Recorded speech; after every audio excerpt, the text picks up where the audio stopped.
Darknet by Matthew Mather. This book is read by Tom Taylorson. August 10th, Wednesday. Chapter 1. Central London, England. 1 hour until the next assassin deadline. Dead-line. An appropriate word. Sean Womack checked his wristwatch, tried to steady his shaking hand. It was noon. Clang, clang. The clocks of central London chimed their consensus. 60 minutes until the next assassin's bet. But he only needed half that. The Assassin Market, a crowd-funded murder collective, was on the hunt for him. Sean sat on a granite bench beside a statue of Queen Anne, balancing a thick manila envelope on his knees while he stopped and rolled up his sleeves to relieve the sweltering heat. My God! He didn't know England could be this hot. Buses and cars rumbling past, tourists staring at maps, children on summer outings squealing with excitement. The hustle and bustle of the city surrounded him. Next to Sean, a man in a tailored suit had his brown-bagged lunch spread out on his lap. The man chewed thoughtfully on a whole-grain sandwich while staring at a flock of pigeons that scratched and cooed in front of them. Glancing at the man beside him, perfect silk tie, coiffed hair, polished brown shoes, Sean wondered, is he the one? The man didn't look the part, but then it was impossible to tell anymore. Sean's stomach growled. He hadn't eaten in a day, maybe 2, but he had no appetite. He wiped the sweat off his forehead and adjusted his sunglasses. Staring at the immense face of St. Paul's Cathedral in front of him, Sean wondered why there was only one clock, or at least only one clock face, located on the right side. On the left there was an empty space where a clock face should have been. Had it been designed like that? He didn't think so. As scared as he was, the inconsistency of it annoyed him. He reached for his phone to do a web search and find out why, before stopping himself. He didn't have one. No cell phone, no computer, no electronics of any kind. Sean glanced back up at St. Paul's. His mind deconstructed it, visualizing where the flying buttresses, hidden behind the towering walls, lined up to support the dome in the middle. In his mind's eye, the stones of the cathedral hovered in space, great wooden arches coming up around them, his brain recreating the systems and sequences of events needed to build it hundreds of years ago. He couldn't help himself. His mind never stopped planning, creating systems, imagining possibilities. Sean checked his watch again. 56 minutes. Looking at the envelope on his knees, he pulled a pen from his pocket and scrawled an address on it. Taking a deep breath, he closed his eyes. When he opened them again, he scratched out the address and wrote a different one, then pulled a scrap of paper from his pocket and scribbled something else on this and inserted it into the envelope. Satisfied, he rocked to his feet and pocketed the envelope, then walked forward to join the line of tourists going into St. Paul's. A sign on a stone box at the entrance suggested a donation of £5. Sean fished in his back pocket and stuffed his last 20s into the box. Walking inside, he followed the tourist flow and gawked up at the marble arches, the gilt frescoes of gold and blue lining the cavernous main dome, the wrought iron chandeliers dangling from vaulted ceilings. Jake would love this. They would never have even dreamed of visiting a place like this when they were kids. Every few feet, Sean stopped to glance at the entrance. Reaching the back, he stepped over the cordon rope into a corridor, then turned and ran down the passageway. The sound of his footfalls echoed off the stone walls. Reaching the end, he banged on the lever of an emergency exit. No alarm sounded. Back outside, he squinted in the sunshine. A helicopter hovered overhead, chop-chopping in the clear blue sky. A red double-decker bus growled past, belching fumes as the driver changed gears. Green trees swayed in the breeze. Has the story already broken? He looked at the helicopter. Another had joined it. Keeping his head low, he continued down the street, glancing back at the emergency exit. Nobody followed. Blue glass and steel skyscrapers rose past the dome of St. Paul's on his left. Construction cranes balanced between them like insects atop termite mounds. Building, building. He glanced at the helicopters again, then took a sharp right turn to duck down an alleyway, colliding with someone coming from the opposite direction. "Can you help me?" the man asked. Sean grabbed him. "Who are you?" "Dave?" the man squeaked, trying to step back. "I wanted to know if you'd take a picture of me and my family." He pulled free. Sean looked up. The man's wife and kids huddled behind him. Sean glanced up higher at a CCTV camera on the corner of a building. London had the highest concentration of surveillance cameras in the world. It was a risk Sean was well aware of, but one he needed to take. "Sorry," Sean said to the man. "Sorry, I was just—" But he didn't finish his sentence as he jogged away from them, down the last steps of the alleyway. He stopped at the corner, looked in all directions, glanced at his watch again. 44 minutes. Turning left onto Queen Victoria Street, Sean started back toward the center of the City of London.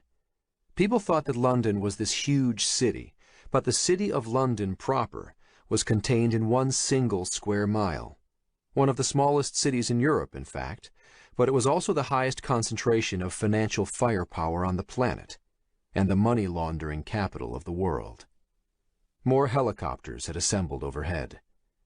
After 3 more blocks, Sean found what he was looking for. A royal mailbox, bright red, with the Queen's ER insignia emblazoned in gold on the front, standing at attention next to the entrance to the Bank tube station. It was in the middle of a roundabout in a 5-way intersection of streets: Victoria, Cheapside, William, Threadneedle, Prince, and in the shadow of the imposing Bank of England building. Next to the post box stood an equally red and iconic English telephone booth. Sean slipped the envelope into the post box, double-checking to ensure it slid all the way in, then opened the door to the telephone booth while searching his pockets for change. No credit or debit cards, not since Amsterdam. Even if he didn't use them, he wasn't sure if someone could track their RFID tags. It was best not to take chances. Sean leaned against the inside wall of the booth and dialed a number he'd committed to memory. Glanced at his wrist. 38 minutes. More than enough time.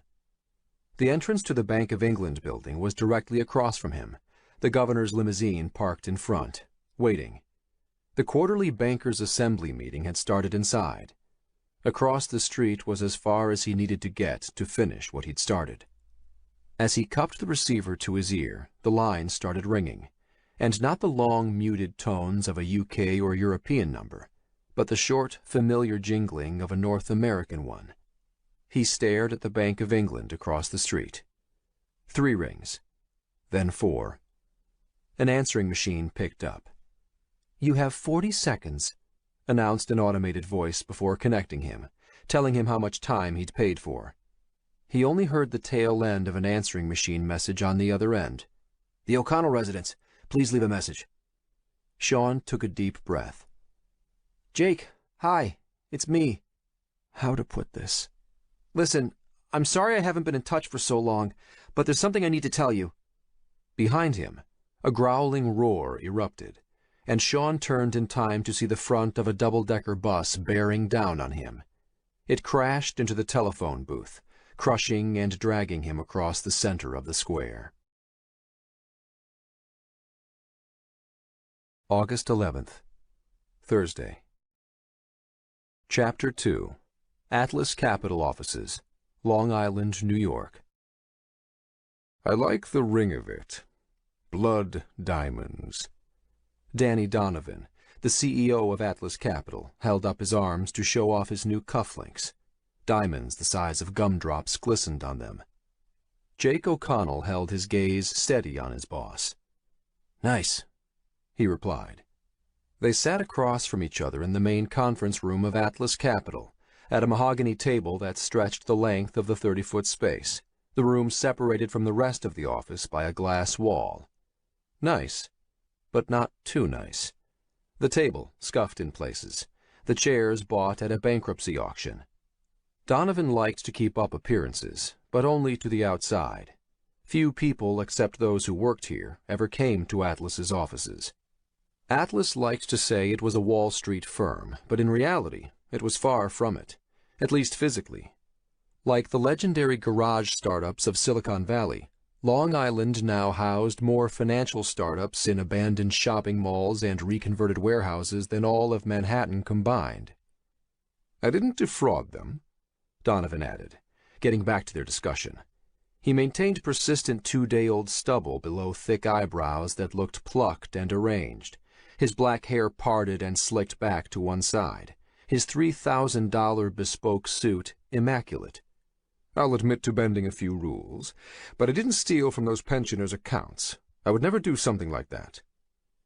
Jake watched a veil pull over Donovan's eyes, like a translucent third eyelid to obscure the reptilian depths below, probing, searching for weakness. The edges of Donovan's words were all too familiar to Jake. "I know," Jake replied, the same way he'd always acknowledged his own father's lies. "I believe you," he added. But he didn't. If there was anything Jake knew about, it was psychopaths. His experience was as personal as it could get. His own father was one. It was something that Jake took a long time to see for what it was. Growing up, Jake assumed every father treated his children as possessions. But one day in middle school, a kid taunted Jake, saying his dad thought Jake's was a psycho. Jake beat the crap out of the kid, but afterward he looked up the word in an encyclopedia. A great truth was revealed. Many things came into focus. And a lifelong obsession with psychopaths was born. The popular media vilified psychos, made them out to be ogres, but they possessed the exact qualities celebrated by the modern world: charm, ruthlessness, and a win-at-all-costs mentality. Psychopathy wasn't black or white, but more a multicolored rainbow from Ted Bundy to the Dalai Lama, with everyone else fitting somewhere in between. Jake often wondered why psychos seemed to surround him. Did he search them out? Or did he notice them more than most? It was hard to tell. Jake rated everyone he met on his psychopath scale, from full Ted to deep Dalai, even himself. He stared into the mirror sometimes, deep into the depths of his own eyes. Did a full Ted psychopath know what he was? How? Everyone thought they were good people. Even Hitler imagined himself a savior, bearing his cross for the greater good. It was all a matter of perspective. Jake spent his life trying to hide the void inside. He used to rely on anger and violence to do the job, but now his family and work fulfilled that role. Still, his life often felt like a show, a collection of learned behaviors. Donovan pulled back from Jake and smiled. "I don't know which one of us is the better liar." Jake forced a smile in return. "Do I have to answer that?" "Not yet." Donovan grabbed his coffee cup from the table. "But soon you'll be answering questions. The Securities and Exchange Commission's lawyers are getting ready. It's not just my neck on the line, you understand." Donovan pointed his cup at Jake. "Who would have imagined that an ex-con like you would end up a Wall Street trader? You want to keep it that way, you play ball." Jake nodded. "Understood." It was a point Donovan never let him forget. Ever. 5 years ago, Sean Womack, his childhood friend, started bringing Donovan into the bar Jake managed in the meatpacking district, one of the hottest late-night party corners of Manhattan. Soaked in tequila and high on cocaine, night after night Donovan had promised to bring Jake into his new financial startup. Jake never believed it would happen, but he took to treating the guy with a few shots whenever he showed up. Then one day, Donovan made good on his word, almost inexplicably. Donovan flashed his cufflinks again. 3 carats. Not bad, huh? They are nice. Jake couldn't care less about the cufflinks. He leaned forward, elbows on the table, and steepled his fingers together. "Listen, I need to know what to do with this Joseph Barbara guy. Who is he?" Donovan smiled. Who is he? You don't know? I put a meeting on our schedule with him tonight, down at Johnny Utah's. Cancel it. Doesn't matter anymore. The guy sounded pretty upset. Jake needed some resolution. His name's not on our official list of customers, so I don't know how. I gave him your name. Donovan held his cufflinks up at a new angle. You gave him my name? What was Donovan up to? Don't worry about it. This set alarms jangling. Donovan might have taken Jake in under his wing, but he had the uncomfortable feeling of a big brother, like the one that used to hold Jake's head under water in the bathtub when he was little. For the 100th time he felt the impulse to quit, but there was no way he could get this kind of money elsewhere. Okay, Jake replied, unconvinced. If you say so. He could do his own research. Just then he saw someone he wanted to talk to walking by outside. Jake excused himself to Donovan. Just a second. As he jumped up and opened the conference room door. He stretched his hand out. Mr. Villegas, he said, projecting his voice. Vidal Villegas, the chief operating officer of Blue Bridge Capital, turned to Jake and blinked, his watery left eye drooping from some long-ago illness. Blue Bridge was doing an audit on Atlas's accounts today. Villegas looked more clean-cut than Jake remembered, his hair thicker. They'd met a few times over the years, but Villegas was a financial superstar now, no longer the obscure university professor he used to be. Maybe he didn't remember Jake. They stared at each other. Jake's hand hovered in space between them. He was about to pull it back when Villegas finally took his hand. Yes, Mr. O'Connell, how are you? Good. Jake gave 2 firm shakes, then Villegas's hand slithered out of his. Have you heard from Sean lately? Jake asked. Another pause. No, I haven't. Villegas flashed a weak smile. Please, excuse me. He turned and started for the front. Another man, limping, walked beside and behind Villegas, following him. Jake watched him go. On the wall of plasma TVs lining the front of the office, Senator Russ talked on CNN. It was coverage of the presidential debate on the conflict in the Middle East. 11 weeks to go until the election, and Russ was 20 points ahead. Jake closed the door and sat back down with Donovan. It's those bastards at Blue Bridge who are setting me up. Donovan thrust his chin at the disappearing silhouette of Villegas. They're paying big money to back Russ in the elections. Something weird is going on there. How do you know him? Through Sean. You remember Sean Womack? Donovan scowled. Of course. Villegas was his thesis advisor at MIT.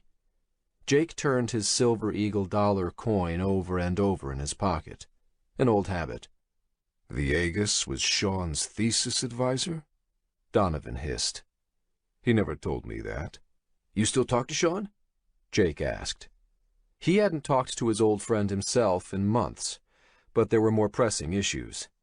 Jake took a deep breath. Look, we need to talk about this SEC investigation. I want to know what I should do if they come for you. I'm worried. Me too. Donovan sympathized. But Jake knew he wasn't. Not really. Jake had ranked Donovan a half-Ted psycho the moment he walked into Jake's bar for the first time. His well-oiled smile and piercing eyes were dead giveaways. Right now, Donovan's eyes did their best to project concern and sympathy. But Jake imagined what was going on behind them. To a psychopath, there were no dark clouds, only silver linings. There were no moral hazards, only opportunities. Even with an impending arrest and possible jail time, Donovan was probably thinking he'd get a movie deal when he got out in a few years, cement his fame as the Lion of Long Island. People saw Wall Street executives being dragged away in handcuffs after stealing the life savings of millions of retirees and asked, how could someone do something like that? When the real question was, how couldn't they? Donovan's phone buzzed. He looked at the message on it. Jake watched him clench his jaw, a vein popping out of his neck. He was only a half-Ted. He felt some stress. Donovan looked at Jake, down at the message again, then back at Jake. I need to talk to you too. Jake stared at Donovan for a long second. Anything I should be worried about? Donovan paused. This is going to sound nuts, but they have audio recordings, even video, of me saying and doing things that I didn't do. It was odd that Donovan kept insisting he was innocent. The lies were usually casual, obvious even. So why keep up the pretense? Most of the time Jake could parse what Donovan was up to, but not now. Donovan's father had been a school teacher in the Bronx, his mother a secretary. He fought his way up, graduating from Harvard on scholarship before making a rapid ascent through the ranks of J.P. Morgan, the largest investment bank on Wall Street. These were the things Jake genuinely respected him for. Hard work, coming up from the bottom, working-class roots. After only 3 years at J.P. Morgan, Donovan led a rebellion in the high-frequency trading group and dragged some of their best minds out here to Long Island for his own startup. It was a risky move that paid off. Rumor had it that Donovan cleared $200 million the year before. Between you and me, I'm no angel, Donovan continued. I've done some stuff that's a little off the books to get this place where it is. His pasted-on prep school accent was sliding into his old Bronx slang, a sure sign of agitation. I'll admit to that, but not this stuff they're trying to stick on me. He slid a memory key across the table to Jake. Put this in your pocket. Jake picked it up, held it between his fingers like it was radioactive. What the hell is it? We ain't got much time. The text I just got, they're on their way. I can't have anything to do with this. Jake put the memory key down, pushed it back across the table. I've got a family to protect. Donovan laughed. How do you think you got this job? An ominous current slid down Jake's back. Your friend Sean helped me out, so I helped him out. Hired you. Donovan pushed the memory key back to Jake. There are encryption keys on there for some locked accounts. You keep that safe. We're in this together. A commotion erupted in the front of the office. Through the smoky glass walls of the conference room, Jake saw a group of men massing at the front, one of them holding a piece of paper above his head. They wore bulletproof vests and spoke in loud voices. After more angry shouting, the secretary at the front pointed toward the conference room. The men in vests advanced toward Jake and Donovan, handcuffs out. Jake looked Donovan in the eye and grabbed the memory key, stuffing it into his suit vest pocket. Donovan straightened his sleeves and admired his diamond cufflinks again, nonplussed. You take care of that key, Jakey.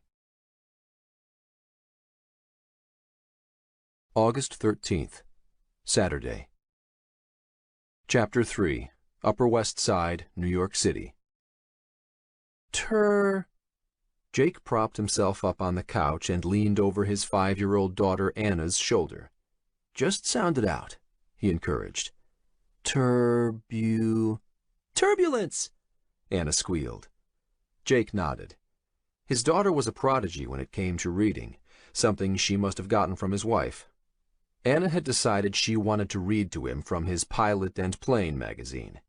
He'd started taking flying lessons, and his daughter was fascinated with the idea that he'd be able to soar into the sky. Turbulence can, continued Anna, rise from a number of sources. Jake intervened again. Anna waved him away. Mechanical, mountain wave, frontal activity. Good, Jake encouraged. But in summer, continued Anna, the primary offender is convection. She nodded, trying to convey the seriousness of what she was reading. As the sun heats the ground, convection turbulence chops up the sky. She stopped and turned to Jake, frowning. Can something really chop up the sky, Daddy? It's just a figure of speech. Jake smiled. The sky doesn't get chopped up. Oh, okay. Anna, time to get ready, Elle called out from the kitchen. Jake turned to see his wife's head poking around the corner, smiling, her brown eyes twinkling. She was getting the lunch bags ready. Anna had piano lessons on Saturday mornings, then ballet in the afternoons. Elle wanted to take her for a walk in Central Park in between and have a picnic. Anna squealed, "Okay, Mom." and dumped the magazine into Jake's lap before running around the dining table and heading for her bedroom. Jake smiled as he watched her go. He was filling another role now, that of the doting father teaching his daughter to read. Swinging his legs off the couch, Jake stood and stretched, admiring their apartment. "You've done an amazing job fixing the place up," he said to his wife. They bought the place 2 months ago, moving to the Upper West Side next to Columbia University from their old, and much-loved, loft in Chelsea. The new apartment had 3 bedrooms, and the area had access to better schools. All for Anna, of course. But Jake had emptied his bank account to make it happen, and the mortgage was crippling. With Atlas under investigation, the noose seemed to tighten around Jake's neck. "It's been a team effort," Elle replied, disappearing back into the kitchen. Jake walked into the kitchen and leaned against the wall. "What y'all doing tonight?" He wasn't Southern, but Elle was, and he liked to poke fun at her by using y'all sometimes. "Still going to the Necrosis show?" "Of course." She brushed past him to the entrance, leaning down to grab a backpack from the doorway closet. Jake lowered his voice. "Are you sure that's a good environment for Anna?" Back in college, his wife had started managing punk rock bands as a way of drawing her favorite groups to the small town of Charlottesville. Now she worked full-time at Columbia as a researcher of infectious diseases, but she continued with the band management as a labor of love. Jake first met her when he was 23 at one of her gigs down in the East Village. It was a few years after he and Sean moved to the city from upstate New York. Jake was tending bar when he heard screaming out back. Going out to investigate, he'd found Elle holding the lead singer of the band the bar had booked for the night. The singer was crying, cursing, and Elle was singing him a lullaby, cradling the 200-pound tattooed and mohawked baby in her arms. Jake was smitten on the spot. Elle dropped the backpack onto the entrance table and stuffed the lunch bags inside. "Are you serious? You think my environment's bad for her?" This wasn't an argument he could win, not after the police had carted his boss off in handcuffs. To Elle, Donovan's fate was a confirmation of her intuition. She never liked the man. Jake wisely remained silent. "Are you going to join us after your flying lesson?" asked Elle. His 4th one was this afternoon, Jake's early birthday present to himself for his upcoming 35th birthday, now 2 months away. "No, I have to go into the office and sort things out a bit, but I'll walk to the piano lesson with you." "So you're going to be away from home all day and night?" Elle stated, more than asked. "It's the weekend." Jake slumped into the couch. He felt the edge in her voice. "This isn't easy, Elle." Her face softened. "How bad is it?" She meant what was happening with the fraud investigation at Atlas. "Pretty bad." Jake rubbed his face. She paused. "Is there anything you need to tell me?" He paused. "No," he lied, feeling the memory key in his pants pocket. Friday had been a disaster at work, with the police digging through Donovan's office on the one hand, and calls from frantic clients wanting to pull their money from the company on the other. All the chaos had barely given Jake a free moment to think about the memory key. This morning, though, he could think of little else. Sean was involved. Something was going on. Elle watched him. "Have you thought more about my idea?" A hotel restaurant in Virginia Beach near her family had gone on the market. Elle thought it would be the perfect situation for them. With his experience, he could manage the place. She could book live gigs. It would whisk them away from the craziness of the city, and Anna could grow up near Elle's family. Elle also had an opportunity for a research position at Old Dominion University. "Yeah, I did." Jake rubbed his face. "But the timing, it's—" "Uh-huh." Elle turned, shaking her head. Jake exhaled. They needed more money before they could do something like that, even if he liked the idea. Everyone he worked with had their number, the hypothetical amount of money needed in their bank account before they could stop the madness, call it quits, and head for the beach. In all the time Jake had been in the financial world, though, no matter how much money he saw people rake in, nobody left. But he'd be different.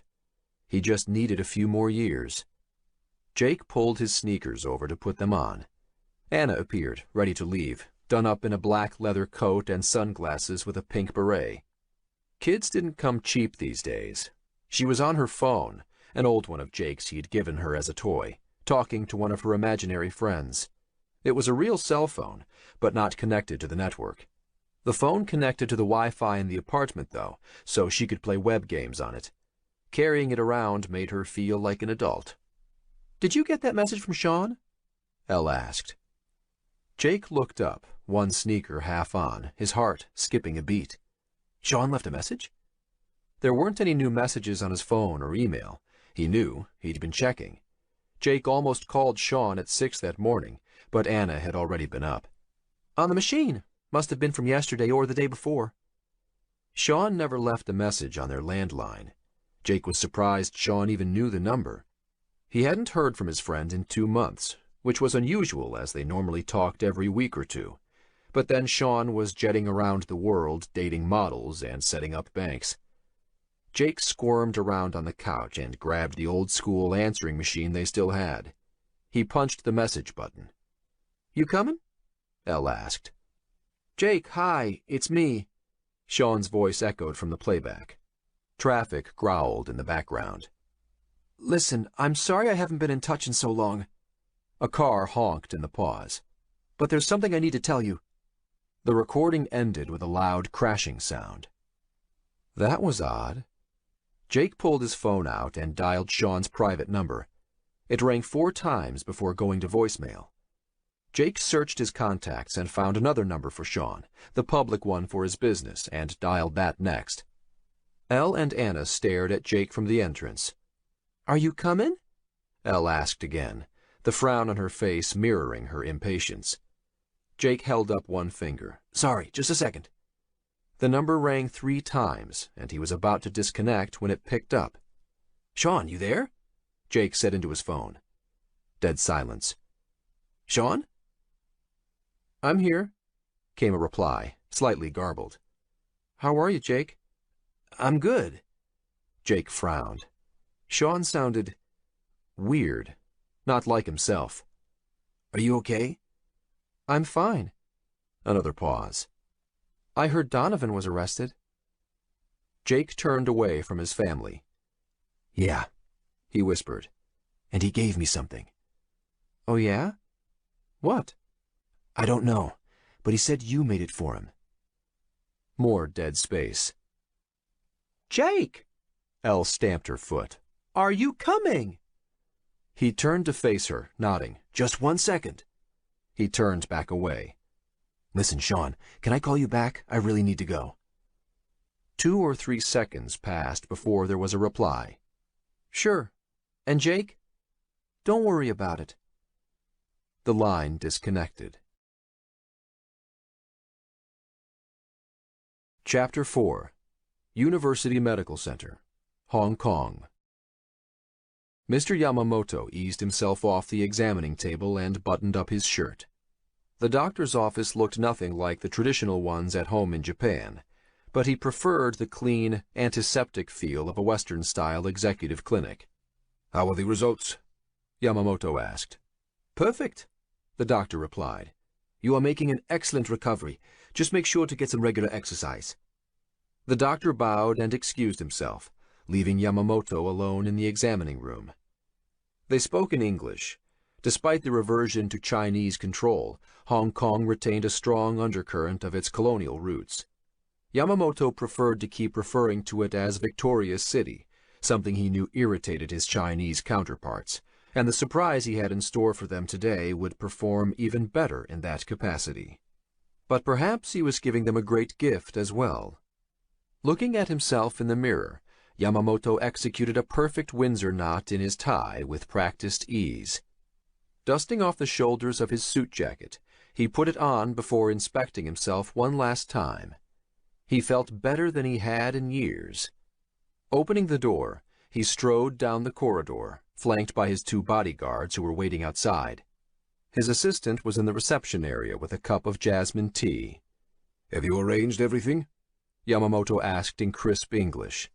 It was the weekend, so arranging a meeting with the heads of several of China's largest banks was no small feat. Yes, Chairman. We will be meeting at the head offices of Goldman Sachs. Good. Yamamoto nodded. Neutral ground, and right next to the Bank of China complex.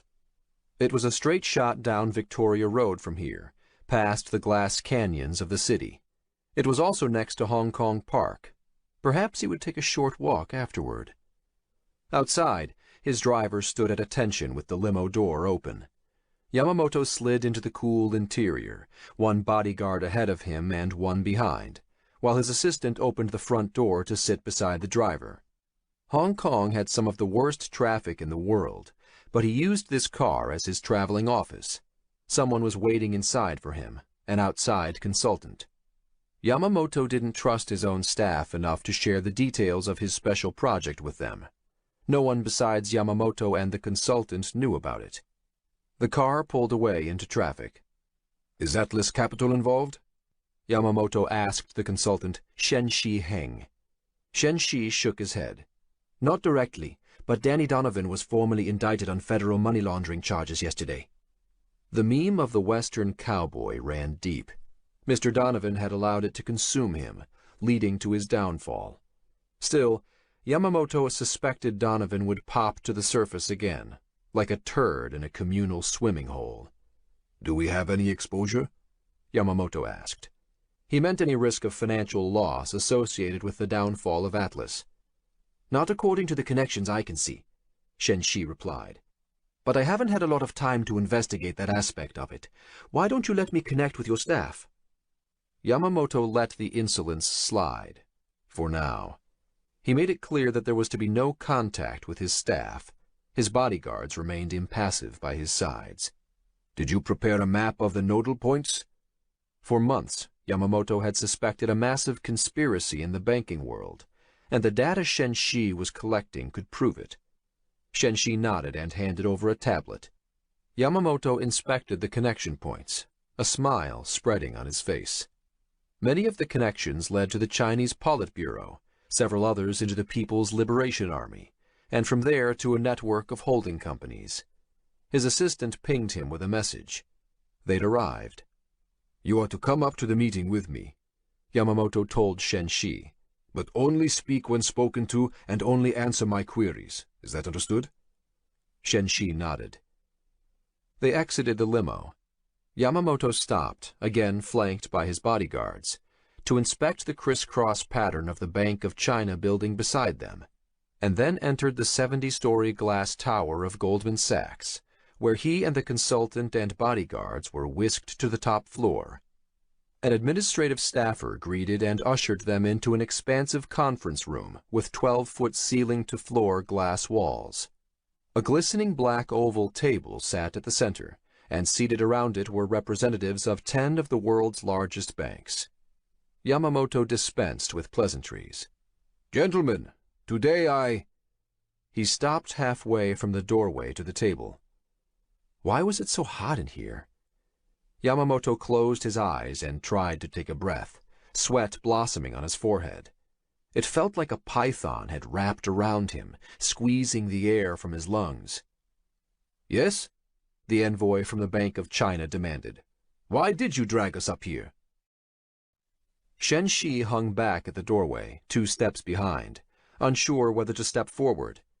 From behind him, the 2 bodyguards sprang forward to grab Yamamoto as he faltered and fell forward, gagging and convulsing.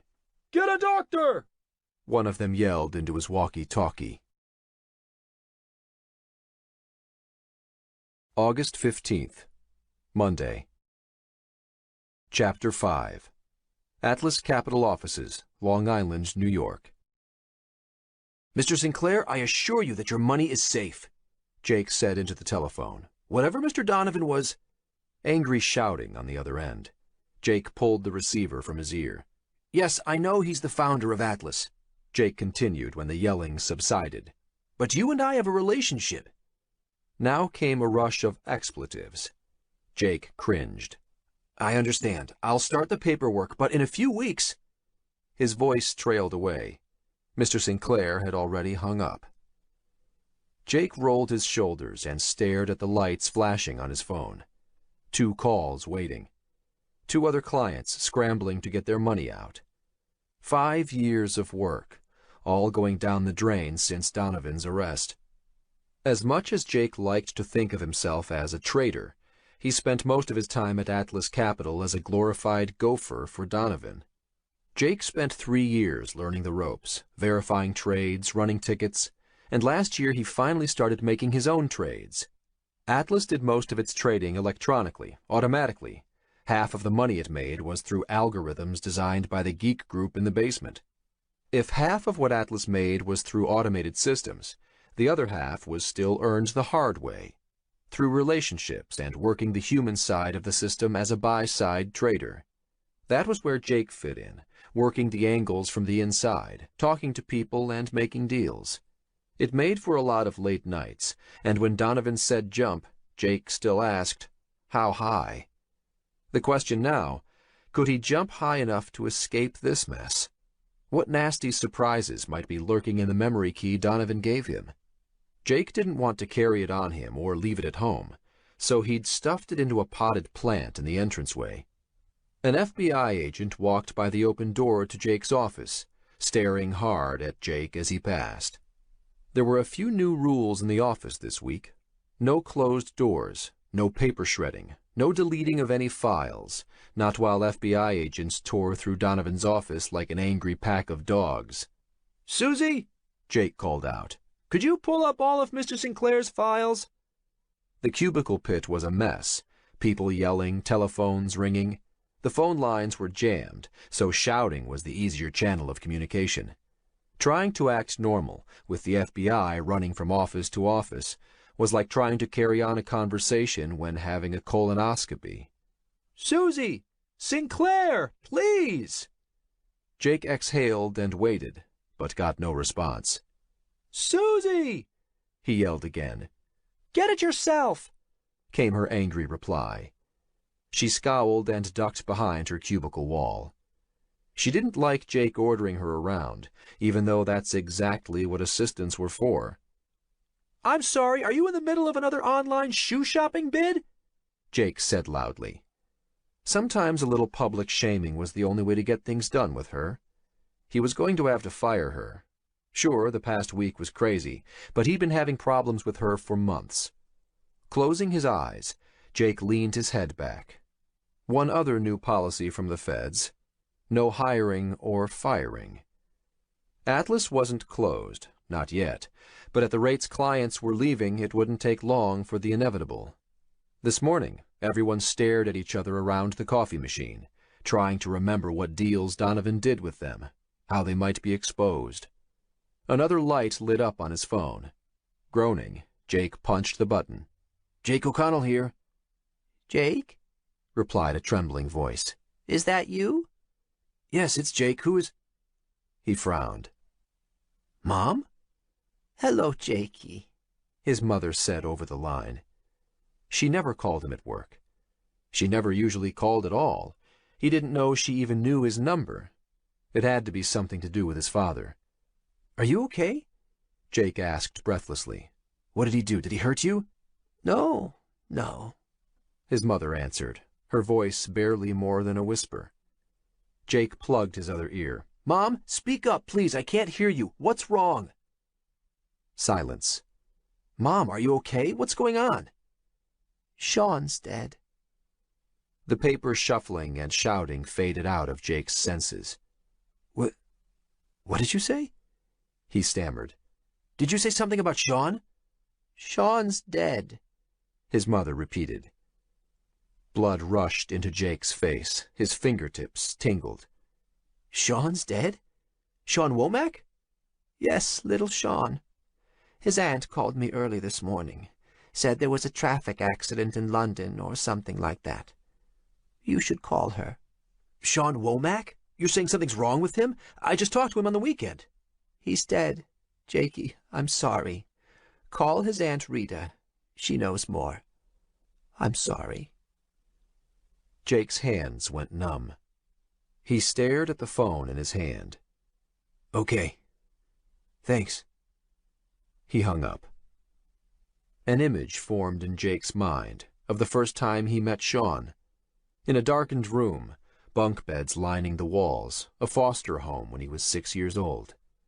Sean's face appearing in the darkness, talking about a fort he built out back, about playing with goats. Goats. That's what came to Jake's mind. What did he feel? Nothing. He felt numb. What should he feel? The last time Jake spoke to Sean was Saturday, 2 days ago, and he hadn't called him back since then. Why hadn't he called Sean back again? When they spoke, Sean told him not to worry about it. That's the reason Jake was trying to tell himself. But that wasn't true. He'd been avoiding it, to be honest. Didn't want to believe that Sean was involved in something illegal, not after getting that memory key from Donovan. Didn't want to hear it. Sean had been the one to rise above it all. Though a part of him had been desperate to talk to Sean, he hadn't made the call. And now he couldn't. Not ever. Chapter 6. Shenzhen, China. So Yamamoto just dropped dead? Jin asked. Shen Shi looked up with a mouthful of noodles and nodded. He raised one arm and then let it fall to the table, slapping down hard. Boom! Like that? Fell over dead, right in the Goldman Sachs main conference room with everyone watching. It was awful. They were having lunch on the top floor of Building 2 of the Shenzhen Nanshan High-Tech Incubator. Shenzhen was the city next to Hong Kong, more working class, with much lower rent than the financial metropolis across the bay. Hong Kong, Shenzhen, and the city of Guangzhou spanned a single urban area. The noise Shen Shi made hitting the table earned disapproving glances from a couple of other tables in the cafeteria. The high-tech incubator building they had their office in was a serious place. Or it was supposed to be. Jin and Shen Shi were rarely serious. Jin would have giggled at the stares from the stern men in suits, but Shen Shi wasn't smiling. Yamamoto's death must have really affected him, and she could see it in Shen Shi's eyes. Jin and Shen Shi had known each other their whole lives. Jin was born in Boston, and Shen Shi here in Guangdong province, but they were the same age and had spent most of their summers together growing up. Jin's parents went to America in the mid-1980s, before Jin was born, part of an early scientific exchange program of researchers between Northeastern University and Guangdong. It was only supposed to last a few years, but her family had stayed, becoming American citizens. When Jin was snared in a hacking investigation 4 years ago in Boston, part of a botched intrusion testing program, Shen Shi had offered to help her start a business in China. She'd jumped at the chance. From an office on this floor, they now ran a data mining business that searched through huge repositories of digital information for their clients, which included banks and government ministries. Jin was more of the geek side of their team, reserved, shy, while Shen Shi was outgoing, a real go-getter businessman type. A perfect partnership. So you were in the limo that picked him up? Jin was curious to get a first-hand report. Right from his doctor's office? Yamamoto's death was front-page news in the Shenzhen Economic Daily. Though he died on Saturday, the press hadn't found out until late on Sunday. It wasn't surprising. The local government kept tight control over the media. That's the weird thing. Shen Shi shoveled in another mouthful of noodles. Why would he drop dead right after getting his heart checked out? It was common knowledge that Yamamoto, the chairman of Japan's largest financial fund, had had a heart attack the previous year. The news stories had been rife with speculation, but none had mentioned that he'd been at his doctor's office minutes before his death. Just a coincidence, Jin offered. I mean, it's called a heart attack for a reason. That's what I thought, too. The way Shen Shi said it invited speculation. Until what? Jin asked. Shen Shi grimaced and looked out the window. Are you okay? Jin asked. She'd never seen her cousin like this. Distracted, distant. It's not just Yamamoto. Shen Shi's words drifted off. Then what is it? Jin asked. Shen Shi looked her in the eye and worked his mouth around as if he tasted something terrible. Sean Womack. You remember him? Sure, Jin nodded. They'd worked on contracts at the Bank of China with Sean many years before. Sean even helped her with lawyers when she was snared in the hacking investigation in Boston. He died yesterday in London. Just saw a news article today. Some random traffic accident. My God, really? I didn't tell you before, but he was the one that recommended us to Yamamoto. Jin had one hand to her mouth, still trying to process the news. She wasn't close to Sean, not in years, but still, he was a friend. It didn't surprise her that Sean had recommended them to Yamamoto. Sean knew everyone in the financial world. Jin spoke through her hand. Sean sent me an odd email 3 weeks ago. What did he want? I don't know, and he didn't respond when I asked him. And now I can't, Jin realized with a sinking sensation that settled in her stomach. Shenshi frowned until his forehead creased into red ridges. All I know is that some of the chairmen of the big banks were present at that Yamamoto meeting. Something big was going down. Jin connected the dots. Wait, so you think Yamamoto was killed? She couldn't help the excitement in her voice. None of the newspaper articles said anything except that it was a heart attack. She tried to keep quiet. They spoke in English. Jin's Cantonese was rusty, so it was doubtful they'd be overheard. Not here, anyway. Shenshi pushed away his plate of noodles and opened his laptop. He moved around the other side of the cafeteria table to sit next to Jin as it started up. I don't know. He started up a data visualization tool. Yamamoto had me investigating the connection between shell companies spawned by decentralized autonomous corporations. Jin frowned. Like Bitcoin companies? It wasn't her area of expertise. She pulled up a web definition on her laptop. A decentralized autonomous corporation, DAC, is a network of artificial intelligence agents which divides its labor into two parts. 1. Tasks it pays or incentivizes humans to do, and 2. Tasks which it performs itself. It can be thought of as a corporation run without any human involvement, under the control of an incorruptible set of business rules. Shenshi nodded. Bitcoin was the first autonomous corporation, if you want to look at it that way. You can look at them as currencies, but you can also look at them as equities, like companies on regular stock markets. Their value is already in the tens of billions. At this rate, they'll become some of the most valuable corporations on the planet in a decade. He pulled up a graphic on screen. And nobody's in charge of them. Nobody? Well, they're in charge of themselves. And these autonomous corporations Yamamoto was looking at, they're not cryptocurrencies? What are they for? Shenshi slid closer and lowered his voice. From an outside view, it looks like they're sending money into the accounts of Politburo members and organizations affiliated with the cyber wings of the PLA. The People's Liberation Army. Jin and Shenshi did contract work for them from time to time. Everyone did. It was a massive organization in China. Shenshi opened another window on his screen. After Yamamoto died, I went and pulled datasets across all the banks we work with to see if there were more connections. It was a common practice.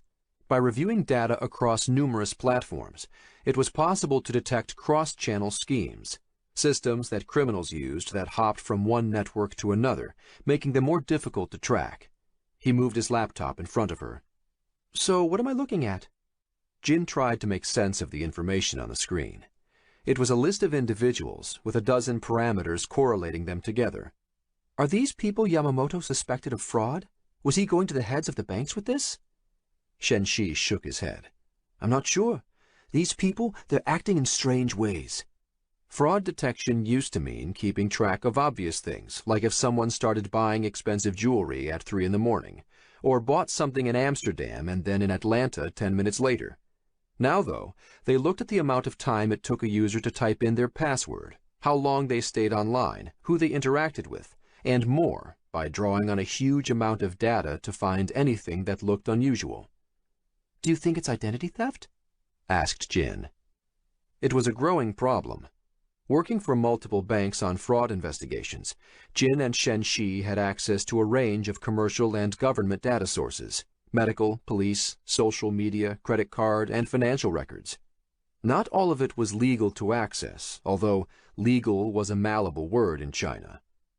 No, replied Shenshi, whispering even lower. At least, not in the usual sense. because nothing is ever reported. These individuals don't call in about stolen money or fraudulent credit cards. Not ever. Jin studied the data maps. A chill ran down her back. She closed the laptop. Let's get out of here. Go back to my place. There were too many people around them. Shen-Shi nodded. They gathered their coats and bags and walked down the long corridor to the elevators. Shen-Shi punched the down button. You see what I mean? Isn't it strange? Jin nodded. But you can make enough data look like anything. The elevator pinged to their floor. Maybe, but that many people correlated together like that? Shen-Shi looked Jin in the eye. That's an extreme outlier. An outlier, something so far outside the norm that the data point laid by itself. The signal of something unusual that wasn't a part of the rest, or something that wasn't right. The elevator doors opened. Shen-Shi turned, took a step forward, and disappeared. Jin didn't even hear her cousin scream as he dropped down the elevator shaft. Just the thud, thud, thud of his body hitting metal girders, over and over as he fell 20 floors. August 16th, Tuesday. Chapter 7. Upper West Side, New York City. Is that him? The new guy asked. Cormac Riker leaned forward and squinted, trying to see through the glint of the afternoon sun shining on the windshield of the old caddy they were doing surveillance from. No, that's not Jake O'Connell. Cormac opened the file sitting in his lap and shuffled through a few pages.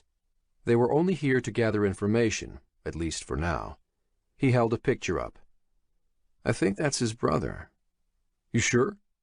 His new partner opened his own file folder. O'Connell's brother's in jail. Cormac frowned.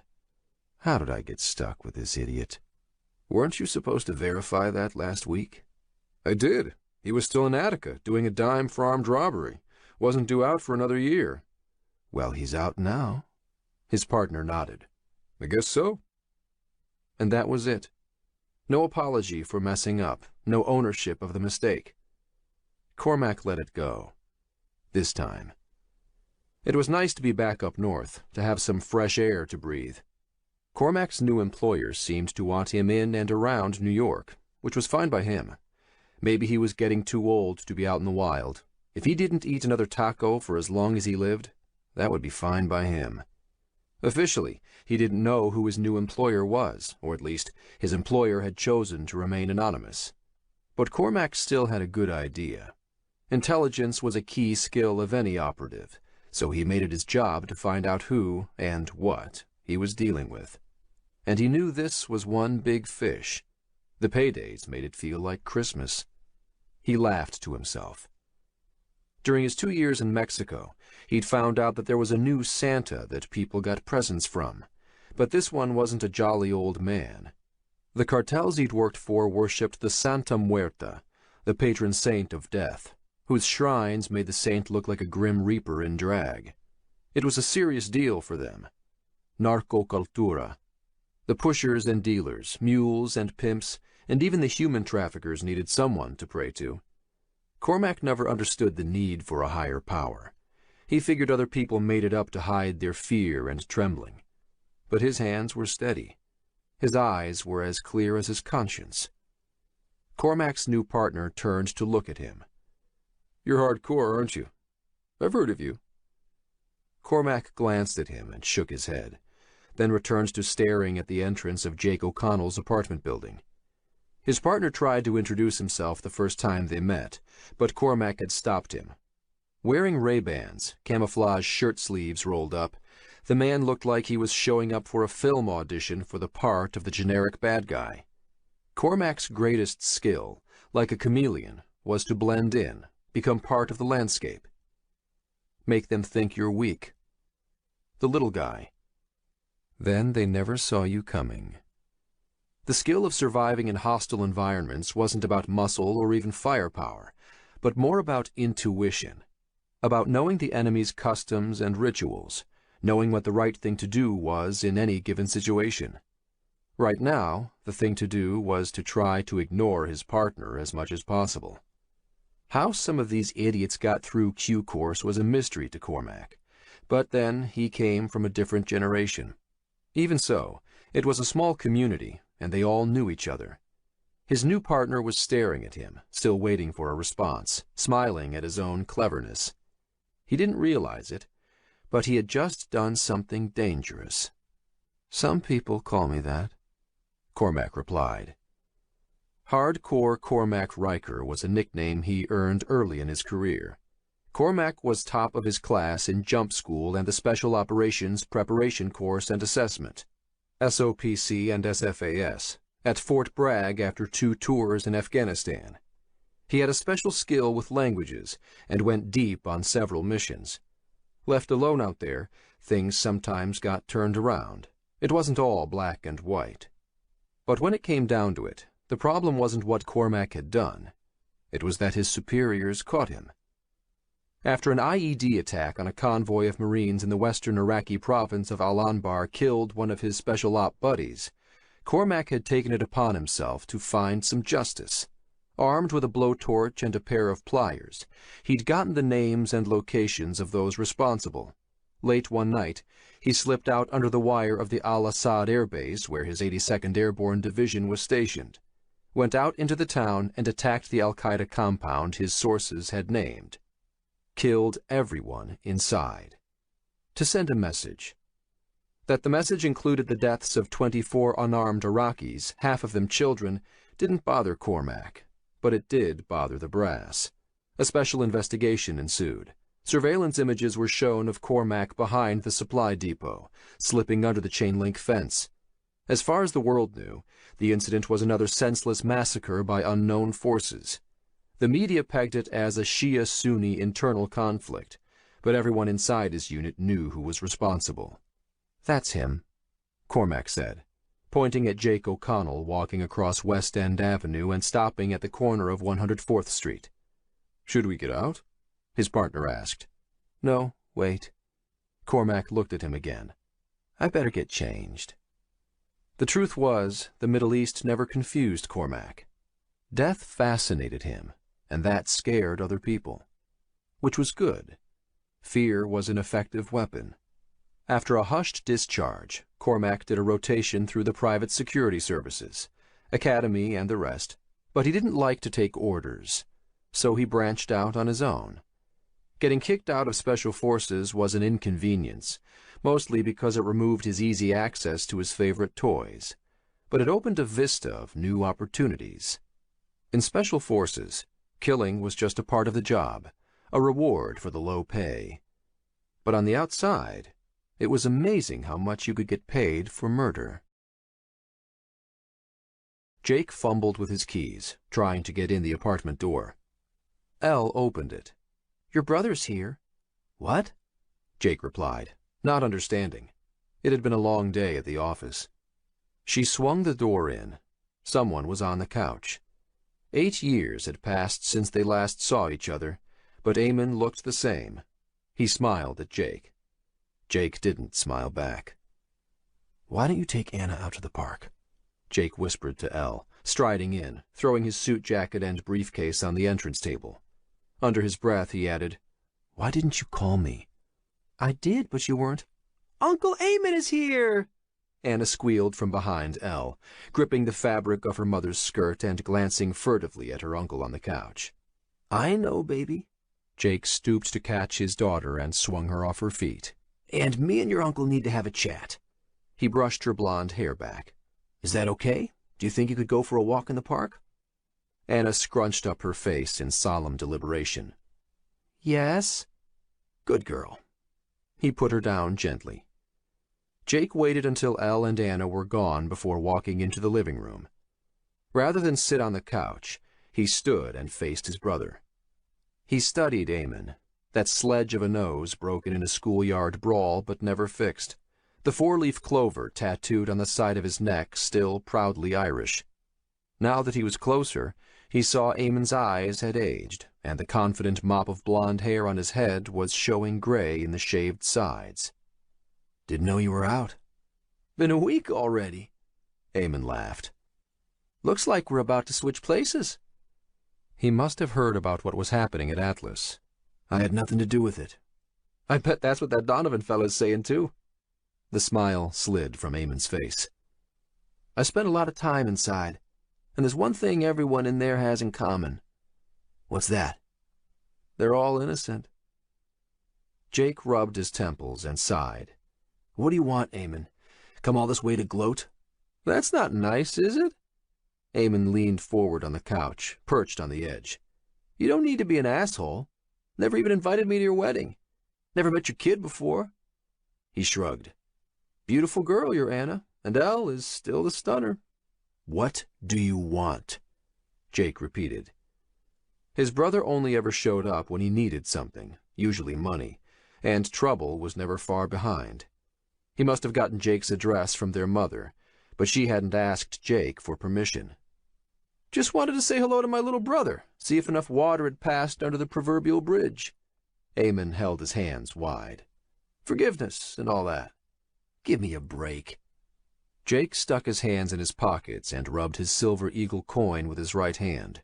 With his left, he gripped the memory key Donovan had given him. Though he spent hours examining its contents on his computer, the only thing he understood offhand was a database with stacks of financial records connecting shell companies all over the world. That enough might be damaging, but there were directories of software as well. He didn't trust any of the IT people at Atlas to have a look. Eamon hung his head. I'm here because I heard about Sean. He looked up and stared Jake in the eye. He was my friend, too. Eamon stood and placed a hand on Jake's shoulder. You okay? Jake called Sean's Aunt Rita for details the day before. She said a bus killed him, a random traffic accident. It took 2 days for the police to identify him, from immigration cameras at Heathrow, because Sean hadn't been carrying a wallet or any ID at the time of the accident. Jake stood in silence, staring into space. He rubbed his face. Yeah, I'm okay. Having his brother there added to the surreal texture of the day. Want to get a drink? At least that was one thing they had in common. Yeah, I do, Jake replied. In a few minutes they were next door in the Coal Cannon. You couldn't throw a stone in New York without hitting the window of an Irish pub. It was nearly empty, and Jake and Eamon seated themselves at the bar, ordering 2 pints of Guinness and 2 shots of Jameson whiskey. Just like old times. Only 2 other people were in the place, quietly talking in a dim corner, and another man, limping, came in behind them and seated himself further down the bar. You go home and see Mom and Dad yet? Jake asked. Not yet, and neither of them came to see me inside the last 2 years. You? I go and see Mom from time to time, but she doesn't come out of her bubble. Jake looked at the floor. I give her money, but I'm pretty sure Dad gets it somehow. I'm sure he does, Eamon agreed. Do you know when the funeral is? Jake shook his head. It would cost a lot of money to fly the body home. Sean's aunt had no money, and Sean had few friends at home to help her. He hadn't thought about that. Sean had money, lots of it, but Jake had no idea what would become of his fortune now that he was dead. Jake now realized how little he knew about what his friend had been up to for the past few years. We only see 2 things in people, Jake's dad used to say. What we want to see, and what they show us. Neither was the truth, and neither seemed to sum up Sean. Eamon raised his shot glass. A good funeral's better than a bad wedding. We should give Sean a proper send-off. Yeah. Sean would have liked that. A good party. Jake raised his shot. Cheers. Downed it with his brother. Eamon winced from the bite of the whiskey. Are you going to come upstate, see the old boys? He motioned to the bartender for 2 more. Jake took a deep breath. I have a family now, Eamon, and I don't want all the bad stuff to come near us. They grew up rough, and while Jake had escaped that life, Eamon stayed close to the old gang, who still dabbled in petty crime, and sometimes more serious stuff, like the felony conviction that had landed Eamon behind bars. Can't ignore where you come from, Jake. Eamon took a deep drink from his Guinness. Anyway, seems you've moved up the food chain. Whatever I did was small potatoes compared to that boss of yours. I don't want to talk about it. Eamon finished his pint in 2 more gulps and dangled the empty glass in the air, asking for another. The bartender nodded as he brought their second round of shots. You remember that place in the woods where we used to hide? Jake remembered. A treehouse he and Sean had built deep in the woods. In a rare act of camaraderie, Eamon had helped, stealing timber from local construction sites. Rough boards nailed together, hidden in the branches. At the time, it seemed like a palace, a sanctuary they could escape to from their foster homes. They spent weeks hiding in the woods sometimes, living off the land in the summer, starting when Jake was barely 10 years old, Sean 11, and Eamon 14. Runaways. Those were some good times. The second round of shots arrived, and Eamon picked up one and downed it. They were. Jake remembered having fun, even with his brother. Days spent lounging in the sun, swimming in a nearby creek. Now that part of the forest was mostly new development, condos and strip malls. But the old farm was still there. He was my friend, too, Eamon said again as he placed his shot glass down. There's something else I learned on the inside. Jake looked away. And what's that? He didn't reach for the other shot next to Eamon. There's no such thing as coincidences. Which means? Your best friend getting killed in a random accident when all this stuff is going on with your boss? So what do you think happened? Jake cut him off. The accident report from London was definitive. The bus driver swerved to avoid a bicyclist and jumped the curb, hitting and killing Sean. What was Sean involved in? Eamon asked. Tell me Sean wasn't involved with Donovan in some way. He leaned in close and stared Jake dead in the eyes. Tell me that, and I'll go. Jake gripped the memory key from Donovan in his pocket. He knew Sean had done something for Donovan in return for a favor, a well-paying job for Jake so he could provide for his wife and new daughter. Jake wanted to shout and scream about it, but he didn't trust his brother, the same way he didn't trust his father. Hard-won wisdom. But not saying anything said a lot. Eamon lifted one finger and pointed at Jake. I knew it! I feckin' knew it! Who was Sean working for? Jake didn't know all the details, but he knew a little. He was doing a lot of work for Bluebridge, here in New York, out in Hong Kong, all over. Bluebridge? Eamon frowned. Then his eyes widened. Yeah, I heard of them. On TV all the time. His eyes narrowed. Are they connected to Donovan? The connection dawned on Jake just as Eamon said it. Donovan said Bluebridge was setting him up, framing him for stuff he didn't do. Jake blurted before thinking. Eamon pounded the bar with one fist. Everyone turned and looked at them. You see, I knew it! Tell me what you know, Jakey. These bastards might think they're above the law, but they'll not get past me. It was all still a shock. Jake's mind spun, connecting the dots. But there was one thing he did know. I shouldn't have said that. He didn't want his brother involved, not in any way. What? Jake looked Eamon in the eye. I don't trust you, plain and simple. You've got to be kidding me. Go home, Eamon. Jake picked up his Guinness and took a sip, then put it back down. Wherever home is for you now. Eamon didn't move. How many times do I have to say I'm sorry? Go home, Jake repeated. Jesus Christ, Jake, we were kids. I'm sorry. Jake stared at his beer, an image forming in his mind of the frozen interior of a car. Just go. Chapter 8. Outskirts of Shenzhen, China. Jin rubbed her eyes. Can I come in? She asked. Wu-Tang blinked at her through the open door of his apartment, a mop of unruly black hair disheveled above his boyish face. Jin? Who do you think? She rolled her eyes. She was right in front of him. Can I come in? She asked again. Yeah. Wu-Tang nodded, rubbing his face. Just a second. He disappeared, but left the door ajar.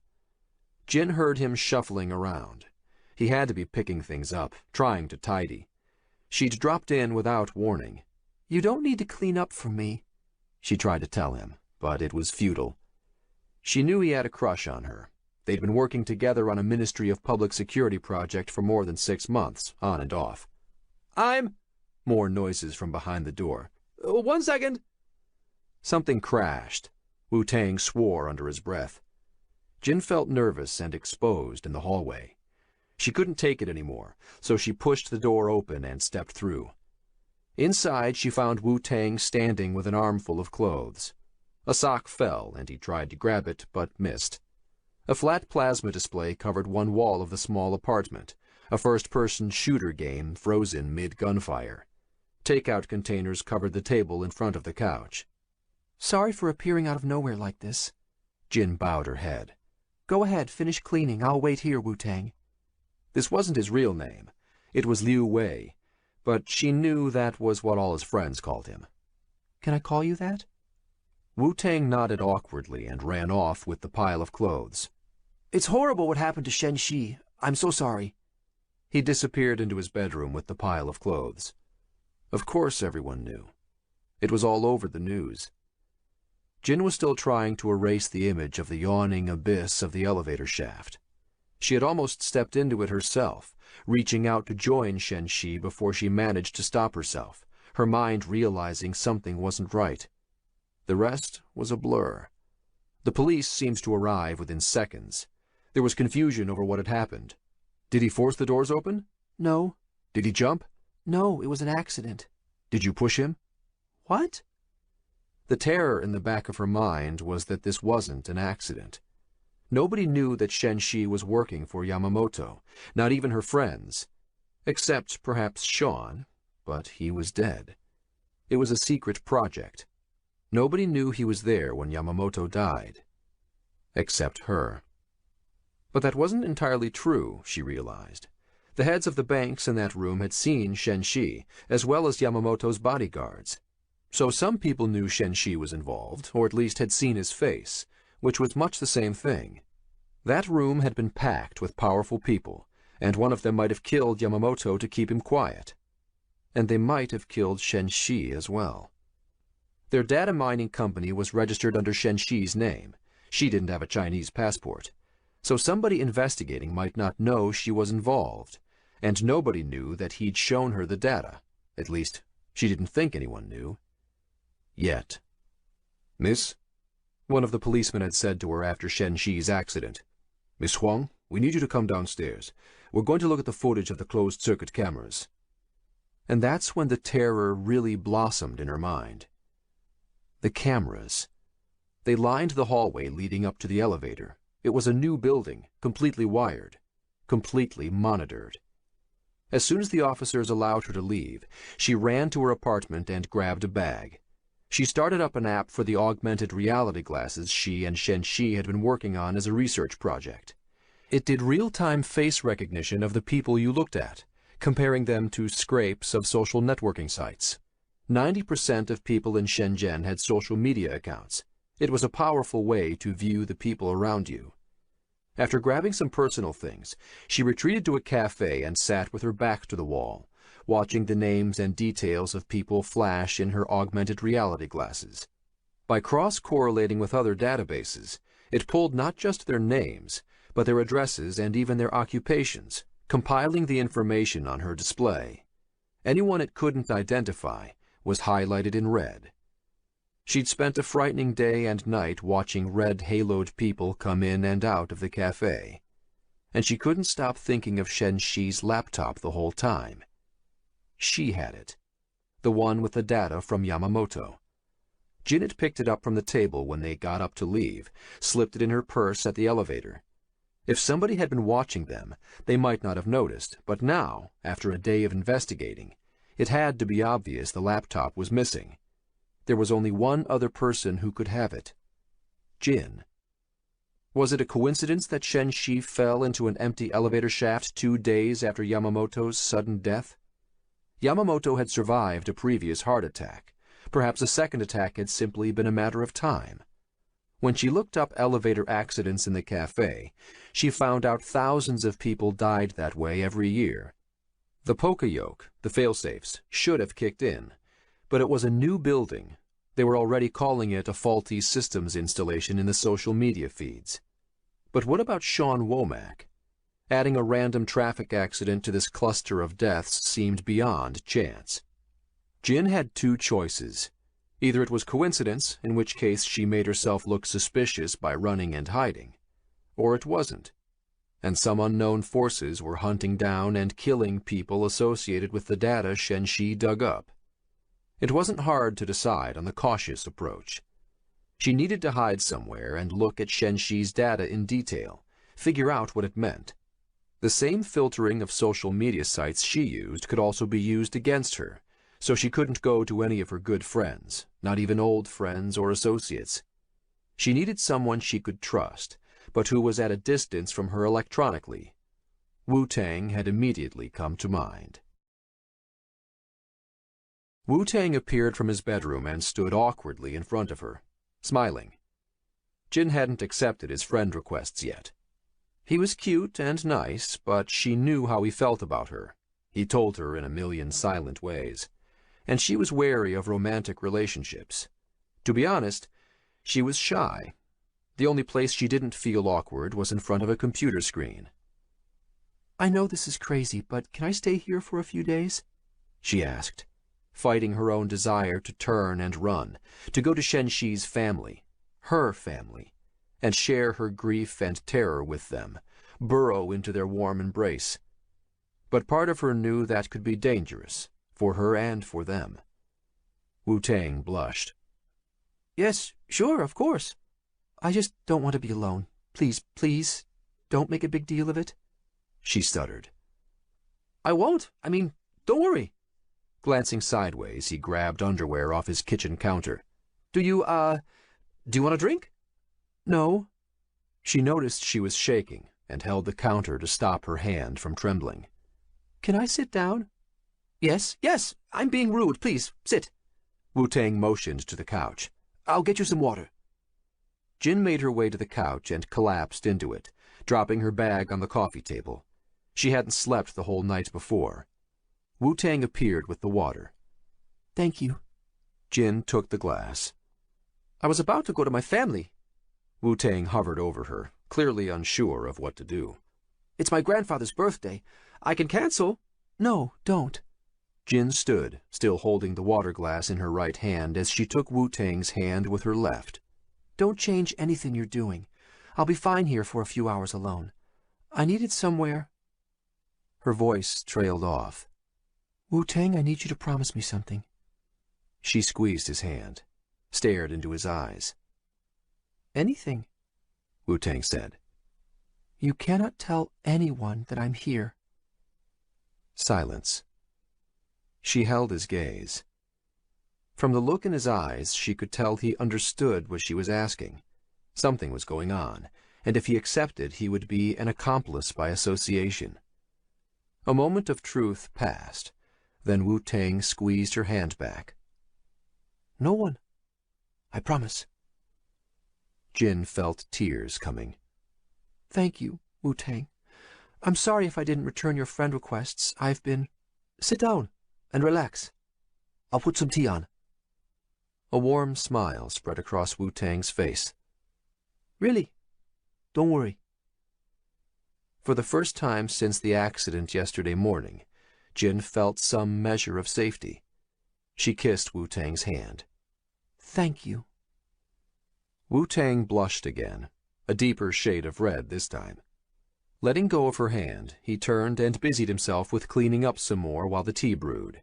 Then, apologizing profusely again, he excused himself and said he'd be back in a few hours. In the meantime, she should make herself at home. Jin said she'd take a nap, and he provided a blanket and pillow. She asked for the router code, of course, so she could connect. As soon as Wu-Tang was gone, Jin started her laptop and logged into one of her Darknet accounts through an anonymous browser. Then she took out Shenxi's laptop.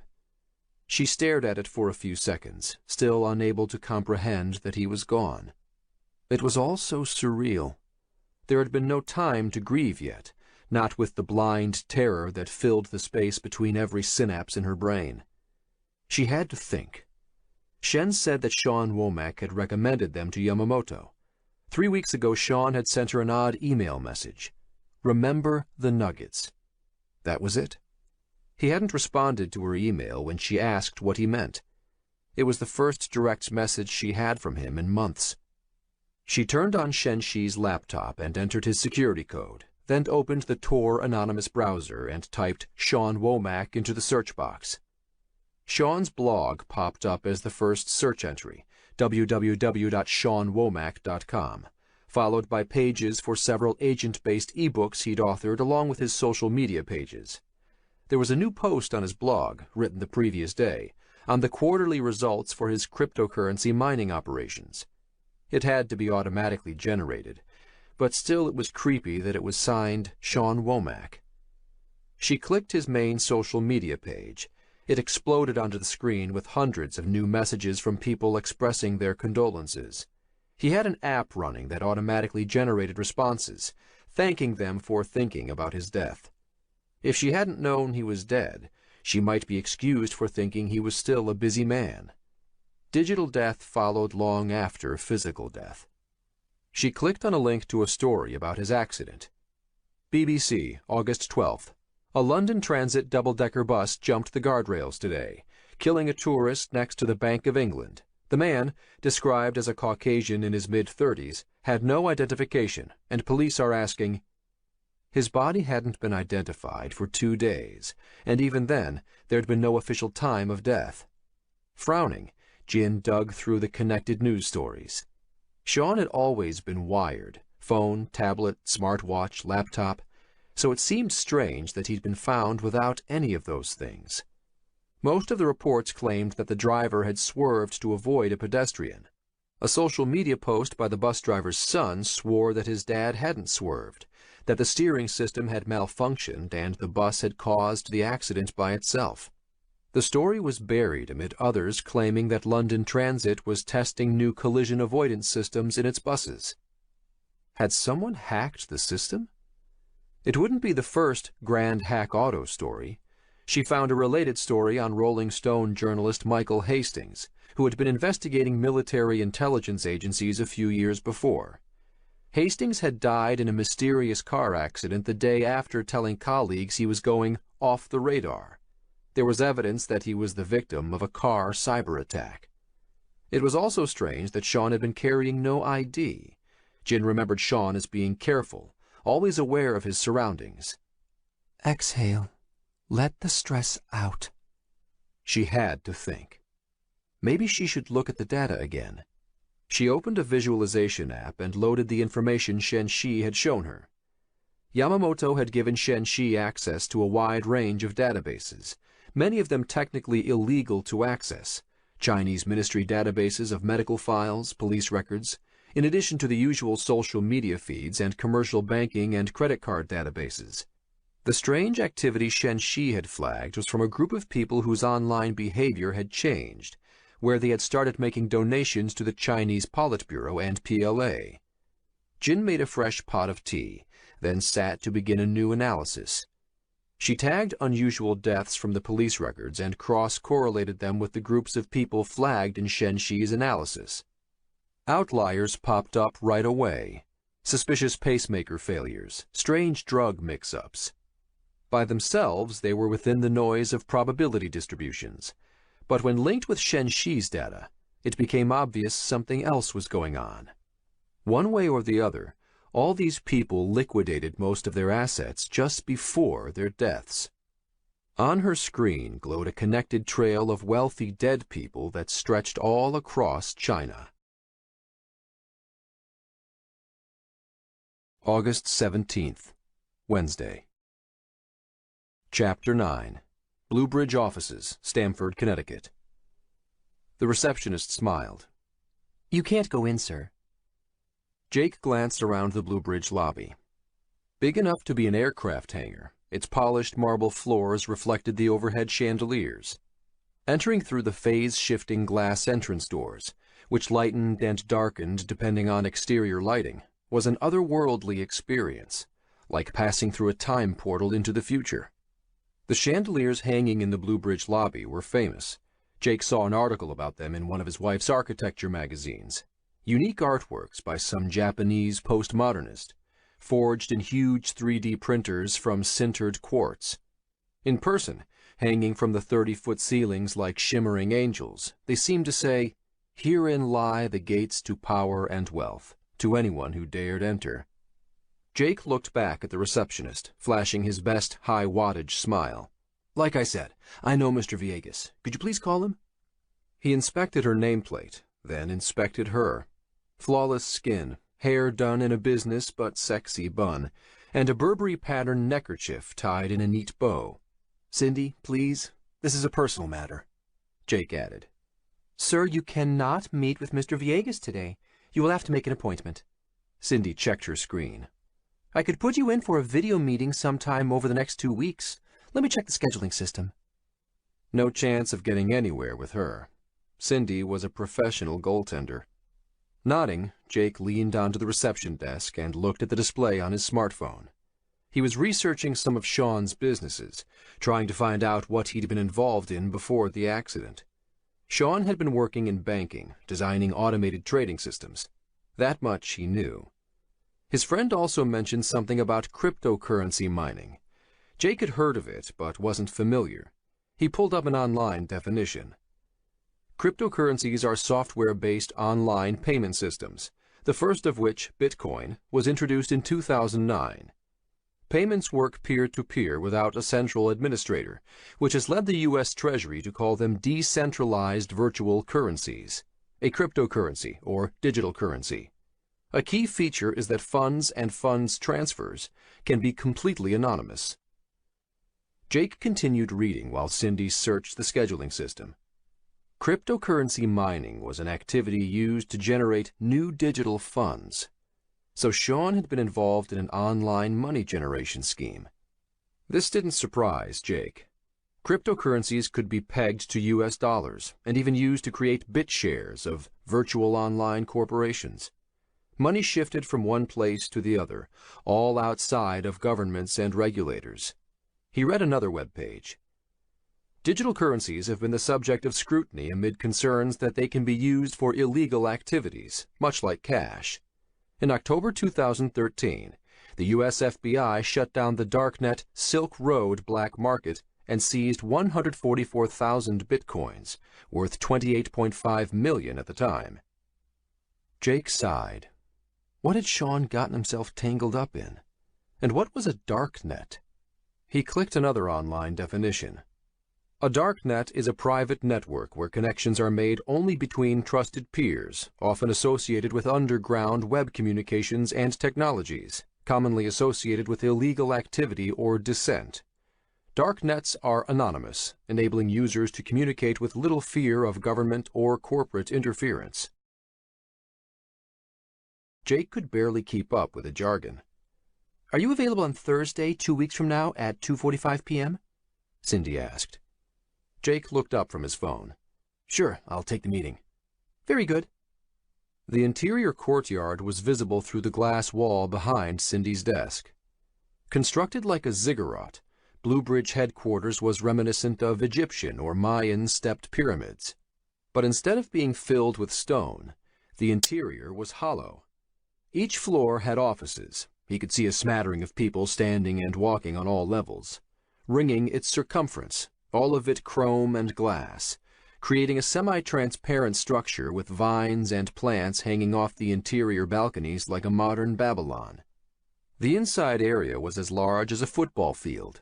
Workers were busy setting up for the event tonight, a fundraiser in the inner sanctum of Bluebridge. He tried to get a ticket. It wasn't possible, not even through his wide network of connections. Villegas was going to be here tonight, and Jake needed to speak with him. In person. "Could you place your finger on the scanner?" Jake frowned. "Now? For an online meeting in 2 weeks?" "We require everyone we schedule meetings with to bio-authenticate." "Are you kidding me? What if I was remote?" Cindy wasn't fazed. "Our procedure is to send out teams to authenticate remotely." Jake stared at the scanner in front of him, his Atlas work email displayed on it. He knew they were paranoid here. All the big hedge funds, Vanguard, Cerberus, BlackRock, were secretive to varying degrees, but Bluebridge took the ribbon. Working here was like joining a cult. Management warned employees not to talk to outsiders about anything they did here, and could only communicate via approved devices, whether work or personal. Bluebridge recorded every conversation and email. It was the only place he knew of that had 4 chief security officers, all of them high-ranking ex-CIA. It wasn't like the security apparatus of any other corporation. Then again, Bluebridge wasn't like any other corporation. Henry Montrose III, the founder, had made a reported $5 billion the previous year, with Viegas not far behind, making them the highest-paid executives on the planet. That was as much money as run-of-the-mill billionaires made in a lifetime, but at Bluebridge they gave the impression they were only getting warmed up. Jake glanced from the scanner to Cindy, then pressed his thumb onto it. Something fluttered past him, and Jake tensed up and turned around. He was about to tell Cindy that a bird had flown into the lobby when another of whatever it was buzzed past. "Delivery drones," Cindy advised, smiling. "It does take a little getting used to." Jake watched this one zip down the corridor.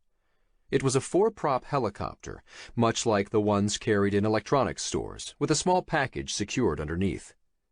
2 people walked up the hallway, talking, oblivious to the device flying at them, and Jake was about to yell a warning when the drone executed a neat sidestep around them.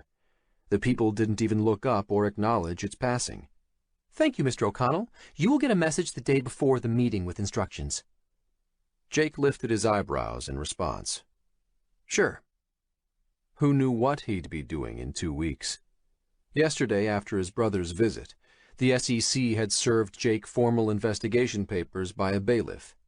They'd instructed Jake not to leave the New York metropolitan area, not to contact Donovan, not to erase any emails or documents. Not a surprise. He'd expected it to happen, so he hadn't paid it much attention. What he had been doing was researching Bluebridge. Many of the shell companies listed on Donovan's memory key connected to it, through circuitous ownership networks spanning the global financial system. Was Bluebridge framing Donovan?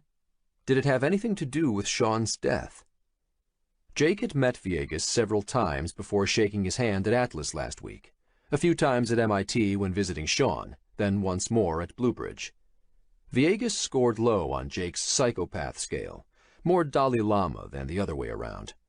Sean might have been the brilliant one, but Jake's skill was reading people, noticing what they were thinking. He wanted to confront Viegas, see how he reacted. Not a sophisticated plan, but he realized now that they wouldn't let him stand there and wait. "I took the liberty of ordering you a car service," Cindy said. "I assumed you came in from the train station?" Jake glanced over his shoulder to see a car waiting beyond the entrance doors. It wasn't a taxi. It was a limo. He nodded. "Thanks, Cindy." Elle and Jake didn't have a car. He had taken the Amtrak from Penn Station to Stamford, then a taxi to Bluebridge. Cindy must have noticed him arriving in it. Cormac watched Jake get out of the limo and walk into the station. Rolling down the window of his Buick, he used binoculars to watch Jake through the glass walls of the enclosed second-floor waiting area. After 10 minutes, the southbound Amtrak pulled into the station, obscuring Cormac's view of Jake. A minute later, it pulled out of the station, leaving an empty platform behind. "We're good," Cormac keyed into the encrypted messaging app on his phone. He was leaning forward to start his car when he spotted something from the corner of his eye. A taxi headed out of the station, already up the road, with Jake in the back seat. Cormac swore under his breath and dialed a number. No answer. Swearing again, he keyed another number and fired off a hurried text message. The taxi driver dropped Jake off just before the entrance to Bluebridge. As he'd waited in the train station, the anger had built inside Jake and then sparked like a rushed ignition sequence when the train pulled in. If someone here was involved in Sean's death, he had to find out. Now. He was pretty sure Viegas wasn't involved. Viegas had been Sean's friend and mentor. If Viegas saw Jake, he would give him a minute, Maybe he didn't even know Sean was dead. Going back and waiting outside the Blue Bridge entrance seemed like a workable idea. He'd spotted a coffee shop across the street and decided he could wait there until a limo or helicopter arrived. Then he could cut through the pines, past the exterior security, and try to confront Villegas. Not elegant, but better than nothing. The moment Jake disembarked from his taxi, a black limo pulled in through the front security gate, the outline of Villegas's head visible through its tinted window. Lucky, but it was perfect timing. Ducking through the trees, Jake jogged to the entrance just as Villegas got out of the limo and passed through the front doors. Someone shouted behind Jake. He picked up his pace, ran harder, and in a few seconds he was at the doors. They slid open before him. Cindy, the receptionist, saw him coming in and stood. "Mr. O'Connell, did you forget something?" "No, I need to use the bathroom." Cindy was already picking up her phone, probably dialing security. "Mr. O'Connell, you cannot come in here." Jake jogged past her desk and ignored her. He'd been here before with Sean, so he knew Villegas's office was to the left, past the pit of programmers on the first floor. "Mr. Villegas!" Jake called out, rounding the corner. Villegas's head turned toward him. "I'm Jake O'Connell. We met at MIT a few times and we shook hands at our office last week. I need to talk to you about Sean Womack." Jake sprinted the last few feet, then skidded to a stop, holding his hands up. He knew the guards would be on him in seconds, but he figured Villegas would at least hear him out. Villegas stared at him. "Sean Womack," Jake repeated. "You were his thesis advisor? We got together in Cambridge. He's been working with your company for the last few years." Jake took a gulp of air. "Sean was killed in London. I wanted to—" "I don't know what you're talking about." Villegas backed away.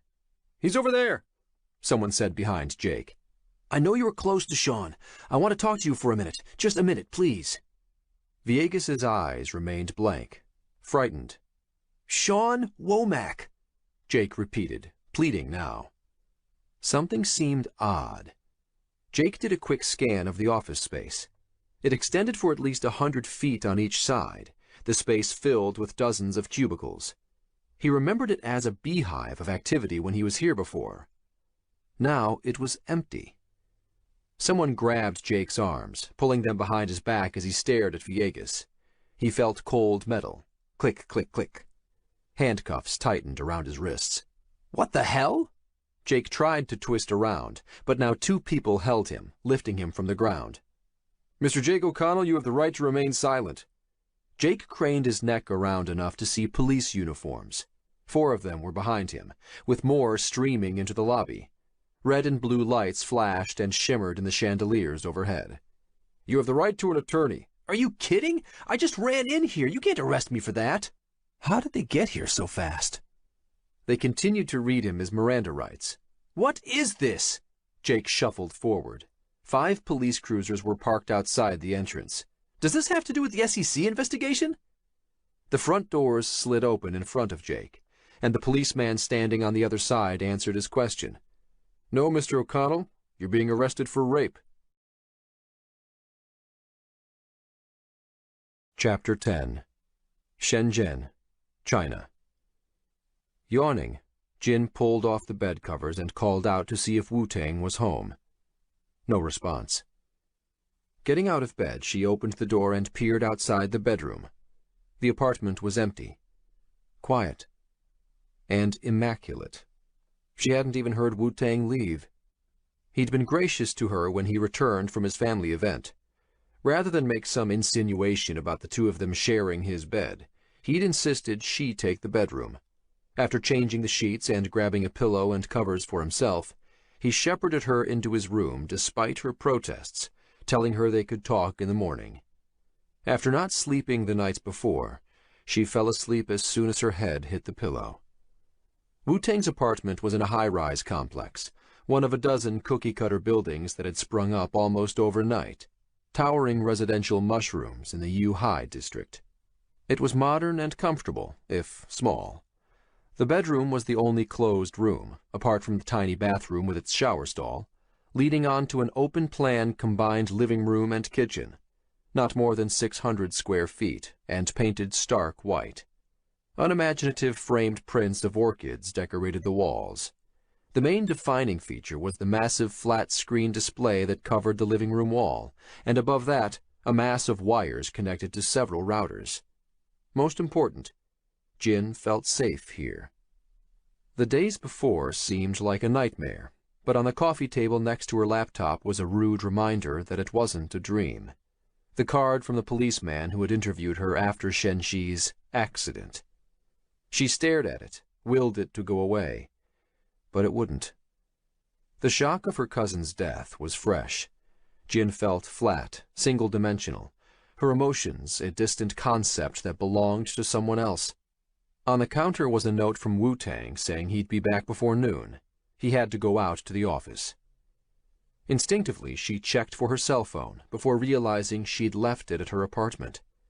If someone was looking for her, a cell phone was a beacon that could pinpoint her. Better to be safe. But there would be dozens of messages on it from her mother and aunts. Better check my email. Reaching into her backpack by the door, she pulled out and opened her laptop, putting it on the coffee table. Jin had left emails for her family saying she was fine, staying with a friend, but they'd be frantic by now. She should be frantic herself, but somehow she wasn't. She felt numb.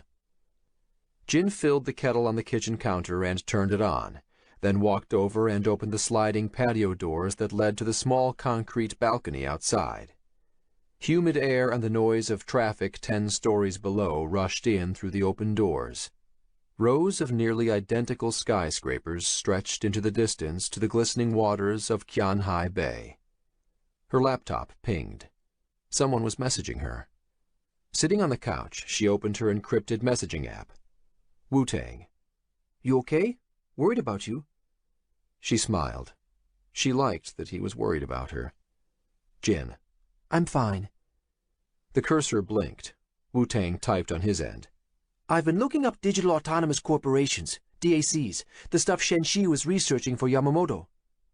Appended to his message was a list of web pages.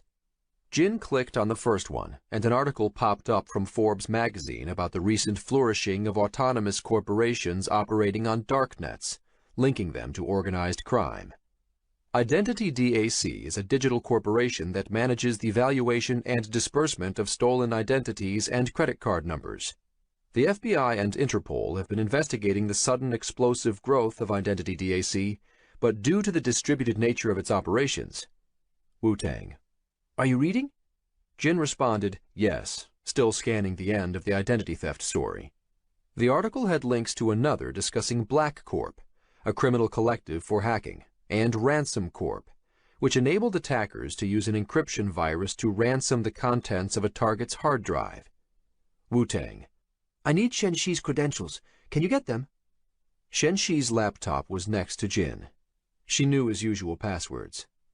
Yes, she typed back. The list of autonomous corporations went on and on. Jin scanned them, a low-voltage tingling working its way down her back. Something related to this must have been what Yamamoto was planning to expose to the banks. What got him killed? What got Shenxi killed? Jin. When are you coming back? Wu-Tang.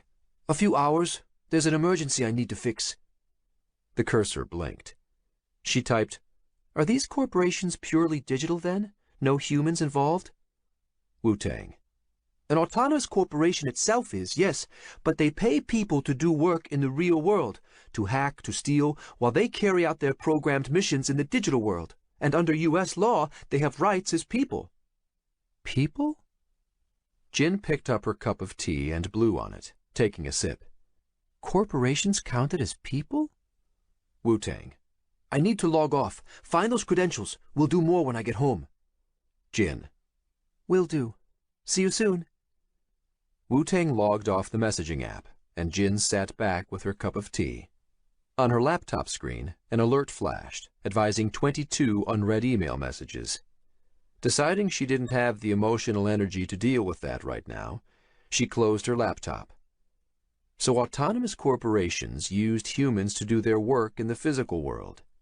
She'd heard of them, glanced at articles on cryptocurrencies when going over the morning news, but she'd never considered the implications. Leaning forward, she grabbed her backpack and took out Shenxi's laptop. Shenxi. Her hand trembled. She put her cup of tea down, spilling some of it as the sobs came. The fear she'd felt since the accident all turned to sadness. Shenxi was gone. Her resolve hardened. Someone had done this to her cousin. They had to find out who. She settled onto the couch with Shenxi's laptop and found his encrypted password locker, opened it, and sent the contents to Wu-Tang. Logging in as the administrator, she changed the password, then opened an anonymizing web browser. It was strange that Sean had been carrying no ID. Jin remembered Sean as being careful, always aware of his surroundings. He had friends everywhere, and he wouldn't be without identification unless it was on purpose. Had someone stolen his wallet? Was it a robbery? It seemed unlikely. She repeated the web searches she did the night before to see if she missed anything, then scanned the list of results. On the third page, a connection popped up that she hadn't seen before. Vidal Villegas. Vidal Villegas had been Sean's thesis advisor at MIT. She remembered hearing about the mentorship from Sean, who used to joke about having someone at the top of the industry. Jin pulled up more searches clustered around Villegas, author of the machine learning algorithms that she and all of her colleagues in the data business used. She found as many references to fundraising events with U.S. presidential candidate Senator Russ as she did Villegas's technical work on automated agents and data mining. A fluttering dread roiled in Jin's stomach. Villegas was now the famous co-founder of Bluebridge, the world's largest hedge fund. The strange email from Sean before he died. He'd written a single phrase in his message. Remember the nuggets.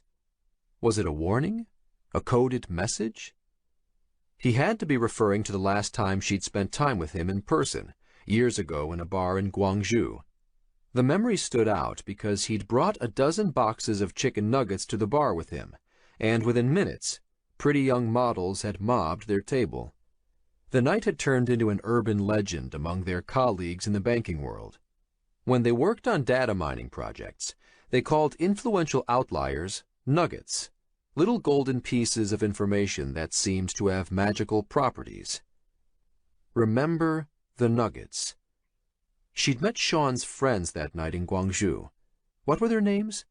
Max Lefebvre was one of them, a French-Canadian that Sean worked with, and another guy was there, Sean's best friend.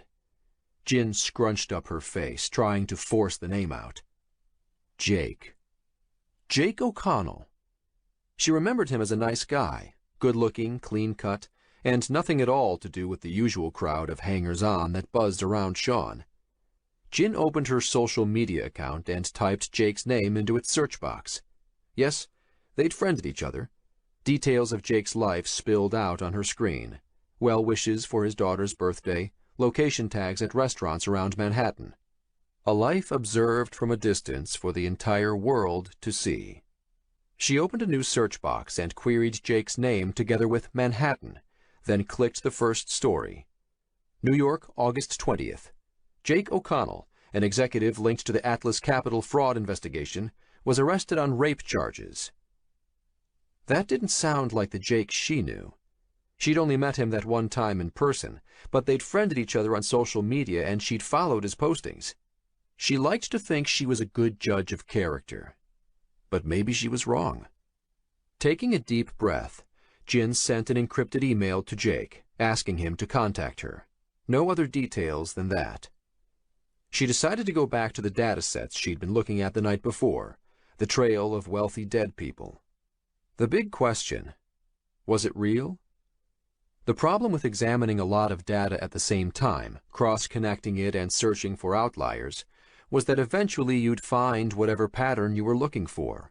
With enough data, you started seeing anything, like reading a medical textbook and deciding you had the symptoms of a dangerous disease when all that was happening was the regular mechanics of life. She needed a second opinion. Message. Jin to Chen. Could you have a look at something for me? Chen was a friend who she and Shenxi had worked with on their last two ministry projects. Even so, she made it a policy to contact everyone through an anonymous connection. You never knew who might be tapping the data stream. She leaned forward toward the tea set. Before she could finish pouring herself a cup, the messaging app pinged. Chen. Heard about Shen. So sorry. The cursor blinked as Chen continued to type on the other end. Chen. Very weird. Jin sighed, put down her cup of tea, and replied, Jin. Yes. Chen. Are you okay? Jin. No. She waited. The cursor blinked. Chen. What can I look at for you? Uncrossing her legs from the couch, she put the laptop on the coffee table. Opening some online tools, she set up a data exchange, answering questions back and forth about what she wanted to examine. She didn't want to tell him what to look for, that might skew what he found, so she only said that there were some unusual correlations. Chen. Do you want to get lunch? Jin blinked and stared at the cursor. She could use some company. Wu-Tang wasn't going to be back for a few hours. Jin. Sure. She didn't want to say where she was staying, but she gave him the name of a noodle shop around the corner, a small one she knew to be quiet. They could discuss the results and see if Chen saw the same patterns. One click of the send button, and the data started uploading from Shenxi's laptop into a secure cloud repository for Chen. Logging off the chat app, Jin checked the time. It was 40 minutes past 12. She needed to grab her shower. Leaving her own laptop open, she picked up Shenxi's and deposited it into her backpack. She smiled. Wu-Tang had left towels out on top of the counter for her. Jin picked up the top towel and held it to her nose. It smelled fresh. What a sweetheart. Her laptop issued an angry ping, an urgent message alert. Still holding the towel, she leaned over the couch and squinted at the screen. It was a message from Wu-Tang. Wu-Tang. You need to look at this right now. Jin sat down, towel in her lap, and clicked the link attached to the message. A web article popped up. The Assassin Market, a crowdfunding service that enables people to anonymously contribute cryptocurrency funds toward a bounty on anyone. A kind of Kickstarter for murder, this Darknet site has resisted multiple attempts by the CIA to bring it down as it spawns itself. Her background low-voltage dread spiked into high-voltage panic. Jin. Why are you sending me this? Wu-Tang. Sit down. Jin. I'm sitting down. The cursor blinked, then blinked some more. Jin. What's going on? Wu-Tang. Don't go anywhere. I'm on my way home. Jin. Why? Wu-Tang. I used the credentials you gave me from Shenxi to log on to the Assassin Market the article is talking about. Jin. And? Why hadn't Shenxi told her? Why was Wu-Tang making her wait? The next message pinged with an attachment. A spreadsheet. She double-clicked it. A list of names appeared, each with a fractional number of cryptocurrency funds, along with a dollar equivalent next to it. Wu-Tang. This is the Assassin Market hit list. $275,652 posted as bounty for the assassination of the International Monetary Fund director. $142,544 for the President of the United States. Jin scanned down the list of names, which looked like the typical crackpot. A name popped out, floating disconnected from the rest of the page. Shenxi Heng. Recent payout, $86,544. The apartment spun and her stomach churned. She held the towel to her face, her hands shaking. There was one more name, added just that morning. Jin Huang, $103,233. Wu-Tang. I'm sure this is some sick joke. Stay there. I'm almost home. Jin snapped the laptop closed and pulled her hand away as if it was burning hot. She got up, knocking the table, spilling the tea. She grabbed her backpack with Shenxi's laptop. She had to get out of there. But where would she go? She turned to the patio doors. Better close them, pull the curtains. Hide. Behind her, the apartment door splintered and flew open. Men in head-to-foot black clothing forced their way in. Jin shrieked and dropped the towel, spinning around and crashing into the coffee table. She was still holding her backpack with the laptop. One thought filtered to the top. They had to be after Shen-Shi's data. Scrambling to stand, she swung the backpack out the balcony door just as one of the men grabbed her and pushed her to the ground. She watched the bag clear the balcony railing outside and fall from view. Squirming, Jin tried to get up, but the man held her down, wrapping his arms around her. Two others stormed into the bedroom and kicked in the bathroom door. A fourth man entered the apartment slowly, pulling a syringe from one of his pants pockets. Jin's eyes went wide as she watched him hold it up and squirt liquid from its tip. She tried to scream, but the man restraining her had his hand clamped firmly over her mouth. The fourth man grabbed her arm and stuck the needle into it, plunging the contents of the syringe into her veins. Her vision swam.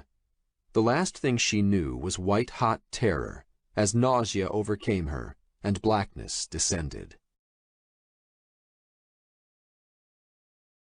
August 18th, Thursday.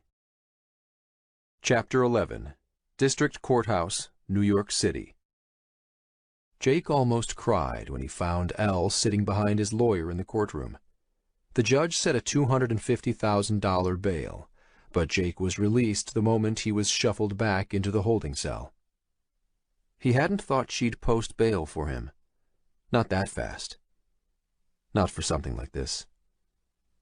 Released into her custody by the court, he followed her down the rickety wooden wheelchair ramp in front of the building. "Can I get a hot dog?" Jake asked stupidly when they passed a street vendor. He was starving, having barely eaten in the past day, but Elle didn't turn, didn't respond in any way. She walked ahead of him until she found a taxi.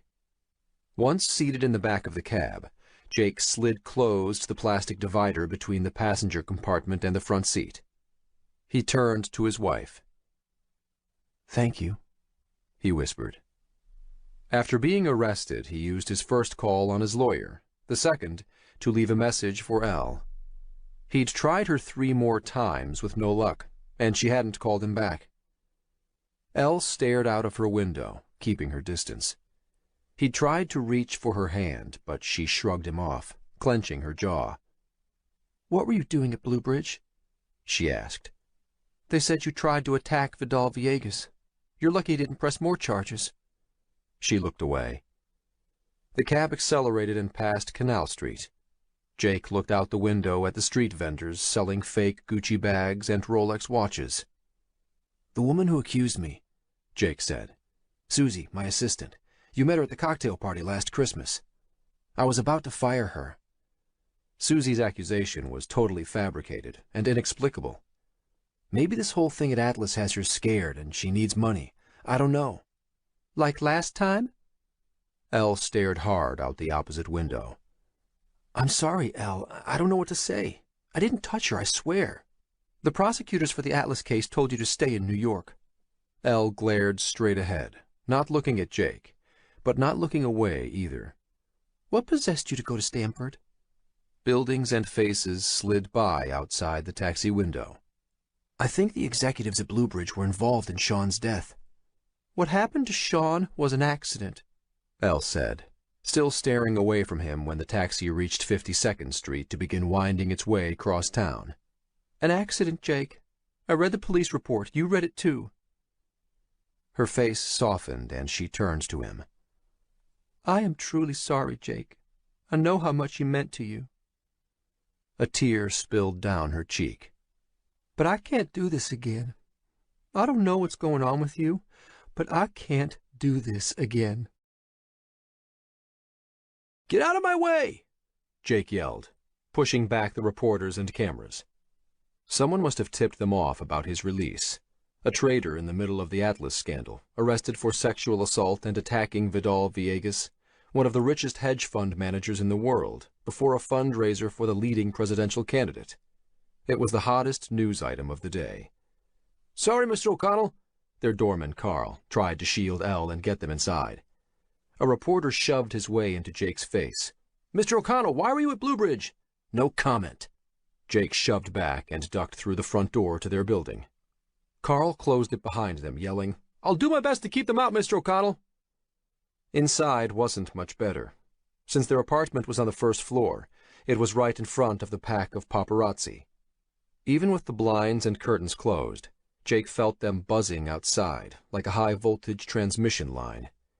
He threw his suit jacket onto the kitchen table. He'd slept in it.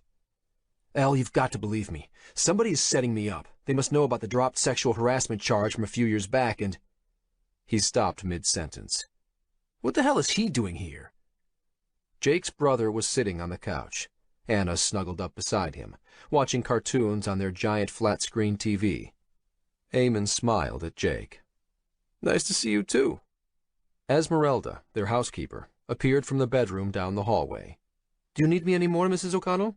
"No, thank you, Esmeralda. I really appreciate you coming on such short notice." "No problem, Mrs. O'Connell."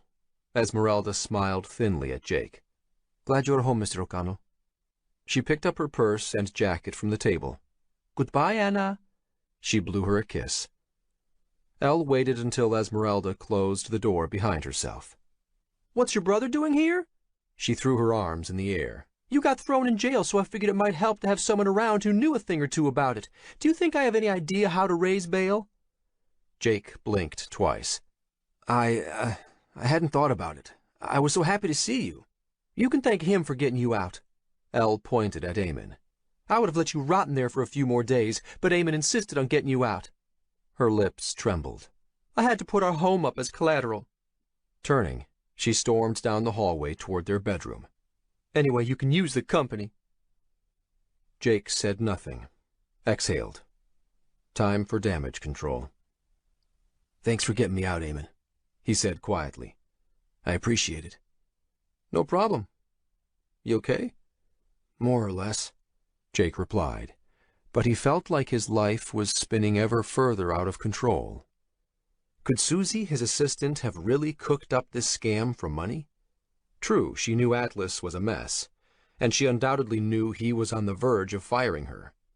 Still, it seemed out of character for her to concoct a scheme like this. Jake took a few steps into the living room, dodging stuffed toys and Lego sculptures to sit down next to his daughter, Anna, her eyes still glued to the TV. "Daddy," she squeaked as he sat, finally peeling her attention away from the movie. She wrapped her arms around him. "I missed you," she said, looking up into his eyes. "I missed you too." She had her mother's almond eyes, Jake's mouth.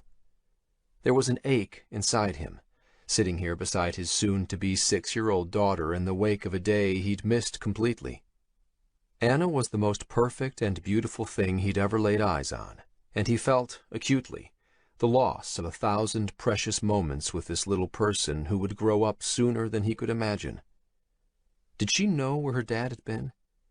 Shame and fear snaked through Jake's gut, but Anna's eyes betrayed nothing. Leaning down, he kissed her forehead. She scrunched up her face and said, "Yuck, Daddy," then squirmed free to return her attention to her cartoon. Jake glanced around the apartment. Something was out of place. The luggage stacked by the door. "Elle, what's with all the bags?" He stood. "I told you I'm not doing this again." Elle appeared through their bedroom door, scarves and shoes in hand. "I'm bringing Anna with me to my sister's in Hoboken." She swept past him and stuffed the items into one of the bags by the door. Jake felt his face flush. "I didn't do this, Elle. My assistant is setting me up. Either she wants money or something else. Donovan said Bluebridge framed him. Maybe he was right." Elle threw the last shoe she was holding toward an open bag, and it bounced off against the wall and skidded across the floor. "Why would they do that?" "I don't know." "So you expect me to take your word for it like I did last time?" She reached for a piece of paper on the entrance table, waved it in the air. "I went ahead and checked your phone records. You called this girl Susie late at night over and over." Wiping away tears, she gritted her teeth. "What do you have to say about that?" "What? Let me see that." Jake never called Susie outside of work hours. "Honey, you have to believe me." "Again?" She held the accusatory paper in front of her like a shield. The meaning of life is happiness, right, Jake? Isn't that what you told me when you asked me to marry you? You promised we would romp around the world like two kids in a playground, spreading our love. Well, you're spreading your love all right. Jake felt Anna gripping his wrist like a vice. He looked down into her frightened eyes, filled with tiny tears. Jake and Elle never fought in front of her. "Elle, can we talk in our room?" Jake asked, lowering his voice. Anna and I are leaving this circus, and that's final. She waved one hand toward the windows, toward the media buzzing outside. "You can't split up our family, Elle, please." Elle took 2 steps toward Jake and shoved a finger in his face. You are the one splitting this family up. I don't need all this money you're chasing. I don't need... She jabbed her finger toward the front windows. This. "I didn't do this," Jake pleaded, his voice barely more than a whisper. I thought I knew you, but you are like your dad. Elle's voice was steadier now, but harder. You said you hated how your father gambled, yet here you are doing the same thing with stocks. You hated how he conned people, yet look at you. You see rules and laws as guidelines, not mandates. Ethics only matter if you get caught, right? Isn't that what you said about your dad? She sighed. Go look in the mirror, Jake. "Please, Elle," Jake begged.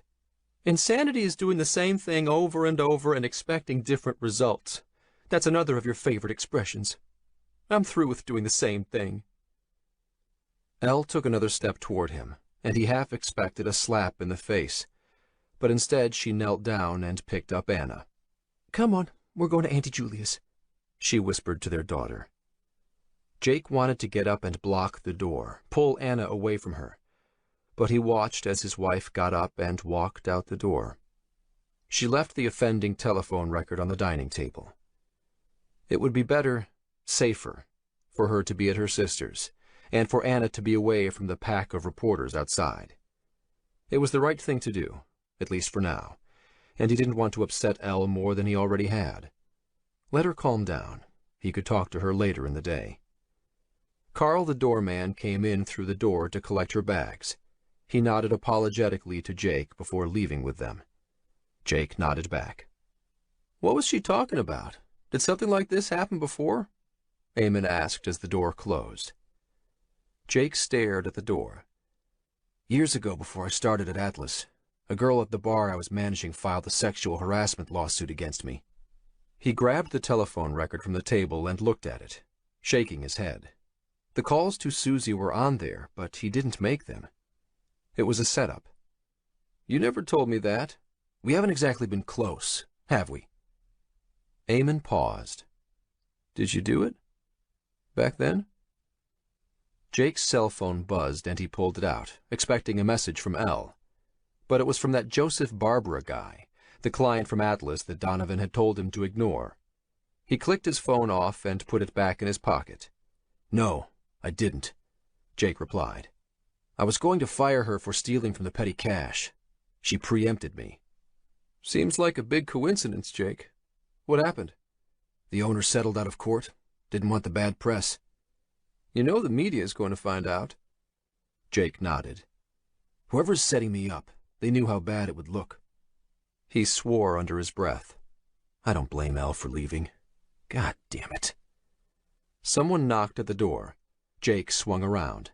It has to be Elle. He jumped at the door and pulled it open. Baby, I'm so sorry. I'm going to... But it wasn't Elle. Mr. O'Connell, said a man in a dark suit.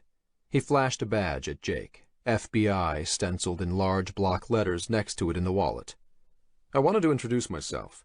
I'm Special Agent Tolliver. Jake glanced behind him. No sign of Elle. What do you want? I've become involved in the Atlas investigation, but we're also investigating Bluebridge. A tingle in Jake's spine. Why? I work outside of the regular channels, Mr. O'Connell. A special investigative branch. We've noticed some unusual activity at Bluebridge. I'm not investigating you, but I was hoping you might be able to tell me a bit more about your visit there. What made you... He's got nothing to say. Eamon pulled the door fully open and put an arm in front of Jake. Unless you want to haul him in, he's got nothing to say. Agent Tolliver glanced at Eamon, then looked back at Jake and pulled a card from his wallet. "If you ever change your mind, here's my number." He handed it to Jake. "Think about it." Eamon shook his head, but Jake took the card anyway. "Thanks," he mumbled, as Eamon gave Agent Tolliver the finger, then slammed the door in his face. "Why did you do that?" Jake felt an electric jolt of anger toward his brother. This FBI agent could be important. Bluebridge might be framing Donovan and me. Maybe this guy can help. Eamon let him finish. "First of all, they never help you. That's the first rule. And second, how the hell do you even know who that is?" Jake flashed the card. "We can look him up, and his badge looked real to me." "So you're an expert?" Eamon shook his head. "I wanted to tell him how empty Bluebridge was when I ran in there. It seemed strange." Jake inspected the card. Embossed. Deep blue insignia with gold leaf patterned onto the FBI crest. Looked legit. "Whatever's going on, Jake, we have to figure it out ourselves. This Henry Montrose guy who owns Bluebridge, he's a heavy dude. We gotta be careful. We don't know what Sean got himself wrapped up in." Jake frowned. "What do you mean, we?" "I'm getting you out of here, Jake. You might not like me, but I'm still your big brother. Family's family. Come on, I'm gonna sneak you out the back entrance. I got my car there." Jake shook his head. "I'm out on bail. I can't leave New York." "We're not gonna leave New York." "No?" Eamon grinned. "At least not New York State. I'm taking you home, up to Schenectady." "What are we going to do there?" Leaving the city seemed like a bad idea. It would put more physical distance than there already was between Jake and his family. And if Elle found out he left the city again? "I got connections up there." Eamon pointed at himself and then at Jake. "We got connections up there. And besides, Anna called me. She wants to see you." "Anna called you?" Jake tried to understand what his brother was saying. "My little girl called you? But she was just here. How did she—" "Not Anna." Eamon put a hand on Jake's shoulder. "I mean, Anna." Chapter 12. Schenectady, Upper New York State. The front door swung open before Jake even rang the bell. Anna opened it. "Auntie Anna." He still called her in his head. "I'm so sorry," she cried, wrapping her arms around him before he could say or do anything. Tears streamed down her face. Jake didn't resist. He put his arms around her as well. She felt tiny, frail. They stood like that in the doorway, half in and half out of the rain falling outside. Clenching his teeth, Jake waited for his own tears, but none came. He gripped her tighter just the same. It was the first time he saw anyone cry about Sean's death. Rocking back and forth, they slowly released each other. She wiped away her tears, took his jacket and hung it up in the entrance closet. Holding his hand, she led him inside. "It's so nice to see you, Jake." Anna smiled, leading him to sit down on the floral print couch in front of the big bay window that looked out onto the street. She rubbed her eyes. "You're looking well." "It's nice to see you, too." Jake sat next to her, still holding her hand. A plate of cookies was on the walnut veneer coffee table in front of them. Oreos. His favorite. "You're looking great." The statement felt awkward. Forced. "How's the project coming along?" Jake tried to steer the conversation away from himself. She must have seen Jake in the news, implicated in the Atlas financial scandal, arrested on rape charges. It was as embarrassing as it was frightening. He was supposed to be the local kid that made good. Now he was sure he was the talk of the town. That O'Connell kid. The apple sure doesn't fall far from the tree after all. Anna sighed. "We had to move the office here, upstairs." Jake frowned. "Why?" After her husband died 4 years ago, she'd poured all her energy into starting a foster care network. The last time they talked, she was getting funding for a new halfway house and activity center for boys she was going to build in the woods. The same woods Jake and Sean, and sometimes Eamon, used to escape into when they ran from whatever foster home they happened to be in. Anna joked that if that's where the boys wanted to go, she might as well build them a house out there. Budget cuts. The downturn hit this area hard. She managed a wisp of a smile. No money. Can I help? Jake always tried to offer Anna money, but she would never accept, saying he needed it for his family. She held up her hands. You know what I'm going to. Anna! A voice called from upstairs. A loud screeching and wailing began. Could you come up for a second? Anna squeezed Jake's hand. Would you excuse me? Of course. Jake watched her get up and climb the stairs. Awkwardly. Slowly. Anna had aged in the 2 years since they'd seen each other. He usually came every year, at the holidays, but this past season they'd gone south for a beach vacation instead. Jake had been meaning to come up for a visit, but there was always something that got in the way. She looked fragile, her hands thin, skin papery, face gaunt. People had a way of aging suddenly when you weren't looking. For 30 or 40 years, through middle age, they would look almost exactly the same, and then all of a sudden, the decades would pile on in months. But sometimes, it wasn't time that aged us. Jake could see the worry in her eyes. He looked around the room. It was the same as he remembered it.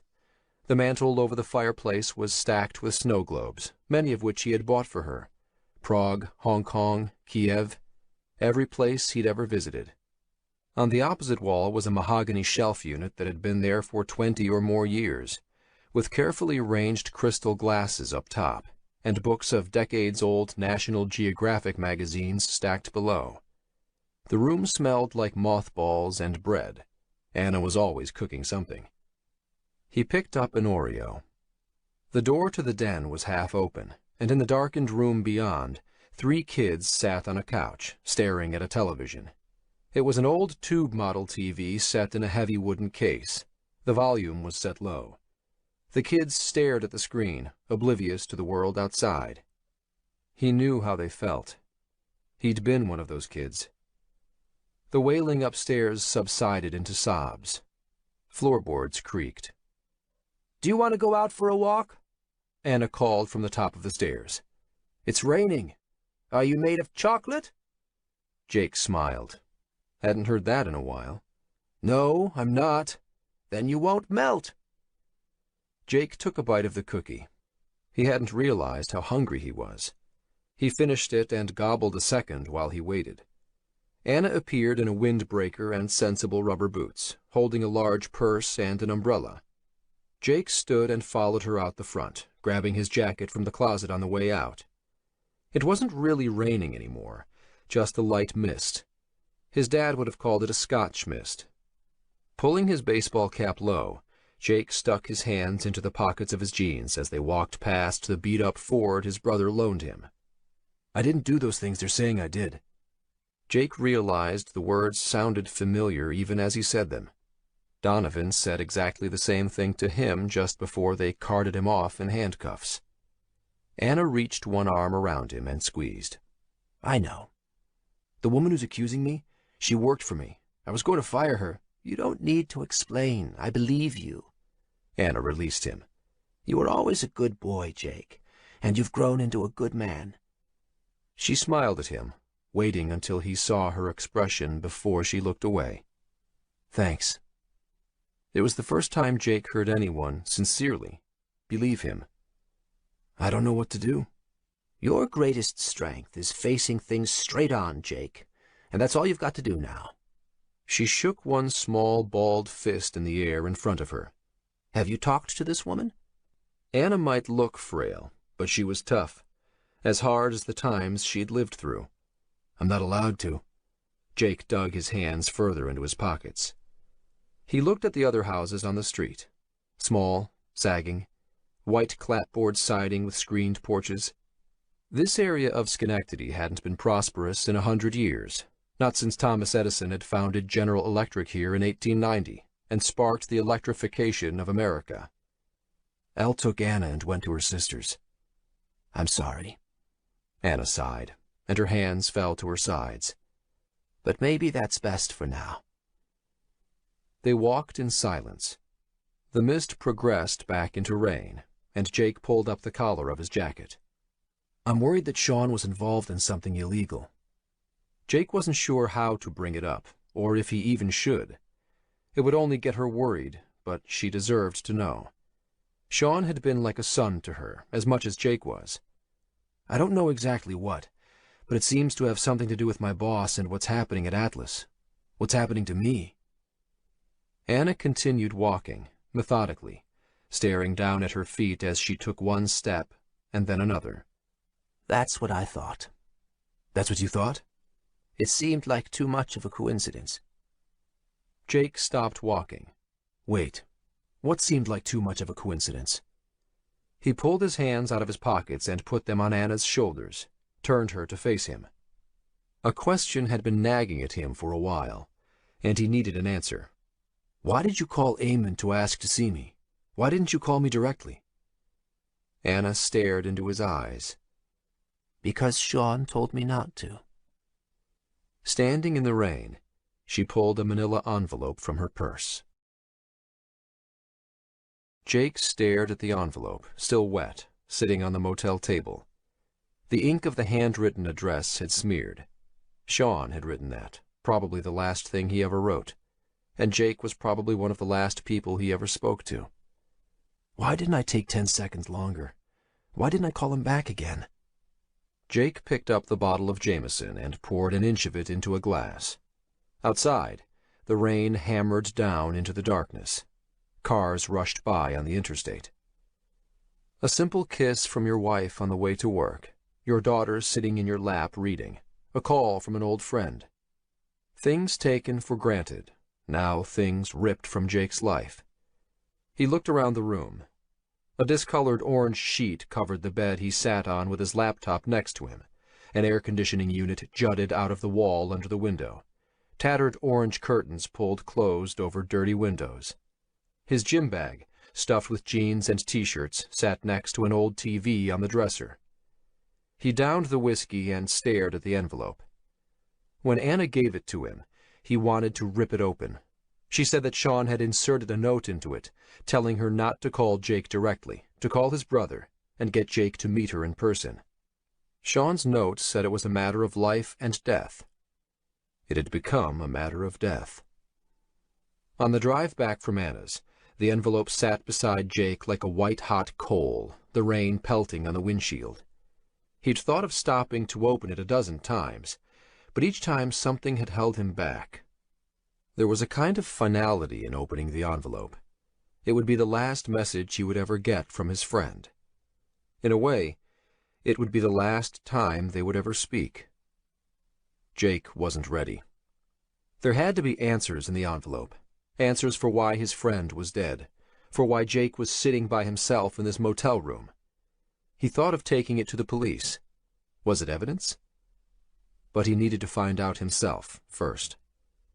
His laptop pinged, and Jake reached over to flip it open. He'd set an alert for the start of the Bluebridge Quarterly Investors Meeting. Viegas would be speaking. Jake wanted to see what he would say. He needed all the information about them he could get. Clicking a link generated a new window in his browser. The face of Vidal Viegas filled the screen. Viegas introduced himself, detailing the stellar returns Bluebridge earned for its investors. Jake sighed and returned his attention to the envelope. He picked it up, then reached inside to pull out another smaller envelope. Jake was written in big cursive letters on the front of it. Sean's handwriting. He looked inside the manila envelope, upended it. That was all that was inside. Taking a deep breath, he opened the second envelope. A stack of papers filled it, along with another memory key. On top was a letter addressed to Jake. Jake, if you're getting this, and you didn't know you were getting it, then something happened to me. I'm sorry, buddy. I really am. I love you, Jake. You've been more than a brother to me. Promise me that you'll have a big party for me. I will. Jake rubbed his face. And I love you too. That's why I'm dreading what I need you to do. I can't tell you more right now, but the reason will become clear. You need to get off the grid. Dump your laptop, cell phone, credit cards. Don't access any email accounts or online tools. You need to become a ghost. And you need to go to this location. The location was a set of GPS coordinates. An attached map showed it up north in Canada, past Montreal. Jake had never been that far north, but he and Sean used to go up to Montreal all the time when they were teenagers. Montreal was a bit more than 2 hours up the interstate from Schenectady. And get in touch with Dean Albany. He can help you figure out what to do. 2 things, Jake. Remember the nuggets. And the key is money in your pocket. You can't tell anyone what you're doing, nobody except Dean. Keep this secret. I can't tell you more, but the other papers in here should convince you that this is serious. Never giving up, Jake. That's your strength. I'm sorry to say that you're going to need it. That was it, besides the other papers and the memory key. Jake looked at the key, but externally it was unremarkable. Carefully, he set Sean's letter down and inspected the papers. He read the first one. It was a medical chart from Stamford Hospital. Jake scanned the document. Heart attack, a list of medications and times and activities. Scrawled at the bottom of the chart was a time of death and a doctor's signature. Jake looked at the top of the paper to find the name of the patient. He blinked. That couldn't be right. Vidal Villegas. Jake rubbed his eyes and read the document again. It seemed to be an original. The doctor's signature looked like it was written in ballpoint pen, but then Jake was no expert. On the bed beside him, in the browser window on his laptop, Vidal Villegas announced a major new acquisition in Japan through the company's Hong Kong affiliate. Jake looked back at the death certificate. It was dated over a year ago. Jake shook Villegas' hand a week ago at Atlas, and almost ran him down the day before at Bluebridge. Goosebumps prickled across Jake's arms. On the webcast, Villegas smiled and asked if anyone had any questions. August 19th, Friday. Chapter 13. Canadian Border. Name, please? The border guard asked. Mark Smith, Jake replied. Turn off the engine. The guard reached to take Jake's passport. And could you please take off your sunglasses? Sorry. At least Canadian border guards were still polite. Jake peeled his sunglasses off and smiled at the officer. He turned his ignition off. Mark Smith? Could there be a more blandly suspicious name? Is this your SUV?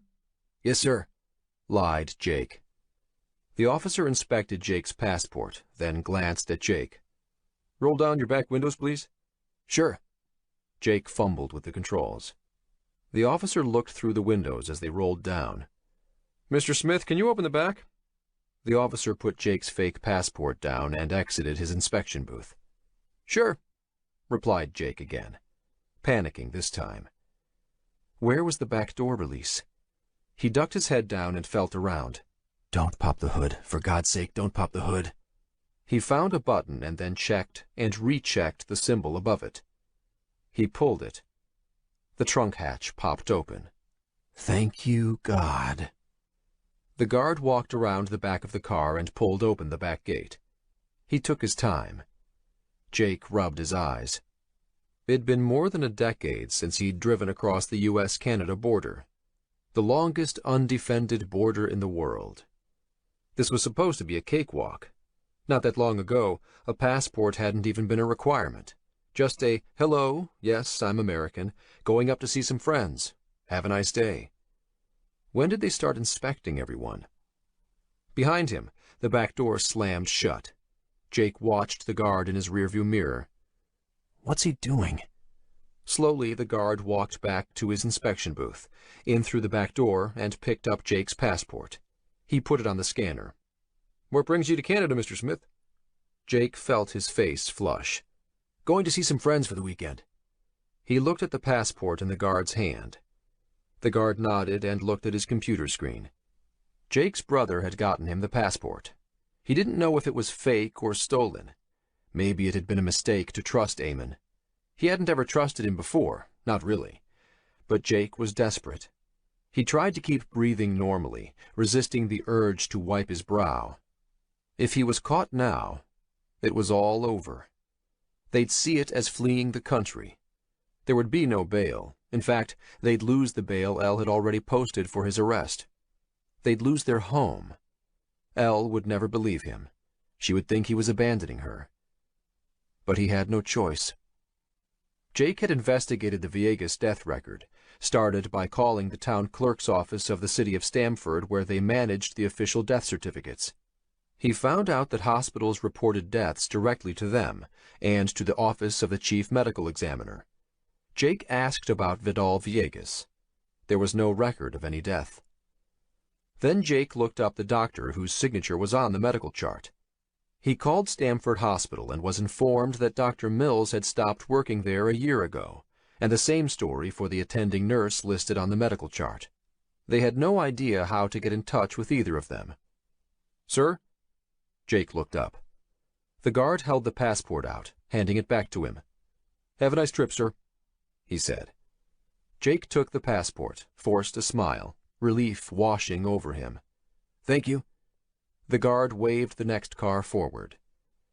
Jake started the car and pulled it into gear, then slowly accelerated. A signpost advised 100 kilometers per hour equals 60 miles per hour. All the signage was in French. He was in Quebec. The change in landscape was immediate. Before the border was all rolling hills and forests, but immediately afterward the landscape changed to farms and silos and barns. To Americans, this frontier was the northernmost point, the coldest and most inhospitable place in the country. But to Canadians, it was as southern as it got, and they crowded everything right against the border. Most Canadians lived within an hour's drive of the invisible line. Montreal, a city of 4 million people, was less than half an hour away on the main highway. But Jake wasn't going to Montreal.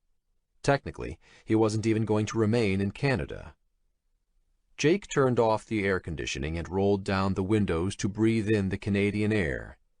It felt different, and it wasn't the change to bumpy, pothole-ridden roads. He'd always felt freer up here. In most of the world, there were always people around you in all directions. But not in Canada.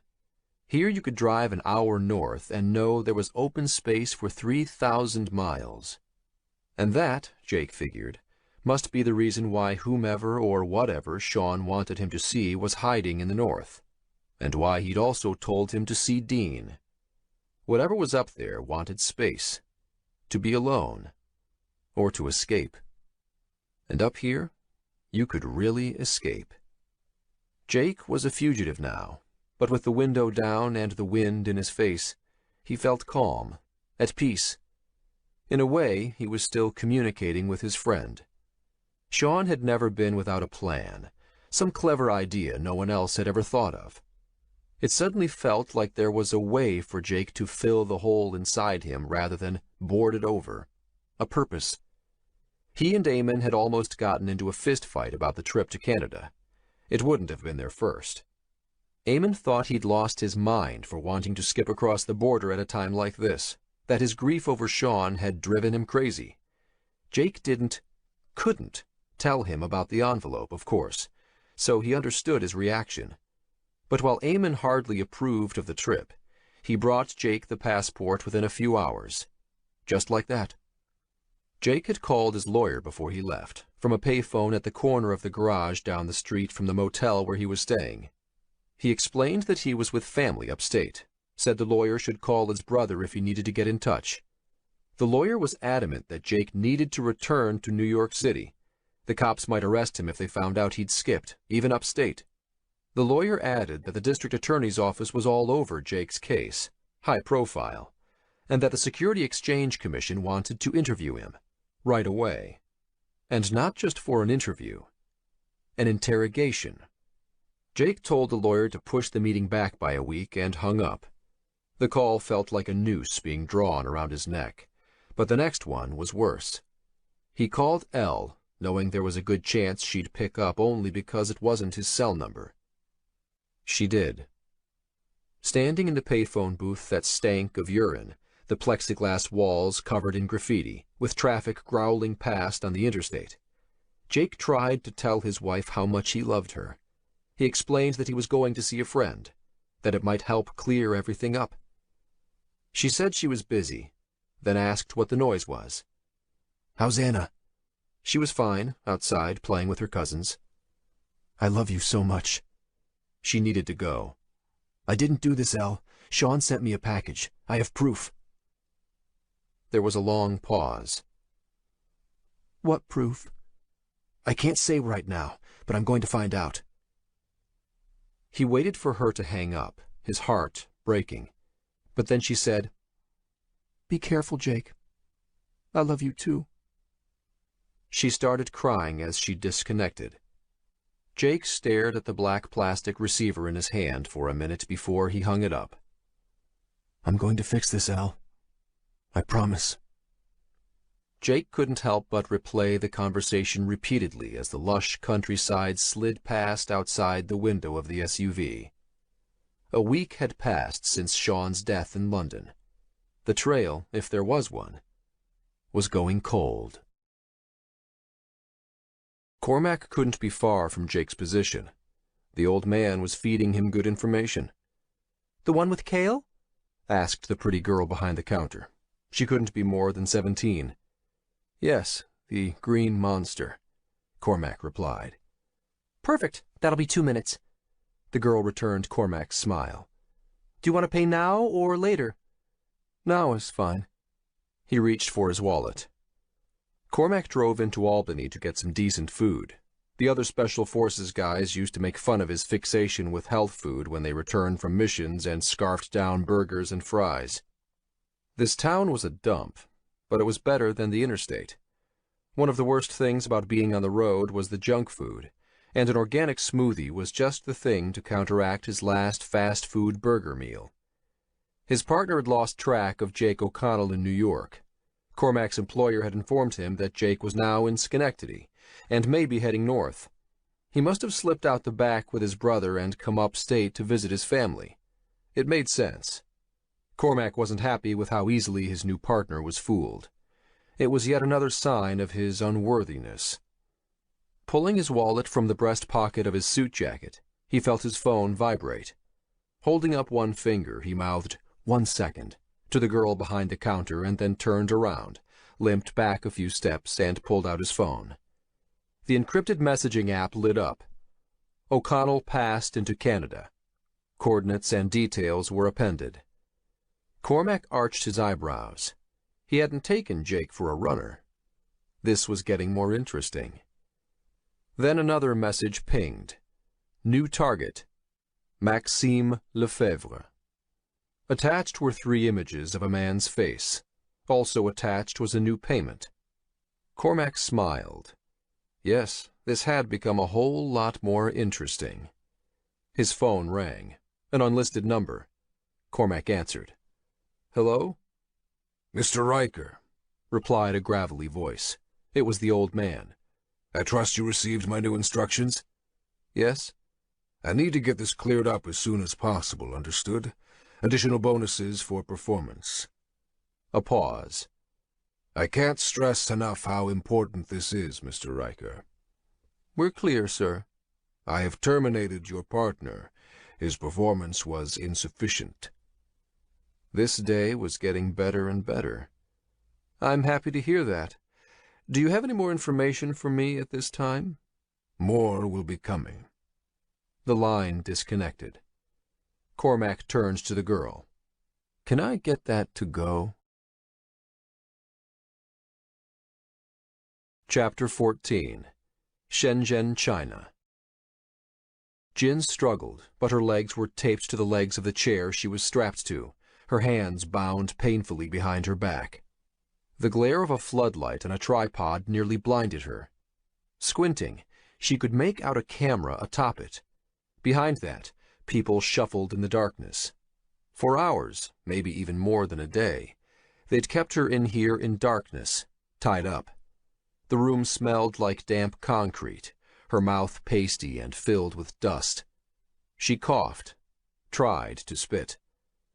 All she saw clearly was the man hulking over her, the same one who'd stuck a needle in her arm. He wound up and smacked her across the face. Pain and shock exploded through her nervous system. A voice from the darkness. Miss Huang, how does a 29-year-old girl own condos in Shenzhen and New York and afford to vacation in Dubai? She gulped 2 mouthfuls of air, steadied herself. I'm a data scientist. She coughed from the back of her throat. Data scientist? For banks, she whispered. And what do you do for these? The voice paused. Banks.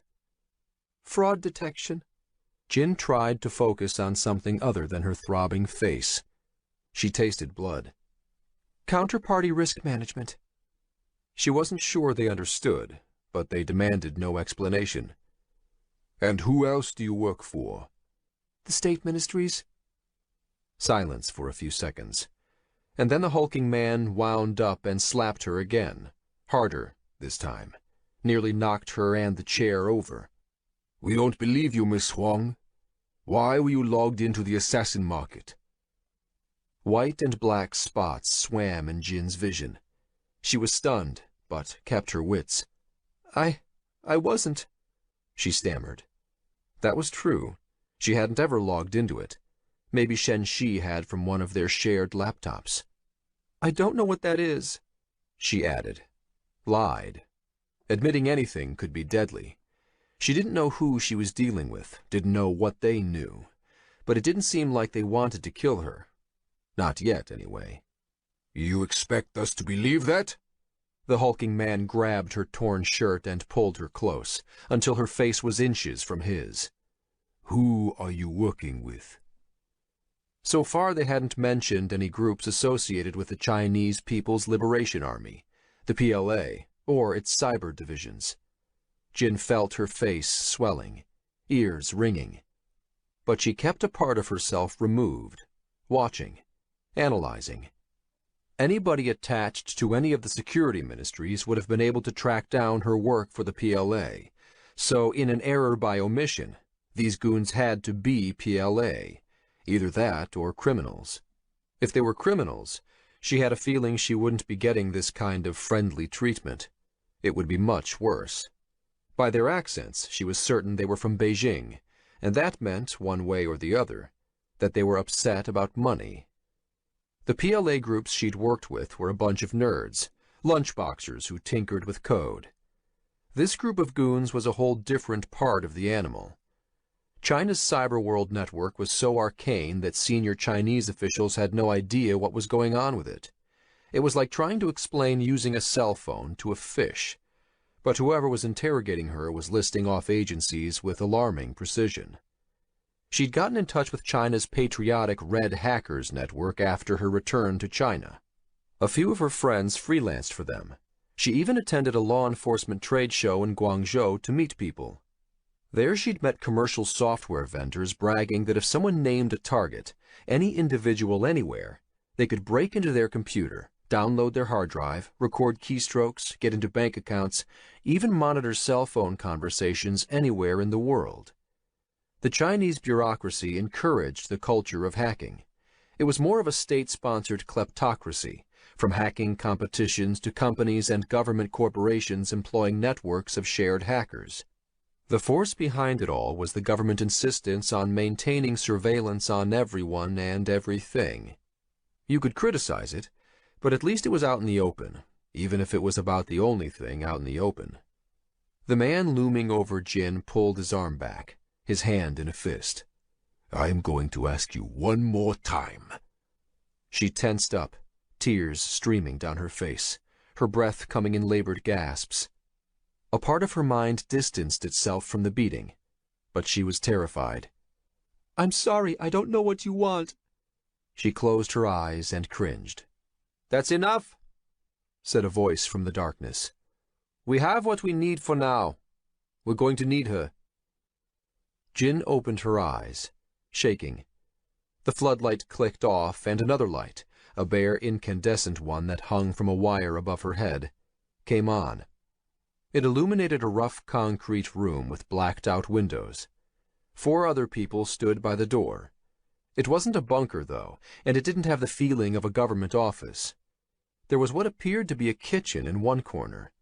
The room looked like it could be any one of the thousands of unfinished building projects on the outskirts of Guangzhou. The man who called off Jin's aggressor wore a business suit. He motioned at an improvised wooden platform in the corner of the room. On it were the twisted remains of a laptop and her backpack. "We're going to need your help getting into that," the businessman said evenly as he saw her staring at the laptop. Walking forward, he tapped the large man still looming over Jin. "Let's go." The door to the room opened, and the other men filtered out until the one with the business suit was left. He made to leave, but then stopped and looked at Jin. "You're lucky that we found you before they did, Miss Huang." He walked out and closed the door without ever bothering to explain who we or they were. The light bulb above Jin's head flickered. Taking deep breaths, she tried to calm herself. They needed something. She had to convince them that she was the only one who could access and decode what was on that laptop. That made her valuable, which probably made her alive, but getting out of here would be even better. Closing her eyes, she rolled her shoulders back and forth, seeing if there was any wiggle room in the bindings holding her hands. They might be goons, but they were diligent with their rope work. The chair, on the other hand, was a different story.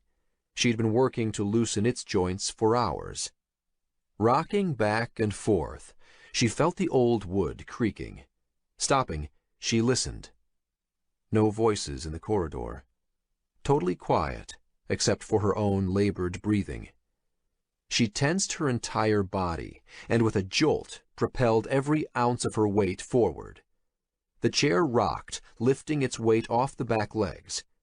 With a grunt, she swayed her momentum backward, this time raising the front legs of the chair off the ground as she swung back. Her heart skipped a beat when the chair almost tipped over, but then it dropped back the other way. She swung all of her weight in that direction, straining her head forward.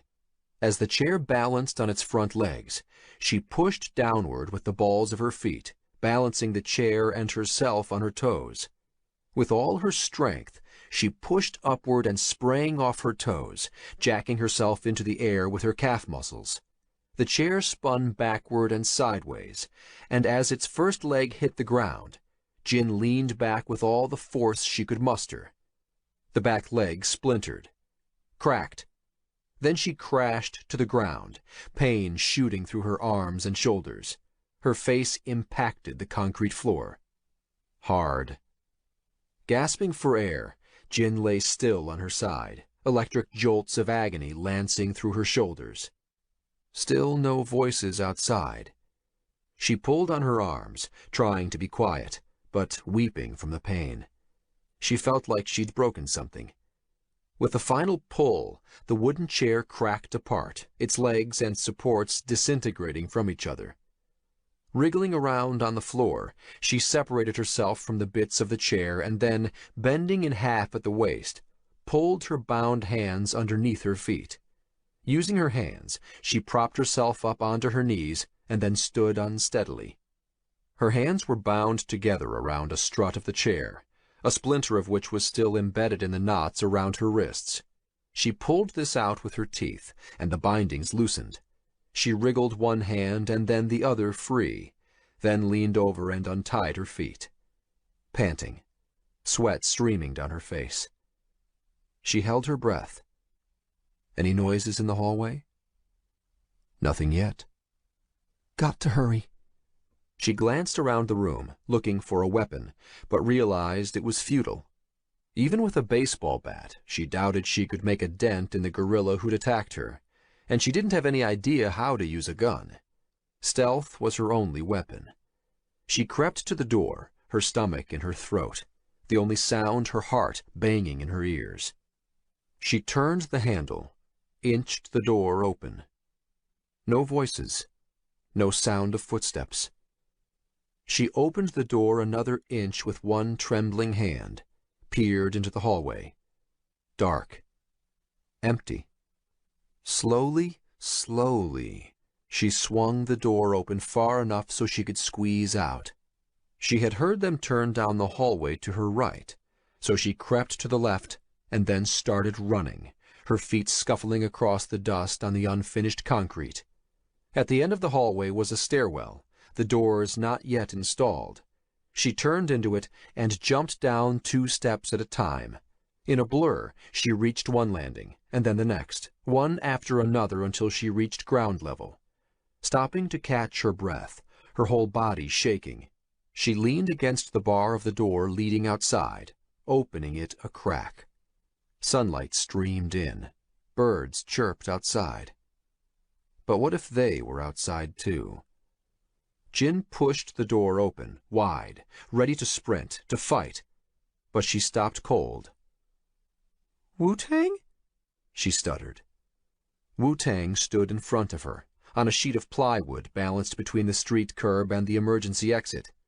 Jin! He looked as surprised as she was. Are you with these bastards? Jin half whispered, half yelled, trying to make sense of it.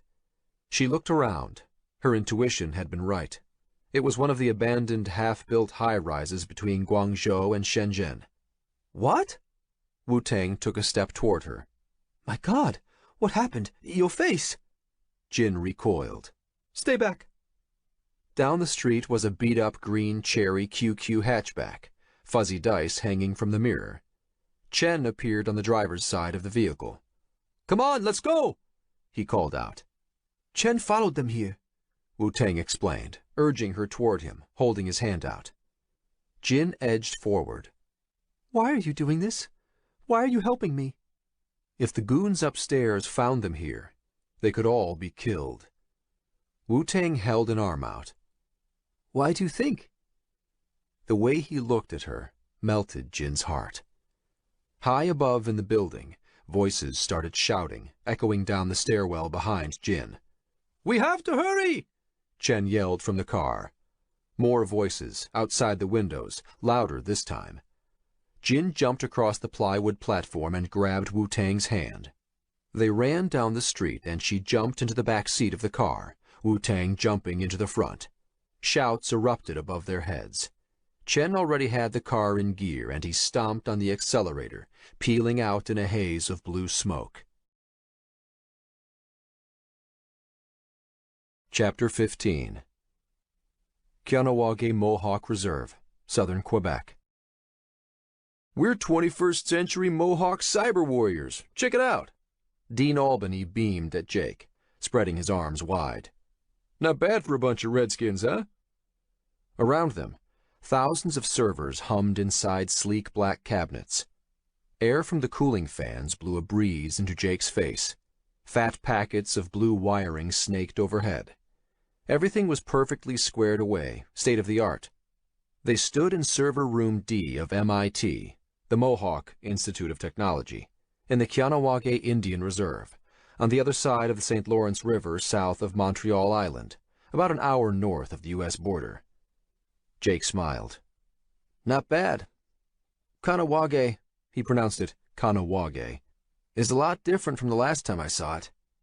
He looked down at the blue slip-on booties he'd put on at the entrance, to protect the machines from dust and dirt, according to the guard. Jake hadn't seen his old friend in decades. He was glad Dean was smiling. They hadn't parted on good terms, an understatement, and Jake hadn't called ahead. Jake drove the long way up from the small border crossing, passing through farmlands swaying with corn ready for harvest, letting the smell of the air work its way into his brain to twist out half-forgotten memories of another life. Jake and Sean used to come up here as often as they could when they were teenagers. Everything was an escape back then, and now he was escaping again. When he'd arrived, he did a loop of Kahnawake to get a feel for his old stomping ground before parking. He drove up past the MIT building, along the dusty stretch of Highway 132 that snaked through the thin birch forests lining the reservation. Then he hooked back under the rusting trusses of the Messier Bridge that spanned from this side of the river to Montreal Island. There were no street addresses on the reservation. Mohawks didn't believe in owning the land. Jake showed up in the reception area of the MIT building and asked the guard if Dean was around. The guard, who didn't seem the least bit surprised at an unscheduled drop-in, told him to wait a few minutes in the lounge. Dean's smiling face had appeared moments later. Before Jake could say anything, or even explain why he'd randomly dropped in after all these years, Dean took him on a whirlwind tour of MIT. 5 server rooms now, and this whole building used to be a coat factory. Dean opened a door and stepped onto an electrostatic mat for collecting dust. He brushed back his mop of black hair. A year older than Jake, Dean was edging 40, yet he didn't have a fleck of gray. He had the aquiline nose and olive skin distinctive of the Mohawk tribe here. We're getting new customers faster than we can expand. Dean spoke in perfect English, even if this was the French province. Quebec didn't have a French quarter. 80% of the population spoke it. Many Quebecers didn't even speak English. In the middle of this French place, the Mohawks still spoke English, with one good reason being that even though they were located in Canada, the Mohawks had dual American and Canadian citizenship. They were North American citizens. Nice. Jake followed Dean into the next room, also filled with more servers. Many native Indian communities operated casinos on their land. It was a way of raising money for the community. But casinos tended to attract a certain type of person. They invited in the criminals, organized crime, prostitution, and everything else that came with it. There was only one type of casino that didn't bring people like that into the community: online casinos. In 1998, the Mohawks of Kahnawake filed paperwork to create a legal international framework for operating online gambling. They were the second jurisdiction in the world, after Antigua, to open for business as a provider of web-based casino services, and outside of the state and provincial systems, they were still the only one in North America to be legally operational. And here's why it all works. Dean tapped a door labeled Data Communications Link. We're global now. A fat data pipe running through the reservation, explained Dean, connected to the main fiber optic link that carried most of the data from eastern Canada down into the U.S., straight from Montreal to New York, then branching out into Europe and the rest of the world. That connection made it possible to handle a mind-boggling amount of business. This MIT wasn't a university. It was a technology center. Dean explained that over 300 online casinos ran out of the Kahnawake facilities, and the Mohawks now operated installations in Gibraltar, Singapore, London, Paris, all over the world. But this facility was their crown jewel, their home base on their homeland, located in the 25 square miles of the Kahnawake Mohawk tribe's land that they'd hung on to for the past 400 years. It was an unassuming crown jewel. From the outside, the MIT building was a squat cinder-block building sitting next to the Red Wolf gas station and plaza, along a mostly deserted stretch of road dotted with small shacks advertising discount cigarettes and fireworks. Dean continued with his tour. He led Jake into the UPS room. Doesn't mean United Parcel Service. He laughed. This is the battery backup, in case of any power failures. He pointed out the back door. And out there are 3 failover generators. We can keep power going for 2 days without refilling, and there's a diesel station next door too. Nice. Jake did his best to appear enthusiastic, but impatience was getting the better of him. He needed to know if Dean knew anything. Is there somewhere we can talk privately? Jake took a deep breath. I'm here illegally. You should know that first. Dean stared at Jake. Oh yeah? Because I don't need to remind you that the last time you were here, you got me thrown in jail. Jake looked around as he pushed through the swinging double doors of the Kicking Horse. Regulars were already stacked shoulder to shoulder at the bar, and the whole joint smelled of stale beer and damp carpets. At least this place hadn't changed. How did you hear about Sean's death? Trailing in behind Jake, Dean nodded at the bartender and held up 2 fingers. Through Mark.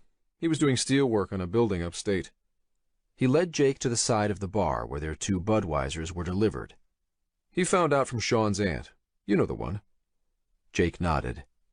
"Can I borrow your phone? I want to check my messages." He took Sean's warning seriously, so his phone was still in Schenectady. "Sure." Dean handed him his phone, then picked up a beer. Jake dialed his own number. It would go to voicemail after 5 rings, and Jake could tap the pound key to get into his voice message system and enter his password. 1 ring, then 2. Jake took a sip from his beer, waiting for the voicemail to pick up. When someone answered. "Hey there, this is Jake." He choked on his mouthful of beer. "Hello?" Jake answered. Had someone answered his phone? "Please leave a message after the tone," continued the voice. His voice. He frowned and pulled the phone away from his ear, then typed in his password. Put the receiver back to his ear. No messages. "Everything okay?" Dean asked. Yeah. Jake stared at the phone. Was that the voice message he'd left on his system? He wasn't sure, but then again, he'd set it up years ago. He handed the phone back to Dean. "Any messages?" "None." "You okay?" "Not really." "Yeah, I'm fine." On Jake's psychopath scale, Dean barely registered. He was caring, thoughtful. It was one of the reasons Jake had liked him so much, but Dean also had an uncomfortable way of sensing what other people were feeling. "If you say so." Dean took a sip of his beer, watching Jake carefully. "You know, the reason I'm in tech is because of Sean. He got me into all this stuff after my deployments. He even redesigned our payment system and the automated agents for our international money exchanges. Really helped us." Jake hadn't known that. He shifted in his seat. "So, what did you hear?" "Heard that Sean had an accident in London." "Anything else?" "And I heard that you had some—" Dean paused to choose his words carefully. "Legal problems." He put his beer down. "Sorry for dragging you on that tour. I wasn't thinking. I was excited to see you, to show you I did good." Jake grimaced. "I'm the one who's sorry." As teenagers, they'd gotten caught up in smuggling tobacco across the border. It was a big business in Kahnawake. After a few years of making good money, Dean had wanted to up the ante by smuggling drugs and even guns. At the time, Sean had just gotten a scholarship to Columbia. Jake wanted Dean to come with them to New York, told him that smuggling guns and drugs would get him killed. They had a huge fight. In the end, Jake called in an anonymous tip to Quebec police that got Dean arrested and thrown in jail. But at least it was as a juvenile. Of course, everyone knew who did it. Dean picked up his beer and finished it off. "It took me a few years to realize it, but you did me a favor." When Dean got out of juvenile detention, Jake heard that he joined the U.S. Marines. There weren't a lot of opportunities for young Mohawks back then. To outsiders, it might seem strange that a Canadian Mohawk could serve in the U.S. military, but having dual American and Canadian citizenship encouraged many of the young Mohawks to do just that. Ex-Rangers and Special Forces filled the local Legion Hall. As the saying went around these parts, every family had at least one Marine. Dean leaned across the table and put a hand on Jake's shoulder. "I forgive you." He smiled. "How's your family?" "Everyone's good," Jake replied after a pause. "Or, everyone's the same." "And Eamon?" "Just got out of Attica." Dean forced a smile, then motioned to the waitress for 2 more beers. "How's your dad?" Jake asked, deflecting the focus away from his family. "Good," Dean snorted. "You know the men in my tribe. He'll live to be 100 and drink and smoke every day of it."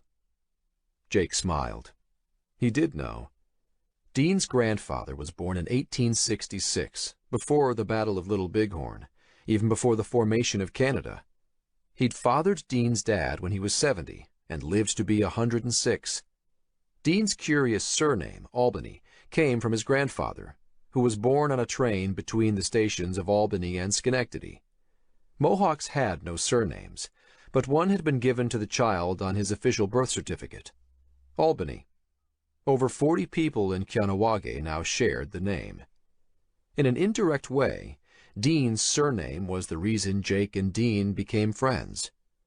One hot summer night when he was 13, Jake's brother had sent him to get cigarettes from a gang of local Mohawk kids outside the Double Deuce Poker Hall, where their dad was gambling. Jake asked for Dean's name, and when he said Albany, Jake replied that Albany sucked. Dean took offense and threw the punch that started their first fistfight. By the time both of them had bloody noses, Jake managed to explain that he'd been referring to the town of Albany, at which point they both broke into laughter. "And your brothers?" asked Jake. Dean shrugged. "You know, still in the tobacco business." Still smuggling was the unspoken subtext. The waitress arrived with 2 more beers, and Dean paid for them. 2 men came up behind Dean. One slapped him on the back. "How you boys doing?" Jake looked down. One of them had a gun on his hip and wore the Mohawk Peacekeeper police uniform. Dean spun around. His face lit up. "Doug, Daniel, nice to see you."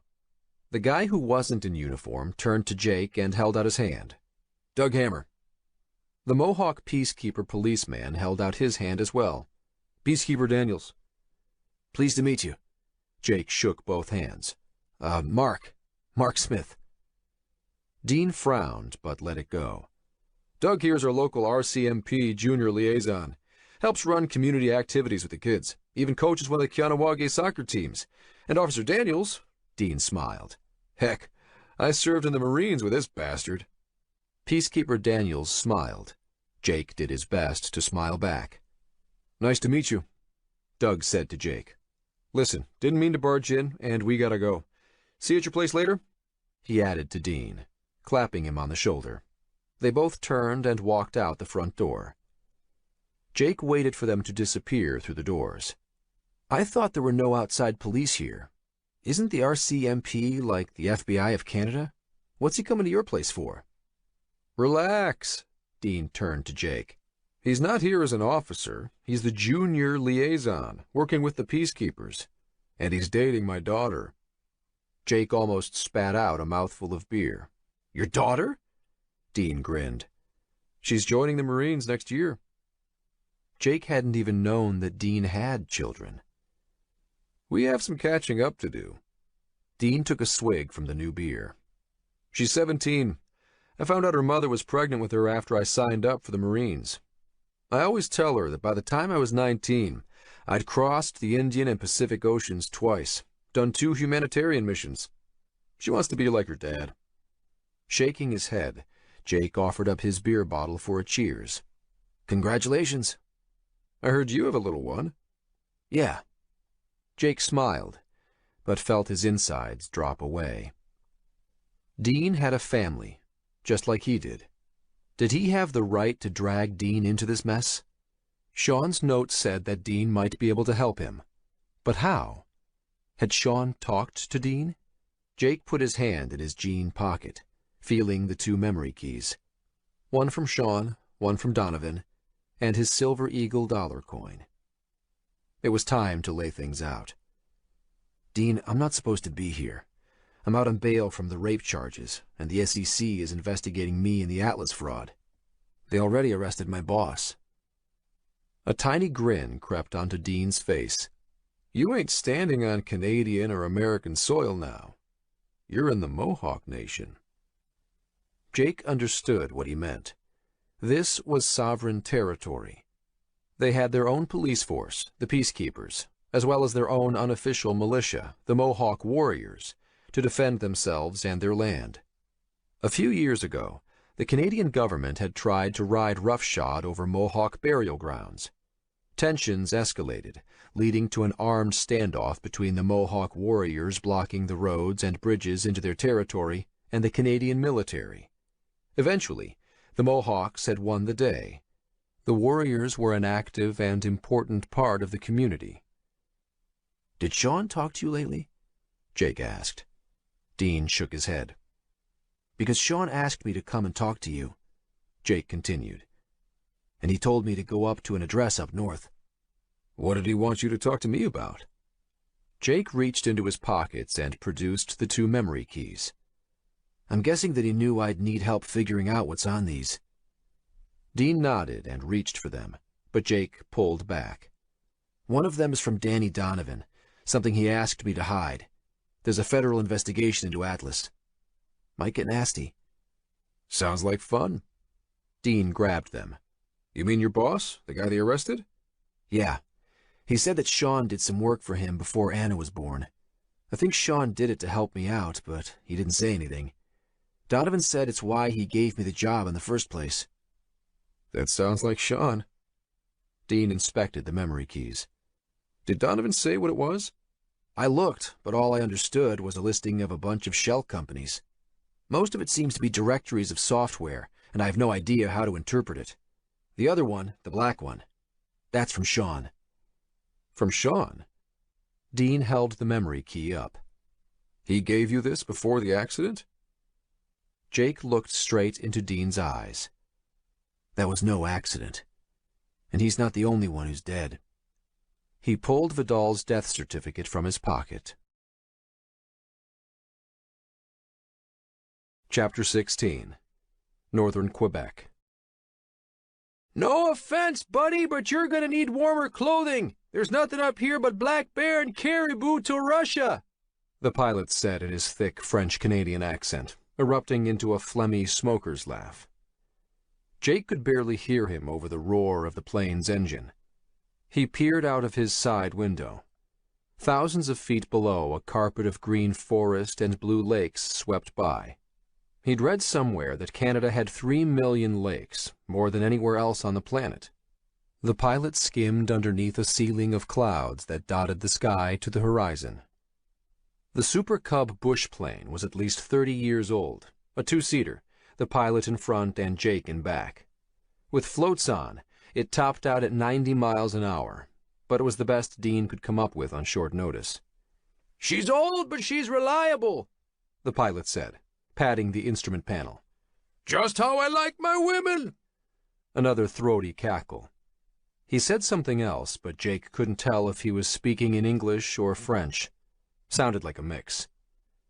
Past the red Canadians hockey team baseball cap on the pilot's head, Jake stared at a screwdriver shoved into the ignition switch, the exposed wiring wrapped together with electrical tape. Maybe this was a bad idea. The interior was bare metal and webbing, smelled of engine oil and rotten fish, not to mention the sour odor of last night's whiskey. Jake smelled the booze, had nearly been knocked over by it, the moment he opened the side door to get into the cockpit. He would have gotten right back out, but he didn't have much of a choice. This was a favor. "I fly too," Jake yelled over the engine. He tried to convince himself that he could take over if it came to it, but that was a stretch. The pilot was only half the problem. The plane was falling apart. Jake had 7 hours of experience in a Cessna with his trainer, and had never landed by himself. Bringing this rickety 30-year-old bush plane down on the edge of the Canadian Arctic was a bit out of his comfort zone. "Oh yeah?" laughed the pilot. "You want to take over?"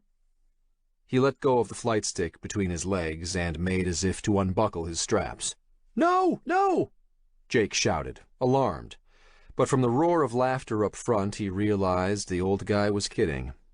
Smiling and nodding in recognition of the joke, Jake leaned back in his seat as the pilot kept talking. Someone had once asked him where on the planet he thought the biggest herds of animals existed. Thinking of the video footage he'd seen of the massive wildebeest migrations in the African savanna, he'd made that his answer. But the correct response was Quebec. There were herds of over 1 million caribou, what people in the rest of the world called reindeer, that roamed the tundra of northern Quebec. It was another world up here. Jake was exhausted, but 3 hours of bone-jarring vibration kept him awake. That, plus his fear of the pilot passing out.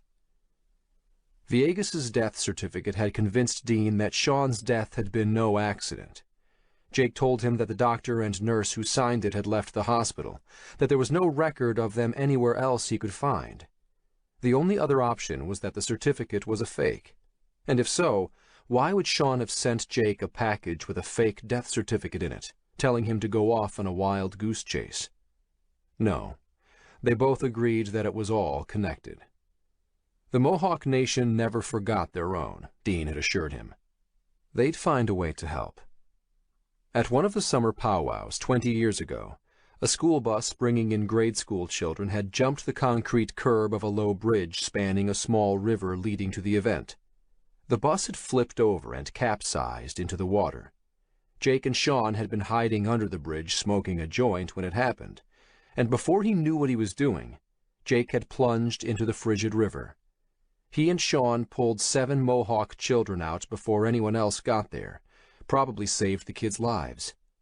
The Mohawk Council had conferred status of honorary tribal members onto both of them. Still, there was a risk in getting involved, and Dean needed to get the elders' blessing to dig into it more. After a few phone calls, they'd found this bush pilot who was willing to fly him up. When Dean asked if he could reveal what he knew to the Longhouse Council, Jake hesitated, but ultimately agreed. He needed all the help he could get. After finishing up at the bar, Jake and Dean had gone back to the MIT building, where they sat together and read media reports on Blue Bridge and its founders, Vidal Villegas and Henry Montrose. The men might have been partners, but Montrose was the senior one. He had to be the one pulling the strings at Blue Bridge. What was Montrose up to? Had he killed Villegas, replaced him somehow? Had Sean been killed for knowing that secret? Vidal, or whoever had replaced him, was busy on a tour of the country promoting Senator Russ in the presidential campaign. The campaign donations for this year were staggering, and every industry Blue Bridge was branching out into seems to be a platform piece for Russ, everything from wind turbines to the defense industry. Then again, that was business and politics as usual. The only thing that made it unusual was the death certificate of Villegas. They'd disconnected some computers from the network to look at the contents of the memory keys. Dean took a quick look at the files on the one from Donovan, which he said looked like a collection of libraries for a database engine. He promised to dig deeper. They couldn't open the one from Sean. It was encrypted, and they didn't have the code. They'd tried all the passwords they could think of, scouring Sean's note for clues. The only thing that stood out was the cryptic line from the note. Remember the nuggets, and the key is money in your pocket. Did he mean that once they got the code, they would have as much money as they needed? Or that they needed a lot of money to unlock it? Money was the last thing on Jake's mind. The pilot reached around and prodded Jake's shoulder. He'd been talking while Jake was daydreaming, staring out of his window. "What?" Jake asked. "That's all you have?" the pilot yelled over the engine. He meant the backpack stuffed between Jake's knees, some warm clothes, and a sleeping bag Dean gave him. "You have no hunting gear there? You need something?" Jake frowned, his brain trying to make sense of the man. He meant hunting gear. He thought Jake was going hunting. Jake was about to say, "No, I'm not a hunter," but then he laughed grimly to himself. He was going hunting. "No, I don't have any gear," he yelled back. "No worry," the pilot replied. "Dean told me to take care of you." Holding the flight stick with his right hand, he reached down to his left and pulled out an old rifle. Jake hesitated, but took it. Propping it up right beside him, he checked its barrel. It wasn't loaded. The pilot sensed what he was doing. "By your feet," he said over the noise of the engine. Jake looked down at a cardboard box filled with rifle cartridges he hadn't noticed before. Over his head, the pilot waved a leather wallet with a billfold. "Dean said to give you this, too." Jake reached forward and took the money. "Thank you," he yelled. "Thanks for everything." Maybe he would survive this plane ride after all. "We're almost there." The pilot turned and smiled, revealing a mouthful of tobacco-stained teeth. He pointed at a large lake on the horizon, sparkling in the afternoon sun. "You'll be hunting soon, my friend." Jake pulled out the map Sean gave him, the one pinpointing the location he needed to go to. It indicated a spot on a mountain top near the lake they approached. A remote sport fishing lodge was on the lake. That was where he was going to start. Cormac held the picture of Jake O'Connell up to the bartender of the hunting and fishing lodge. It was an outside bar. Two old-timers battled on a chessboard at the table nearest him, while a group of 4 men in head-to-foot camouflage roared in laughter at a joke just told by a wiry man wearing a red Canadiens hockey team baseball cap. "So you've seen him?" Cormac asked. He was double-checking.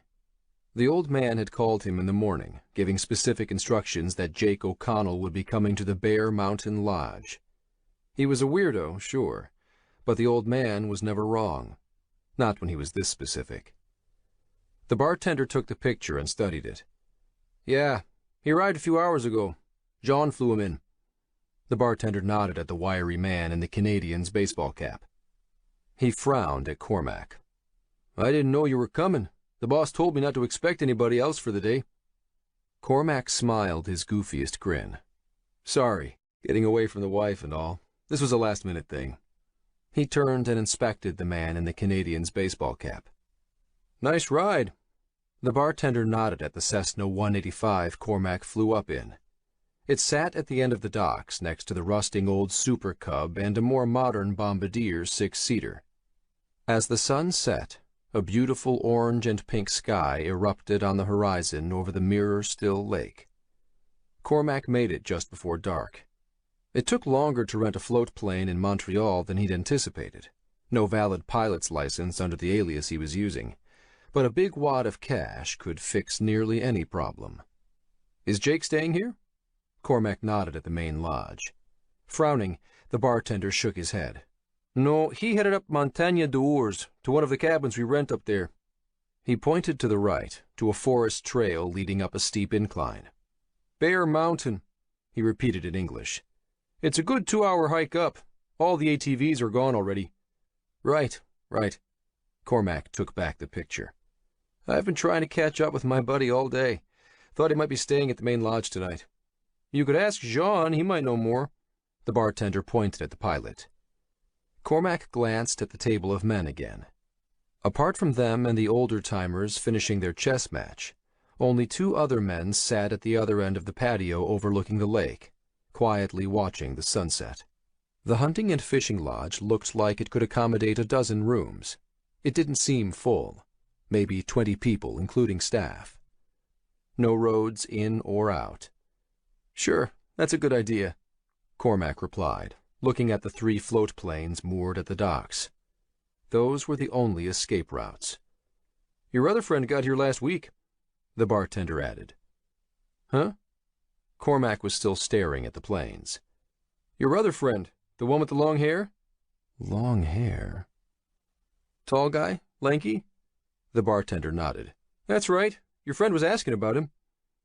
It had to be Maxime Lefebvre, the other person the old man had sent him to kill. Cormac smiled. 2 birds with 1 stone.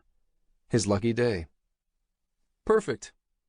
Cormac needed to cut off all escape routes and disable the planes. Or the pilots. He grinned at the bartender. "Could you give me 5 beers?" "What kind?" "Whatever they're drinking."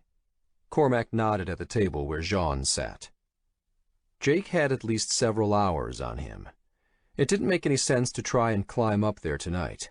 He'd go at first light, and in the meantime he could tie up loose ends here. It might be Cormac's lucky day, but it was about to be a bad luck day for his soon-to-be best friend Jean. Dropping his bag on the counter, Cormac reached into his pocket for his wallet. "What are you hunting with that?" the bartender asked as he popped the caps off the beers. Cormac had left his bag open. He cursed to himself. It was a rare mistake, and the carbine of his sniper rifle was sticking out.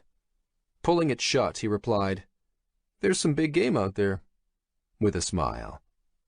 The bartender arched his eyebrows. "Must be an American," his Gallic shrug seemed to say. He arranged the beer on a tray and followed Cormac to the table. Twilight faded into night as the moon appeared on the horizon. Jake had a headlamp, but hadn't turned it on yet. He wasn't planning to either. He slowly made his way up from the lodge, staying off the main trail as much as possible. An ATV would have been faster, but the noise would have given him away. Walking up was difficult work, and he wasn't in hiking shape. Huffing and puffing, he stopped to lean against the trunk of a birch tree. Sweat soaked him. The path followed a ridge up the side of the mountain, and from here he had a view back to the lodge. He noticed another plane had arrived when he was about halfway up the trail to the top. He wondered if anyone else was heading up here. He hoped not. Then again, he had no idea what was waiting for him at the top. As night fell, he realized how unprepared he was, how isolated he felt, and how afraid he was. Fear. Like a mouthful of nails he couldn't spit out. When he was arrested on the rape charges, he'd whiled away his time in lockup by ranking the other detainees on his psychopath scale. At least a few of them were full Teds. Only the finest of hairs separated the unsuccessful psychopaths in jail from the successful ones running Wall Street. Dazzling, super confident. Just a few of the words used to describe the predators of Wall Street. And they were the same ones used to describe psychopaths. Fear knotted Jake's stomach, and it was both unnerving and reassuring. Fear meant he wasn't a psychopath. People saw psychopaths as aberrations, examples of something gone wrong in human programming. But Jake often thought that perhaps we had it wrong. After all, you wouldn't see a psychopath panic. Maybe psychopaths were the next stage in evolution for the human species. Ruthless and fearless, they were perfectly adapted to the modern world, maybe more evolved. And maybe that was why they both fascinated and repelled Jake. Down at the lodge, he'd asked a bartender about the location indicated on his map. The bartender told him it was a cabin that the lodge rented out to hunters, that it was rented out for the season. He didn't have a name. Whoever it was, it had to be who Sean wanted Jake to meet. There was no phone in the cabin up top, no way of communicating with the lodger, and Jake had refused a guide. Said that he'd like to surprise his friend. And that was the truth. After taking the time to enjoy a burger at the lodge patio bar and call Dean from the lodge's phone, Jake trudged into the woods. Jean, the pilot, had said he was planning to stay overnight, but that he had to leave the next day around noon. Jake had assured him he'd be back, but in reality, he wasn't sure of anything. As his eyes adjusted to the darkness, he could see that the trees thinned out up ahead. A structure bordered the tree line. It had to be the Bear Mountain cabin. There weren't any lights on inside. Time to wait and see. Leaning against a tree, Jake pulled a fleece out of his backpack and put it on, shivering against the chill of the night. He sat and settled against a tree for surveillance. Shaking his head, he tried to fight his drooping eyelids. He hadn't slept in 2 days. August 20th, Saturday. Chapter 17. Lockhart Street, Hong Kong. Catcalls from throngs of partygoers echoed above the pounding music pouring in through the window of Chen's cramped apartment. Dawn painted the sky pink, but Lockhart Street in Hong Kong's Wan Chai district was still littered with people. Not quite able to shake off its history as a port of call crawling with prostitutes, the Wan Chai area was trying to transform itself with flashy new bars. But no matter how shiny the chrome at a grand opening of a new Lockhart Street nightclub, there was always an undercurrent of sleaze. Prices were cheap, half that of other areas, which drew in heavy drinkers like fat flies to hot dung. Wu-Tang and Jin sat on matching black faux leather couches that took up 2 walls of Chen's apartment's tiny living room, with an open window next to Jin. They worked on laptops balanced on their knees. Chen stood by the window and smoked. A pair of 30-inch LCD monitors packed against aging rack-mounted servers occupied the other wall of the living room. Chen had made his digs in Hong Kong sound glamorous, but this tiny apartment, the paint on the walls peeling, the carpets stained, the appliances rusted, was a cliché wrapped in a cliché, the hacker den above the rave club. Jin frowned at the open window. She could barely hear herself think. What time do they close downstairs? A headache pounded behind her eyes, each thump of bass from the music like a hammer strike driving a nail into her head. Her entire body hurt from the beating she'd taken, and her face was swollen. She took painkillers, but it wasn't helping. Usually 10 on weekends. Chen could see what she was thinking. Sorry, but it's cheap, and they let me pay cash. This place doesn't exist, not officially, and that's what we need right now. Jin flashed Chen a tight smile. You're right. They risked a lot by helping her. She had a hard time believing they were putting themselves in so much jeopardy for Wu-Tang's crush, but she didn't have many options. Chen flicked the butt of his cigarette out the window and slid it shut. He sat down at his workstation and opened up a search window in a browser. The closed window shook, the bass thumped through the walls. 2 days ago, when Jin was kidnapped, Chen saw the goons carry her out of Wu-Tang's apartment when he showed up to meet her at the noodle shop. He followed them and called Wu-Tang on the way.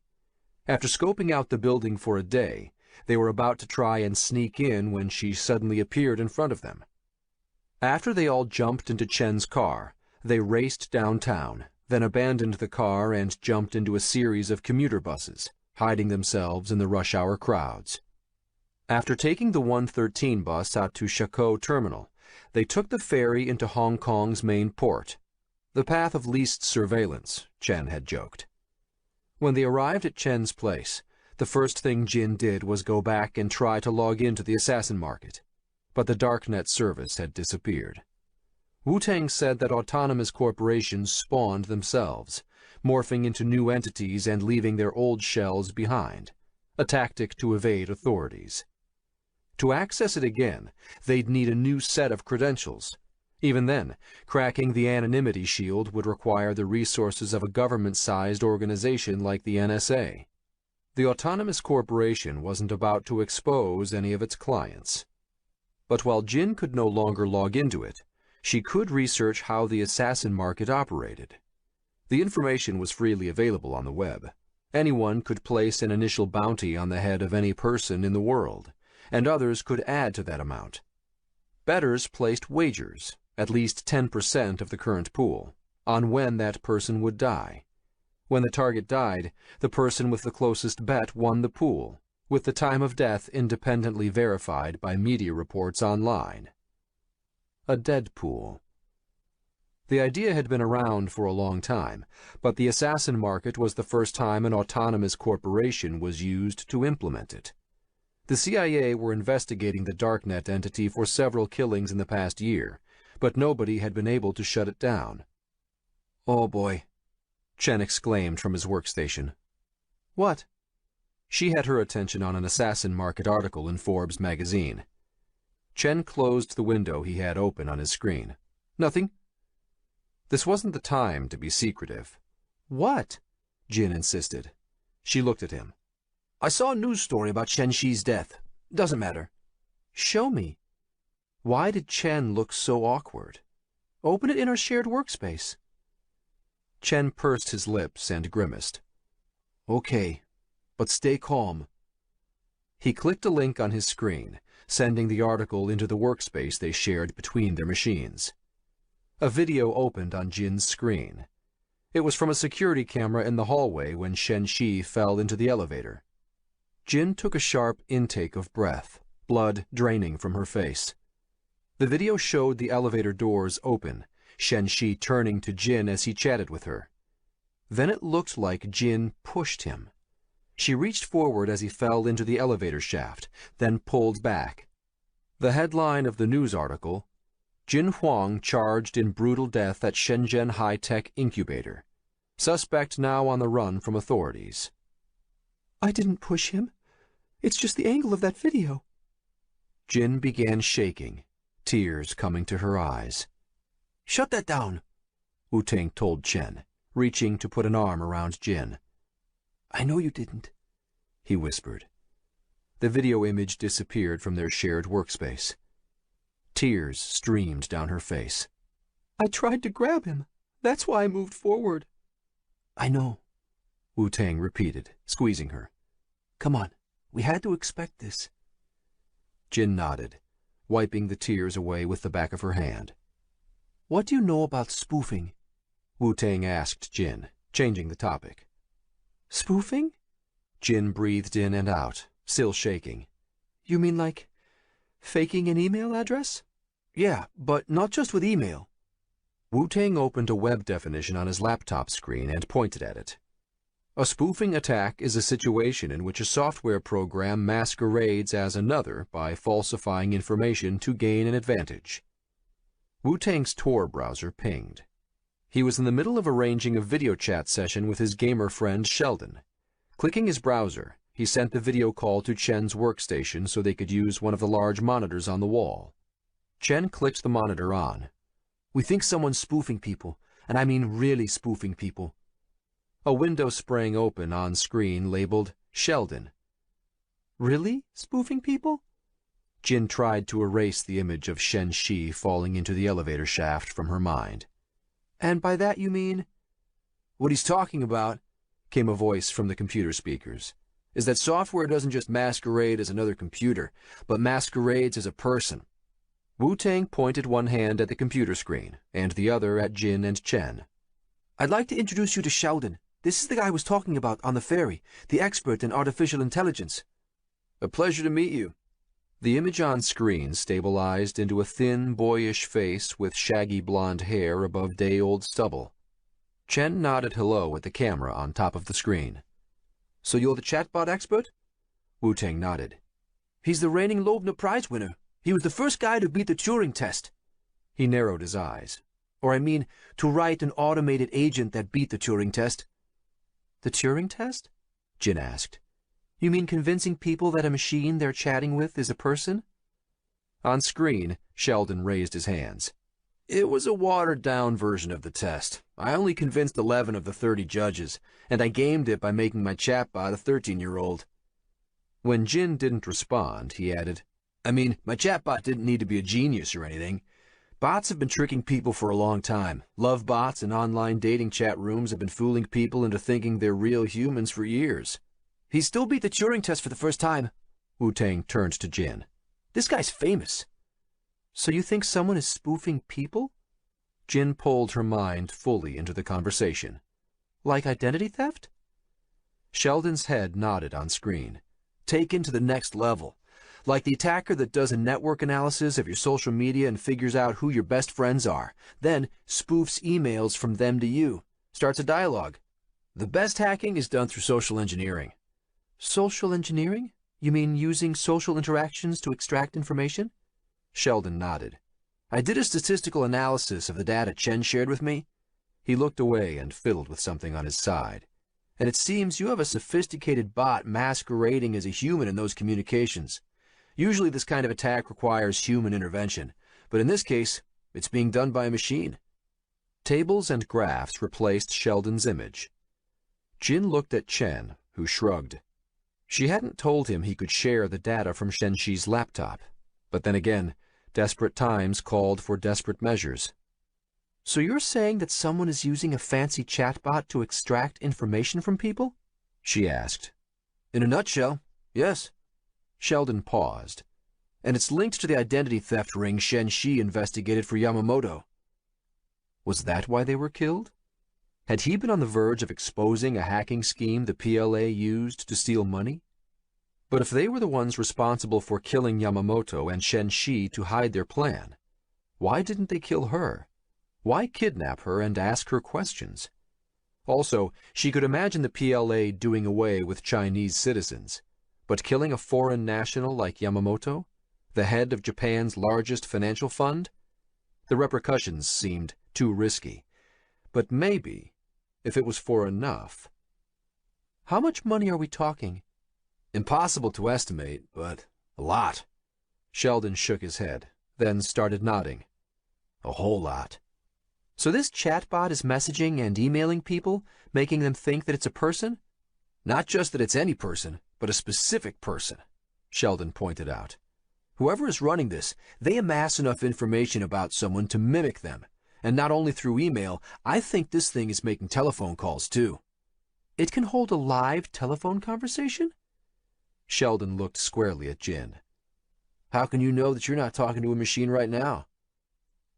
That stopped Jin cold. Hard thumping bass shook the window pane in the silence, and she looked from Wu-Tang to Chen. Her face flushed hot. Are you guys messing with me? I'm kidding. Sheldon's mouth curled into a clever smile. But the tech has been evolving for a long time. Machines write most of the breaking news stories we read now. There are even competitions for machine-written fiction and music composition. It's never been a question of if this would happen, Chen said, but a question of when. A few things are kind of odd, Sheldon added. It's strange that this is happening in China, in Chinese. Advanced chatbots usually come in English. No offense, but it's what all the top geeks speak. The PLA's cyber division is spending billions on advanced research, Chen pointed out. Maybe they leapfrogged. They're well-funded. Maybe. Sheldon didn't look convinced. But this goes way beyond your soup and nuts stuff. And right after the social engineering attack starts, this thing seems to replace all communications from that person. Sheldon clasped both hands together. It's as if the person targeted by the attack disappears.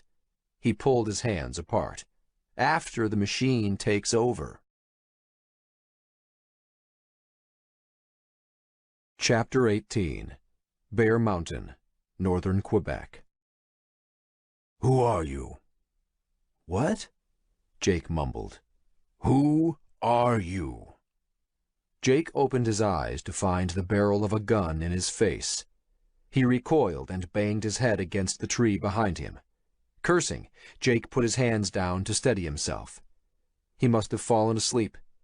The grass was wet with dew, the sun already climbing over the clouds on the horizon. Sunrise from the top of Bear Mountain was beautiful. Or it would be if he didn't have a gun pointed at his head. Keep your hands where I can see them, the grizzled voice instructed. Jake focused on the hollow cavity of the gun muzzle inches from his eyes. He looked up. Blinking to clear his eyes, he focused on the person holding the rifle. The face looked familiar. Relief tingling into his fingertips, he realized that it was Max Lefebvre holding the gun on him. Sean worked with Max. They'd been introduced a few times. Why hadn't Sean just said so? Jake recognized his own rifle, the one the pilot gave him, slung across Max's back. Jake hadn't bothered to load it. The shells were in his backpack. Max, it's me, Jake O'Connell. I'm Sean Womack's friend. He sent me to find you. O'Connell? Max moved the rifle barrel an inch closer to Jake's forehead. How did you find me?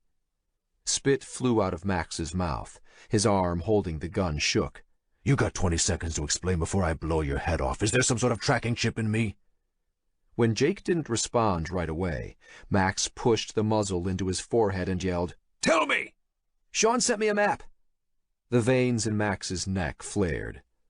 Merde, he muttered, shaking his head. We've met before, Jake added. A few times. That's why Sean sent me. He's dead. I know he's dead. The creases in Max's frown deepened, sweat glistening. You said we met before. His jaw muscles rippled as he clenched his teeth. Where? Jake squirmed in the wet grass. At the... He froze. Where the hell had he met Max? We met at Blue Bridge, when Sean showed me around, and one night in Guangzhou, in China, when I was visiting. Recognition flashed in Max's eyes. He pulled the gun barrel a few inches back from Jake's head. So tell me about the nuggets. Nuggets? Jake's mind was blank. What the hell did he mean? Nuggets, Max insisted. You got 10 seconds to tell me about nuggets. He pushed the gun barrel back into Jake's forehead. 1, 2, 3. I don't know what you're talking about. Was this some code? And then the light dawned. Remember the nuggets. 5, 6. You mean when Sean bought those chicken nuggets? The night in Guangzhou, instead of buying girls drinks, Sean brought boxes of chicken nuggets. Not everyone wanted drinks, but everyone needed food, he'd reasoned. Typical Sean logic. The barrel lifted away from Jake's head. "I was there," Jake continued in a hurry. "And there was that girl." "What was her name?" "Jane." He closed his eyes and dredged up the memory. "Jin?" Max hoisted the rifle onto his shoulder. Jake, right? He offered a hand to Jake to pull him up. Yeah, I remember you. From Schenectady? Jake watched Max make his way around the windows of the cabin, peering out into the forest, his rifle still in hand while Jake's was slung across his back. "You mind telling me what's going on?" Jake asked again. The log cabin was a single open space on the main floor, with bedrooms upstairs accessed from a staircase against one wall. Under that staircase was another set of stairs that led into the basement. It was more of a half-basement, as the cabin was built atop a massive boulder that jutted up out of the ground at 90 degrees, forming a natural rock wall underneath. They'd come into the cabin through the downstairs entrance. So you came here alone? Max checked the sight on his rifle. Did you tell anyone where you were going? "Only my friend Dean, who's part of the Mohawk tribe in Kanawage. We can trust him, an old friend, and Sean told me to find him." Maybe Sean wasn't too smart, Max growled. He's dead. Jake took a deep breath. Sorry, Max scowled. I shouldn't have said that. A wood-burning stove dominated the small main living room, not really more than a room, with large windows on all four walls. One side provided a view of the forest, and the other looked down on the side of the mountain. The tiny kitchen was set against the wall opposite the staircases. The kettle on the stove whistled, and Jake stepped forward and turned off the gas burner. A large plastic hose connected the stove to the propane tank outside. The place was functional, but hardly up to code. None of the pilot lights worked, so he'd needed to light the burner with a match. Picking up the kettle, he filled the French press he'd already scooped coffee into. Tell me your story first. Max settled onto a daybed next to the window with the mountain view. The main lodge was a small dot against the sparkle of the lake below. When did you speak to Sean last? What did he tell you? "I talked to him a week ago, August 13th, just before he was killed. That was no accident." Max stared out the window. Of course it was no accident. "I said I'd call him back." Jake clenched his jaw, swallowed hard. "And then it was too late. Donovan gave me a memory key, saying it was something Sean had helped him with. I told Sean, but he didn't say anything." And what was on the key? "Some trading algorithms Donovan was using to skim from other hedge funds. That's the most Dean and I could get from it." And that was it? "No. Sean sent me a package." Max turned to look at Jake.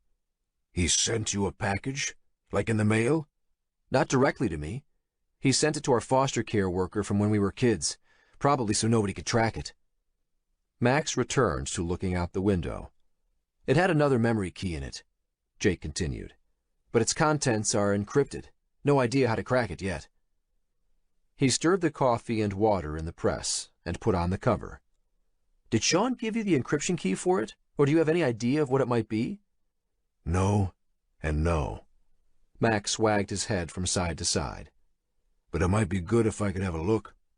Finally, an inch of headway. "And there was a death certificate for Vidal Villegas in the package. It looked authentic."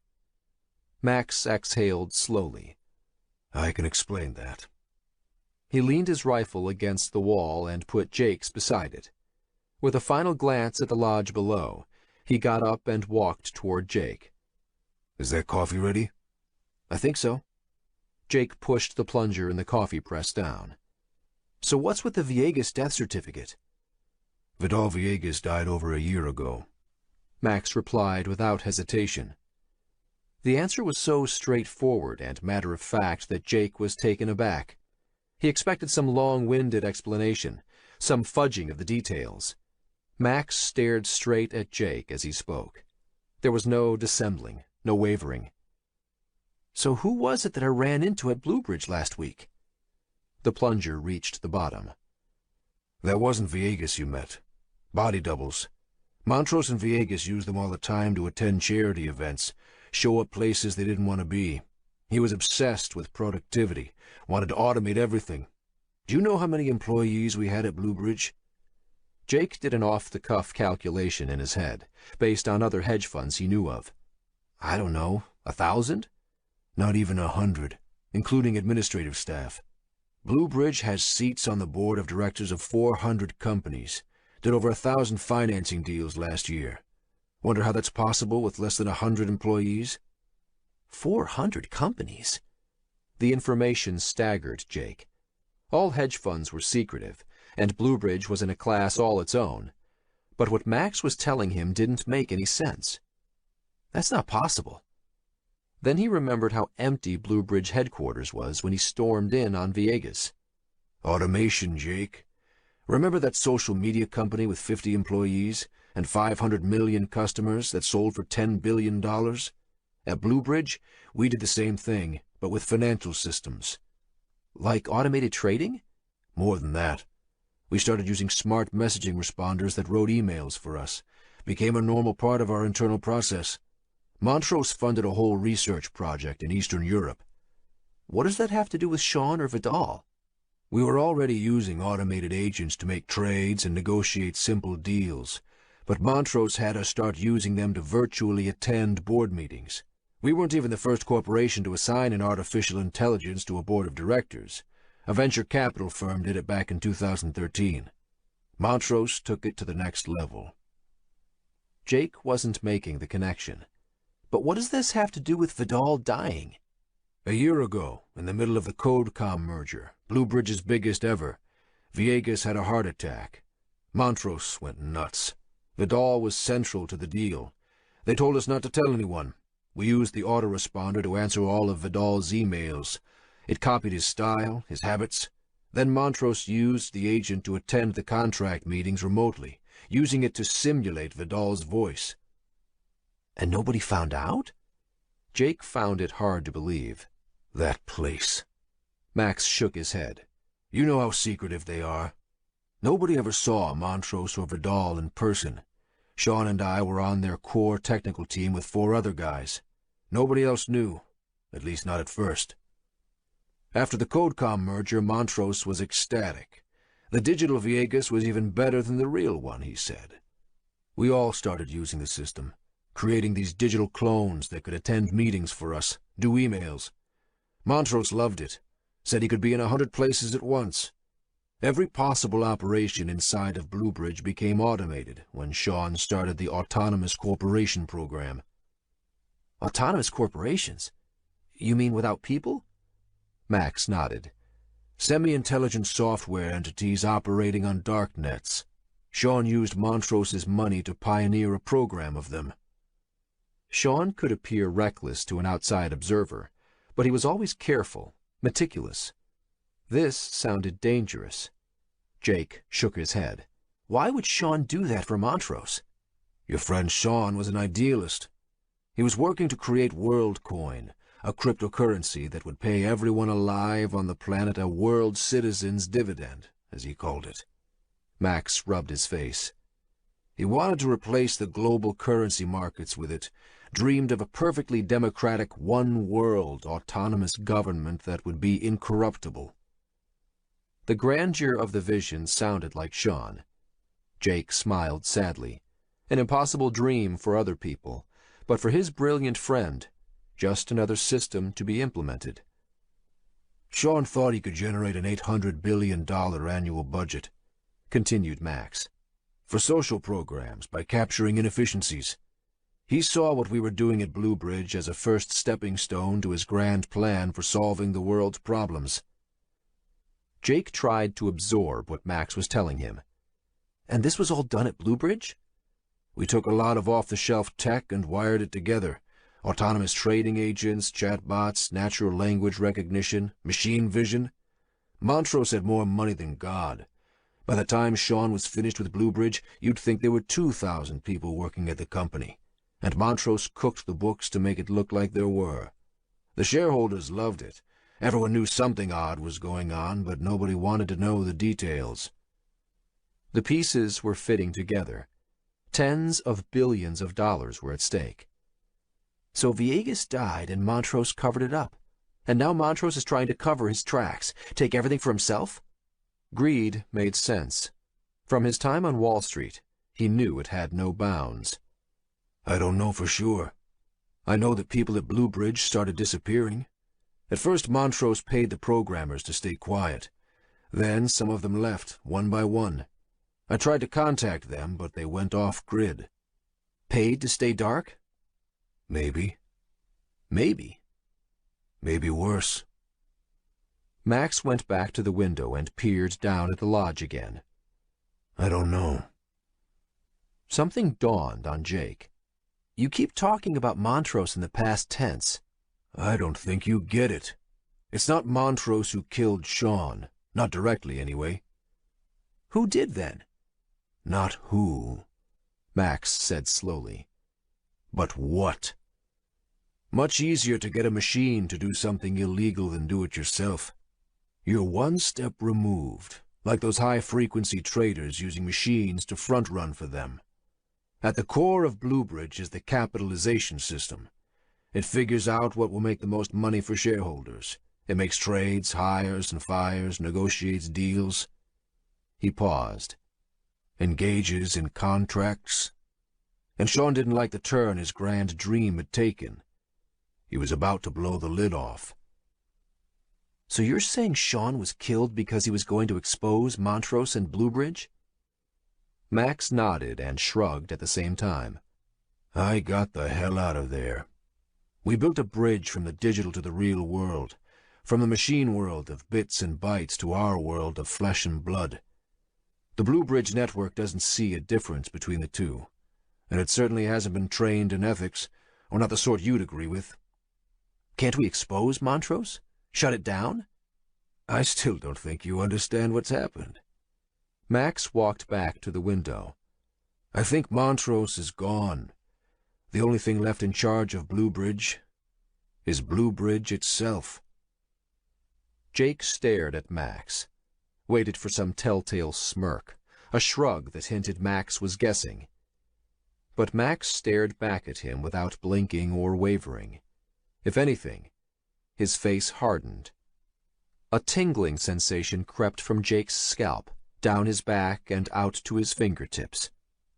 I'm being hunted by a machine. Chapter 19.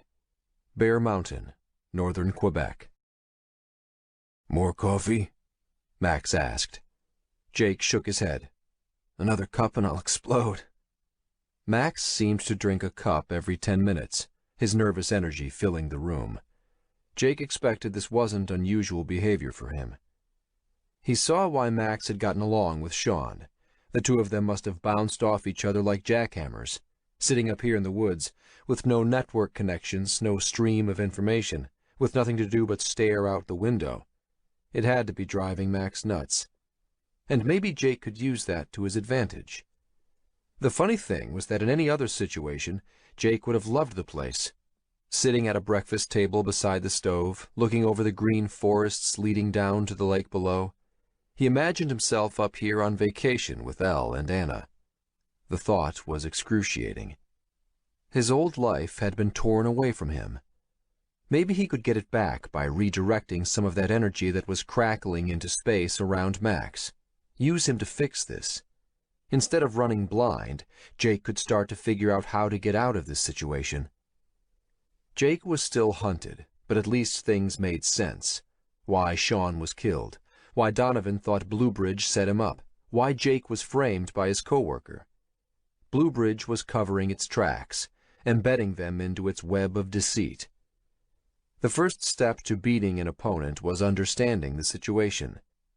So you think it's taken control of itself? Max turned from the counter with a plate stacked with sandwiches. He walked over and dropped one in front of Jake. Either way, it hardly makes a difference. What? Montrose, the founder of Blue Bridge, was a friggin' psycho to begin with. Sure, you saw Montrose at charity events in the newspapers, but that guy would sell his own mother to make a deal. Blue Bridge is just an extension of him. Jake picked up his sandwich. Like a full Ted psycho? He took a bite. If there was one thing he understood, it was psychos. Max looked at him quizzically. Like what? Full Ted, like a full Ted Bundy? Said Jake around a mouthful of ham and cheese. I categorize psychos, from Ted Bundy to Dalai Lama. You think the Dalai Lama's a psycho? Saints are psychos too, said Jake, taking another bite. Just non-violent ones. Max pointed his sandwich at Jake. So how did I rate? You? Jake laughed. I remember thinking you were obsessive-compulsive, borderline personality disorder, but in the opposite extreme. If anything, you're too empathetic. Max smiled. I'll take that as a compliment. He took a bite of his sandwich. Montrose played dirty, and would find any way to gain an advantage over an opponent in a deal. He hacked into people's email accounts, phone conversations. Wasn't that risky? Laughing, Max took another bite. After chewing for a few seconds, he replied, Blue Bridge was like a retirement club for senior U.S. intelligence officers, and Montrose had a whole team of NSA-trained hackers, even Chinese hackers he brought over from Beijing, Shanghai, Guangzhou, you name it. More money than God, Max continued. And the money is why we all went along with it, why nobody asked questions. We were all on the juice. Blue Bridge was designed to make money, with Montrose there or not, and it does it better than anything or anyone before. Ever. $15 billion in profits last year. Reaching onto the table, Jake put his passport in his breast pocket, along with his wallet and billfold. He also stuffed in an old tobacco tin in which he'd put the Viegas death certificate and his Silver Eagle dollar coin. His jeans were in the dryer after getting covered in muck on the walk up last night. Jake sat in his boxer shorts with a fleece top borrowed from Max. How does something like that decide to take control of itself? Jake asked. It still seemed far-fetched. Max snorted. Maybe that's what they were grooming it for all along. He cocked his head to one side. Maybe Montrose is on a beach, watching his money-making machine rake in profits. It's possible, but I doubt it. When did you last talk to Sean? A week ago, August 13th. Sean died August 10th. The papers in the morgue were faked. I looked into it when I heard about it. That's when I bugged out. This was our safe house. Only Sean knew about it. So that was a machine I was talking to on the phone? Not Sean? Jake asked incredulously. He felt some of his guilt wash away. There was no way he could have called Sean back. It wouldn't have mattered. It wasn't even Sean. Max nodded. It had a lot of data on him. I couldn't even tell if I was talking to it or Sean when he called me. Wait, you talked to the machine when it was impersonating Sean? Max laughed, his mouth full of sandwich. Weren't you listening? That's what we built it for. We used it all the time to respond to phone calls and emails for us. So how do people even know you're gone? Maybe they don't. Did you try calling my home? Maybe I'd answer, have a chat with you. Maybe Blue Bridge has taken over my identity. I don't know. All I know is people started disappearing, so I got the hell out. Jake remembered calling his phone when he was with Dean, when his own voice answered. Had Blue Bridge already taken over his own identity? Don't you think that law enforcement will start looking at all of these disappeared people and link this thing back to Blue Bridge? You still don't get it. Max shook his head. The machine impersonates them, answers their phone, even does video chats. It's just that you can't meet them in person. It comes up with clever explanations of why they had to leave, take a job somewhere else. Max paused and let this settle into Jake's head before dropping the next bomb. Directly or indirectly, Blue Bridge now controls a good chunk of the U.S. economy. Like I said, it had directorships on over 400 major corporations when I bugged out. So this thing is sitting in on hundreds of board meetings? Jake asked. And nobody has any idea they're talking to a machine. I know. I ran the program. Max swung his laptop around. On the screen was a story about Senator Russ. Standing behind him in the picture was Vidal Viegas's body double. And now Blue Bridge is busy buying itself a presidential election. And your plan was to run away? It was working until you showed up. Max fixed Jake with a steady gaze. Looks like you're already running away yourself. Jake clenched his jaw, his stomach tightening. I'm out here trying to protect my family, and that includes finding out what happened to Sean. Max waved one hand in the air, as if shooing away a fly. So now you know. Leave me alone. You can't outrun this, Max. Jake pointed at the image of Vidal Viegas's body double on the laptop screen. Whatever or whoever this is, it's going to catch up, no matter where you go.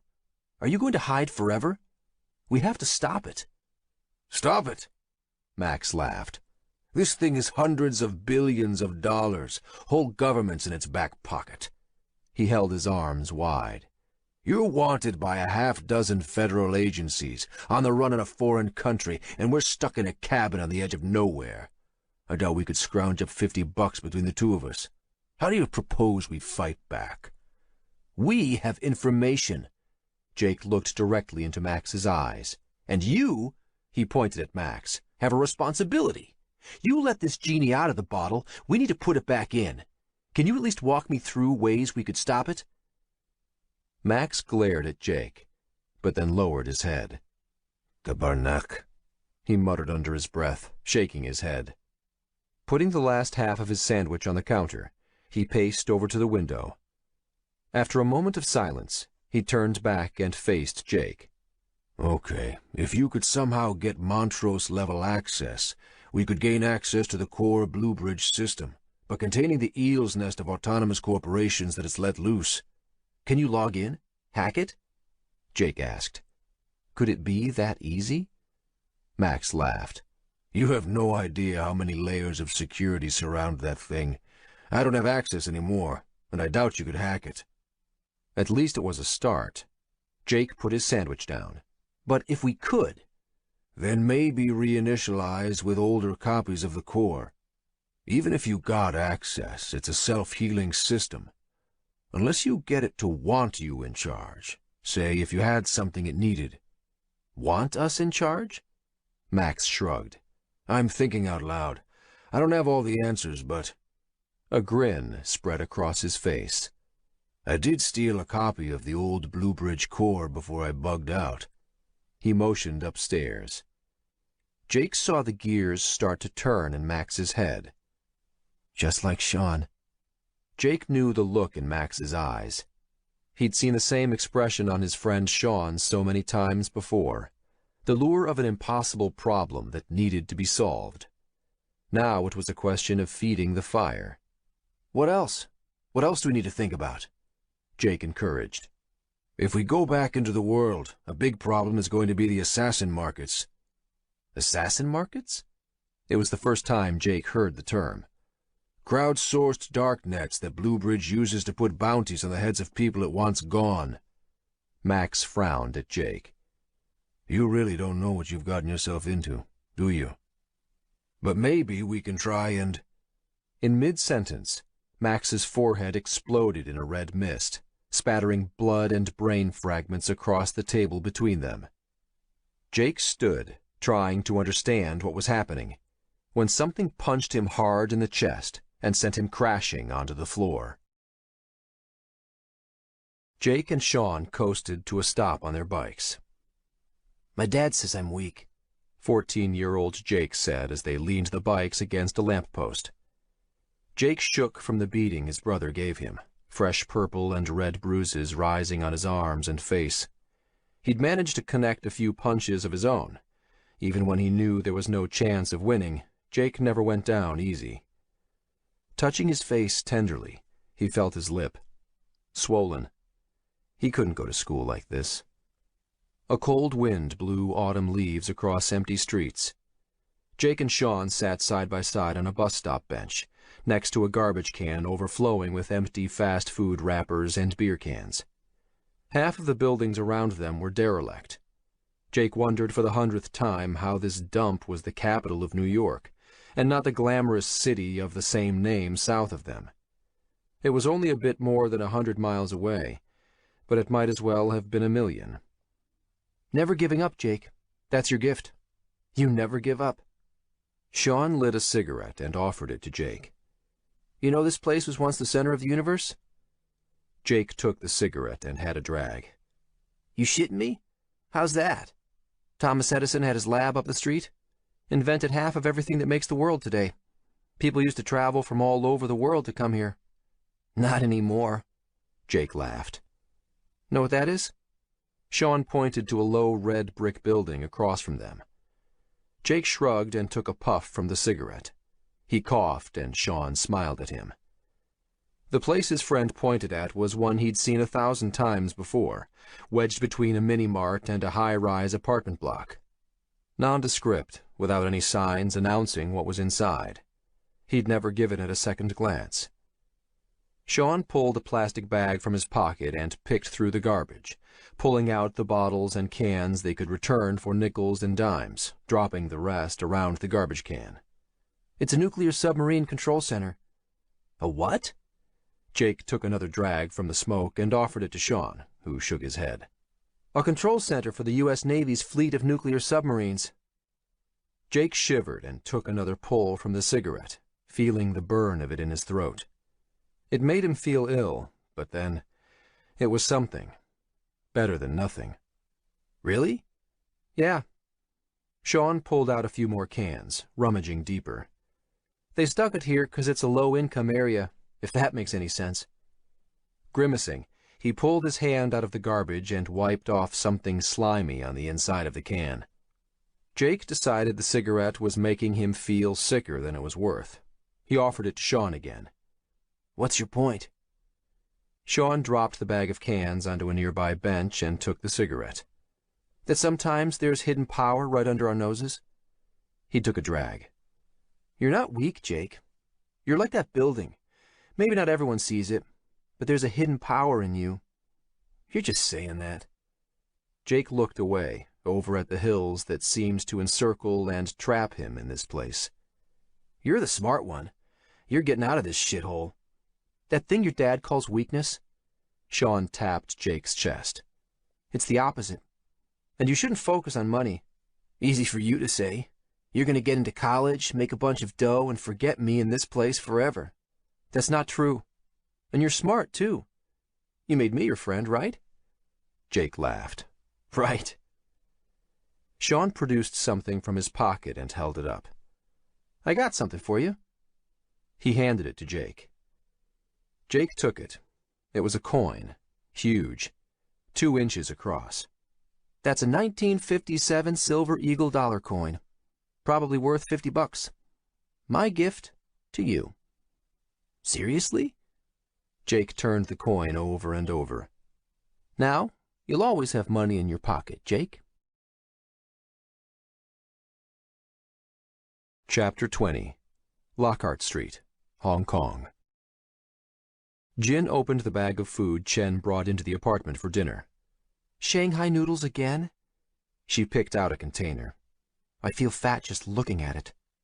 Jin and Wu-Tang had resumed their positions on the couches, with Chen hovering in front of his workstation, cigarette in mouth, and Sheldon's face smiling on one of the computer monitors.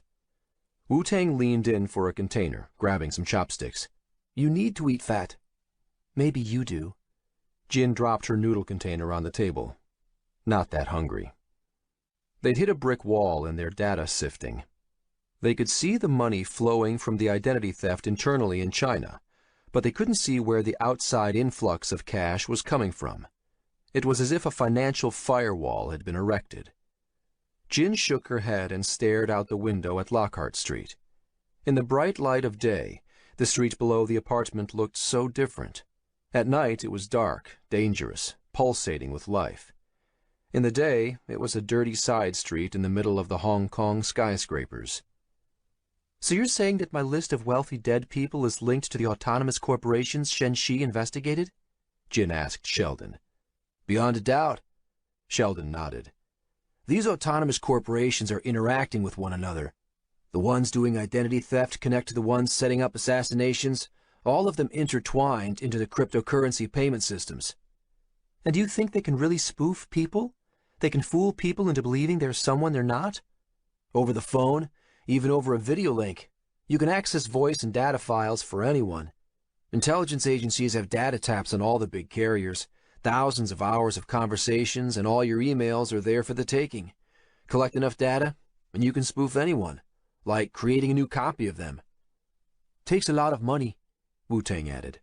The question is where all the money is coming from. And why? Chen took a puff from his cigarette, leaning over the window to blow the smoke out. Sheldon nodded on screen. And why? Yes, that is a good question. They'd scoured Shenxi's databases for evidence of the autonomous corporation's handiwork. It wasn't something you could point at directly, but when you knew what you were looking for, you could detect their digital wake, like an invisible boat that left waves in rivers of information. They found shell companies linked to shell companies, a house of cards funneling money into government contracts, in what they assumed were payoffs to officials. It looked like a shadowy organization slowly worming its way into the upper echelons of the Chinese Politburo. They didn't have access to the same level of records outside of China, but they had to assume it was happening in other places as well. Sheldon built a nested model of the autonomous corporations as they spawned, interacted, and grew. Decentralized, but Sheldon was convinced that there was some starting point, some motivating force behind their sudden and explosive growth. Maybe we should go to the police, Chen suggested. And turn Jin in? Wu-Tang's face puckered in an angry frown. They want to pin Shenxi's murder on her. And we have no proof, Sheldon added. Just a lot of data that fits an explanation. And everyone involved is anonymous. So there's no way of guaranteeing the authorities we go to aren't already in on it. Wu-Tang shook his head. Those people who abducted Jin seemed like government to me. And we have nobody to point at, nobody to accuse. Jin hung her head. Nobody except me. And the authorities are already trying to stop the assassin markets, Sheldon pointed out.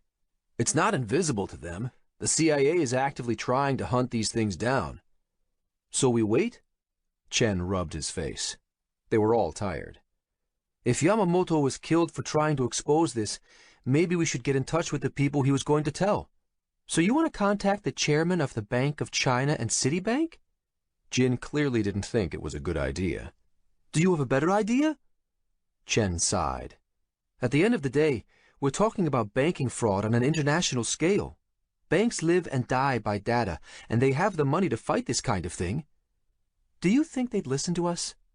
Jin shook her head. Too risky. And how do we know they're not in on this? Sheldon agreed. That strategy already got at least 2 people killed. He meant Shenxi and Yamamoto, plus the string of rich people who were dead for who knew what reasons. Jin suggested another angle. Can't we find someone working for one of the autonomous corporations? Infiltrate one of them? I'm working on that. Sheldon put up a screen. Already into several identity theft autonomous corporations, buying IDs, working my way inside. Thing is, like I said, I bet the people working for the autonomous corporations don't even know they're working for machines. This was a new twist to Jin. What do you mean?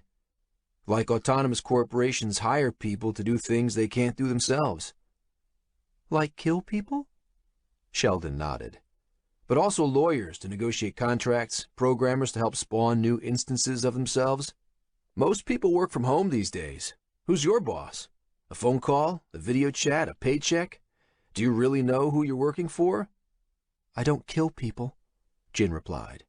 And most of these people don't either, Sheldon answered. Chen finished his cigarette and flicked it out the window. But some of them do. Sheldon nodded. Yeah, some of them do. And that's the frightening part. They're operating a rabbit hole for all the psychopaths to disappear down. The killers, you mean? Not just killers. Look at this. Sheldon opened up a Darknet page called Dirty Deeds. It wasn't porn, as Jin expected. A website that looked like a newspaper classified section popped up. Sheldon clicked on one of the links under Domestic. Neighbor dog driving me nuts, located in Broward County, Florida. If you willing to kill dog, we'll exchange tags.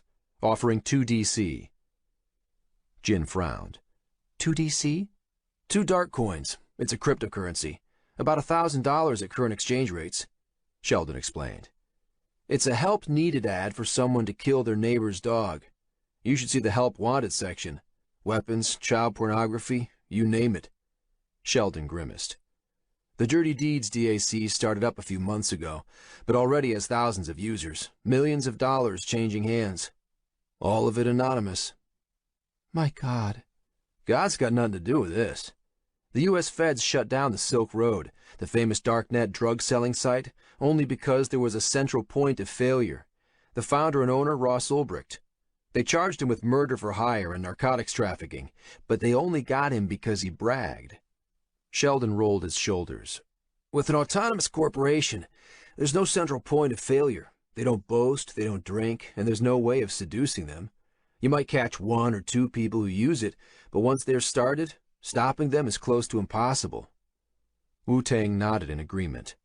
What are people going to start doing once they realize they won't get caught? These things are spawning exponentially, growing like a cancer into the human network. The shrieks and cries of partygoers outside the windows took on a more sinister note to Jin's ear. Outside, somewhere in that crowd, there might be people hunting other people, on missions directed by machines. Despite the heat, she shivered. What can we do? This sounds like something the Security Ministry or American NSA should be dealing with, not us.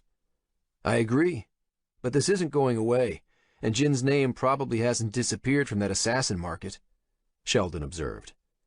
Whatever Yamamoto found hit a nerve. We're right at the tip of the spike. Something is funding these things with a huge influx of cash. Wu-Tang reached over to squeeze Jin's hand.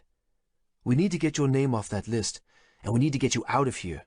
You're an American citizen, so we should get you on American soil. You think I'd be safer there? Jin didn't feel like she'd be safe anywhere. The assassin markets didn't recognize international boundaries.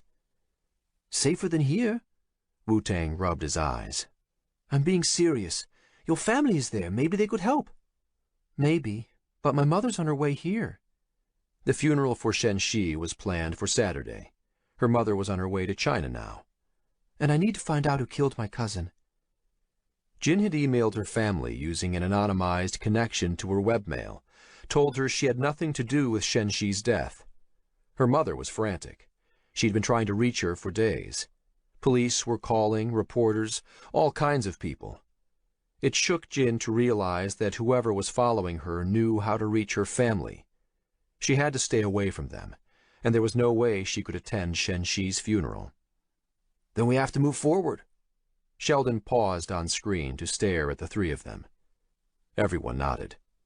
I doubt this list of wealthy dead people is confined to China, Jin said. And I bet that wasn't the PLA that kidnapped me. Then who do you think it was? Asked Chen. I don't know. It doesn't fit. Jin rubbed her eyes. She was exhausted and frightened, for herself and her family. I think we should look into the Sean Womack connection more. He was really close to someone I met once. Who? Sheldon asked. Jake O'Connell. He lives in Manhattan. If Sean knew anything, I'm sure he told Jake. And look at this. On their shared workspace, Jin opened a link to a story about Jake. New York, August 17th. Atlas executive Jake O'Connell storms Bluebridge headquarters, accosts founder Vidal Viegas. The same day as Jake stormed Bluebridge, he was arrested on rape charges. Why did Jake try to get to Viegas? Jin asked the group. And Viegas was Sean's thesis advisor at MIT. And check this out. Sheldon opened another article on their shared workspace about Jake's boss.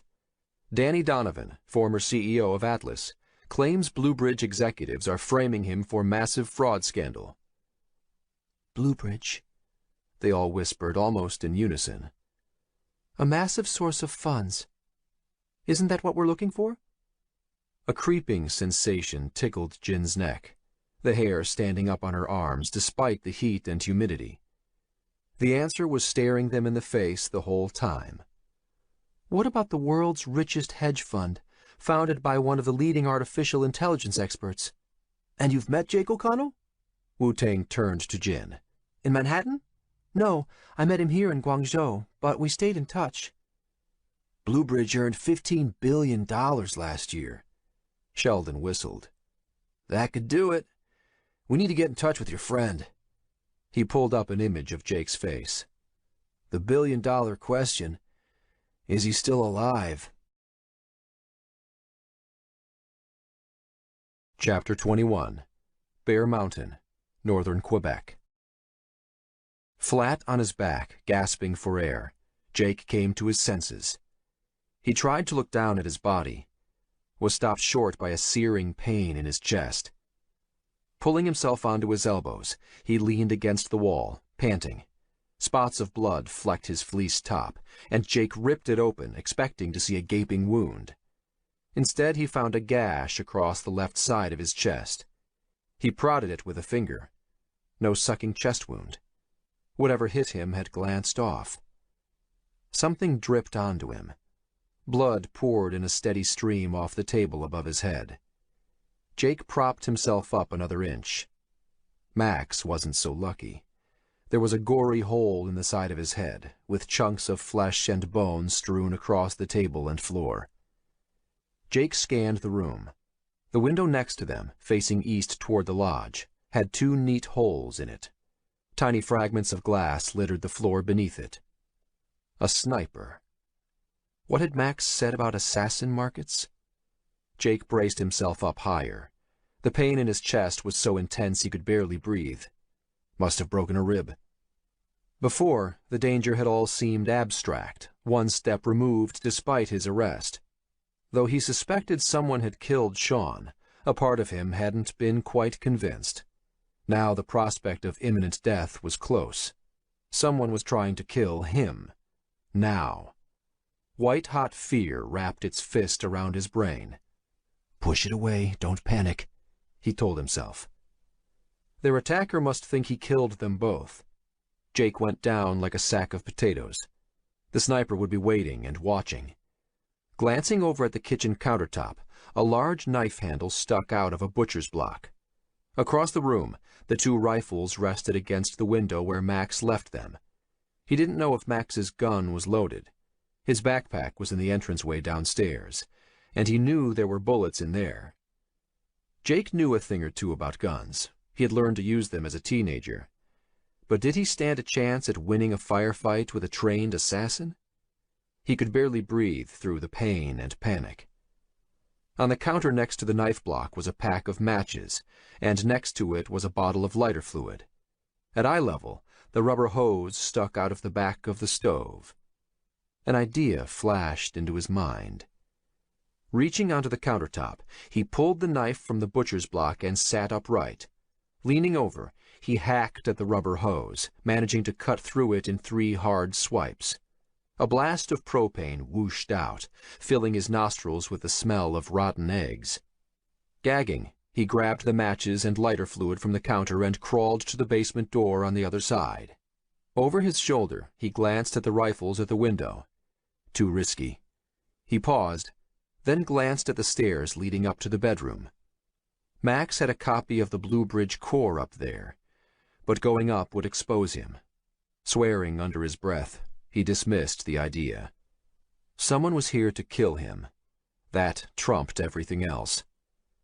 Inching the basement door open, he slithered through it and knelt on the stairs, grabbing a pair of sneakers and closing the door behind him. He crept down in the semi-darkness, gasping for air as pain lanced through his chest. He pulled a tarp over himself and crouched against a pile of wood in the corner, away from the stairs. And waited. The killer would come and check, wouldn't he? This was the only entrance into the cabin. What if there was more than one attacker? Did assassins come in pairs? Jake calmed his breathing. Quiet. Stay quiet. His pulse banged in his ears. His chest burned. Grabbing a rag from the side of the woodpile, he soaked it in lighter fluid and balled it up. His hands were soaked as well, so he wrapped the rag in another, first using the clean one to wipe his hands. It was the best he could do. He checked his watch. 1:10. His legs ached. He checked his watch again. 1:11. Calm. He saw the downstairs door through a hole in the tarp. 1:14. Was there a candle burning upstairs? Jake couldn't remember. 1:16. What was taking so long? The downstairs door finally creaked open, spilling light into the half-basement against the rock wall. Someone stepped into the doorway, a gun in his hand. The man scanned the basement, then looked up the staircase. Jake couldn't see him clearly. The man entered and started up the stairs, gun pointed forward, limping slightly. At the top of the stairs, the door creaked open.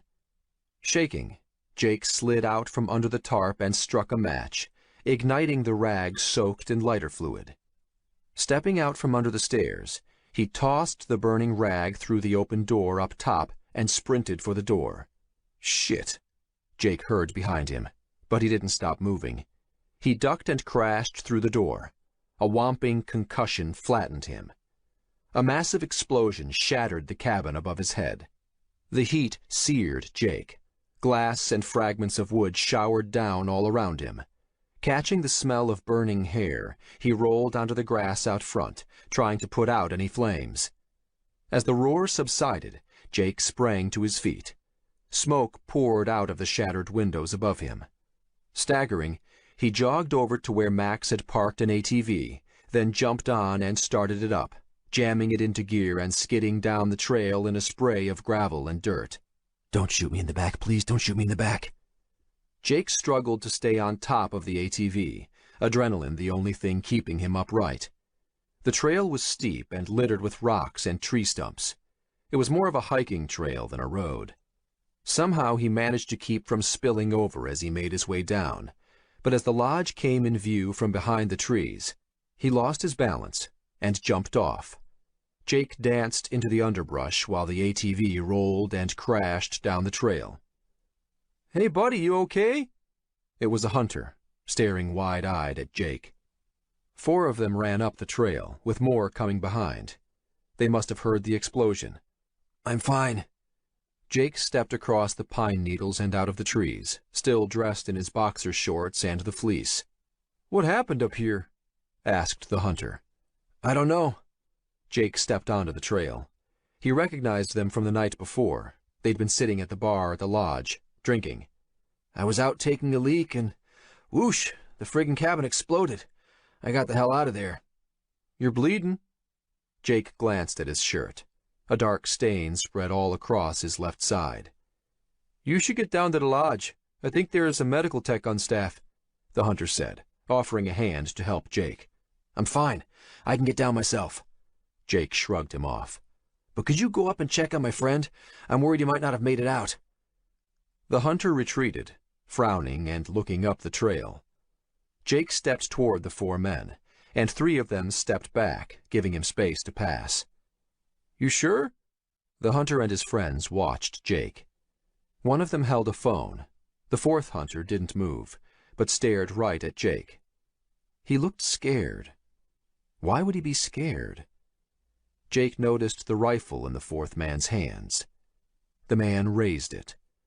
Reacting without thinking, Jake lunged forward and grabbed the muzzle of the 4th man's rifle as it fired, the crack of the bullet deafening his left ear. The other hunters all hit the ground, one of them swearing, "What the hell?" as he jumped into the pine needles at the side of the trail. The speed of Jake's reaction surprised the shooter, so Jake managed to wrench the rifle from his hands. In one smooth motion, he grabbed the stock and brought it up, crunching the weapon into the man's chin. The guy dropped to the ground like a sack of wet cement. Panting, Jake stepped over the man, pointing the gun at his head. His face was a mass of blood where Jake hit him, not moving. Swinging the gun around, Jake turned his attention to the other 3 men. They held their hands up. "Who's this?" Jake demanded, pointing at the unconscious man at his feet. We don't know," said the first hunter, the one who'd tried to help Jake. "He hopped a ride on the float plane with our group yesterday. Said it was a last-minute thing." Jake's head rang. He pointed the rifle at the hunter. "You never met him before that?" The hunter trembled, his hands held high. "Not before yesterday." Taking in big lungfuls of air, Jake stared at the hunter, then at the other 2, and then back at the guy at his feet. Another assassin. But this one went down without much of a fight. What was going on? Stay here, Jake commanded, pointing the rifle at the hunter. The man nodded, his eyes wide. More people were coming up the trail. Jake had to move. Giving the three hunters one last look, Jake started down. When he passed two more hunters coming up the trail, Jake told them there was an accident up higher.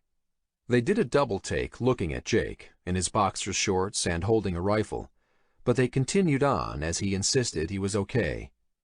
After 100 yards, the trail opened onto the lawn of the main lodge.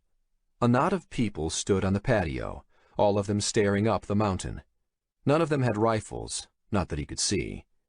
Jake glanced over his shoulder to see the smudge of smoke rising over where the cabin had been.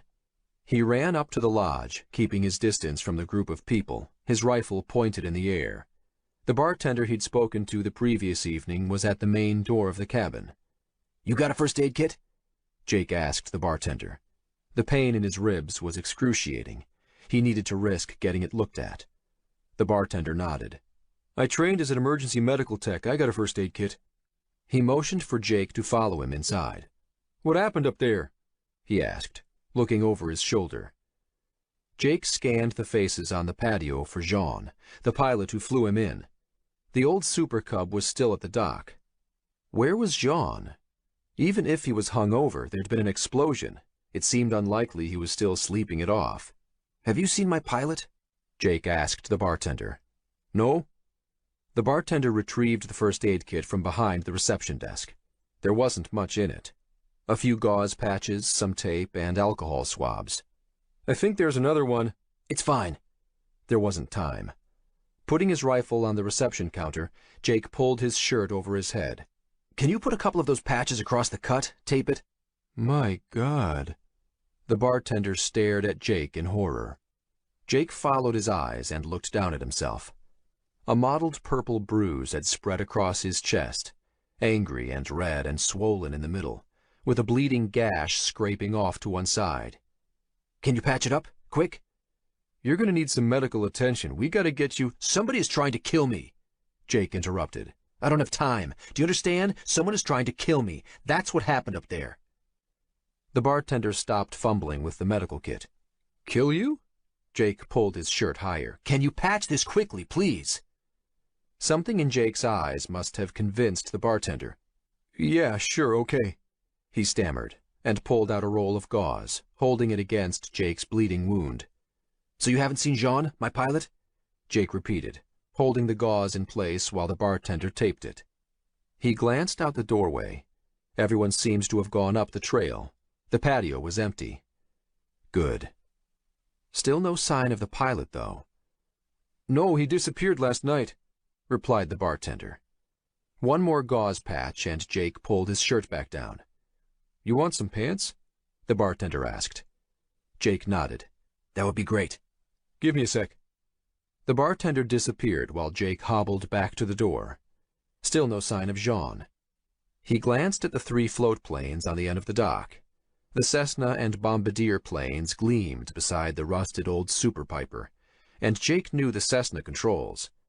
But while small planes had locks and keys just like cars, Jean's Super Piper didn't. Jake remembered the screwdriver shoved into the ignition. "These should fit you." Jake looked over his shoulder to see the bartender returning, waving some khakis in the air. Behind him came someone else. The guy looked like the manager. Jake grabbed the pants. "Monsieur, are you all right?" asked the manager. "Could you tell me what happened?" "No idea," Jake replied, pulling the pants on. "Maybe the propane tank?" "You should be sitting down, sir." The manager pointed at a couch beside the reception. "Please, let me help you." Jake shrugged him off and backed away, grabbing his rifle. "I'm fine." "Monsieur, s'il vous plaît." Turning, Jake did his best to bolt. He hobbled across the patio. Looking back, the manager stared at him in wide-eyed horror. Hopping down the stairs, Jake jogged across the dock and stepped onto the float of the Piper Cub, opening its door and throwing the rifle onto the seat.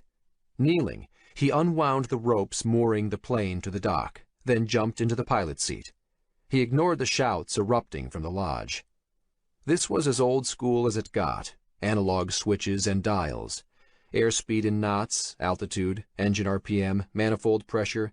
He scanned them one by one, nodding. Okay, master switch on. Jake turned the screwdriver and a red light blinked on. There was no separate switch for the magnetos, so Jake had to assume the master turned on the batteries and magnetos at the same time. Set mixture to full rich, he muttered. Then he grabbed the primer knob, unscrewing it so he could pull it out and push it back in 3 times to get some gas into the piston, while he pressed his feet up and down on the aileron pedals, testing them. He glanced to his left. The manager ran across the patio, ordering him to stop. 2 other people followed, one of them with a rifle pointed in the air. Saying a prayer, Jake punched the ignition switch. With a wheezing cough, the engine turned over, first once, then twice, then sputtered to life as the manager banged on Jake's window. Jake locked the window and advanced the throttle with his left hand. The engine roared to life. "Sorry!" Jake yelled at the manager. "I don't have time to explain!" The plane pulled away from the dock. Jake strapped himself in, using his feet to angle the tail fin, slowly curling around so he was lined up down the center of the lake. His hands shaking, Jake pushed the throttle to maximum and felt the plane accelerate, bouncing across the waves. As the trees on the opposite shore grew larger, the plane shook violently. Why wasn't it lifting off? Gritting his teeth, he realized he hadn't pulled back on the flight stick yet. He leaned back, pulling the stick, and the plane soared off the water. Seconds later, he skimmed the tops of the trees, then climbed into the sky. He wiped his forehead, his eyes stinging, his whole body soaked in sweat. Shaking. The only digital device on the dashboard was an old GPS unit screwed onto it, its fat satellite antenna sticking up. Reaching forward, he clicked it on, and the screen flickered. An image appeared in black and white. It worked. Jake checked the maps. He knew the closest populated area was Lac Saint-Jean, about 100 miles due east. It was a huge lake, 20 miles across. Even he could land on that. Or crash land, anyway. Climbing and swinging away from the sun, Jake relaxed. What the hell had happened back there? Holding the flight stick between his knees, he inspected the angry red and purple welt on his chest. He noticed his fleece top had a hole through it, right through the left breast pocket. Opening the pocket, he discovered the tobacco tin, which had been ripped apart. Had it deflected the bullet? No. It was his Silver Eagle dollar coin, nearly 2 inches in diameter, dented off-center. It had been inside the tobacco tin with the documents he'd stowed in there. Together with his wallet and passport, it had been enough to absorb and deflect the bullet, giving him a chest wound instead of a stopped heart. The Silver Eagle from Sean had saved his life. Money in his pocket. Money in his pocket. The clue Sean had left in his note. That had to be it. The key code had to be something to do with his Silver Eagle coin. Jake put it into his pants pocket. He had other things to worry about right now. How did the assassins find him at Bear Mountain? He hadn't told anyone but Dean he was coming up here. What was he going to do now? Minutes ago, Max was explaining how they might disable the system.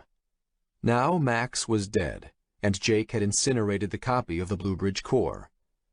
The engine sputtered and coughed. Jake blinked and pulled himself back to reality. He checked the gauges. The manifold pressure was good, oil pressure fine, but something was wrong. The engine coughed again and whined. Jake scanned the dials and switches desperately. There was one gauge at 0. The gas. The engine sputtered a few more times before going silent. You can't be serious. Horrified, Jake watched as the propeller blade froze to a stop in front of him. In his rush, he hadn't checked the gas. Hadn't thought to. The tank had been half full when Jean landed the plane. Jake had been watching it yesterday. Somebody must have emptied it last night. But right now, the how or why didn't matter.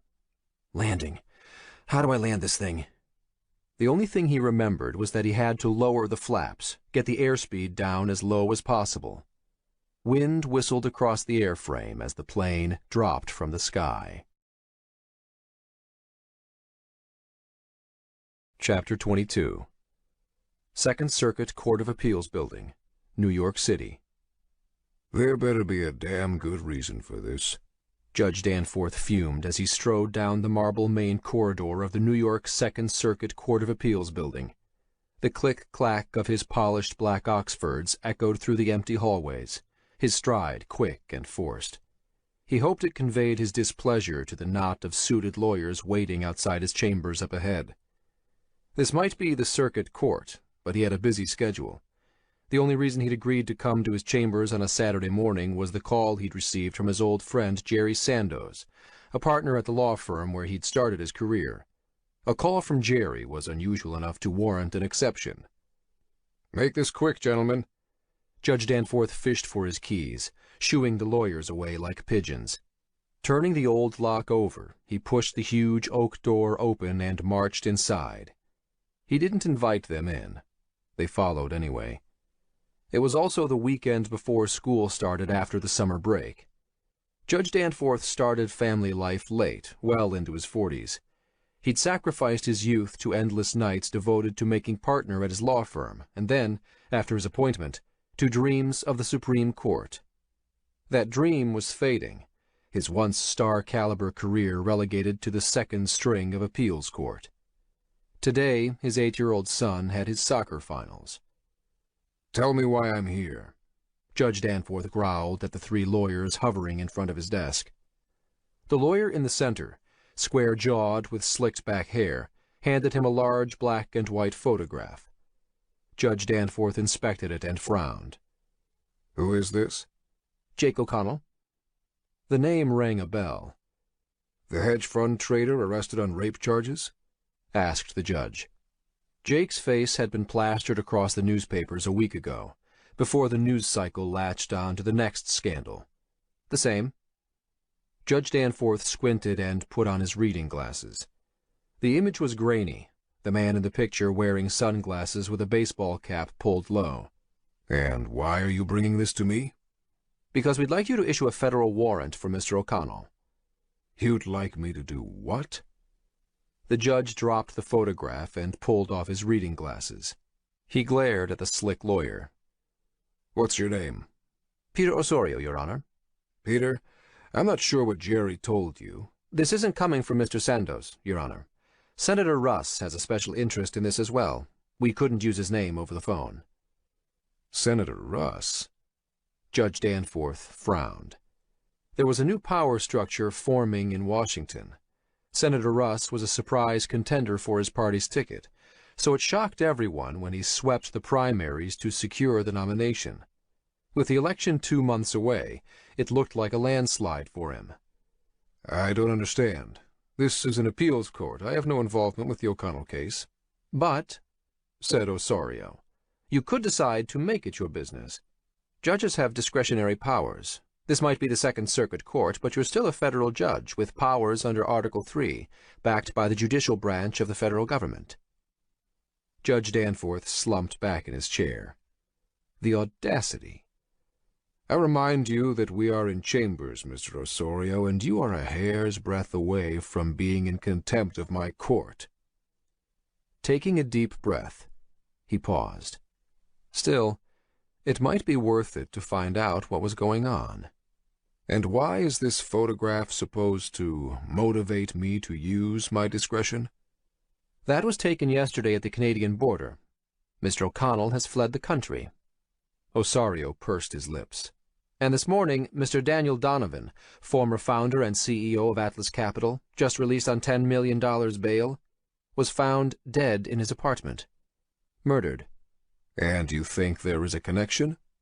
Assistant D.A. Bailey has placed Mr. Jake O'Connell as the #1 suspect. In fact, we think Mr. O'Connell is the real mastermind behind the entire Atlas fraud, which may eclipse Bernie Madoff in scope. Tens of billions. Key documents were discovered at the Donovan residence. "Wait, you're telling me that the police have put this entire new investigation together in the past few hours?" Judge Danforth wasn't intimate with the case, but from his experience, this sort of thing took weeks, if not months, to assemble. It seemed a 180-degree turn from what he'd heard informally in the halls. Osorio worked his lips together as if tasting something sour. I suggest you talk to Assistant District Attorney Bailey for details, but I can tell you that Senator Russ, likely soon President Russ, would look very— Osorio chose his words carefully. Favorably on your attention to this matter. He adjusted his tie. As you know, Judge Tommaso is due to retire this year. Tommaso was a Supreme Court justice. Was this man seriously trying to bribe him with an appointment to the Supreme Court? It seemed beyond belief. Did I hear you properly? Osorio replied without hesitation. Yes. Judge Danforth stared hard at him, but Osorio didn't shrink. Danforth could smell a setup, but then this Jake O'Connell character didn't seem like an angel. Arrested for rape, now under suspicion for murder by the DA, fleeing the country in the middle of a massive fraud investigation. It would make for good press, wouldn't it? Osorio suggested. Judge discovers rich hedge fund manager fleeing country, murder, rape, stealing the life savings of millions of average Americans. It'll be front-page news all over the country, with your face next to it. Judge Danforth picked up the photograph and studied it. His old friend Jerry sent Osorio here. Maybe Jerry was throwing him a golden opportunity. And Senator Russ was a shoo-in for the presidential election. A whole new power structure was forming, and maybe this time he wouldn't be left out. Imagine, Supreme Court Justice Danforth. His wife could handle the soccer today. I need to verify this with D.A. Bailey. Of course. Osorio smiled an oily grin. And how is it that I announce this discovery to the world? We can help with that.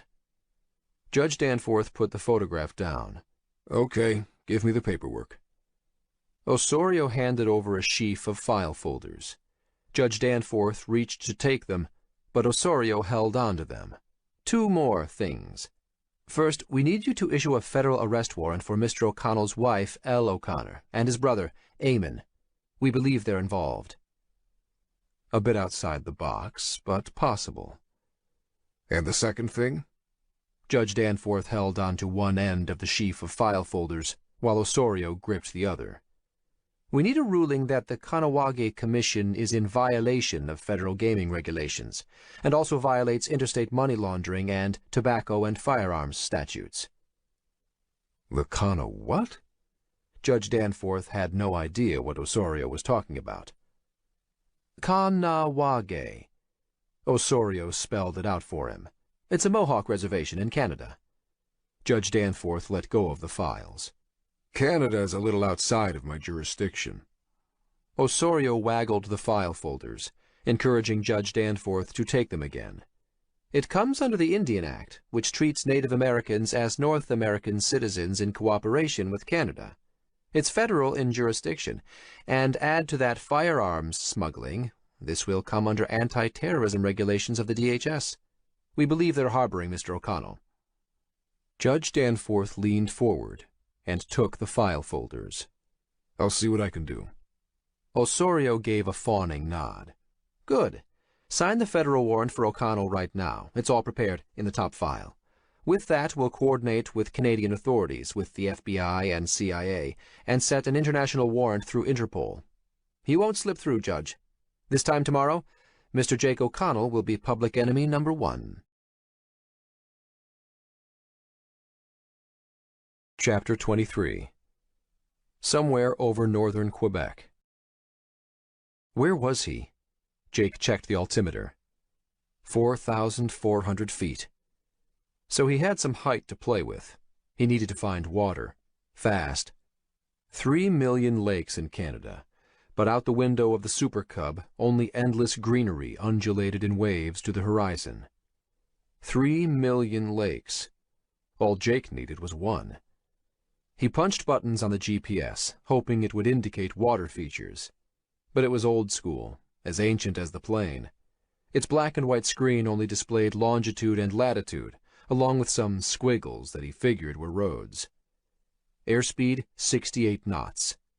A gust of wind rocked the plane, and Jake fought to keep it level. He tried to remember what the stall speed of a Cessna was. 50 knots? No idea what it might be for this bag of bolts. Better keep the nose down, the airspeed up. He had no idea how the pontoon floats might be affecting the trim, the stall speed. The flight stick between his legs felt like it was stuck in molasses, and he heaved it back and forth as gusts tried to push the plane over. 3,200 feet. The carpet of rolling green gained some definition. Treetops, boulders. He dropped like a stone. Below him, a huge basin, ringed by rolling mountaintops. He sailed straight at the top of the closest peak. Jake gritted his teeth. Oh boy. This was going to be close. Reflexively, Jake pulled back on the stick, raising the nose of the plane, but he quickly corrected, eased the nose down. The trees on the peak ahead of him grew in size. He saw branches, leaves. A gust rattled the plane. God damn it! At the last second, he pulled back, bobbing the Super Cub up a few feet, the pontoons scraping through the topmost branches into the clear space beyond. A few thousand feet of open air greeted Jake on the other side, the forest retreating below him as he cleared the peak. And there, a twinkling blue at the base of the mountain. A lake. His lake. Thank you, God, Jake gasped. I can make that. He had to skim down the face of this hill to gain enough speed to spot the landing, then circle around once, bleed off the speed, and set it down. Easy. He brought up one hand to drag through his hair, shaking. He put the hand back onto the flight stick, his knuckles blanched white. 1,900 feet. You can't die here and they'll never find you.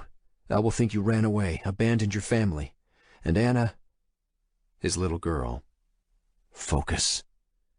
The shimmering lake grew in size. He pushed the nose down further, the only sound rushing wind rattling the passenger door. Getting louder, gaining speed. Under 1,000 feet. The treetops swayed, individual leaves fluttering, the wind blowing tiny ripples across the lake. He headed with the wind. If he could swing around the other side, he could land against the wind. Holding his breath, Jake pulled back on the stick, using the speed he gained on the slide down of the side of the mountain to level off. Silently, the Super Cub rocketed across the edge of the lake, the surface like a mirror. Jake turned the stick, pushing the plane into a banked turn, slowed from 70 to 60 knots. Come on, he urged between gritted teeth. The plane lost more speed than Jake had anticipated. There wasn't enough height to circle around. What next? Flaps. He brought one shaking hand up to the dashboard. There it was, the Johnson bar that controlled the flaps. How much? 10 degrees? 20? He grabbed it, pulled it out, and then forced it all the way down. 30 degrees. He wanted to bring off as much speed as possible before he hit the water. High in his banking turn, he stared out his side window at the edge of the lake. Weeds and fallen trees, lily pads. The plane slid sideways, and he pulled back and right on the flight stick. No time to spot the landing. This was it. He knew he had to get the nose down again, then swoop toward the surface and pull back, skim the top of the water and feather the backs of the pontoons onto it. That was the theory. The plane dipped under the tops of the trees, less than 100 feet up now. Come on, baby. Jake pulled back on the stick, but not too much. He didn't want to stall 50 feet in the air. But he miscalculated. In the last instant, the shimmering top of the water rushed at him. The still lake water was transparent. He'd been looking through it, at the bottom of the lake. Realizing his mistake, Jake hauled the stick back, pulling the nose up enough to avert the disaster of crashing headlong into the water. The front left pontoon hit the water first, the impact bouncing the left side up. Jake's face slammed into the dashboard. For a moment, he thought he'd get another chance at landing, but the plane slipped sideways, bobbing up in the air. He pulled the stick right, but it didn't respond. Not aerodynamic anymore. Now he was joyriding in a metal can.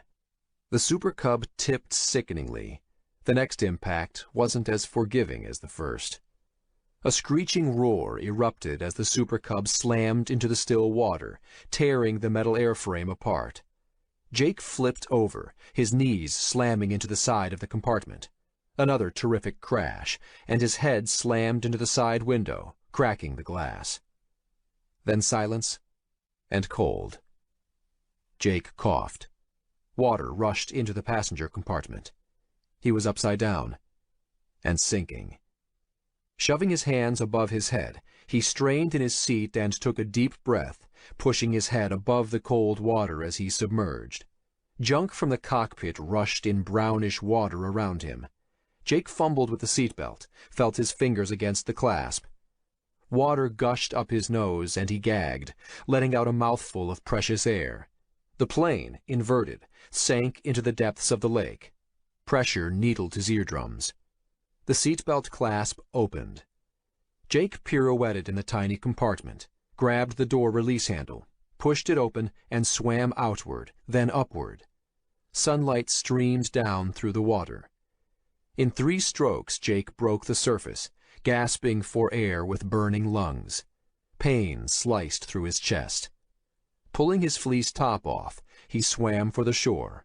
It wasn't far, 200 feet, but it felt like a mile. Jake pulled himself through the lily pads and collapsed into the weeds on the shore. August 21st, Sunday. Chapter 24, Lockhart Street, Hong Kong.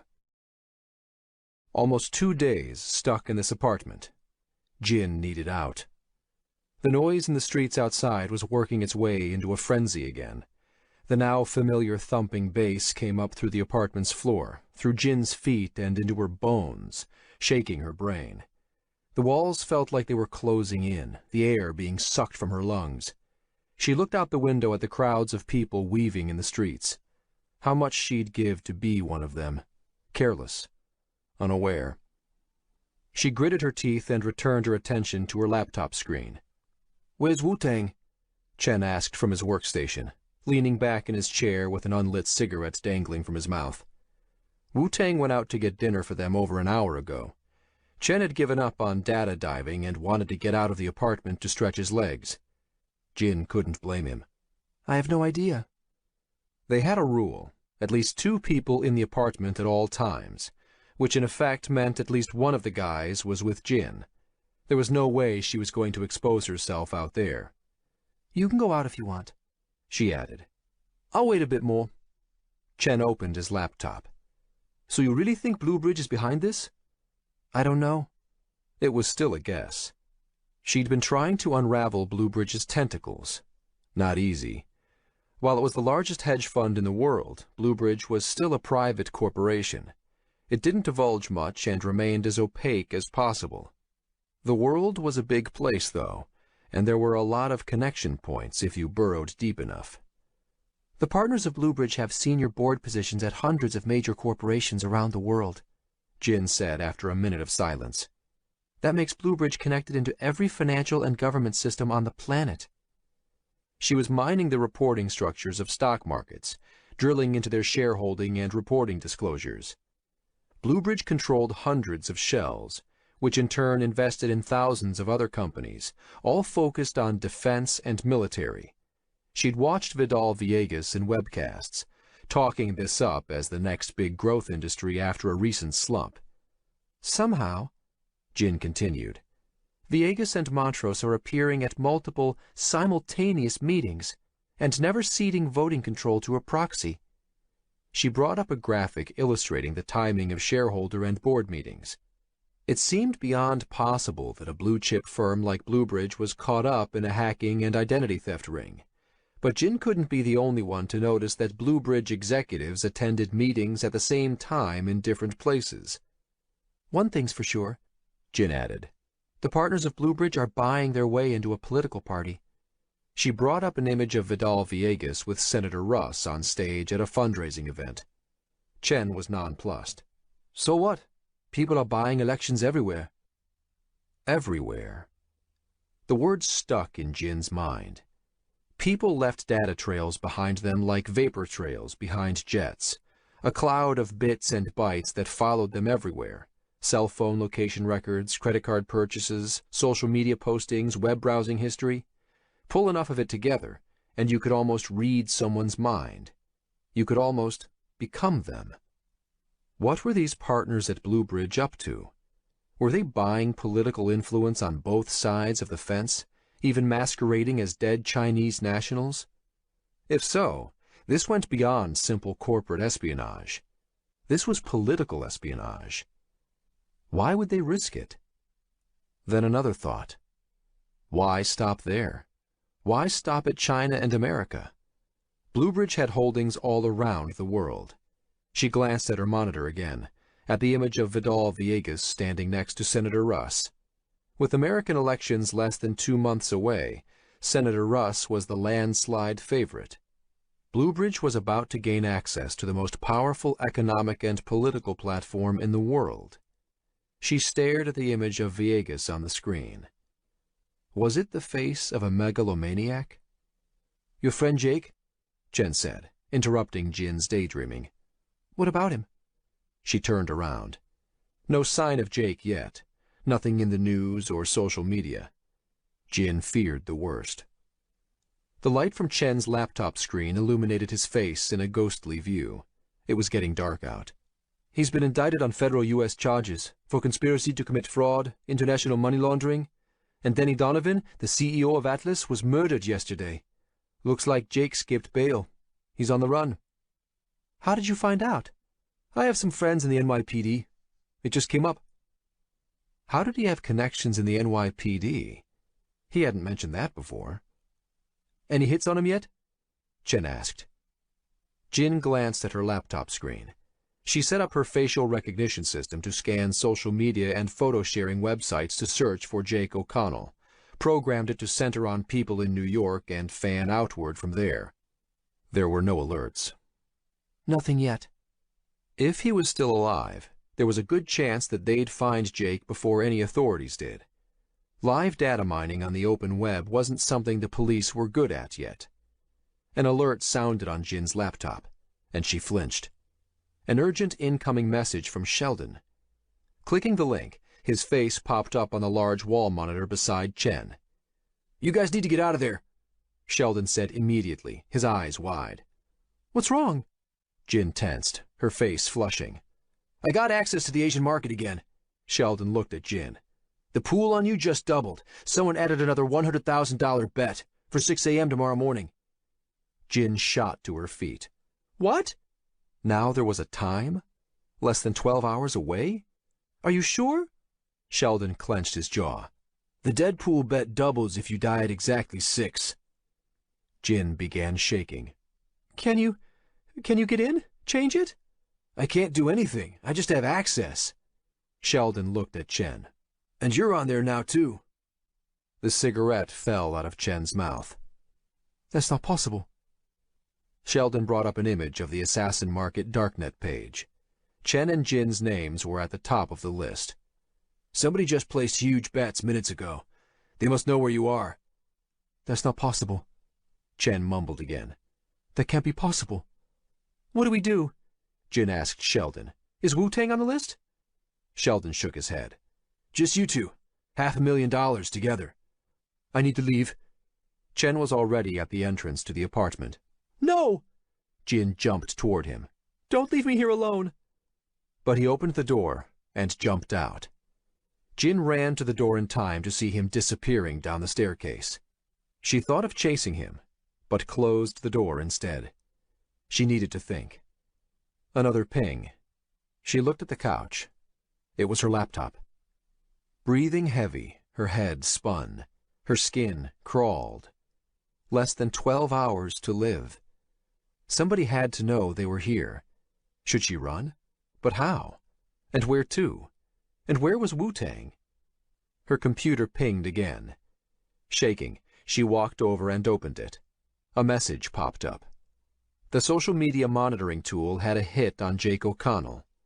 So he was alive. What was he doing? She stared at the image, a photograph of him in boxer shorts and ragged fleece top holding a rifle, surrounded by trees. The social media post it came from was tagged in Canada. The door opened. Chen, don't run out like that, Jin said, turning. But it was Wu-Tang. Where have you been? She almost yelled at him. What's wrong? Wu-Tang asked, frowning. What happened? He dropped a box of noodles and set of chopsticks in front of her. The assassin market. They know where we are. Chen's been added to the hit list, Jin said breathlessly. We need to leave. Chen just ran out. Did you see him? No. Wu-Tang shook his head. The news didn't seem to surprise him. Are you okay? Keep calm. Sit down. Eat something. We'll figure this out. How could he be so calm? And we just got a hit on Jake O'Connell in Canada. Not knowing what else to do, she sat down and opened the noodle container. With shaking hands, she unwrapped the chopsticks and stuffed in a mouthful of noodles and chewed. Wu-Tang stood and watched her eat. Why are you standing like that? She asked. I'm sorry. Sorry for what? Wu-Tang leaned down and took the noodle container away from her. Behind him, the door swung open and 2 other men entered the room. Men who were much larger than Wu-Tang. Jin's heart hammered in her chest. What have you done? Chapter 25. Kahnawake Indian Reserve, Quebec. Drums echoed over the waters. Not so long ago, the sound of the drums struck fear into the hearts of the people on the other side of the river, a signal that the war canoes were coming. Now the sound was mournful, echoes of a great nation corralled into reservations, but still proud. Echoes of a proud nation, proclaimed signs spray-painted onto concrete bridge pylons on the route leading into the reservation. It was the end of summer powwow in Kahnawake.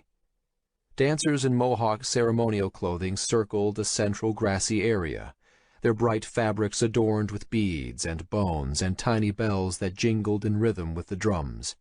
Many wore the hair roach, the crow belt with the eagle bone whistle. Thick hanks of long, colorful fringes swayed gracefully with the movements of the dancers' bodies, like blowing grass on the prairie.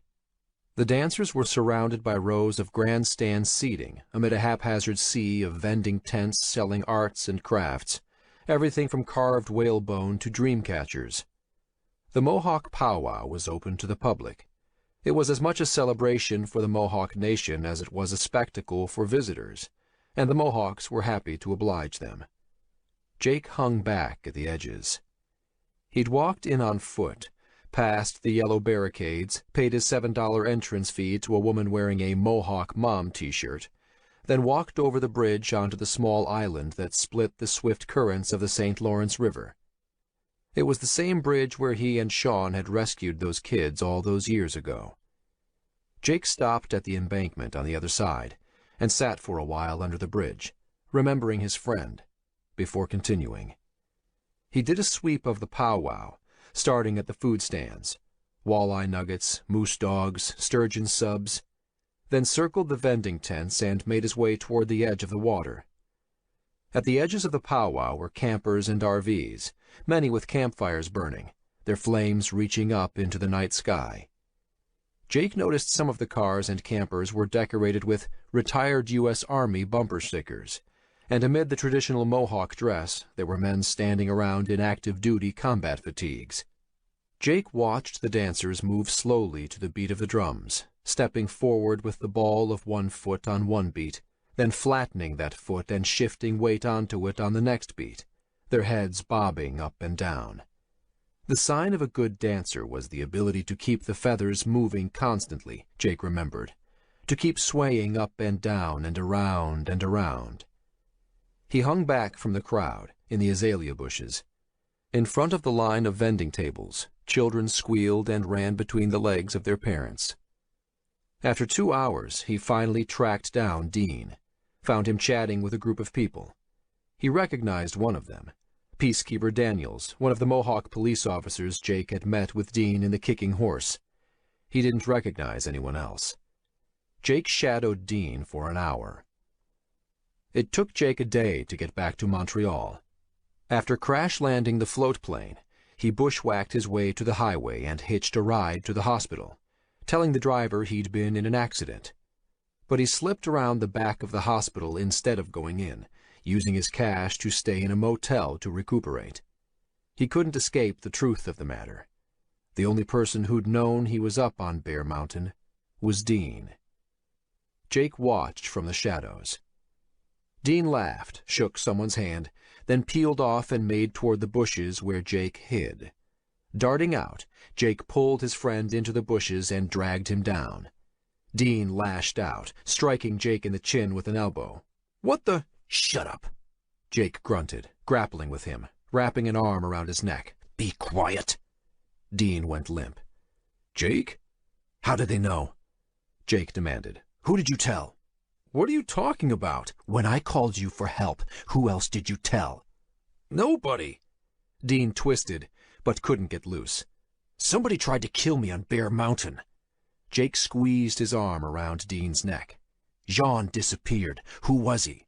"Just some drunk bush pilot who owed me a favor." Dean coughed. This felt ridiculous. Down in the dirt under the bushes, Jake had a flashback to their teenage years, wrestling with Dean after sneaking alcohol into the powwow. He couldn't believe Dean had intentionally played a part in the disaster at Bear Mountain. Despite his frustration, he let go. Dean brushed dirt off his arms. "What the hell happened up there?" "I blew up a building and then crashed a plane after someone tried to kill me." "You serious?" "Do I look like I'm joking?" "So you didn't hear from Jean?" "I tried calling him a dozen times on his sat phone," Dean explained. "But no answer. That's one thing he always kept with him, no matter how drunk he got." Jake exhaled. "He wasn't at the lodge when I came down, so I stole his plane. I had to crash land it, hitchhiked out." "Jesus. Are you okay?" Jake nodded and pulled his Silver Eagle dollar coin out of his pocket. "The only reason I'm alive is this. I had it in my breast pocket, and the bullet bounced off it." Taking the coin, Dean whistled and inspected the dent in it. "And I think I figured out the encryption key," Jake added. "That 1957 Silver Eagle, when Sean gave it to me, he used the expression, 'money in your pocket.'" Dean's eyes lit up. "Incredible. That has to be it." He handed it back. "So what did you find up there?" "I met Max Lefebvre. He worked with Sean." "Did he come back with you?" Jake closed his eyes. "No. Now he's got a bullet in his head." Dean hesitated. "Did you—" "No, not me. Someone tried to kill both of us. I escaped." Dean stared at Jake for a moment. "Come on. Let's get somewhere more quiet." He stood and offered a hand to Jake. "They're looking for you." Jake took Dean's hand and stood. "Who?" They walked away from the fires and crowds to the opposite end of the island. It was dark, but still twilight. "The RCMP showed up this afternoon with U.S. federal marshals. Started stopping people on the streets, showing them your picture. The Mohawk peacekeepers got them to leave, but only when they promised to arrest you. Donovan was murdered yesterday. Seems they're pinning it on you." "Donovan's dead?" Jake gripped the Silver Eagle coin in his pocket.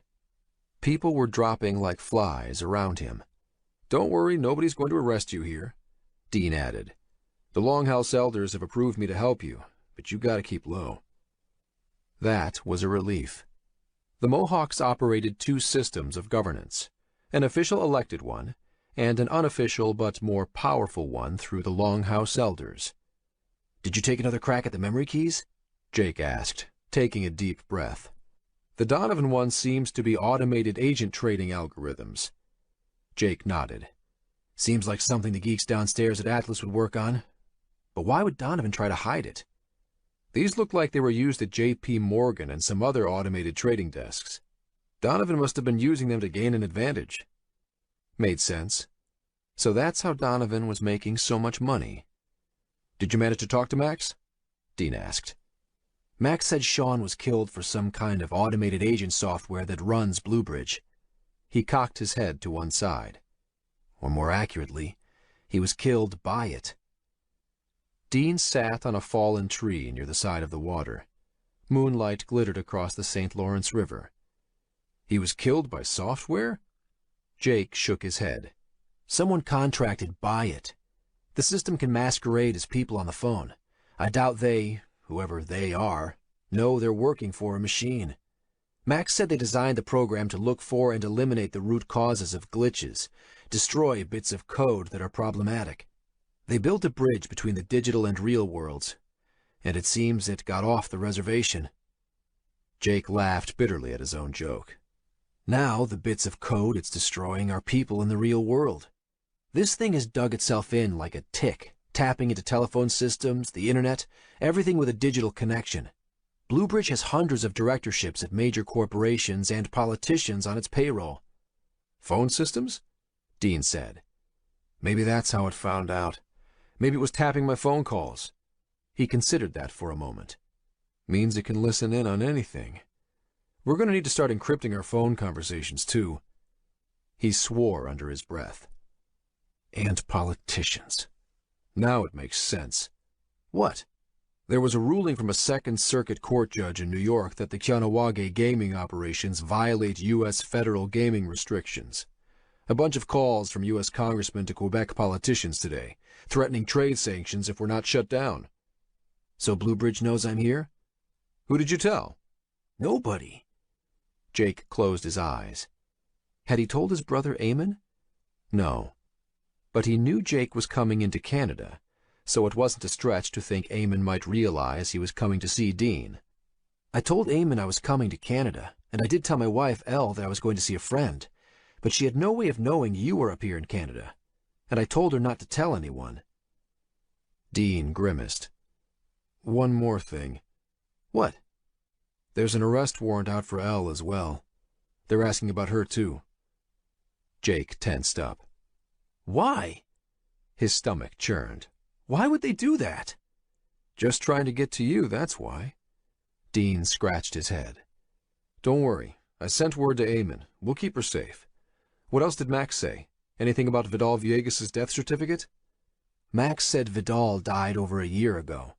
They were using the system to impersonate him, make it seem like he was still alive. Bluebridge has been using body doubles. Nobody even knows he's dead. Dean whistled. So tens of billions of dollars at stake. Massive, systematic fraud. And Max thinks the other founder, Henry Montrose, is gone too. That Bluebridge is running on autopilot, like an airliner that flies by itself after the pilots and all the passengers die. Only when this thing crashes, it's going to take more than a few hundred people with it.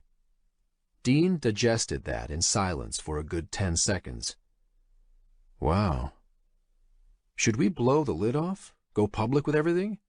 That's what Sean tried to do, but he was killed before he could. Max said this thing is good at covering its tracks, hiding everything under an avalanche of misinformation. Jake sighed. Sorry I dragged you into this. So they're trying to jam you up? Dean nodded. They want to shut us down. Now we know why. We're in Bluebridge's crosshairs too. So this thing is trying to take over? Jake shook his head. From what Max said, it just wants to make money for its shareholders, like a computerized psychopath. He rubbed his eyes. I need to get back into New York. I need to protect Elle and Anna. We'll get you back over the border, my friend. He smiled and slapped Jake's knee. Don't worry. I still have some connections in the smuggling business. Good. Jake stood and started pacing in the sand beside the water. And that's some heavy code on the Donovan memory key, my friend. Copies of the agent systems for a dozen big banks?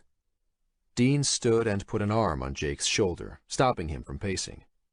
You know, we could hack that into a few networks, steal a few $100 million, disappear into the sunset. A few $100 million could go a long way.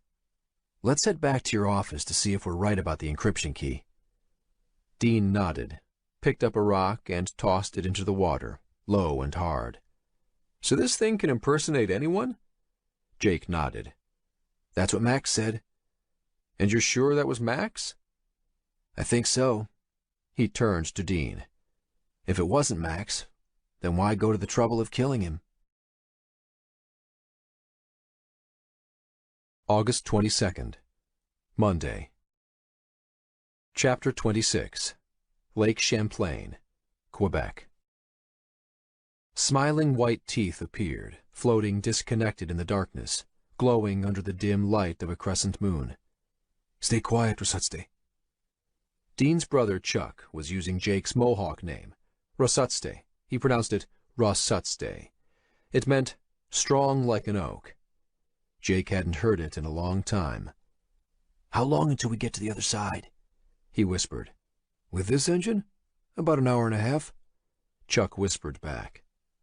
A tiny electric motor whirred behind Chuck, pushing the open aluminum boat across the inky waters of Missisquoi Bay at the north end of Lake Champlain. The lake was nearly 150 miles long, almost big enough to qualify as a sixth Great Lake.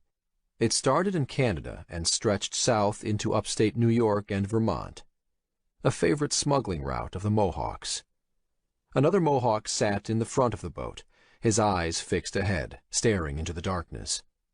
Jake had no idea how he could see anything. They were heading for the Missisquoi River Delta on the other side of the border, sneaking Jake back into the States under the cover of night.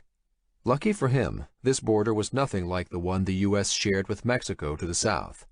The DHS maintained border security, but drones didn't patrol it. Mohawks were both American and Canadian citizens, with free movement guaranteed between both countries. Their smuggling was something of a gray zone in legal terms, so the Border Patrol mostly left them to it. And anyway, they usually smuggled American tobacco into Canada, not the other way around. Dean and Jake had managed to crack the encryption on Sean's memory key. Dean tried a few combinations and, like magic, 1957 Silver Eagle worked. The data on the memory key opened up, like that. 100 gigabytes of data, thousands of directories containing what looked like the systems comprising Bluebridge. The Bluebridge core. Max would have known what to do with it. But Max was gone, and Dean could only guess what it was they had in their hands. They had no idea what to do with it. Not yet. Sit back and relax, Rosutste. Enjoy the ride. Chuck laughed, putting an arm on Jake's shoulder. Look up at the stars. Play with your new toys. Jake nodded and settled into his seat. Chuck was referring to the VoIP phones Dean had given Jake, phones with end-to-end encryption that didn't send voice data over the regular networks. If someone were listening in over regular landline and cellular carriers, this would solve that problem. At least, Dean had assured him it would.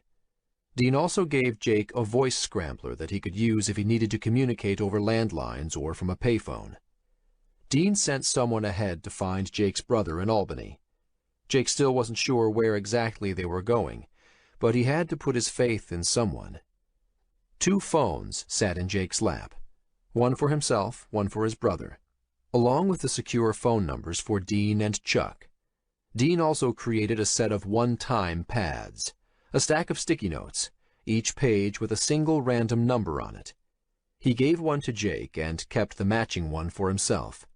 He said verifying the codes each time would be a good way of securing a connection. As an added precaution, they decided to always inquire about personal details, things only they would know about each other, or things they'd discussed the last time they saw each other in person. Anything suspicious would be a warning flag. It was about 1 a.m. Sleep came the instant Jake closed his eyes. Someone tapped Jake on the shoulder. Time to get up, said the voice. It was Chuck, his broad smile glowing again, but this time in the glare of headlights. The boat was run aground, and a pickup truck faced them, its engine running. We found your brother, Chuck said, helping to pull Jake up. Jake clambered out of the boat and onto dry ground. We passed the border? Yes, sir. Chuck smiled. You'll be going with Matt and Frank.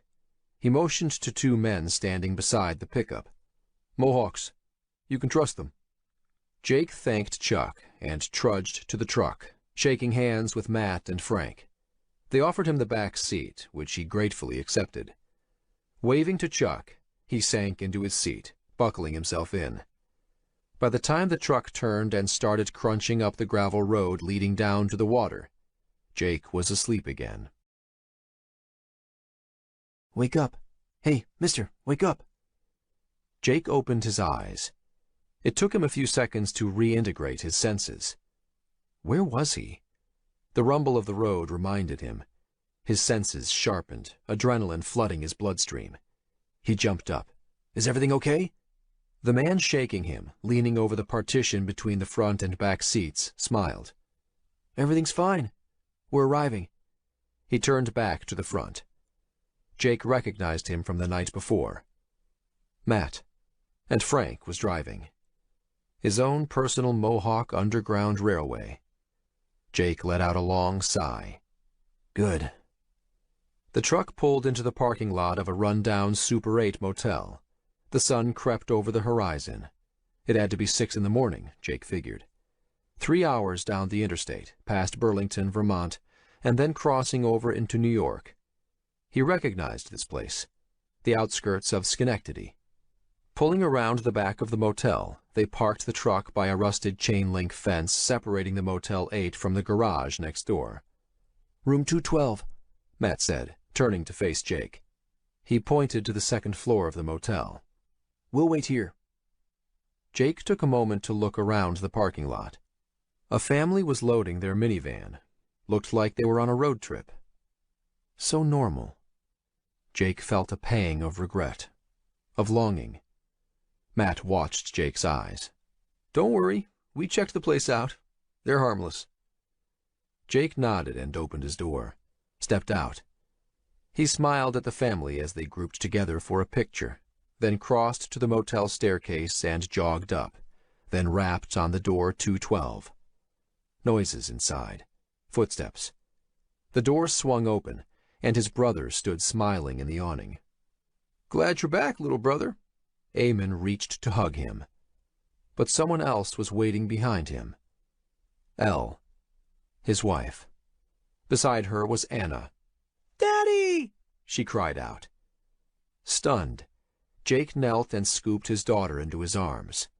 Tears streamed down his face, and he stood, holding his daughter in one arm while he wrapped the other around his wife. Thanks for protecting Elle. Jake picked up his coffee and blew on it. Jake was sitting in Eamon's room, beside Elle's. It was noon, and Elle was taking a nap with Anna. She hadn't slept in days either. The second Eamon found out there was an arrest warrant for Elle, he sent one of his guys to collect her from his sister's place in Hoboken. A bottle of beer sat on a table between Jake and his brother. Eamon picked it up.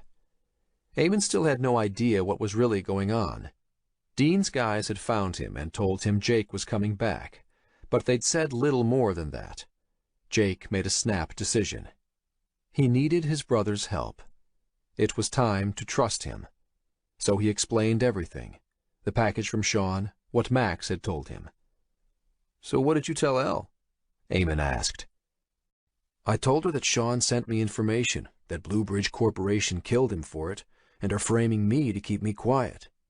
I showed her the Villegas death certificate. After he showed her that, her doubts had evaporated. Having her back on his side felt like a boulder was lifted off his chest. Jake leaned his plastic chair back against the peeling wallpaper of the motel room. He tested his left rib cage. Each breath was painful work, his chest a swollen black mess. It wasn't his only injury. He'd suffered cuts and scrapes from jumping off the ATV, and his left knee was tender from crash-landing the plane. He was lucky to be alive. More than lucky. Eamon raised his eyebrows. Did you tell her the part about it being a machine taking over? He took a swig from his beer. Not yet. Jake looked out the window at a dumpster beneath them. The sun was high in the sky now, and the heat was coming too. A wind sprang up, warning of rain from black clouds on the horizon. I don't know. I wasn't expecting to see her. Sounds like you don't believe it yourself. Eamon took another swig of beer. Jake rubbed the stubble on his face. Maybe I don't. In the light of day, sitting in the outskirts of Schenectady, listening to the cicadas whine in the distance, it felt like a fairy tale. Right now, he needed Elle to believe him. They've issued a federal arrest warrant for you, for me, even for Elle. That Second Circuit Court judge has us in his sights, little brother. Eamon took another drink from his bottle. You think I don't know that? So what's your plan? Are we going to blow the cover off? That had been Jake's plan. To get back in the country, show up for court, then email the New York Times with all the information he had. Something like that. He knew it wasn't a great plan, knew that Sean had failed at something similar, but he didn't have any other ideas. Now, with the federal arrest warrant and murder charge, cops might be as likely to shoot him as arrest him. Maybe that was the plan. Jake's access to the outside world was even more restricted, and if his enemy was trying to get him arrested, then they, or it, weren't afraid of him going public. What nasty surprises might be in store once he was behind bars? Jake sighed. I don't know. I need to think. Better think fast. Yeah. That was the truth. What was he going to do? He needed some sleep. Jake pointed at the VoIP phone Dean gave him to give to Eamon. So you have my number? Jake had to write his number down on a piece of paper. After spending most of the last decade in jail, his brother wasn't up to speed on the latest in cell phones. His brother picked up the phone. I got it. And you'll use that to call me? I will. Eamon rolled his eyes in response to Jake's arched eyebrows. I promise. He finished off his beer and dropped it on the table. So you want a gun, huh? I do. Jake wasn't a fan of them, but he needed to be able to defend himself. And his family. What would you recommend? A 12-gauge pump shotgun would be my first choice. Effective and reliable, and the odds of having to use it again after pumping it once are slim. Eamon smiled at his brother. Lethal at close range. No aim needed. I can't carry around a shotgun. Something smaller? Ah, Eamon nodded. In that case, there are two good alternatives. The first being a .45 1911. The design is 100 years old, still popular because it works well.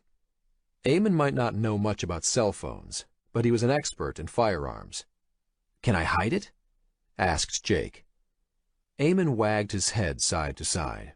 In that case, I'd suggest one of the smaller polymer pistols, something like a Ruger LCP. It disappears in a pocket. Cheap, light, and works great out of the box. Fires a less powerful round than the .45, but will kick much more due to the lack of mass. You can put a Band-Aid at the top of the grip under the slide to lessen the sting of firing it. A car pulled up while Eamon was speaking. Who's that? Jake asked, standing to walk forward and look over the railing. Eamon didn't get up. Just my guys. Something must be up. Two men got out of the car and looked up at Eamon. He nodded. They started coming around the side and up the stairs. Jake sat back down in his chair. I thought we agreed we weren't going to tell anyone I'm here. Eamon shrugged. Something must be up. Maybe the cops are on their way. He got to his feet. Hey guys, what's up? He called out. One of the guys was huge, his suit bursting from the muscles beneath it. Not much, Eamon, the lead one replied. We need to talk to Jake for a second. Eamon gave them room to pass. No problem. What can I do for... The first one cocked his fist and punched Jake in the mouth. Jake was too surprised to act. What the hell? He managed to get out as he was pinned to the wall. The big man behind the first one wrapped his arm around Jake. Don't make a sound. We don't want to have to hurt your family. Sorry, Jake. Eamon shook his head slowly, following them as they walked down the stairs. It's the only way, little brother. Chapter 27. Outskirts of Schenectady, New York. Garbage littered the second floor of the abandoned warehouse. Wind through the shattered windows blew stray bits of paper around Jake's feet. In one corner was a pile of rank blankets, the nest of some homeless person. Jake guessed whoever it was had been not so politely asked to leave by the three men in dark suits, their hair slicked back, who now glared at him. They looked like gangsters. The place stank of urine. After what had to be a minute of standing and staring at each other, Jake finally asked, "Should I know you?" He tested his lip. It was swollen. The metallic taste of blood still filled his mouth from being punched at the motel. What was he doing here? He glanced at his brother, standing off to one side, but Eamon stared at the ground. When Eamon stared at the ground, it meant something bad.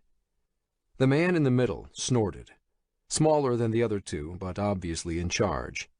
Enunciating each word slowly and carefully, he said, "Should he know me?" He laughed, shook his head, and looked back and forth at the two gorillas flanking him. Jake grimaced. "Did I say something funny?" The small man smiled and looked at Jake. "Sort of." He nodded at the big guy on his right, who stepped forward and punched Jake hard in the gut. Doubling over, Jake gasped, the wind knocked out of him. He almost threw up. Putting down one hand to steady himself, he gritted his teeth. "I don't know what you want," he wheezed. "Who are you?" "He don't know what we want." The small man laughed, his voice rising as if he was amazed. "Who am I? This guy don't know anything. Let's see if we can remind him." With his left arm, the large man who'd punched Jake grabbed him by the collar of his shirt, lifted him off the ground, and in the same motion landed a crunching blow across his face with his right hand. Jake crumpled onto the pea-stained floor. "Hey!" Eamon yelled. "You said you weren't going to do anything to him." "I'm not going to kill him." "Not yet." The small man knelt to look Jake in the eye. "Tell me again you don't know who I am." Jake tried to lift himself off the concrete, but couldn't. He groaned and tried again, managed to get onto his knees. A food wrapper stuck to his face and he blew it off, bloody spittle coming out. Black spots danced before his eyes. He hadn't been hit like that in years. "I'm Joey Barber, you sack of shit," the small man continued. "But who I am isn't as important as why I'm out here in this shithole like some errand boy. Tell me again, you don't know who I am." Wait. The name. Barbara. Jake held out one shaking hand as the big man advanced. "Joseph Barbara, Mr. Barbara, you left me messages, and I set up that meeting with you. Danny Donovan told me to cancel it." "Ah!" Joey Barbara looked skyward. "Now he remembers. And do you remember why I wanted to meet with you?" "I don't know." Jake coughed, gasped, and got to his feet. The big man took a step toward him. Jake backed away. "Hold on. Because he owes you money?" "Very good," Joey Barbara snorted. "And not just me. You and your buddy Donovan said it was a no-lose deal. Your words." What did he mean, my words? "Donovan was my boss. I just worked for him." But his confusion transformed into a cold jolt in his stomach, as he suddenly understood what was going on. "Whatever happened, I wasn't a part of it." Joey shook his head. "Hit him again." The big man nodded and raised a fist. This time Jake knew it was coming. He shifted his weight onto the balls of his feet and ducked underneath the blow. Bending his knees, he exploded upward with an uppercut that caught the big man square on the chin. The big man staggered back, shocked, and reached under his jacket. Jake glimpsed an oversized handgun under the suit, but Joey Barbara held out a hand, stopping the big man from pulling out his weapon. "I told you, we haven't spoken before," Jake insisted. "This guy, I can't believe this guy." Joey Barbara stared at Jake. "Is there something wrong in your head? We've spoken on the phone at least a dozen times. We even did one of those frickin' video chats that you Wall Street guys love." Jake shifted his stance, one foot forward and one back, centering his weight. Fighting was like riding a bike for Jake. Maybe he hadn't done it in years, but it came back fast. "Mr. Barbara, you've been taken in by a scam. The same people who are framing me." "Framing you? You some angel, huh? Sticking it to your office girls, and I seen the fraud indictments. You're a slime ball." Joey Barbara shook his head in disgust. "And they call us organized crime. The real organized crime happens on Wall Street, stealing from pensioners, stealing my hard-earned money. He straightened his tie. Anyway, I don't give a shit about that. What I want, what I need, is my money back. It was futile to try to deny anything. Jake needed information. How much? 50 million? Maybe that's chicken feed to you, but I'll tell you who doesn't think so. It was all I could do to keep the Rizzutos from whacking you up in Montreal. I know you went up there. He nodded at Eamon. The 5 families, my friend. The Chicago outfit, the A-team, they're all breathing down my friggin' neck. The A-team? Was this some twisted joke? The Clerkenwell crime syndicate out of London, Eamon whispered. Tommy and Eamon Adams, the Adams family, the A-team. Shut up. Joey Barbara spat at Eamon. Me and your brother are talking. He paused to smooth down the lapels of his suit. I told you, we don't lose money. So I don't care how you do it, but you get that money out of Atlas Capital and back into my hands. Jake wasn't going to repeat that he'd never spoken to him before, so he tried another tack. If you hadn't noticed, I have a federal warrant out for my arrest. It's a bit difficult for me to operate right now. Do I look like I care? Joey Barbara held open the palms of his hands to Jake.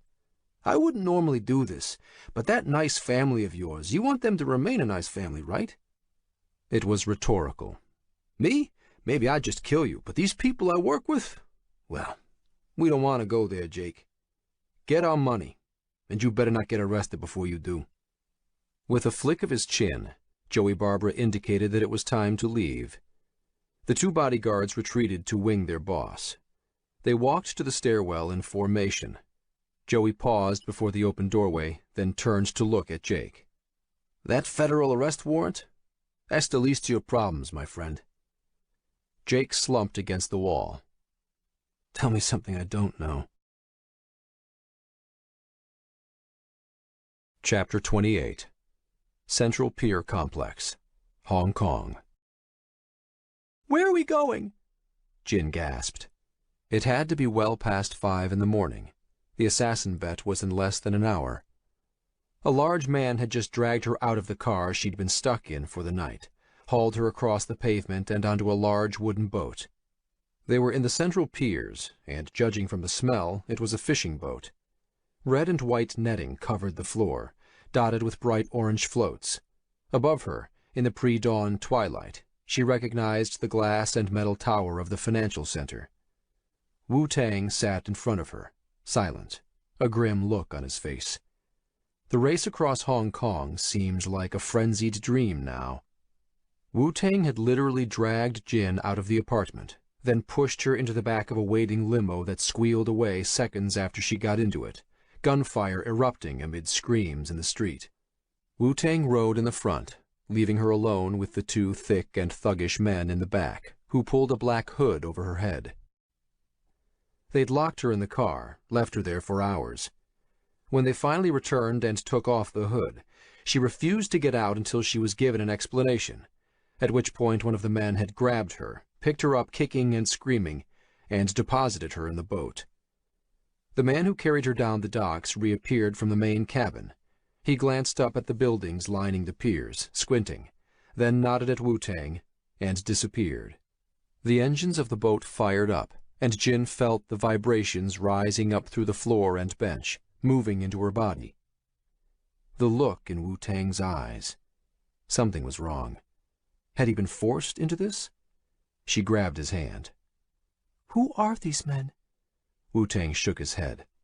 I'm sorry, he repeated. It was all he'd said to her, over and over, all night. Wu-Tang, you can't do this. Panic flooded Jin's veins. She'd trusted Wu-Tang, but perhaps she made a fatal mistake. The engines gunned, and the big guy threw the bow lines. Jin glanced at the back of the boat. The gunnels were low. 1 or 2 quick steps and she could jump onto the dock. With a belch of blue fumes, the engines roared, and she felt the boat begin to move. She slid sideways and tried to jump up, but Wu-Tang grabbed her. He clenched his jaw, his fingers digging into her arm. Stop! Jin cried. You're hurting me! She tried to pull away. Whatever you're doing, you have to stop! Be quiet! Wu-Tang pushed her back, knocking her onto the bench. The boat pulled away from the dock. She tried to get up again, but Wu-Tang blocked her. "They killed Shen-Shi!" Jin yelled. The engine roared. Fumes poured into the air as the boat accelerated. "Wu-Tang, you can't do this. You need to—" Wu-Tang slapped her across the face. "Shut up!" From the docks, hidden, Chen watched the boat pull away. He watched in amazement as Wu-Tang slapped Jin across the face. Who was this person? He'd known Wu-Tang for years, ever since they were kids growing up in Shenzhen. But this seemed like a completely different man. The fishing boat pulled away from the dock, and he watched Jin and Wu-Tang in the back. There wasn't much he could do. After he ran out of the apartment to call his friends, he saw Jin dragged into a limousine by Wu-Tang and two large tattooed men. Not Chinese. Japanese. The moment the limo door closed, gunfire erupted from a nearby black Escalade. 4 men jumped out, automatic weapons blazing. Chen called his friends right away, flagged down a taxi to follow the limousine. He watched from the roof of Central Ferry Building No. 6, observing from a distance as he waited for his friends to arrive. They'd be able to help. They could track the boat. It was still dark, sunrise was in half an hour, but the area around the harbor was lit by pier lights. Chen watched the fishing boat pull farther into the harbor, into the busy traffic of the ferry lanes, when a flash caught his attention from the corner of his eye. Glancing to the left, he watched a trail of smoke shoot out of the 3rd floor of the Central Ferry Building No. 5. Sweeping right, his eyes followed it as it ran a course straight into the fishing boat. The boat erupted in a massive ball of orange flame, and a half-second later, the shockwave and concussion of the explosion thudded into Chen. A roiling black cloud rose into the sky above the flaming boat as it tipped sideways, its engines still churning, turning it in a tight circle. Then another explosion rocked the boat, and it tipped all the way over. In a matter of seconds, it tilted up like a cork, its stern high over the water, and then disappeared under the waves. Chen looked at the time on his watch. Exactly 6 a.m. Chapter 29. Super 8 Motel, Schenectady. Jake clicked the bathroom's light on, and in 3 buzzing pops the bare fluorescent tube in the ceiling hummed to life. The left side of his face was swollen and red, with purple bruises underlining both eyes. He leaned in closer. His left eye had hemorrhaged, leaving a bright red corona around his china blue iris. He sighed. How had he ended up here? How had it come to this? And what exactly was this? "Are you going to tell me what's going on?" Elle asked. She sat at the small table in front of the air conditioning unit at the front of the motel room, playing solitaire. The curtains were pulled closed. They had 2 connecting rooms, one for sleeping and one they used for meeting. Anna was asleep in the other room. "Did Eamon do that to you?" She'd roused from her nap only to discover Jake was gone again. Eamon's guys had assured her everything was okay, but then Jake returned with fresh bruises and cuts. Elle freaked out, but she gave him some space when he said he didn't want to talk about it. Let him sleep for a few hours. Now she needed answers. "No, Eamon didn't do this," Jake replied half-truthfully. Out of the corner of his eye, he saw her put her cards down. "Jake, I know you O'Connell men love the tough guy routine, but please." Jake turned on the hot and cold faucets together. Water bubbled into the sink, and he pushed the cracked rubber stopper into the drain. He needed a shave. "It wasn't his fault." Eamon had apologized profusely. Barbara had insisted that he and Jake already had a deal going, and that he and his guys just wanted to talk. And who was Eamon to refuse someone like Barbara? Jake wasn't mad at him, not anymore. After all, he'd dragged his brother into this situation. Eamon still only half believed Jake's explanation that some machine was behind it. Jake had spent the afternoon going over it with him, explaining the memory key from Donovan with the banking algorithms, the copy of the Bluebridge core Sean gave him. Eamon was most interested in the banking algorithms, especially when Jake mentioned they might be able to use them to steal millions. He suggested it could be a way to pay back Barbara. It wasn't a bad idea, but it wasn't quite so simple. They'd need to hack into the trading offices of some of the world's largest banks. It wasn't something Jake or Dean had any idea how to do. Still, it had felt good to fight back. At least Jake had been able to channel some rage into hitting that mafia goon. So whose fault was it? Elle asked. Was it these Bluebridge guys who framed you? She got up from the table and walked over to the bathroom. At least Elle finally believed it was all a setup. That was a huge relief. Anna's tiny snores echoed in the next room. The adjoining door between the two rooms left ajar, the sound a balm to his soul. 2 weeks ago his life had revolved around some imaginary number, some amount of money he needed in the bank before he could change his career, his life. It had taken this craziness to make him realize how wrong he'd been, what was really important. All Jake cared about was in this motel, his family, his wife, and his baby girl. We're going to get that place in Virginia, sweetheart, when this is all over. I swear. That doesn't matter now. Elle touched his arm, her fingers gentle. Who hit you, baby? Tell me. Splashing water onto his face, Jake leaned his elbows onto the sides of the sink and hung his head. It's complicated. He felt like a rat at the bottom of a sinking ship. It was some mafia guys. Danny Donovan was mixed up with them. They want me to get their money back. What does that have to do with you? They think I'm the one who brokered their deal, Jake replied. I told you, the guys at Bluebridge have technology that can impersonate people. They made these mafia guys think they were dealing with me. He still hadn't told Elle how powerful Bluebridge itself was, that they thought it was operating on its own. Isn't that fraud? Elle frowned. I mean, can't you explain it to them? They weren't in much of an explaining mood yesterday, honey.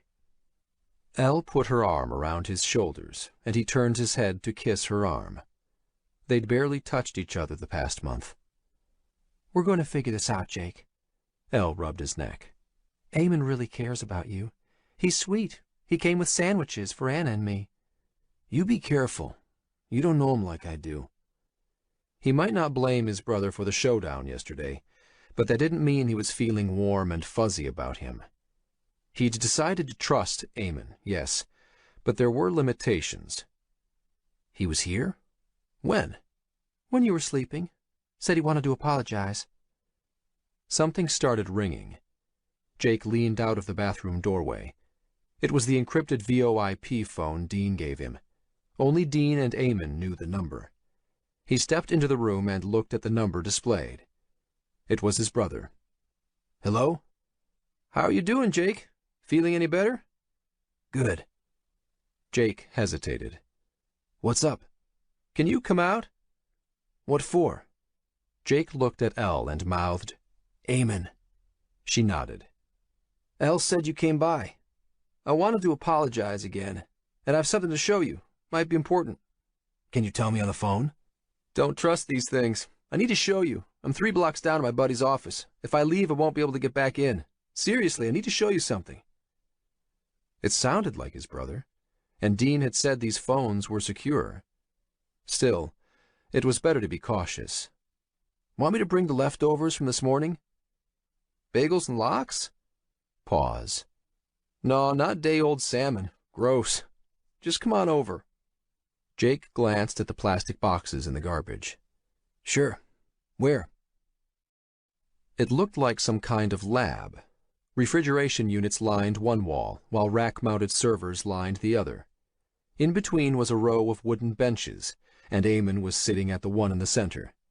Eamon waved and nodded, walking over to the door to buzz him in through the glass doors. It was a Wednesday, but nobody else was there.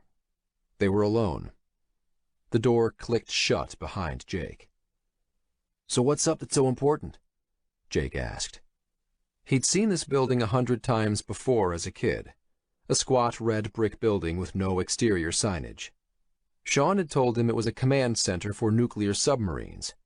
If it had been true back then, it wasn't anymore. It looked like a research center. Eamon had texted him the external key codes to get into the building. Jake wondered what this place had to do with his brother. "I'm really sorry about Joey Barbara," Eamon said straight away. Jake hadn't ever heard his brother say he was sorry about anything before, but he must have apologized a dozen times already. It wasn't like it was the first time he'd been subjected to a beating because of his brother. Don't worry about it. "I don't think Tomas has ever been hit by anybody," Eamon laughed. "At least, not anybody alive." Tomas? "The big guy you punched. You still got balls, little brother." Eamon ruffled Jake's hair. "Tell me that didn't feel good." Okay, enough. Jake backed away. He wasn't in the mood for this. So what did you want to tell me that was so important? Taking a deep breath, Eamon exhaled slowly, rubbing his eyes. He sat at one of the benches and leaned on the table. "I know how you see me. Trouble. You don't trust me. You have to earn trust."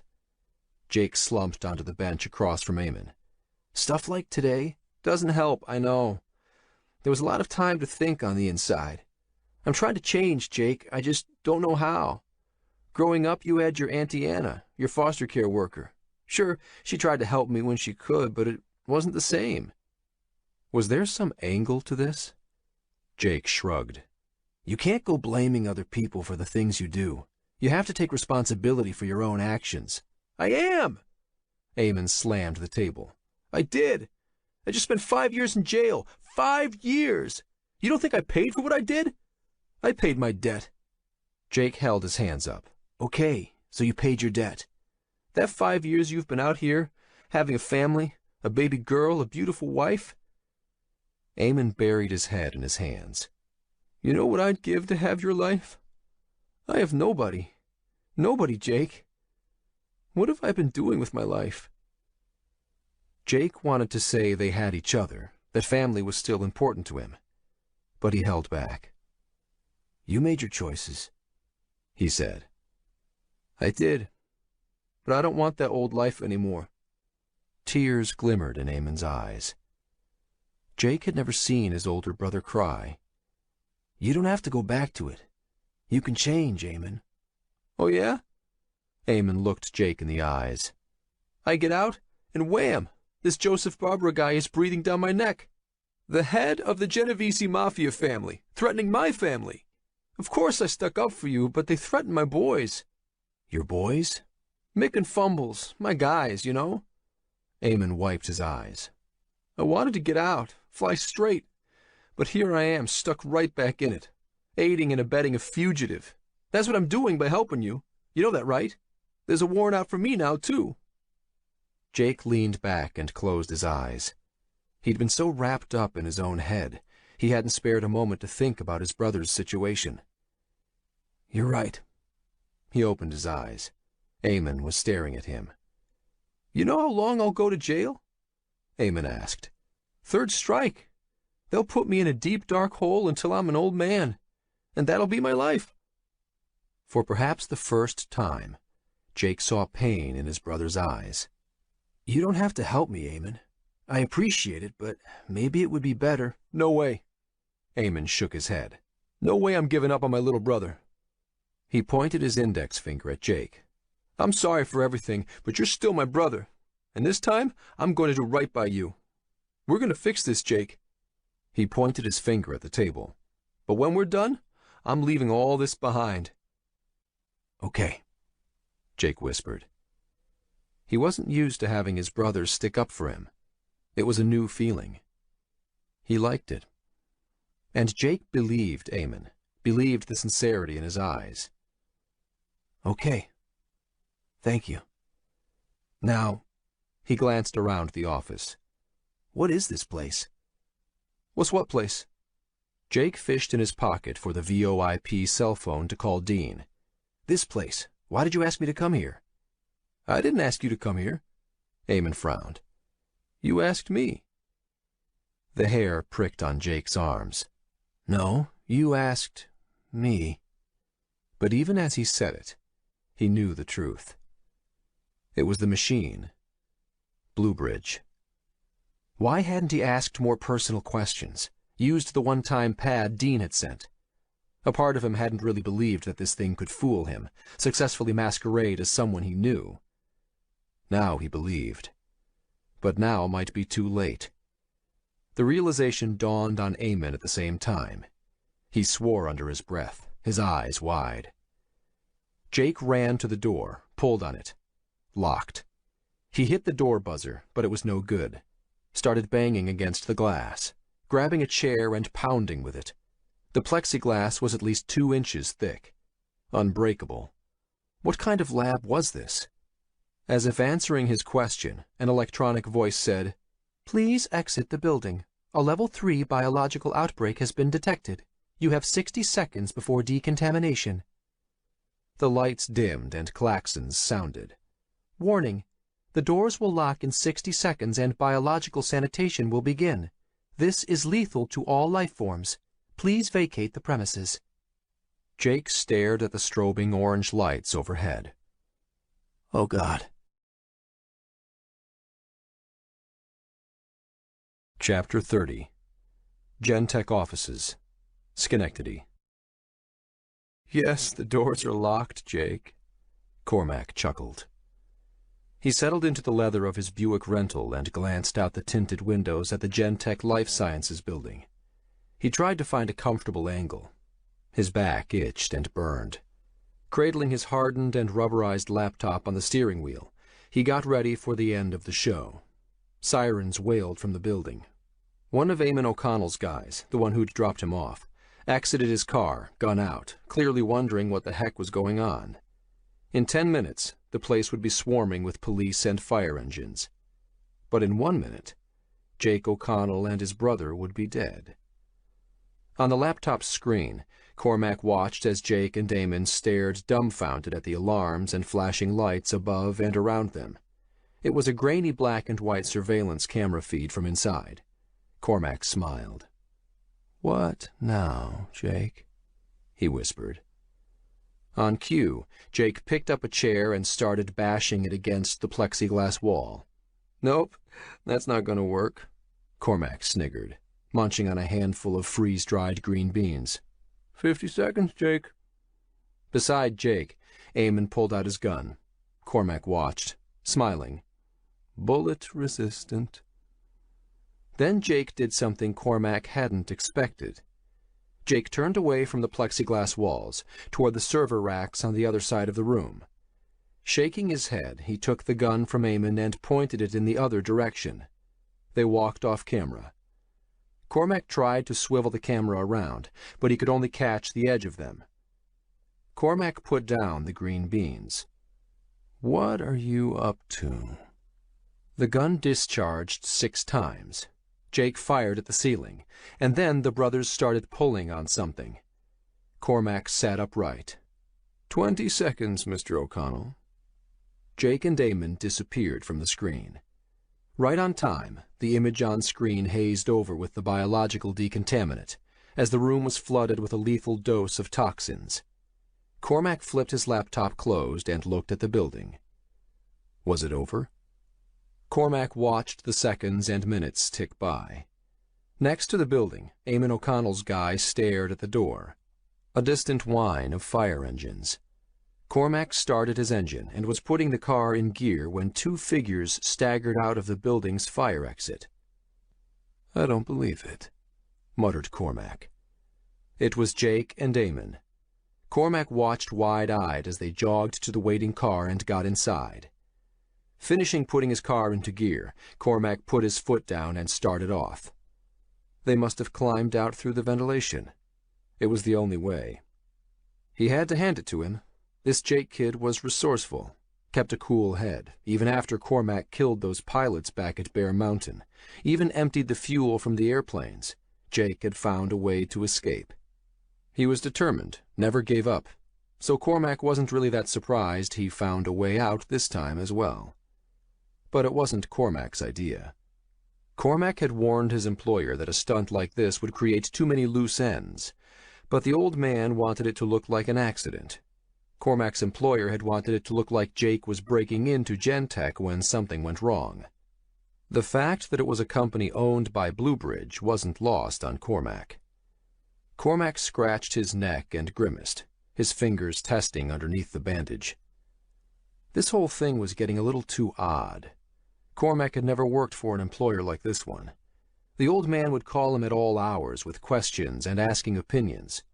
Sometimes the questions were complex, but often they were banal, obvious.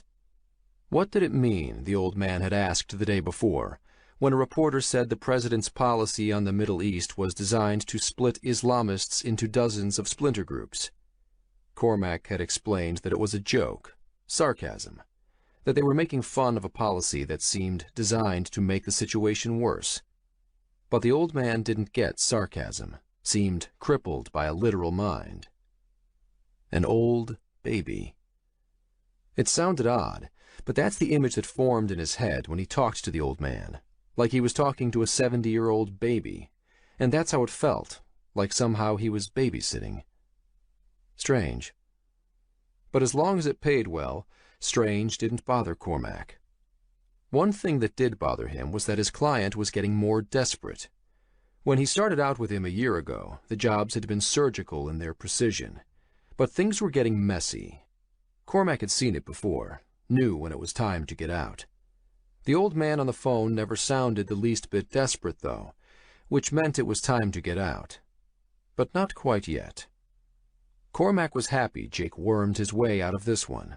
It wasn't often, but sometimes a job got personal. It cost a huge amount of money to keep what had happened in Canada quiet. Cormac's own money. He rubbed the bandage on his neck again, the topmost plaster on the second-degree burns covering half his back. His skin was literally in this game. It would feel satisfying to put a bullet between Jake's eyes. Or maybe something more personal. In any case, it was time for Plan B. Jake slammed the door to the motel room shut behind him and Eamon. Elle was sitting on the bed waiting for them. "Shh! Anna's asleep," she scolded, pointing to the door to the adjoining room. Outside the windows, fire engines wailed over the warble of police sirens. Looking at Eamon and Jake with their backs to the wall, she added, "Is that for us?" Jake pulled his VoIP phone out of his pocket and started dialing Dean's number. "No." Eamon pushed the blinds open an inch, peered out. "We gotta get out of here, though, and fast. Can we trust them?" Jake motioned at Eamon's buddies, who stood outside on the balcony. "Of course," Eamon replied. "You know Mick and Fumbles, they're my guys from the neighborhood. We're family. You can trust them with your life." Jake nodded. "You'd better be sure of that." Dean picked up on the first ring. Jake hit the speakerphone button. In front of him he had the one-time pad Dean gave him. 621, he said aloud. A pause on the other end. 898, Dean's voice responded. Jake checked his pad. 898 was the correct sequence. "Jake?" Dean said over the phone. "Everything okay?" A police siren howled outside, so close it sounded like it was in the parking lot. Jake tensed, his hand gripping the phone. The siren deepened in tone and grew softer, the police cruiser moving away. "Why did we get into a fight when we met?" Jake asked, still cautious. Pause. "Because my name was Albany? You hated Albany. Still hate Albany." Eamon looked at Jake, who shrugged. "And what's the only thing I hated more?" There was no pause this time. "Your dad." Satisfied it was Dean, Jake growled, "I thought you said these phones were secure. I was almost killed again, my brother too this time." Elle put one hand to her mouth. "You didn't tell me that." Dean swore quietly on his end. "I wanted to talk to you about that. When you met Max, you said he mentioned something called the assassin market. I looked it up. This thing is real." Jake stopped pacing. "So what is it?" "An assassination website with bounties placed on people's heads." "And I'm on it?" "I don't know," Dean replied. "I haven't been able to find it or log in, but it explains a few things." "Okay, but right now I need to understand what happened." Jake started pacing again. Eamon says I called him, but I didn't, and he called me on the VoIP phone, except it wasn't really him. What the hell, Dean? Either Dean's security didn't work, or Dean was really in on this somehow. You got a call from this thing pretending to be your brother? Dean asked. Yeah, and it came from the phone number you gave me for my brother's VoIP phone. I checked when the call came in. Let me think, Dean replied. In the silence of the room, the sirens outside seemed louder. More fire engines and police were arriving. They were at risk of being evacuated, if nothing else. Think faster, Eamon demanded, looking out past the curtains again. The only way it could have spoofed the call is if it somehow found the numbers for those phones, Dean said. Those are encrypted, so there's no other way to get in once a connection is made. Did you use the security precautions like we talked about, to make sure your brother was your brother? More or less, Jake replied. I asked what we had for breakfast in the hotel room. Did you use a one-time pad? No. Jake rubbed his eyes with one hand. I didn't. This is for real, guys, Dean said quietly on the phone. You gotta take this security seriously. How the hell did it find out so quickly? Jake fumed. This thing seemed supernatural in its abilities. How could they beat something that knew everything? Do you have any computers, any other cell phones in the motel? Dean asked. I told the runner who contacted your brother before you arrived to give everyone strict instructions to leave their cell phones and electronic equipment behind, just to use what I sent you. What's in the motel room? Jake scanned the room. It was dated. An old TV on the dresser, not even a digital cable box. Nothing. He looked at Elle. She shook her head. I left everything like I was told. What about Anna? Dean said over the phone. Does she have an iPad, any gadgets, toys? Elle shook her head again. No, nothing. Her eyes went wide. Oh, my God. Jake stared at her. What? That phone we gave Anna for Christmas, your old cell phone? She likes to carry it around, you remember, like she's a big girl? Elle's hands came to her mouth. She was walking around, talking on it, telling me she was chatting with her friend. I thought it was an imaginary friend. You know how she is. Elle stood straight up and jumped 2 steps to the adjoining door, cracking it open. Anna? Anna? Jake called out. Could you come in here? No response. Elle swung the door open. Anna? She yelled, stepping into the room. Anna? Jake said again, louder. He glanced at Eamon, and both of them rushed into the next room. Anna! Screeched Elle, already on her knees, looking under the bed. Tears in her eyes, ligaments straining in her neck. She looked up. Jake, where's Anna? She cried, wild-eyed. Where's our baby? Chapter 31. Hong Kong Harbor, China. What's going on? Jin demanded. The small boat she'd been dumped into, just before the explosion, skimmed across the water, with Hong Kong's skyscrapers visible in the smoggy distance. Wu-Tang stood in front of her, next to the large tattooed man who drove the boat, and another man sat in the co-pilot chair. He swiveled around to watch Jin and Wu-Tang, his face expressionless. A handgun rested carelessly in his lap. Standing in front of her, Wu-Tang reached into his pocket and pulled out a switchblade that snicked open. He stepped toward her. Please, don't move, he whispered. Jin jumped back, her eyes wide. No, stop. In one motion, Wu-Tang leaned over and cut something from the back of her shirt. Putting the switchblade away and raising his hands in surrender, he backed away slowly. Sorry, this was the only way. Only way for what? Jin sputtered, as he crushed something between his fingers. What was that? A tracking device. Wu-Tang held it closer for her to examine. A tiny flash of metal inside a fabric tag. They were listening to us. Sorry for hitting you. It was the only way to get us out of there. He sat opposite her and threw the crumpled bug overboard. Chen was a plant for the group that kidnapped you. We had to make it look convincing. The bow hit a large wave, sending a shock of spray into the air that rained down on them. Jin wiped the salt water from her face. Make what look convincing? Your death? Wu-Tang cocked his head to one side. And mine. Had to remove us as a threat vector, at least for a while. He flicked his chin at the man driving the boat. Were the ones that placed the big bets on the assassin market for you and Chen. What? Jin pushed away from him. Why? I found out that Chen's mother is sick, dying. He needed quick money. I hacked into his crypto accounts and found huge deposits. Jin wanted to get up and smack Wu-Tang across the face. He'd scared her to death. She'd been kidnapped twice in a week, and the second time hadn't been any better than the first. But her escape from that abandoned apartment building had seemed a little too easy, not to mention the convenient fact that they'd been left alone in Hong Kong for a few days. So Chen was an informant? All that time in his apartment had been a play to extract information? She revealed everything to Chen. But not quite everything. The hit on the social media monitoring system, Jake O'Connell. He was alive. On the other hand, who the hell was Wu-Tang? Or this new version of Wu-Tang?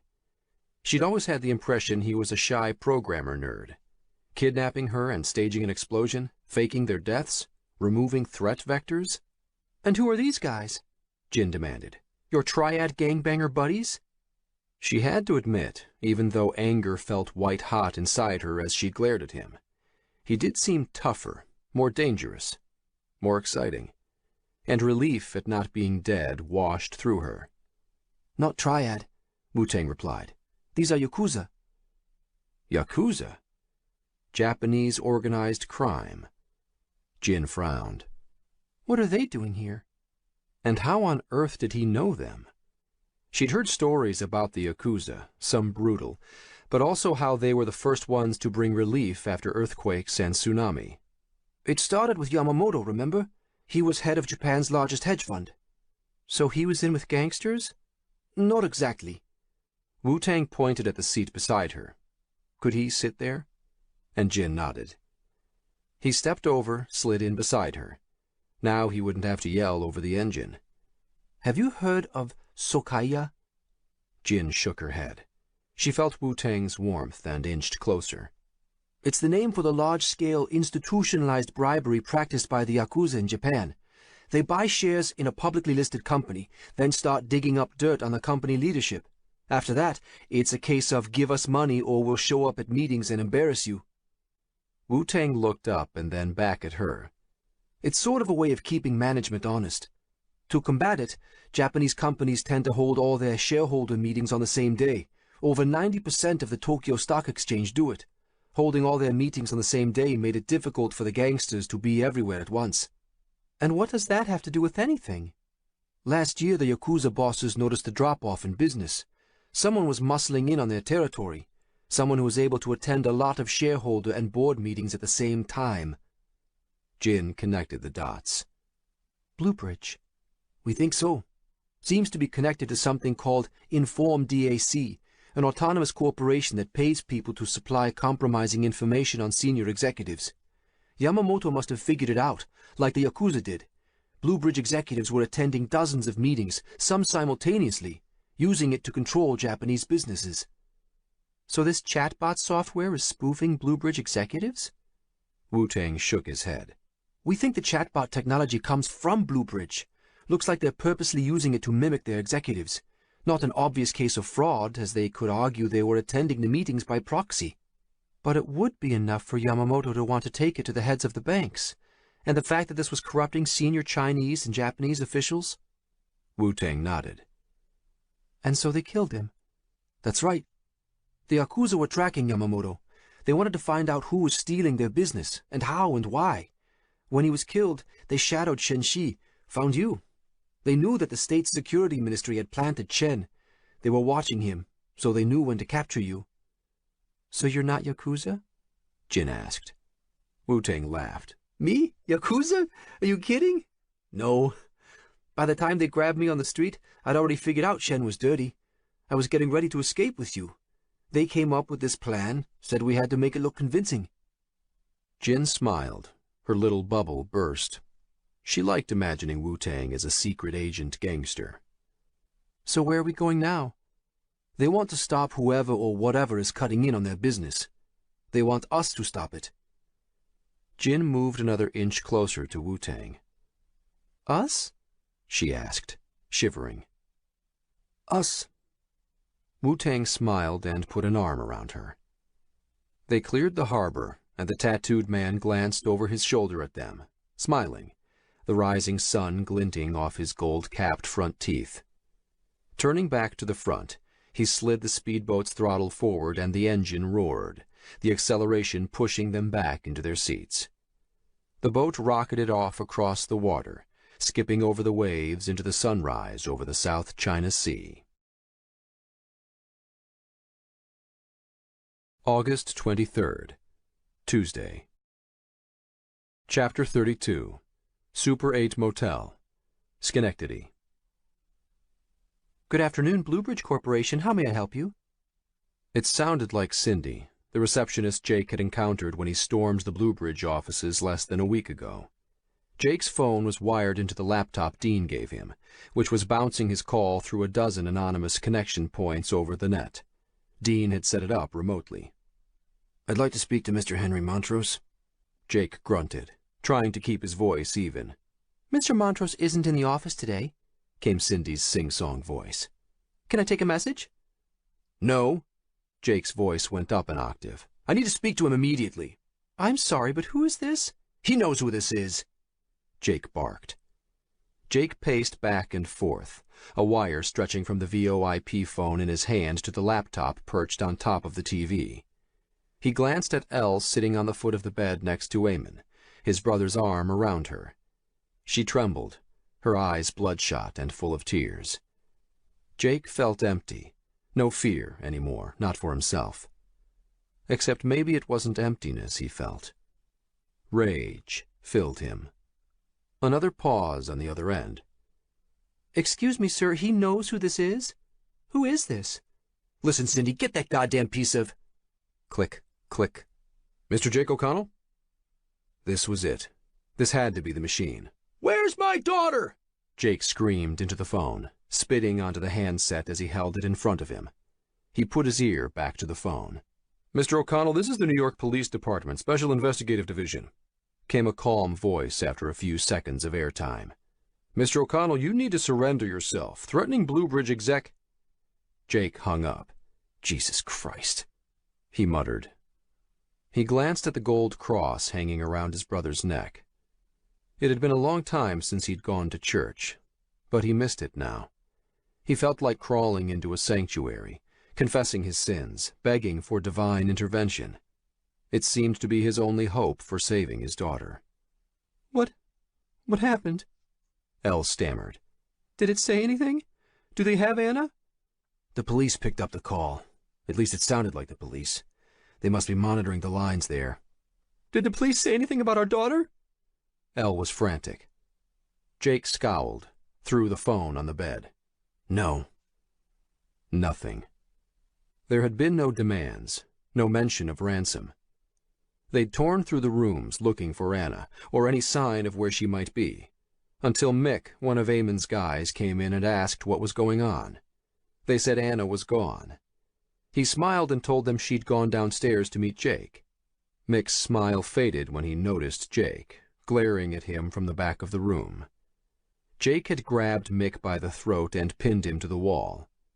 They got the full story. When Anna went outside, Mick asked her what she was doing. She told him her dad was on the phone, and he wanted her to go down to the lobby. This was before Jake and Eamon returned. She handed the cell to Mick, who talked to both Jake and Eamon. They said they were downstairs, that all Mick had to do was make sure she got down the stairs okay. Mick had been in tears, not understanding what happened. The machine had fooled him. They hadn't told any of Eamon's guys the whole story. They hadn't had time, so Mick had no way of knowing.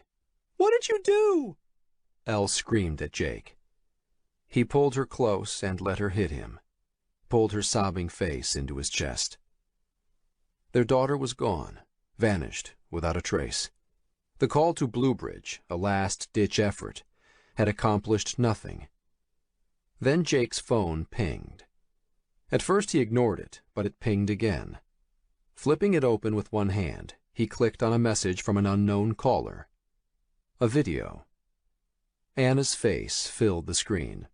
"Hi, Daddy," she squeaked, smiling. "The nice lady told me you would meet us here." She was in a featureless white room. The video ended as abruptly as it had started. No explanations. "What does it want?" Elle took the phone from him, slumped onto the bed, and started watching the video of their daughter over and over. Jake finally explained that they thought it might be a machine that was hunting them, a machine running a human network. Why hadn't he told her everything immediately? Half-truths were as damning as lies.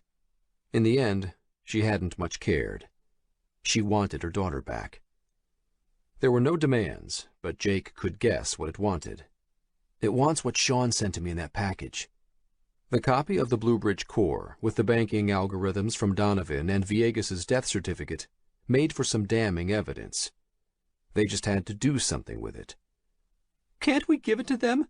Or it?" Elle asked. "You're risking your life, our daughter's life." She didn't need to tell him. The thought kept drilling its way deeper into his head. "It's not that simple," Eamon replied. "We have no leverage. How would it know we haven't copied the information? How is this ever going to end?" "Our daughter has been stolen," Elle cried. "Can't we call the police? We need to do something. Anything." "You want to call the police?" Eamon shook his head. "Bring them here?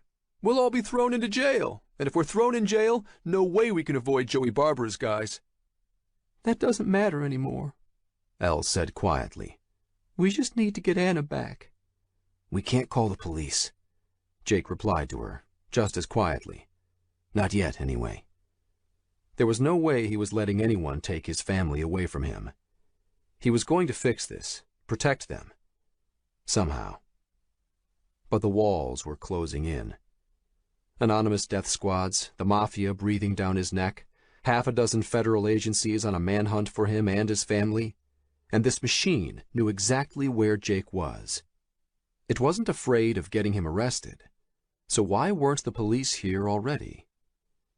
Jake felt like he was stuck in a mirror maze, herded, prodded, and corralled between the fences to the slaughterhouse, pushed deeper and deeper into a labyrinth with only one exit.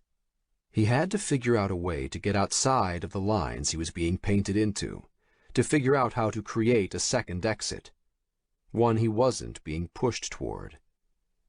But how? There was one last option. He went to the backpack Eamon had brought for him from the old motel and fished into a side pocket, produced a card. He'd managed to hold on to it throughout all his misadventures. "I'm going to call this guy. We need help." Eamon stared at the card, frowning, until he recognized it. It was the business card FBI Special Agent Tolliver had given Jake back at the house. "You're going to call the feds? They're hunting for you. You're going to call them?" "This guy, Tolliver, you remember? He came to my house before this whole thing really kicked off. Said he was investigating Bluebridge. Said he was operating outside of normal channels." Jake threw his hands wide. "You have any better ideas? Christ, Jake, that's playing into their hands." Eamon pointed at his own chest. "You've already got all the FBI you need right here."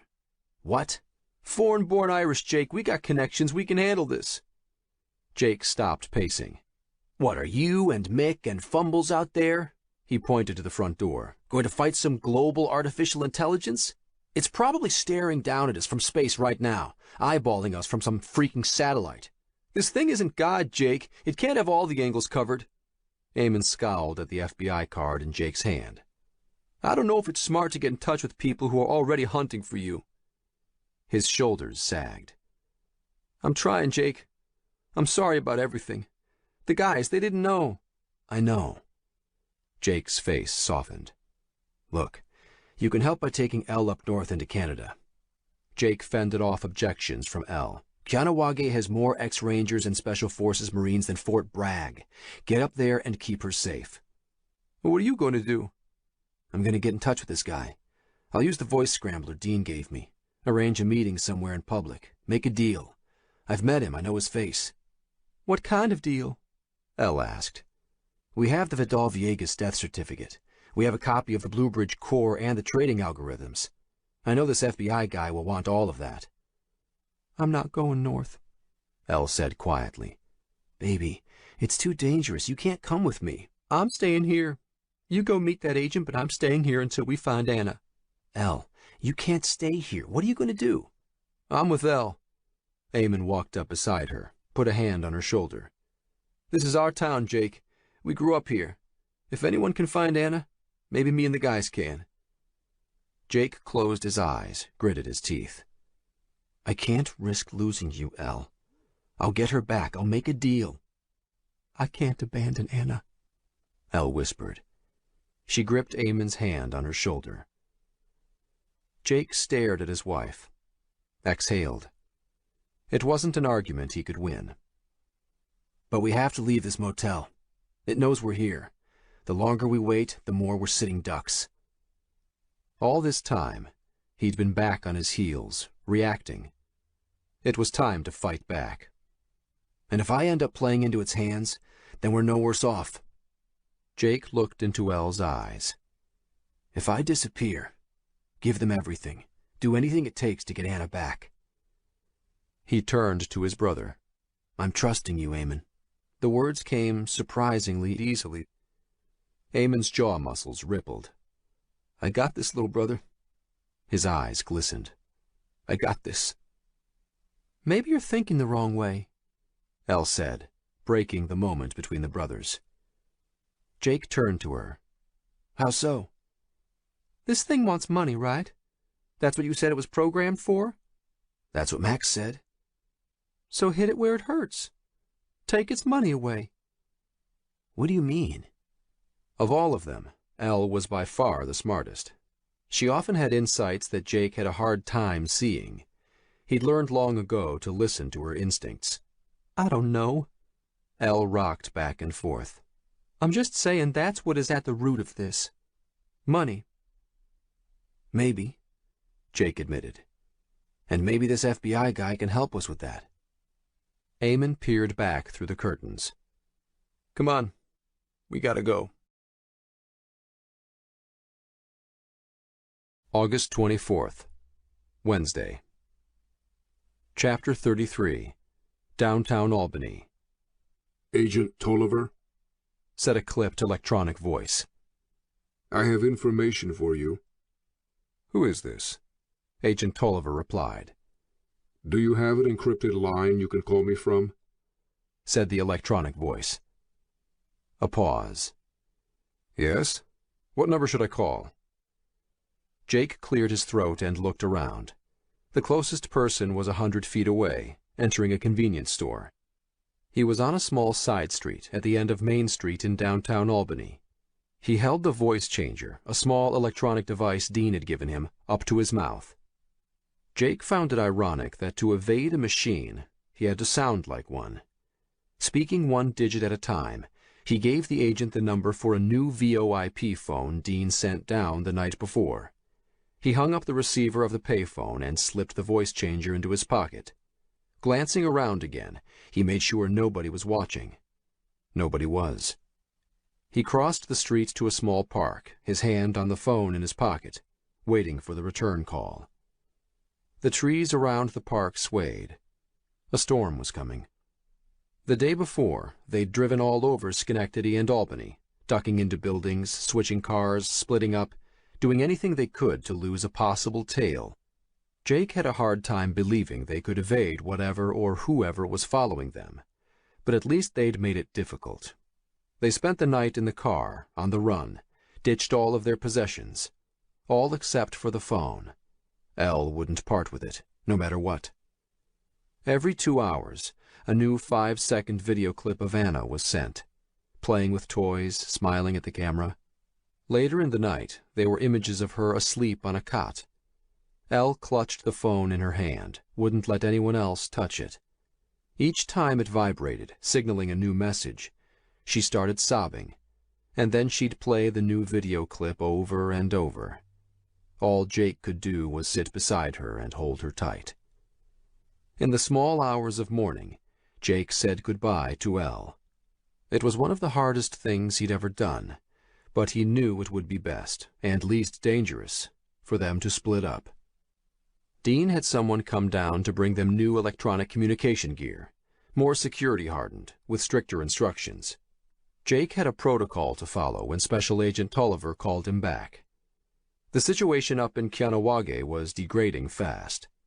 The Canadian authorities had stepped up the pressure, insisting that an audit team be allowed to inspect the Mohawks' gambling operation, a thinly disguised tactic. The Mohawks refused entry to any outside police forces or inspectors. Dean didn't think it would escalate, but that could change, especially if Bluebridge suspected that Dean was the one holding its critical data. Jake sat on a bench in the park. His phone rang and he picked it up. "Who is this?" Agent Tolliver demanded on the other end. Jake hesitated, his finger hovering over the cancel button. He either had to take the plunge or go it alone. He didn't trust Tolliver. He didn't trust anyone besides his family members, and he couldn't be sure this was even Tolliver. But he had to do something, take some chances. "Jake O'Connell," he finally said. A pause on the other end. "What can I do for you, Mr. O'Connell?" "Why did you come to my house that day?" "I told you," Special Agent Tolliver said. "I've been investigating Bluebridge." "For what?" "Irregularities." Another pause. "I believe you are being targeted by Bluebridge, Jake. If you have any information to share, now would be the time, and you should be careful of letting yourself fall into the hands of any authorities right now." Jake nodded. It was time to go through some security questions. "What did you give me at the house that day?" he asked. Agent Tolliver didn't hesitate. "A business card?" "Is that all?" "Yes." "And what did my brother give you?" This time there was a pause of a few seconds. "The finger, I believe." It had to be the guy who'd been at Jake's door. There was no way any camera or recording device could have picked up on such minor details. But Jake needed something else, something more convincing. "Tell me why you're really investigating Bluebridge." The agent cleared his throat. "Because I think Vidal Villegas has been dead for over a year." The porch door slid open, and Jake and his father stood and stared at each other. "Well, this is a surprise," said his dad, taking a step back. "Sorry, I need to—" "You don't need to explain." His father took another step back, holding a knife in one hand. It took Jake a few seconds to see the piece of half-buttered toast in the other. He motioned for Jake to come inside. Jake stepped into his old house. He hadn't expected his father to be there. "The police came by earlier," his father said, matter-of-factly. "Old Ralston, you remember him?" Jake nodded. Of course he remembered Ralston. His father had aged, his hair thinner, whiter than Jake remembered, and the creases in his face deeper. But his father's eyes were still the same. Though it had to be shocking for him to see Jake outside his back porch door in the middle of the night, his eyes didn't register any surprise. Calm, collected. He looked about as surprised as if Jake had left 20 minutes ago to get milk and was rapping on the door to come back in. But it hadn't been 20 minutes. Jake had left this old man's life 20 years ago. He'd only been back to this house a few times since moving out, and his father had never been home. "Sit down," his father said, turning to finish buttering the toast. When Jake didn't move from the doorway, he added, "Or stand. Same to me. You want a drink?" "You have any whiskey?" A silly question, like asking the Pope if he was Catholic. His father nodded, taking a bite from his toast, and shuffled into the kitchen. Jake noticed that. The shuffling was new. Jake did a mental calculation.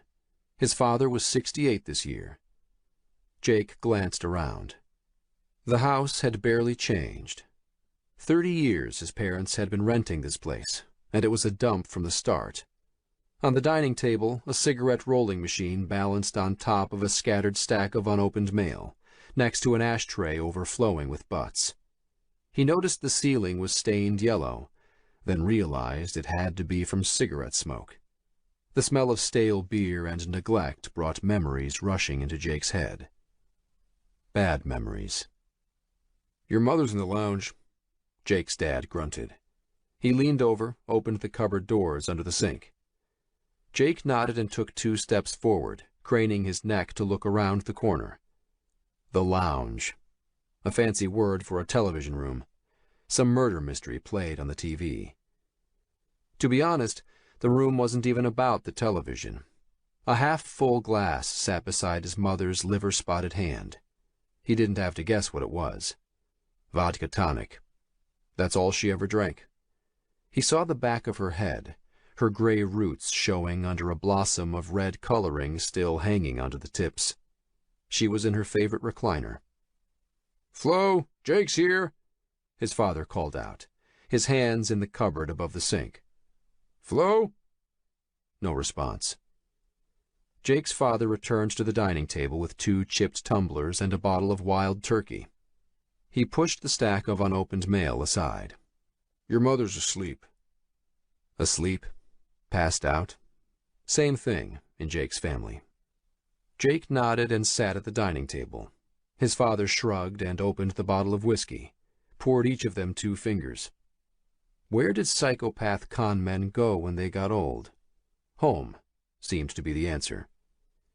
Jake's dad lifted his glass. "Didn't think I'd see you here." Me either. Jake lifted his glass and grudgingly clinked it with his dad's. They both took a drink. Jake wondered for the 100th time why his parents had stayed together. The marriage was a sham, a mess. Jake usually chalked it up to them having no one else. But all these years later he found he had a grudging respect that they'd managed to stick it out. Why had Jake come here? He wasn't entirely sure. It was dangerous, an obvious place for someone to look for him. Jake had driven by a few times, his head down, and looked around. An hour ago he'd been tossing and turning in a cheap motel bed. Some instinct had pulled him out of bed, sent him out into the night. But maybe this had been a mistake. "You know, Jake, I'm sorry for everything that happened. I wasn't a good father.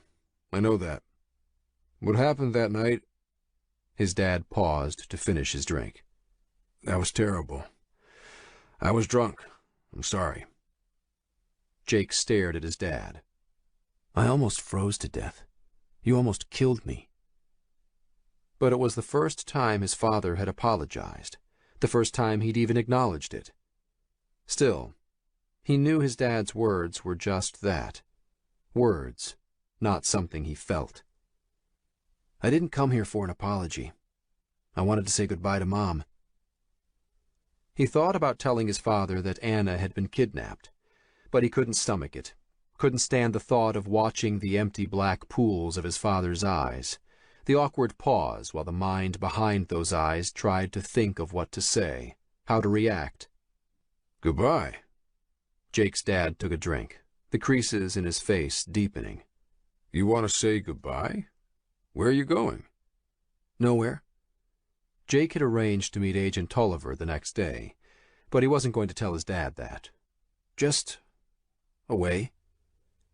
One way or the other, Jake's chances weren't good. He'd picked the most public place he could think of, Rockefeller Center. He would be going alone. Eamon and Ellie were searching for Anna, but nothing so far. They'd even asked Joey Barber's people if they knew anything, but they'd denied any involvement. "I'm glad you showed up," Jake's dad nodded. "I know I've been a terrible father, but I'm proud of you." Again, just words. If someone asked him, Jake would say he didn't care what his father said. Not now, not ever. But deep down, in some valley in his soul, the words felt nice to hear. The most painful thing was to be ignored, which was what his dad had always done to him. Funny that his dad would say these words now, when Jake was indicted for fraud, wanted for rape and murder. "I mean, the way you got yourself a Wall Street job," his father clarified. He picked up the wild turkey. "You want some more?" he asked as he poured another few fingers into his own glass. "No thanks." Even now, Jake's father's eyes were calculating, looking for the angles. The police had an arrest warrant for Jake for fraud. Maybe there was some way to get some of Jake's cash. Or maybe he could turn Jake in, call the cops, get into the morning papers. There had to be a reward, right? "I could help you," his father said. "Here it comes." Jake rolled his eyes and finished his drink. "And how could you help me?" Jake's father shrugged. "Not sure. You might be able to use an old con man like me, one way or another. The world might be all computers and webs now." He waved his drink in the air. "But in the end, it's still people, and people trust people." He took another sip of his drink. "I'm good with people.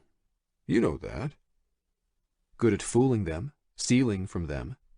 But this was beyond what a small-time grifter could imagine or manage. "I don't think so." "You remember when we sold those Bibles?" his dad asked. "I remember." Jake shook his head and looked down at the table. Smiled. He'd forgotten about that, or tried to forget. When he was about 10 years old, somehow his dad had gotten his hands on a shipment of Bibles that had been printed wrong. The printer had inked only one side of each page. Thousands of them bound up like that, with only one side of each page printed. Jake's dad slapped the table. He liked a good laugh. "That was a great idea, no?" Junk. That's what most people would have thought of those Bibles. But not Jake's dad. To him, it was a gold mine. Jake's dad had dumped the whole pile of them in their backyard, covered them with a tarp. He and Jake had gone door to door, selling them as Bible workbooks. You read one page, then did your best to fill in the next blank page. It was a test for the truly faithful, his dad had explained, over and over, to anyone in the neighborhood who would listen. They'd made a bundle. Jake looked up from the table and into his dad's eyes. That was his dad. No gray clouds, only silver linings. Jake was sure his dad qualified as a 3/4 Ted psychopath, but he wasn't a violent one. Maybe Jake had to look at the silver linings, too. He put his drink down. "I'm going to say bye to Mom, okay?" His father nodded. "You remember, this old man's got some tricks up his sleeve. You call me if you need me." Jake stood. Need him? He'd never needed his father, but Jake knew that was a lie even as he tried to sell it to himself. He shook his dad's proffered hand. "Goodbye, Connor." Jake always used his father's name, Connor. The locals called him Putty, but Jake never used this nickname. Never called him Dad either. "Goodbye, son." They let go of their handshake, but didn't embrace. "You remember what O'Connell means, you hear me?" Jake nodded. Strong like a wolf was its Gaelic meaning. "I know." It was the one thing his dad had drilled into his head when he was a kid. Connor pointed a shaking old finger at Jake. "And named you after your granddad, you know. That old bastard never went down without a fight. You won't either, you hear me?" "I hear you," Jake replied. Pinned to the side of a kitchen cupboard right next to Jake were some postcards. Jake recognized them. Taking a closer look, he noticed there was a stack of them, dog-eared, and stuck onto a nail in the side of the cabinet. The postcards he used to send to his mother on his travels. She'd kept them all. It was the first time he'd noticed. Walking into the lounge, Jake grabbed the remote and turned the TV off. The house fell silent. Leaning down, he kissed his mother's forehead. "Goodbye, Mom." Jake left through the back door and jumped through the bushes, then skirted Old Man Henderson's house. He'd parked the beat-up Ford Taurus his brother had given him in the street behind the house. It was past midnight, so he could catch a few hours' sleep in the back of the car, then get up and drive into New York at dawn. Even if the authorities caught him, even if Tolliver wasn't on the level, he would be no worse off. He'd spill everything he knew, beg them to start searching for his daughter. Dean would make public everything they knew, send emails to all the news outlets, broadcast it over the internet. He had a hard time imagining how Bluebridge could contain that, but maybe it could. Jake would end up in jail, undoubtedly, or worse. But the most important concern was getting things in motion to find Anna. His only shot, his only wild card, was that Tolliver was the real thing. So he had to risk it. "Hold her right there!" A voice shouted in the darkness. Floodlights clicked on, and Jake held up one hand, blinded. He stopped cold. Fear swept through him like a wave, from his fingertips to scalp, and he resisted the urge to bolt. Squinting, he tried to see who it was. Was he surrounded? "Don't move!" the voice commanded. "I'll shoot! I swear to God!" It wasn't floodlights. It was the headlights of a police cruiser, Jake realized, his eyes adjusting to the brightness. In the view from the police dashboard camera, a grainy black and white video, Sheriff Ralston leaned against the open door of his police cruiser, his gun pointed at Jake O'Connell. O'Connell had his hand up, blocking the glare from the headlights. Sheriff Ralston barked at him again, telling him not to move. Slowly, O'Connell put his hand down, squinting into the light. Sheriff Ralston instructed him to get on the ground, but O'Connell remained still. His gun trained on the other man, Sheriff Ralston stood and walked around his car door. Moving closer to O'Connell, he told him to get on the ground. O'Connell did not respond. After a standoff lasting no more than 10 seconds, Jake O'Connell advanced on Sheriff Ralston, who backed up. He instructed O'Connell to get on the ground, to keep his distance, threatening to shoot otherwise. But O'Connell continued to walk forward until he was right in front of the other man, the sheriff's gun pressed into his chest. Then O'Connell reached down and took Sheriff Ralston's gun away from him. August 25th, Thursday. Chapter 34, Rockefeller Center, New York City. A huge inflatable pumpkin floated over the bronze Greek god. At his feet, his subjects skated on the ice rink of Rockefeller Center. Jake smiled. It seemed appropriate that he was meeting Agent Tolliver next to the iconic statue of Prometheus, the Greek god who, legend had it, brought fire to mankind. They used to call the Rockefeller Center the Sunken Plaza. The skating rink was 2 stories below street level, lined with flags from nations around the world, with passers-by gawking over the edges at the skaters below. While he was waiting, Jake read the plaque detailing the center's history. Back in the 1930s, it was an open-air cafe lined with shops. But when nobody seemed to want to go down there to shop, they came up with the bright idea of turning it into a skating rink. Nearly a century later, it still was one. More important for Jake, standing here gave him a wide-angle view of anyone around the square. He'd arranged to meet Agent Tolliver on the viewing platform at the south end of the skating rink, 1 level down from street level, but still 1 level up from the ground. Just as important, tourists always packed the center. It was as public a place as one could find. The exposure was dangerous, though. Jake had a bounty on his head, but he had to take the chance. Meeting somewhere private would entail a whole other set of complications. Acting quickly was the only thing on Jake's side. Though meeting next to the statue of Prometheus seemed appropriate, the giant orange pumpkin seemed out of place.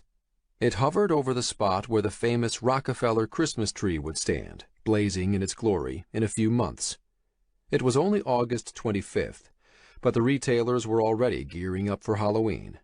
The tourists didn't seem to care. Christmas tree or giant pumpkin, people taking pictures filled the place.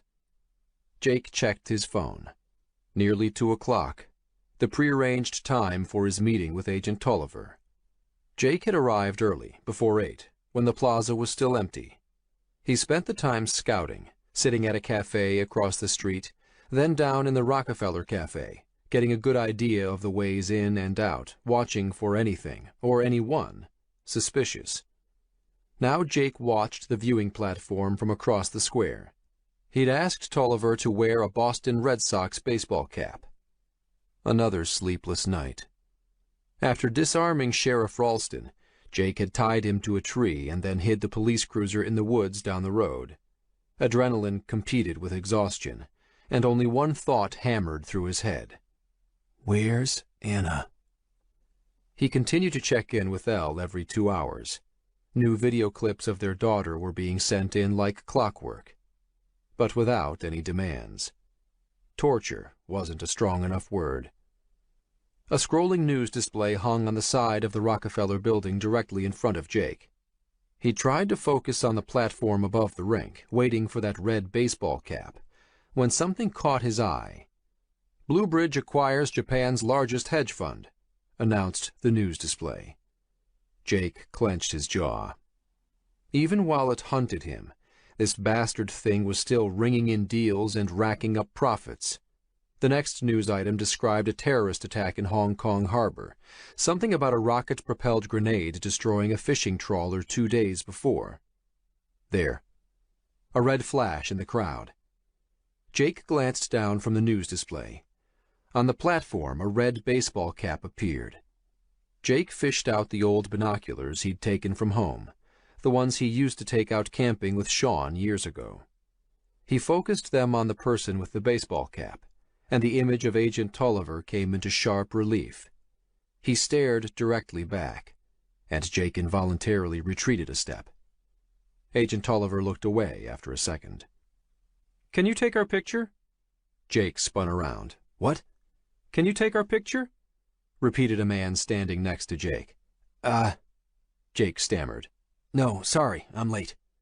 He held up his hands and walked away from the perplexed-looking family. Glancing back at the platform, Tolliver was still there. Jake started around the plaza and tried not to stare. What was the procedure for something like this? Should he wait to see what the other guy did? But Jake was tired of waiting. It was him. Jake was sure of it. The agent who'd come to his apartment when Eamon was there. The same blue eyes, the same gaunt face. Either it was him, or someone who looked exactly like him. Was it possible for Bluebridge to come up with a body double that quickly, in less than 24 hours? He fought the feeling that he was dealing with something supernatural. He had to be pragmatic, take some calculated risks. Anna's life depended on him. "Tolliver!" Jake called out from the top of the stairs leading down to the rink. Agent Tolliver turned around. He nodded. "Jake?" That was definitely the guy Jake had met at his apartment. Glancing back and forth, Jake tensed up, waited for yelling to start, for the sound of sirens, for someone to tackle him to the ground, or for the impact of a sniper's bullet. "I came alone, as we agreed," Agent Tolliver said, still standing at the railing.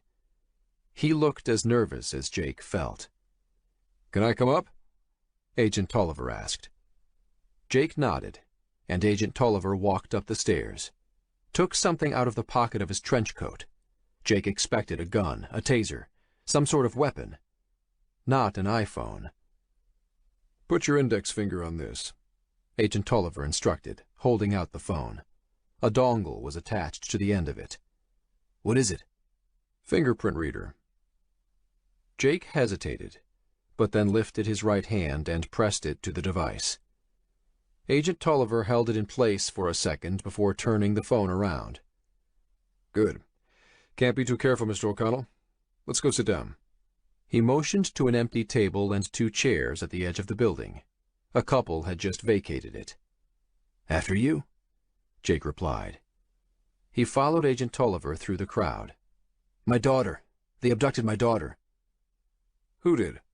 Agent Tolliver asked as they sat together.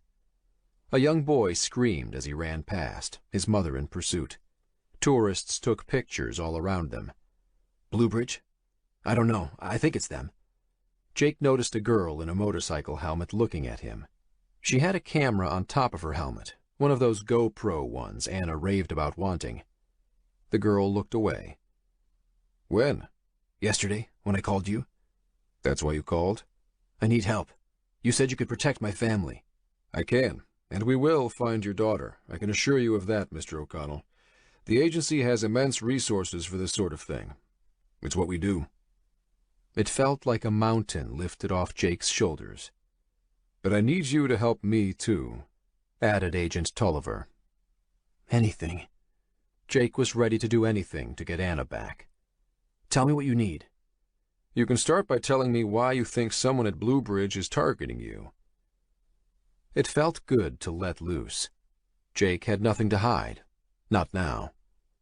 I have the automated trading algorithms for several of the large banks. Donovan gave them to me. Agent Tolliver frowned. And that's what they want? That. Jake put his elbows on the table and clasped his hands, resting his chin on them. And Sean Womack sent me a copy of the programming core of Blue Bridge's systems. This time, Agent Tolliver didn't frown. I see. And I have the original death certificate of Vidal Villegas. You have the original? Jake nodded. Mr. O'Connell, you have no idea how important— There's more, Jake interrupted. Max Lefebvre, he worked with Sean Womack, I met him, and he said that Henry Montrose wasn't in charge of Blue Bridge anymore. What are you saying? I'm saying that Blue Bridge is running itself, that some kind of artificial intelligence has taken over. Agent Tolliver didn't look surprised. Didn't betray any emotion at all, actually. We've suspected that for some time. Where's Max now? Can I speak to him? Jake grimaced. He's dead. Almost got killed myself. Agent Tolliver pursed his lips. And who's we? Who have you told? It's important, Jake. My brother, my wife. Jake looked at the table. Dean. Dean? Who's Dean? He's with the Kahnawake Mohawks in Canada, runs a data center up there. And he has the information Sean gave you? This was going a little too fast for comfort. Jake was giving a lot away and not getting much in return. Can we talk about my family, how we're going to find Anna? One step at a time, said Agent Tolliver. To start with, where's your wife? My wife? Jake looked around at all the people crowding them. Shouldn't we go somewhere quieter, more secure to talk? Agent Tolliver paused, but then nodded. He got up from the table, and some tourists nearby asked if they could take it. He said yes, of course, and asked Jake to follow him. He had a car nearby on 50th. They could take that to a safe house, he said, and discuss everything at length. Tolliver pointed through an opening in the crowd, indicating a black car parked beside a van. In his jacket pocket, Jake gripped the gun his brother gave him. He was relieved that they weren't the only ones fighting Blue Bridge, but he also felt uneasy. He'd seen Agent Tolliver somewhere else, sometime before he came to the house. Jake was sure of it. He watched as Tolliver limped forward, favoring his right leg. He noticed a bandage on Agent Tolliver's neck, the skin around it red and blistered. He was about to ask what had happened to him when it hit Jake. Limping. Jake flashed back to when he and his brother went to the coal cannon for a drink, just before he had met Tolliver. A man had limped into the bar. And at the Atlas Capital offices, when Donovan told him Blue Bridge was framing him, the man who'd followed Villegas to the front had limped. Jake looked at Tolliver again. Adrenaline flooded Jake's bloodstream. It was him. Jake took a second look at the bandage on his neck. It looked like it covered a burn. There were no coincidences in this thing. Jake gripped the gun in his pocket. Cormac saw the flash of recognition in Jake's eyes. With one lightning-quick motion, he reached into Jake's jacket pocket, wrapped his hand around the gun he'd seen there, and put it in his own pocket. Amateur. Didn't he realize how easy it was to spot a gun in a jacket pocket? He moved behind Jake, pushing the muzzle of his silenced gun into Jake's ribs. "Don't even think about it," he whispered. He felt Jake tense up, his feet stopping in place. "Nowhere to run, Jake. Keep walking. You want to see your daughter again, don't you?" "You bastard," Jake hissed. But he started moving again. Cormac could hardly believe his luck when Jake called him. His employer had predicted he would, but Cormac was still amazed. Cormac usually wouldn't expose himself to a target, but he had to admit it worked beautifully. Showing up at the O'Connells' apartment and posing as an FBI agent. He had to give credit to the old man. Cormac could have killed Jake in a dozen easier ways in the past few days. But his employer wanted information, wanted to know what Jake knew, who else knew. Cormac would have opted for a small room and a bone saw to get the information out, but the old man didn't think it would work on Jake. His employer had been right again. This was much easier. There was one problem, though. Not really a problem, but more of an issue. Cormac wasn't the one who kidnapped Jake's daughter. The old man had only informed him about it after the fact. Not that he couldn't use the information, though. It was excellent leverage. "Get in the car," Cormac instructed as they crossed the street, "and we can go see your little girl." The problem was that it demonstrated a lack of trust on the part of his employer. Cormac already had one foot out the door, sure, but it didn't suit him to find out he wasn't included in all of his employer's plans. The truth was, he might have balked at kidnapping a child. It was too risky, too many unknowns, too much emotion. Cormac opened the door to the Cadillac. "Get in," he told Jake, "and strap on your seatbelt." "You heard what I said, right?" Jake stared at the interior of the car and back at Cormac. "This machine has taken over Bluebridge. You're not working for who you think you are. Montrose is gone. Villegas is gone. Bluebridge is running itself." "Get in the goddamn car, Jake." "I want Anna to be safe. I'll do anything you want." Resigned, Jake stooped and slid into the car and strapped on the seatbelt. Cormac edged around the front of the car while keeping an eye on Jake. Keeping one hand on his gun, he pulled out his earpiece with his other hand, disconnecting it. His employer was listening in, but it was time to cut the cord. So Jake's friends had the automated trading algorithms for major banks, even a copy of the Bluebridge core? That sounded like it could be worth a lot of money. He looked at Jake through the open window of the driver's side of the Cadillac. Was Cormac being set up somehow? He didn't like the feel of this anymore. What Jake told him made sense. It was hard to believe, sure, but all the pieces fit together. Those strange questions from the old man, the calls made late at night.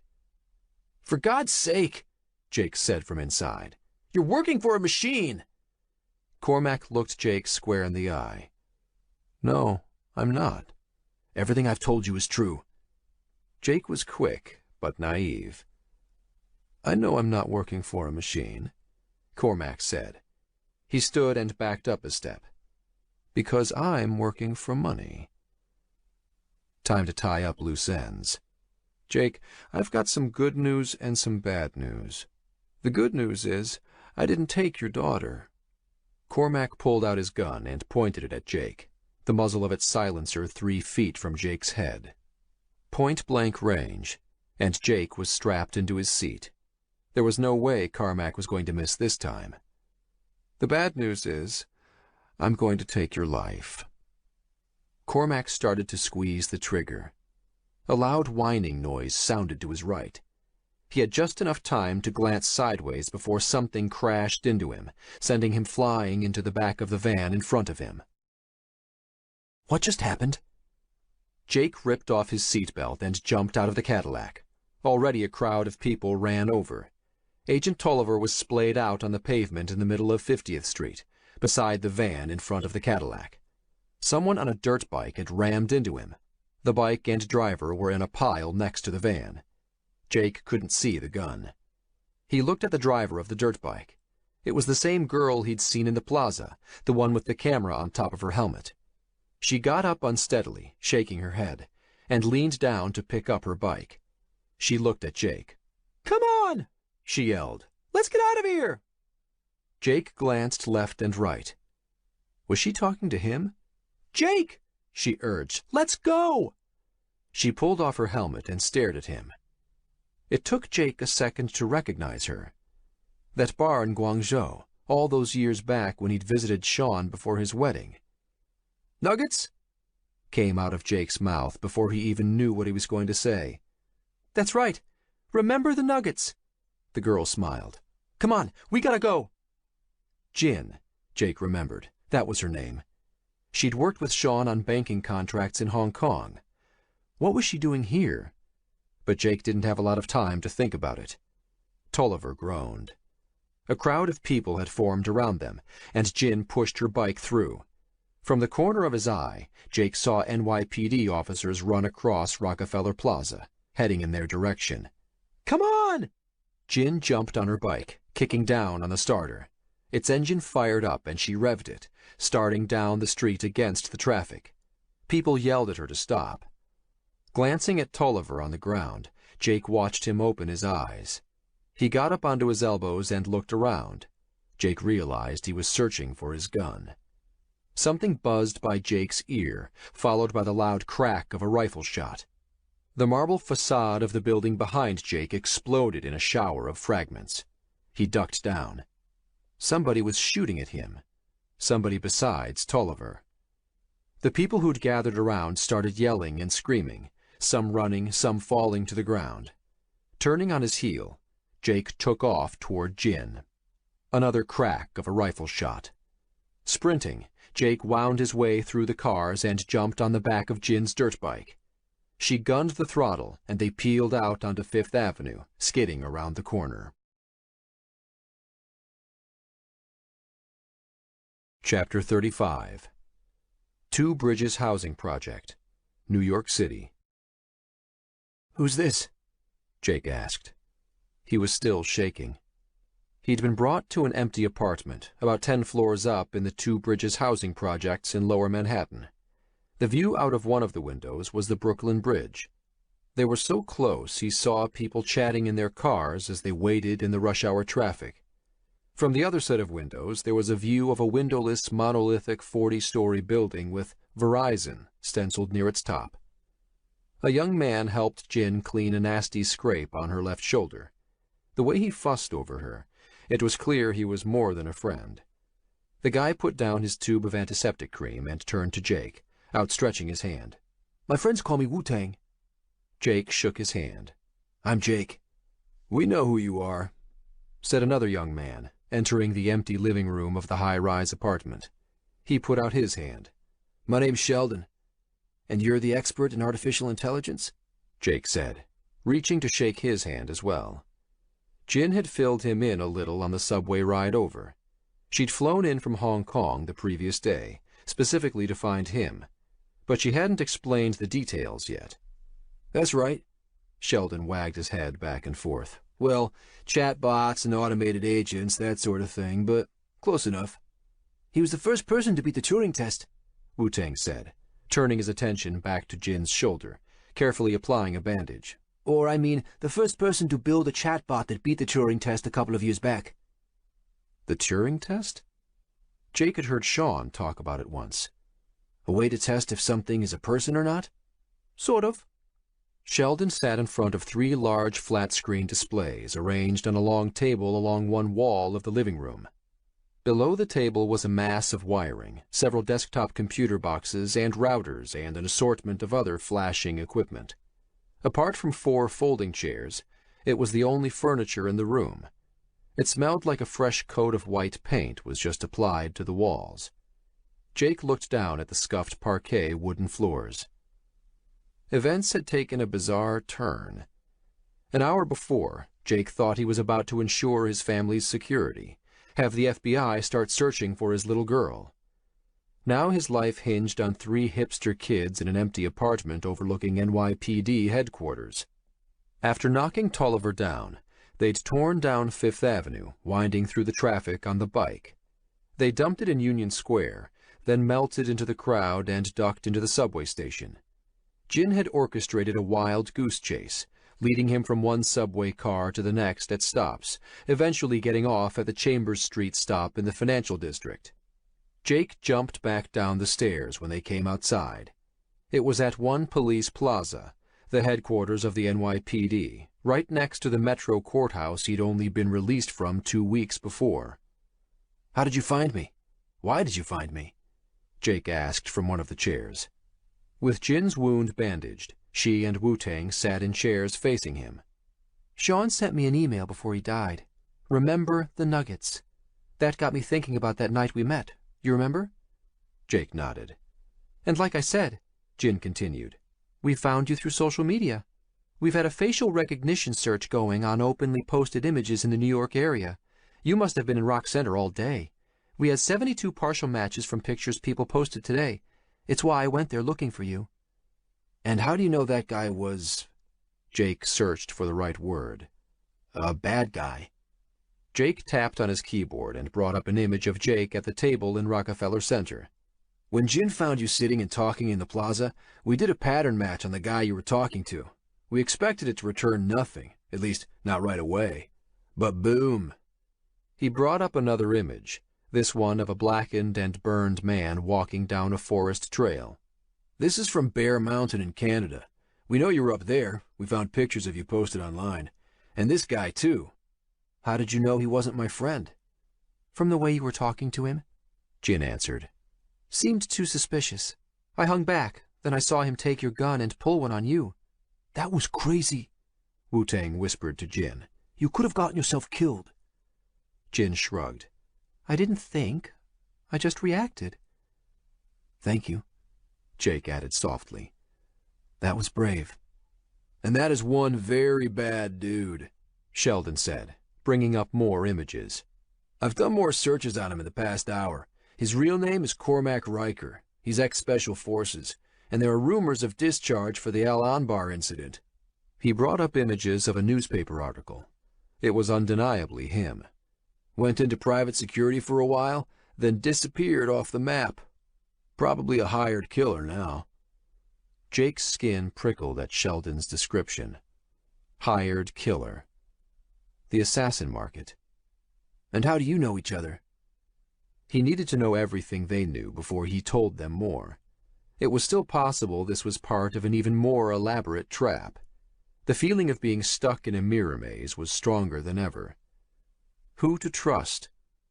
An hour ago he'd put all his trust into Agent Tolliver, who was apparently an assassin, Cormac Riker. Should he trust these kids? Sean had trusted Jin, and she'd saved Jake's life. That he was sure of. We're friends. Jin adjusted herself on her white chair while Wu-Tang packed up the first aid supplies. But I only met Sheldon in person yesterday when we flew into New York after one of our gang turned out to be a plant for the Chinese army, or some splinter group. The Chinese army? Jin nodded. We discovered evidence of a hacking program that was spoofing people, a network of digital corporations linked to the assassin market.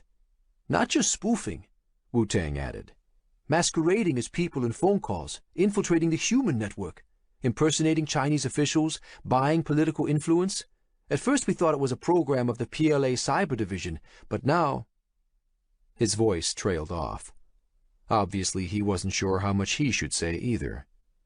So it was happening in China as well. And that's why you came to find me? The hint of a sad smile tugged at the corners of Jin's mouth. I like you, Jake. I know we only met once, but I followed your social media. Felt like I knew you. That's why I had a feeling you were being set up. But that's not why we're here. Then why? Jin looked Jake straight in the eye. Because whoever is behind this, they killed my cousin to cover it up. Jake returned her stare. They killed my friend Sean. I know. Sean was my friend too, Jin said softly. I don't have time for this. Jake got up and stared out of the front windows at the NYPD headquarters across the street. I need to do something. They've got my daughter. Who does? Jin asked. Bluebridge. It kidnapped her. That's why I was meeting with Tolliver. Cormac, whatever his name is. My God, I'm so sorry, Jin whispered. We had no idea. Why did they kidnap her? To stop me? From what? I don't know!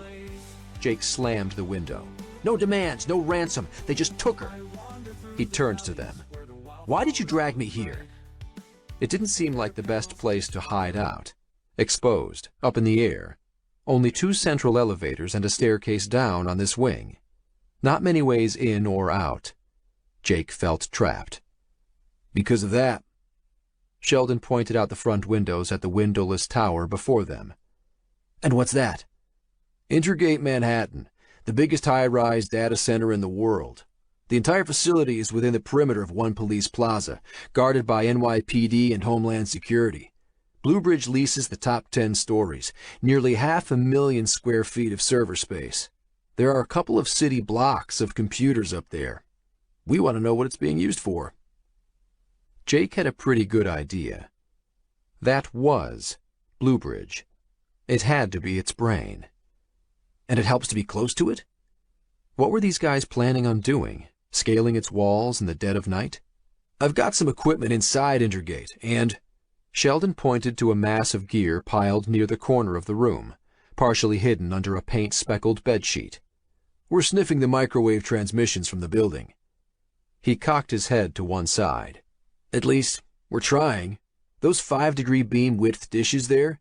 He pointed at a collection of covered circular objects fixed to the side of the windowless building. Can be heard across a diameter of 88 feet at this distance. We're at the edge of that here. They're using standard point-to-point tunneling protocol with WPA encryption on the data. We haven't had much luck figuring out what Blue Bridge is up to. Not yet. This is as good a center of operations as any. Jake nodded as if he understood. It looked like they were gearing up. But for what? Why are they chasing you? Wu-Tang asked. Because I've got a copy of the Blue Bridge core, and copies of the automated agent systems for half of the banks in Manhattan. Sheldon whistled. That would be worth chasing? But that's not the real reason. Jake stared at them. You don't know, do you?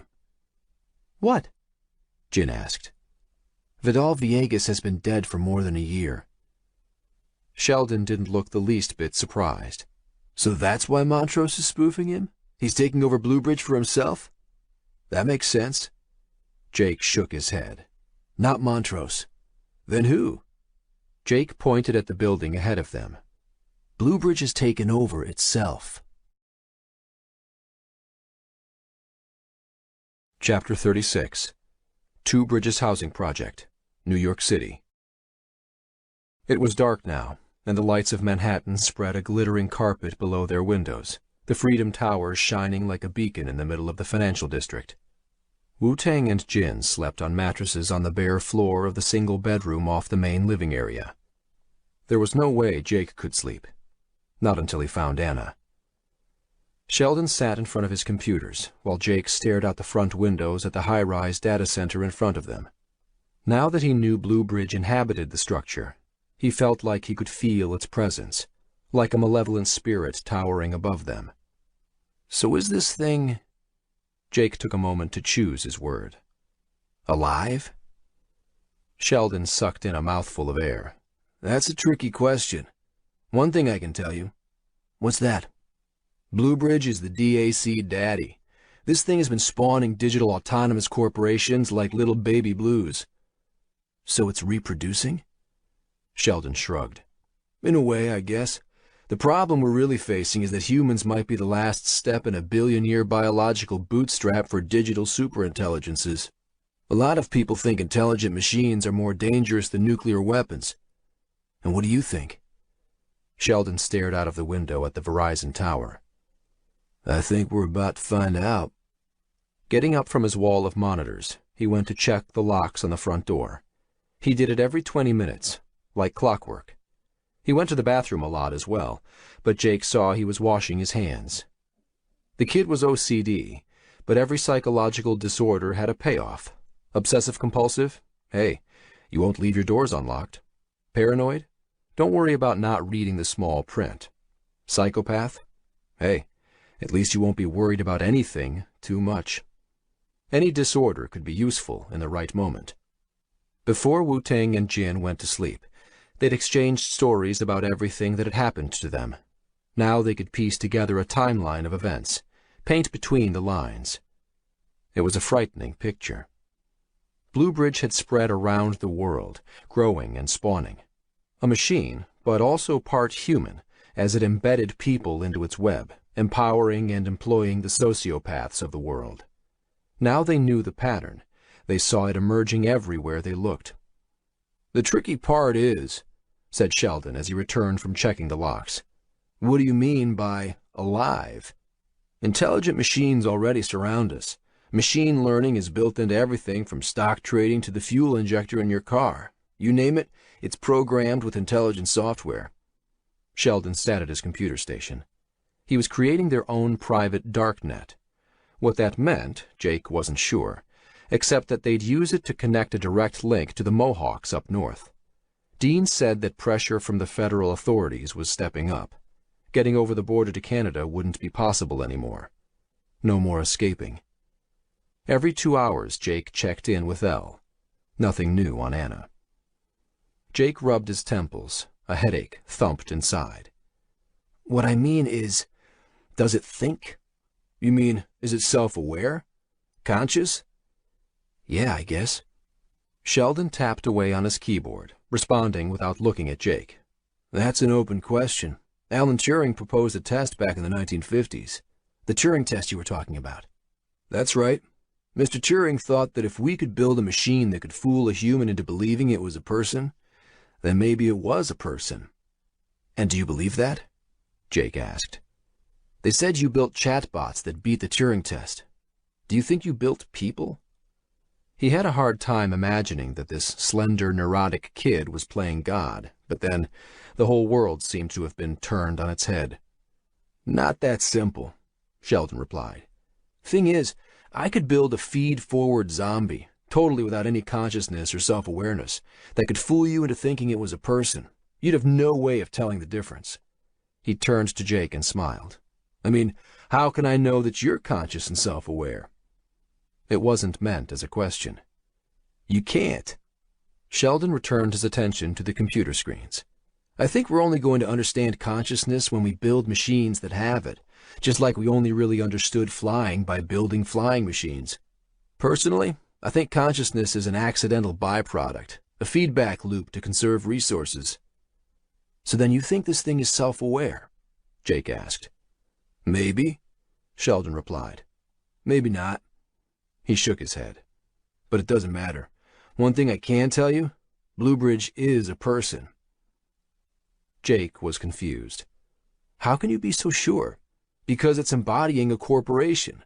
Bluebridge is an incorporated entity under Delaware law, and this thing is Bluebridge. You can get hung up on self-awareness, but what really matters is that a corporation is a person. Sheldon scowled. And a dangerous one.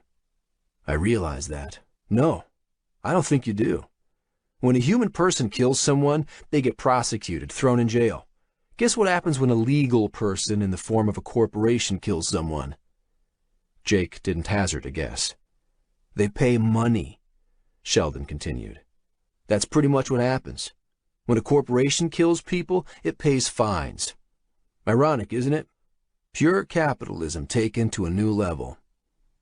Jin appeared from the bedroom, stretching. So if Bluebridge is a person, then what sort of person is it? Jake mused, leaning back in his chair.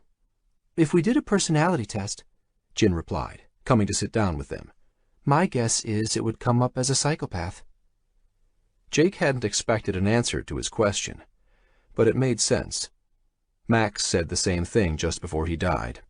Psychopaths were something Jake had experience with, something he understood. Careful, Sheldon said to Jin. Don't go anthropomorphizing. Meaning? Asked Jake. Greek. To make something in our human image. Like when you imagine God, you think of a grandfather in the sky, but that's not God. God is indescribable, like these new machine intelligences are to us.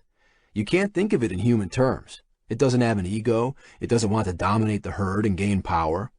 Sheldon turned to Jake.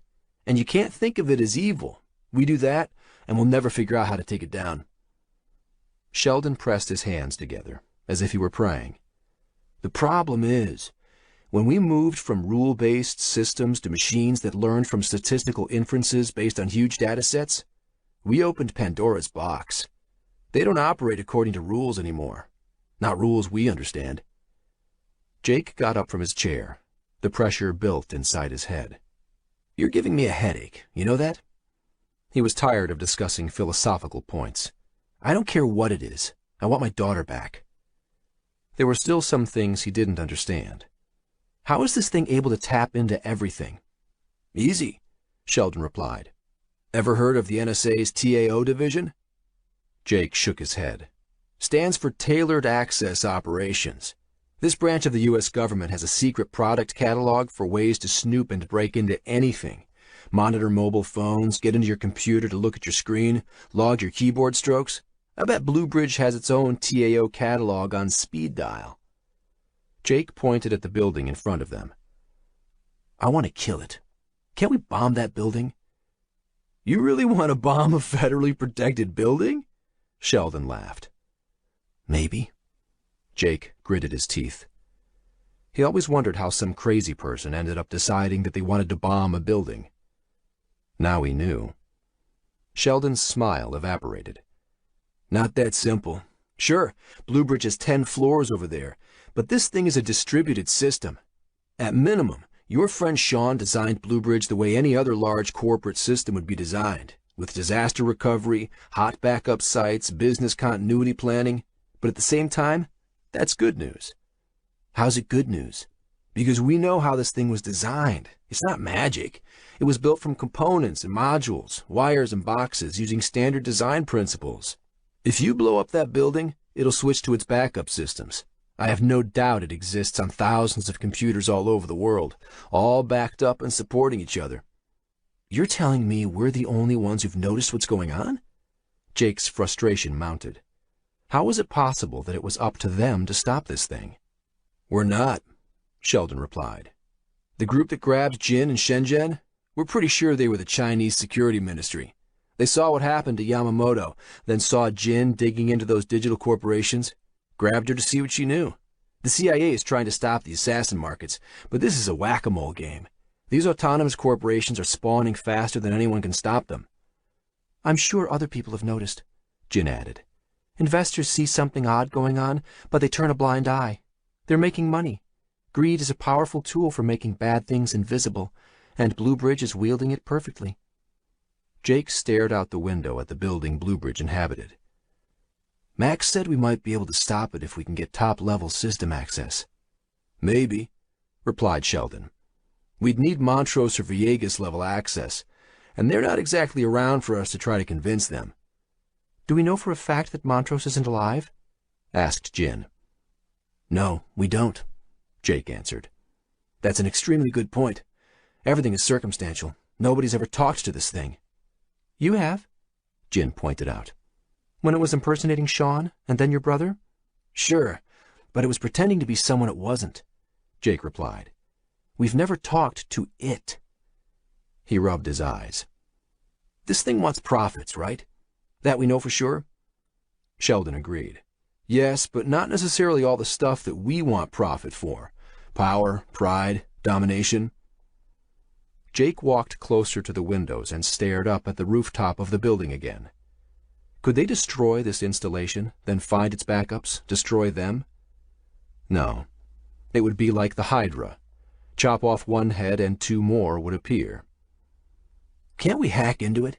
Gain top-level system access? Sean always said that any system could be hacked. Possible in theory, but daunting in practice. I'd bet it would be harder to hack into than getting inside the command and control of the Pentagon. Getting through its network security is going to be like peeling a giant onion. With the stuff Sean gave you, I'd bet we could skin the first few layers, maybe get into its outside networks, but it knows we're coming, which makes things much more difficult. Jake stared at the building in front of them. So what do we do then? I don't know.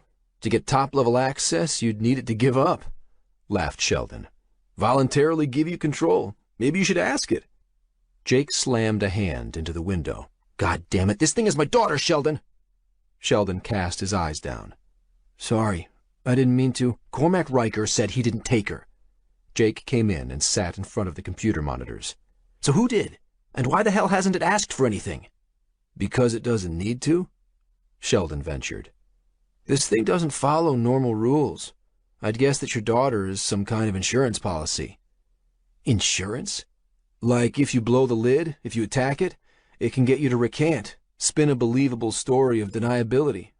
I don't know. But as long as it thinks you value your daughter above all else, it has leverage. Then what's it waiting for? For this, Jin answered.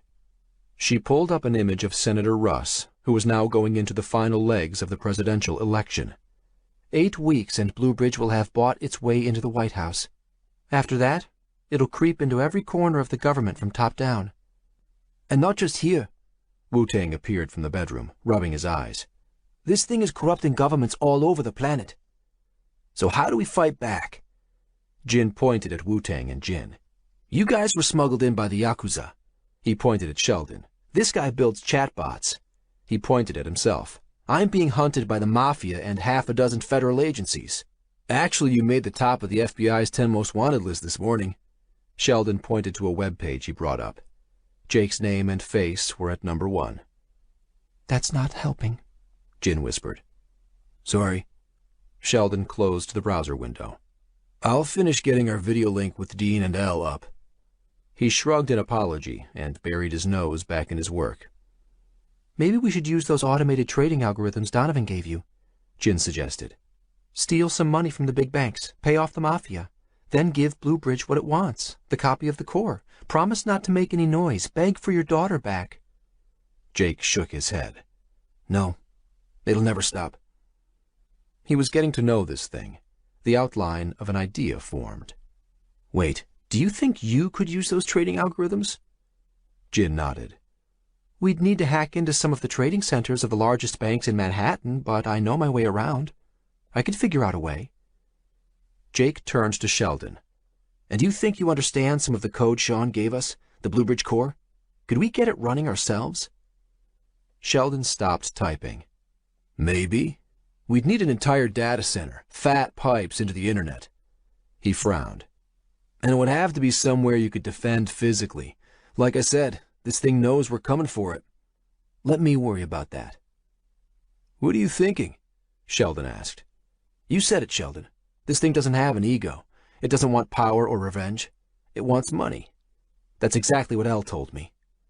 He laughed and then turned to Jin. Remember the nuggets. That's what Sean told you, right? Jin's eyes were wide with curiosity. She didn't know where he was going with this. What? Sean said you need to look beyond what you think someone wants. If you do that, you're projecting, exactly like Sheldon said. We need to get to what it's really after. Jake stood and grabbed Jin's arm. Nuggets. That's what this thing wants. Nuggets. Jin exchanged glances with Sheldon and Wu-Tang, all of whom looked at Jake like he'd lost it. Maybe you should sit down. The 3 screens in front of them lit up, casting the 4 of them in a soft glow. Dean appeared on one screen, and Elle on another. Ah, my video link is up. Sheldon turned their audio feeds on. Jake, is everything okay? Elle asked through the video link. Everything is fine, Jake replied, nodding at Dean and Elle on the 2 screens. I know what we need to do. August 26th, Friday. Chapter 37, Kahnawake Indian Reserve, Quebec. Dean rubbed his eyes, and despite the fear gnawing in the pit of his stomach, he yawned. I sure hope you know what you're doing, he said to Sheldon over the video connection. Me too, Sheldon replied. Between arguing over Jake's idea and starting the work to implement it, it had been a long night. Locked inside, Dean had little sense of time, but from the way his body was waking up, he guessed it was mid-morning. The small hours were the worst, when his mind screamed for sleep, his eyes drooping. But when he stayed up all night, the fog had usually worn off by noon, his body accepting that sleep would come in the next cycle. Dean hadn't told his body yet that it wouldn't get sleep the next night either. The link room in the Mohawk Institute of Technology, the corridor between server rooms C and D, was usually empty, with nothing inside except the LCD panels fixed to the cinder block walls, waiting for customers who needed to plug in and connect to the network. Now it was full of equipment. Dean's technicians had worked all night to wire up a new server farm here. This was going to be the command and control center of their operation. He'd also cleared off everything from the servers in Section A through C, sending out terse emails to inform his online casino customers of the temporary interruption in service. He rerouted most of the service through the Mohawk data centers in Gibraltar, Singapore, and London, but it was still a breach of their SLAs, service level agreements. The penalties were piling on fast. But if this didn't work, then it wouldn't matter. Nothing would. In the parlance of his casino clients, they were going all in. Dean had initialized an instance of the Bluebridge system core on a cluster of servers in server room A. He'd created a private cloud, disconnecting all outside lines except for one, the blue Cat5 cable snaking under his chair. This was plugged into a single machine hosting a dedicated VPN channel to Sheldon in New York. "You sure this is secure?" Dean asked. "Nothing's secure," Sheldon replied. "But it's as good as we're going to get. Stop worrying so much." "Easy for you to say," Dean muttered. Sheldon wasn't sitting on top of this powder keg. Dean watched the Bluebridge system develop on his private cloud of 200 servers. It would outgrow server room A in the next hour. It started with 100 gigabytes, but Bluebridge was a learning system, and Sheldon was busy feeding it. Except this wasn't Bluebridge. This instance of the system they'd named Mohawk, and Mohawk was coming to life before Dean's eyes. "You need to fight fire with fire, isn't that what they say?" Sheldon remarked, busy typing away on his end. "They, whoever they are, have never sat in this chair." Dean did some quick calculations on a piece of scrap paper. By the end of the day, Mohawk would occupy his entire data center. Fighting fire with fire sounded like a recipe for all-out escalation warfare. Jin appeared over Sheldon's shoulder in the video feed. "Sun Tzu said that if you use fire in battle, you better make sure that you're not flammable yourself." "It's feeling pretty damn hot already over on this end," grumbled Dean. Sheldon laughed. "I guess we'll find out which proverb wins soon enough." A ringing sound startled Dean, who at first thought some alarm had been triggered. When he realized it was the front desk downstairs, he punched the answer button on the VoIP application on his laptop screen. "Doug Hammer is here to see you," came Angela's voice, the security guard at the entrance. 623, she added. Dean had given her a one-time pad, told her to keep it in her purse and keep it secret. He hadn't told her why, but she trusted that he had a good reason. He pulled out the matching pad from his pocket and peeled off the top sticker. 623, it read. It was his jury-rigged method of trying to manually ensure secure communications. Doug Hammer was the junior RCMP liaison dating his daughter. Nice guy. But Dean was a little busy. "Can you tell him I'm not available?" Dean replied, pulling up the video feed from the camera in the front office. It was Doug, all right, standing in jeans and a black and red checkered lumberjack coat, staring up at the camera. "He says it's urgent and it'll only take 5 minutes. Dean sighed, stretching his neck back. "Sure, I'll be out in a second." Logging off, Dean shut down his laptop and grabbed the Bluebridge memory key out of the USB slot of the desktop tower in front of him. After flashing his badge past the RFID sensor and keying his thumb onto the biometric sensor, he opened the door to the link room and walked out, heading down the corridor. Doug seemed like a nice guy. He was 3 years older than Dean's daughter, but Dean was okay with it. He hadn't seen Doug since that time with Jake in the Kicking Horse Saloon. No sign of him at their last family barbecue, but Dean hadn't asked his daughter why. Figured Doug was busy. Having a future RCMP officer in the family wouldn't be such a bad thing. He opened the door to the waiting room with a smile on his face. "Doug, nice to see." "Don't move!" A man in an expensive-looking suit held a gun level with Dean's eyes. 2 more heavy-set men in suits stood behind him, flanking Doug, while a 4th jumped forward to prop open the door Dean came through. "What is this, Doug?" Dean sputtered. The man who jumped for the door secured it and turned to Dean, grabbing his arms. Dean felt the cold metal of handcuffs against his skin, and then the click-click-click of them ratcheting shut. The man in front of Dean holstered his weapon. "You can't arrest me." Dean stared at Doug in disbelief as he was shoved forward. The RCMP had no jurisdiction here. "I'm sorry, Dean, I had no choice," Doug replied, his face beet red. "These guys, they're—" "This isn't an arrest," said the man who'd pulled the gun on Dean. "I believe you'd call this a rendition." "For what?" The man shrugged. Weapons smuggling, racketeering, harboring terrorists, take your pick. He turned to the two men at the door. Take him outside, get him in the car. We're going into the server rooms. They shoved Dean forward again, and he cursed, Get your goddamn hands off me! One more push, and he was out the door, blinking in the morning sunshine. A black Cadillac was parked in the gravel out front. But that wasn't the only vehicle out there. Parked on each side of the Cadillac were dark blue Dodge Chargers with Peacekeepers stenciled in red across their sides.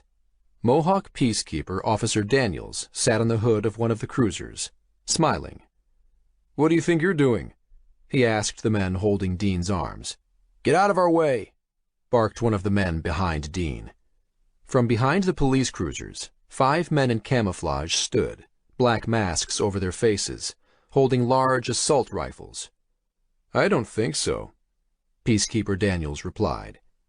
The door behind Dean opened, and the man who'd pushed the gun in his face came flying out, tripping down the stairs into the gravel to thud against the door of the Cadillac. More men in camouflage poured in through the door. They must have come in through the back entrance. They pushed the men in suits down the stairs and surrounded them. Daniels smiled at Dean, who was still handcuffed on the landing. Guess it's time to call up the Mohawk Warriors, eh? Chapter 38. Little Italy, New York City. Jake stared up into the rain, tipping his umbrella sideways to see the street sign. This was it. Mulberry Street. He looked up and down Canal Street to his left and right. Even in the rain, the street vendors were still out, hawking their fakes. Jake came on foot through Chinatown. It wasn't more than a 10-minute walk from the Two Bridges apartment complex. Nobody took pictures in the rain. His umbrella concealed his face, so it was safer than risking the subway or getting in a taxi. And it was good to get some fresh air. A call came in from Dean before Jake left. Some kind of federal U.S. agents had tried to raid the MIT building and arrest him. The Mohawk Peacekeepers had politely showed them, from behind assault rifles, to the edge of the reservation. Dean said the DHS had stepped up border security and started drone flights over the reservation. Eamon and Elle checked in every few hours with updates. They were scouring the Albany and Schenectady area, targeting property lists that Gin had generated of buildings owned by Bluebridge or one of its affiliates. It was a formidable task. There were hundreds of buildings on the list. What did Bluebridge want? Was it hoping he'd stay still, not react? How was that possible? Then again, the thing was a machine. Maybe it didn't understand the implications of what it was doing, didn't consider the emotional reaction it was provoking. But maybe it did. Jake hadn't slept, had barely eaten. All he could think about was Anna. Sheldon was working at trying to track down the source of the anonymous messages, the videos of Anna delivered every 2 hours without fail. She looked happy enough, and at least they knew she was alive, assuming that was really Anna in those images. It was something nobody said, but everyone knew. The federal agents, drones, the DHS, Jake's topping the FBI's 10 most wanted list. Bluebridge was bringing the full weight of the United States government to bear. The gloves were off, which meant Bluebridge saw them as a serious threat. There was no way out but to move forward. Pulling up the lapels on his jacket, Jake hunched over and jogged across Canal Street, splashing through puddles. He turned into Little Italy. In less than a week, the San Gennaro Festival would begin, the colorful celebration of the patron saint of Naples Little Italy held each fall. Already the decorations were up, the red, white, and green arches stretching over Mulberry Street into the rainy distance, lined with Italian flags. Jake made it a tradition to bring Anna here each year. She loved the lights, the excitement. Thinking of Anna felt like ice poured into his veins. Where was she? He hoped to God she was all right. "I'm coming, baby," he said to himself. "I'm coming as fast as I can." A gold cross was affixed to the wall between 2 shops, and Jake muttered a prayer as he passed, his knuckles white around the umbrella's handle. Was he doing the right thing? Maybe he should try to steal the money for Joey Barbara using the bank algorithms, pay him off that way. But what were the chances he could get away with that, with all the attention already focused on him? Even so, some part of him felt it was the better bet, but he couldn't let himself go down that road. Bluebridge was a problem that wouldn't go away. Fear knotted in his stomach. What did it feel like when a psychopath made a decision? Did they rationalize their choices like he was doing? If Bluebridge effectively won the American presidency, as it was on its way to doing, it would become impossible to defeat. And if it still had Anna then, there might be no way of getting her back. They still didn't know what happened to set this in motion. Had Montrose seen his creation as some sort of ultimate hedge against death? People like him were so obsessed with themselves that it wasn't death that they feared the most, but being forgotten. Had this been his way of extending his digital life beyond his physical death? Were they fighting what amounted to a digital ghost? Jake watched the addresses as he walked. He stopped. 132 Mulberry Street, the address scrawled on the piece of paper in his hand. He expected some hole in the wall, a dingy basement bar or dimly lit Italian restaurant with stained glass windows. Instead, he found himself staring through the polished windows of the Cannoli King, brightly lit rows of fresh pastries beckoning him inside. Opening the door, Jake made for the counter to ask for Joey Barbara. A waiter in a bright white apron headed him off, squinted at Jake, and then flicked his chin toward a set of stairs at the back. Jake arched his eyebrows and then pointed at the stairs. There? A sign hung across the stairs, "This section closed." The waiter nodded.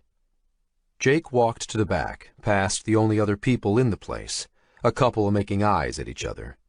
They didn't notice Jake. Shaking the rain off his umbrella, he jogged up the stairs, 2 at a time. "Ah, Mr. O'Connell," Joey Barbara announced as Jake cleared the last steps of the curving staircase. The short man sat alone in the middle of the top floor of the shop, a half-dozen rows of straight tabletops to each side of him. A hand shot out and stopped Jake. It was Tomas, the big guy Jake had punched in the abandoned warehouse. Jake tensed, waiting for a blow. But Tomas grinned menacingly and patted him down. "Can't be too careful." Joey Barbara waved Jake over to sit with him. He looked out the windows. "Nothing better than a cannoli and espresso on a rainy afternoon." A half-eaten pastry sat on a plate in front of him. "You want one?" Jake approached cautiously. "Sure, why not?" If Barbara wanted to kill him, there were easier ways than poisoning. "Sit, sit," Joey Barbara commanded as Jake hovered. "You know, next week they have a cannoli eating competition here to kick off the San Gennaro Festival." Jake sat down, and a waiter appeared with a pastry and espresso, as if by magic. "I know. I bring my daughter every year." "I'm sorry about your daughter," Joey Barbara grimaced. "We had nothing to do with that. In fact, we looked into it." "Nothing?" He shrugged. "But now that we're through with the pleasantries, where's my money?" The tendons in his neck flared out, spittle flying onto Jake's cannoli. "I don't have it," Jake answered quietly. "He doesn't have it!" Joey Barbara laughed, looking up at Tomas. When he looked back at Jake, the red in his face was fading. "You know, the only reason you're not wearing cement boots at the bottom of the East River is because Mr. Shintao of the Yamaguchi Gumi clan insisted on your safe passage." He looked at Tomas again. "The frickin' Yakuza. I mean, who is this guy?" "I have a proposal for you," Jake said, louder this time. "A proposal?" Jake nodded. "A proposal." Joey Barbara leaned over and picked up Jake's cannoli, then hurled it against the wall. "The only proposal I want to hear is that you have my money. Do you understand?" Jake didn't flinch. "I'm going to get you 10 times your money back, but I need your help. This thing that's chasing me, it'll wreck your business. It's already affected the Yakuza. That's why Mr. Shintao is supporting us." Joey Barbara pressed his hands to his temples, as if he was trying to keep his brain from exploding. "I want my money, and you'll get it," Jake continued. "Or do you want to go back to the 5 families, the Chicago outfit, the—" He paused, trying to remember. "A-Team, The Clerkenwell Syndicate, and tell them that you turned down 10 times the money, then explain how you let this thing loose on the world? You choose. You got 10 seconds. Joey Barbara slumped into his chair, sighing. 10 seconds to convince me not to turn you into the feds right now and collect the $1 million bounty on your head. You're related to Lucky Luciano, right? Asked Jake. What does that have to do with anything? Sure, he's like my great-great-uncle or something. He fought for his country when it was in trouble. Used the mafia to protect the docks, carry out hits against Nazi spies. Real patriotic. It got him out of jail. So what, you want protection from something? Sort of. Jake picked up his espresso and took a sip. You said the real criminals were the Wall Street types, like me, right? He waited for Joey Barbara to nod. When you were selling something, you had to get them nodding. How about a chance to give the Wall Street guys a bloody nose, get 10 times your money back, and be patriotic at the same time? I sense that there may be a catch here somewhere. You've got 5 more seconds. Vidal Villegas is dead. Jake pulled a plastic bag from the pocket of his coat and unwrapped it, pulling out the death certificate and laying it on the table. I saw that dirtbag at a fundraiser my cousin Ricky made me go to last week, and over a year ago. Jake pointed at the date on the document. Joey Barbara leaned in to have a closer look. That's just a piece of paper. It is, but it's the first page of a book. You trying to be clever? Jake leaned back in his chair. Do you like ghost stories, Mr. Barbara? August 29th, Monday. Chapter 39. Financial District, New York City. Chase Rockwell stared out the 7th-floor window wall of his corner office, the rain clouds at eye level. As the head of the private client division of one of Manhattan's largest banks, his office befitted his position.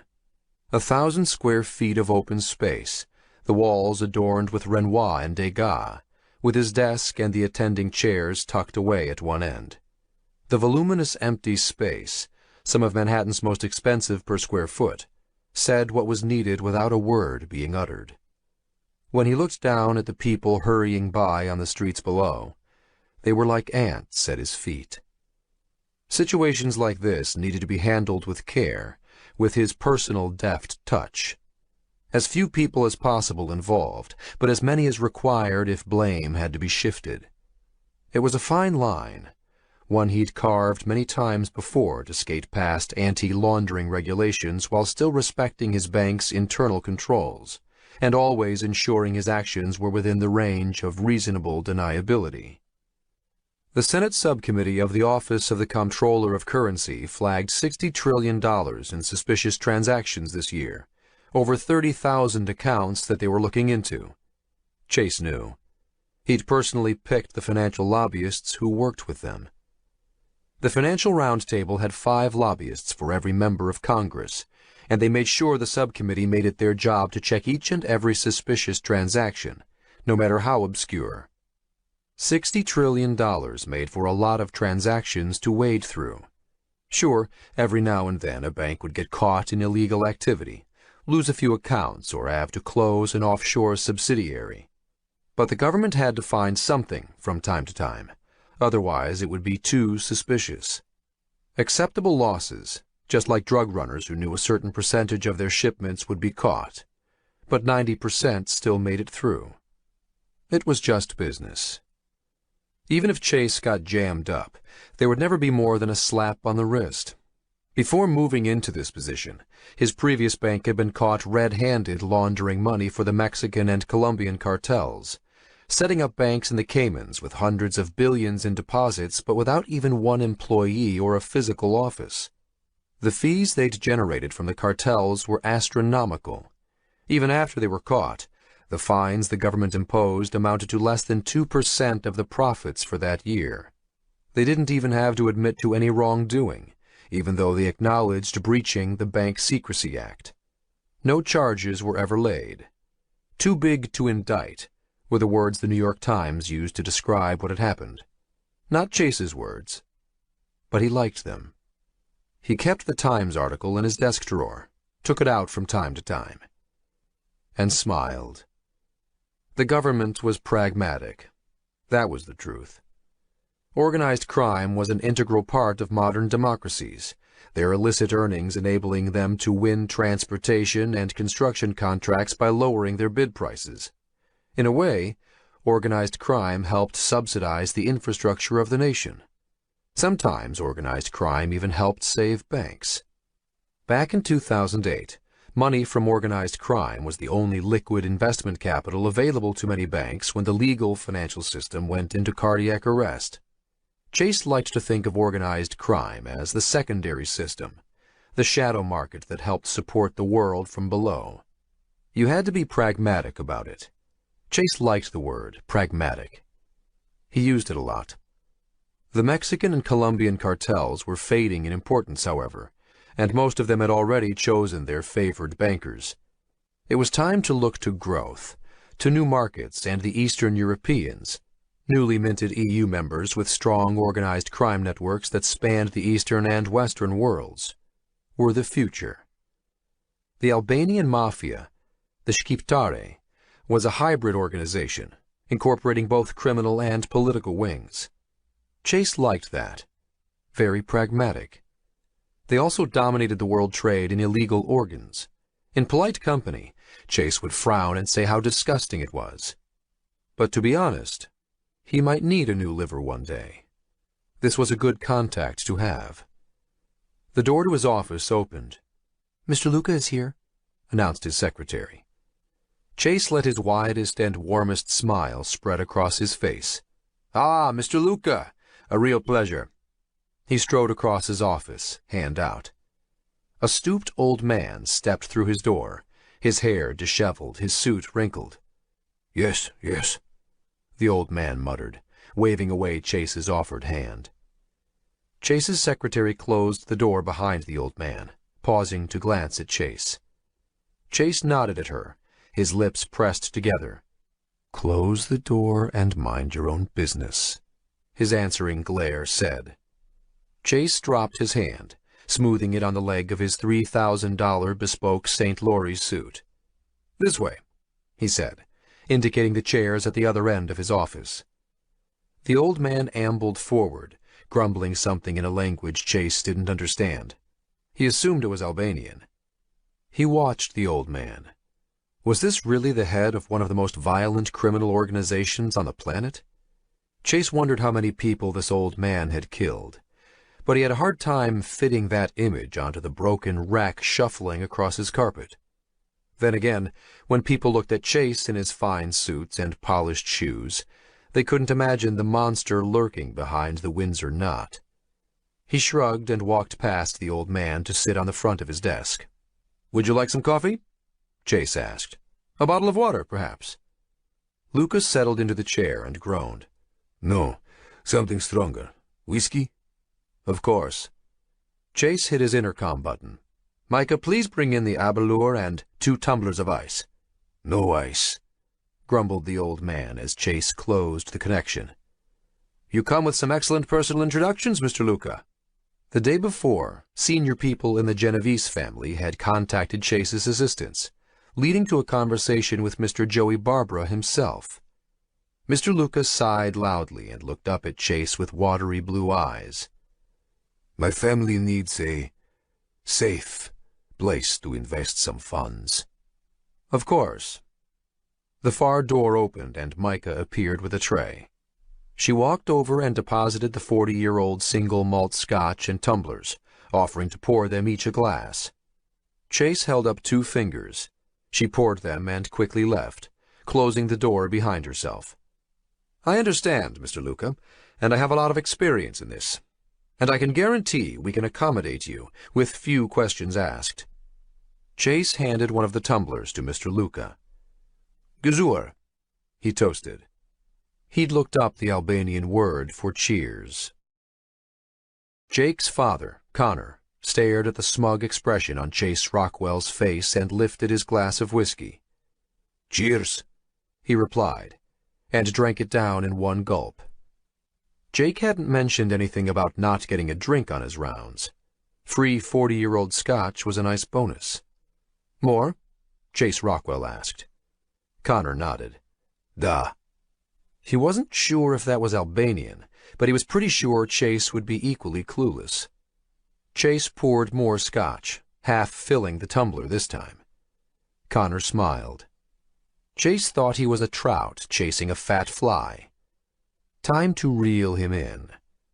I can only make a small deposit to begin with, Connor said, taking another gulp from his glass. But I can assure you, more is coming. He did his best to ape a Russian accent. He wouldn't win any Oscars, but then this wasn't the most discerning audience. Do you have any idea how much? Chase asked.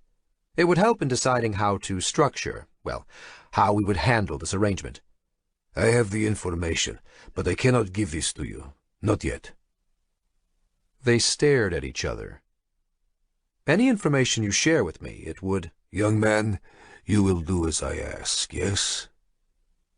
Connor saw the flash in Chase's eyes, a fleeting glimpse of the demon that raged behind this suited patsy. He knew it well. He could recognize things in the way people walked, whether someone was weak. It was fun to target someone more challenging. Time for the magic. I must go, Connor said after a pause.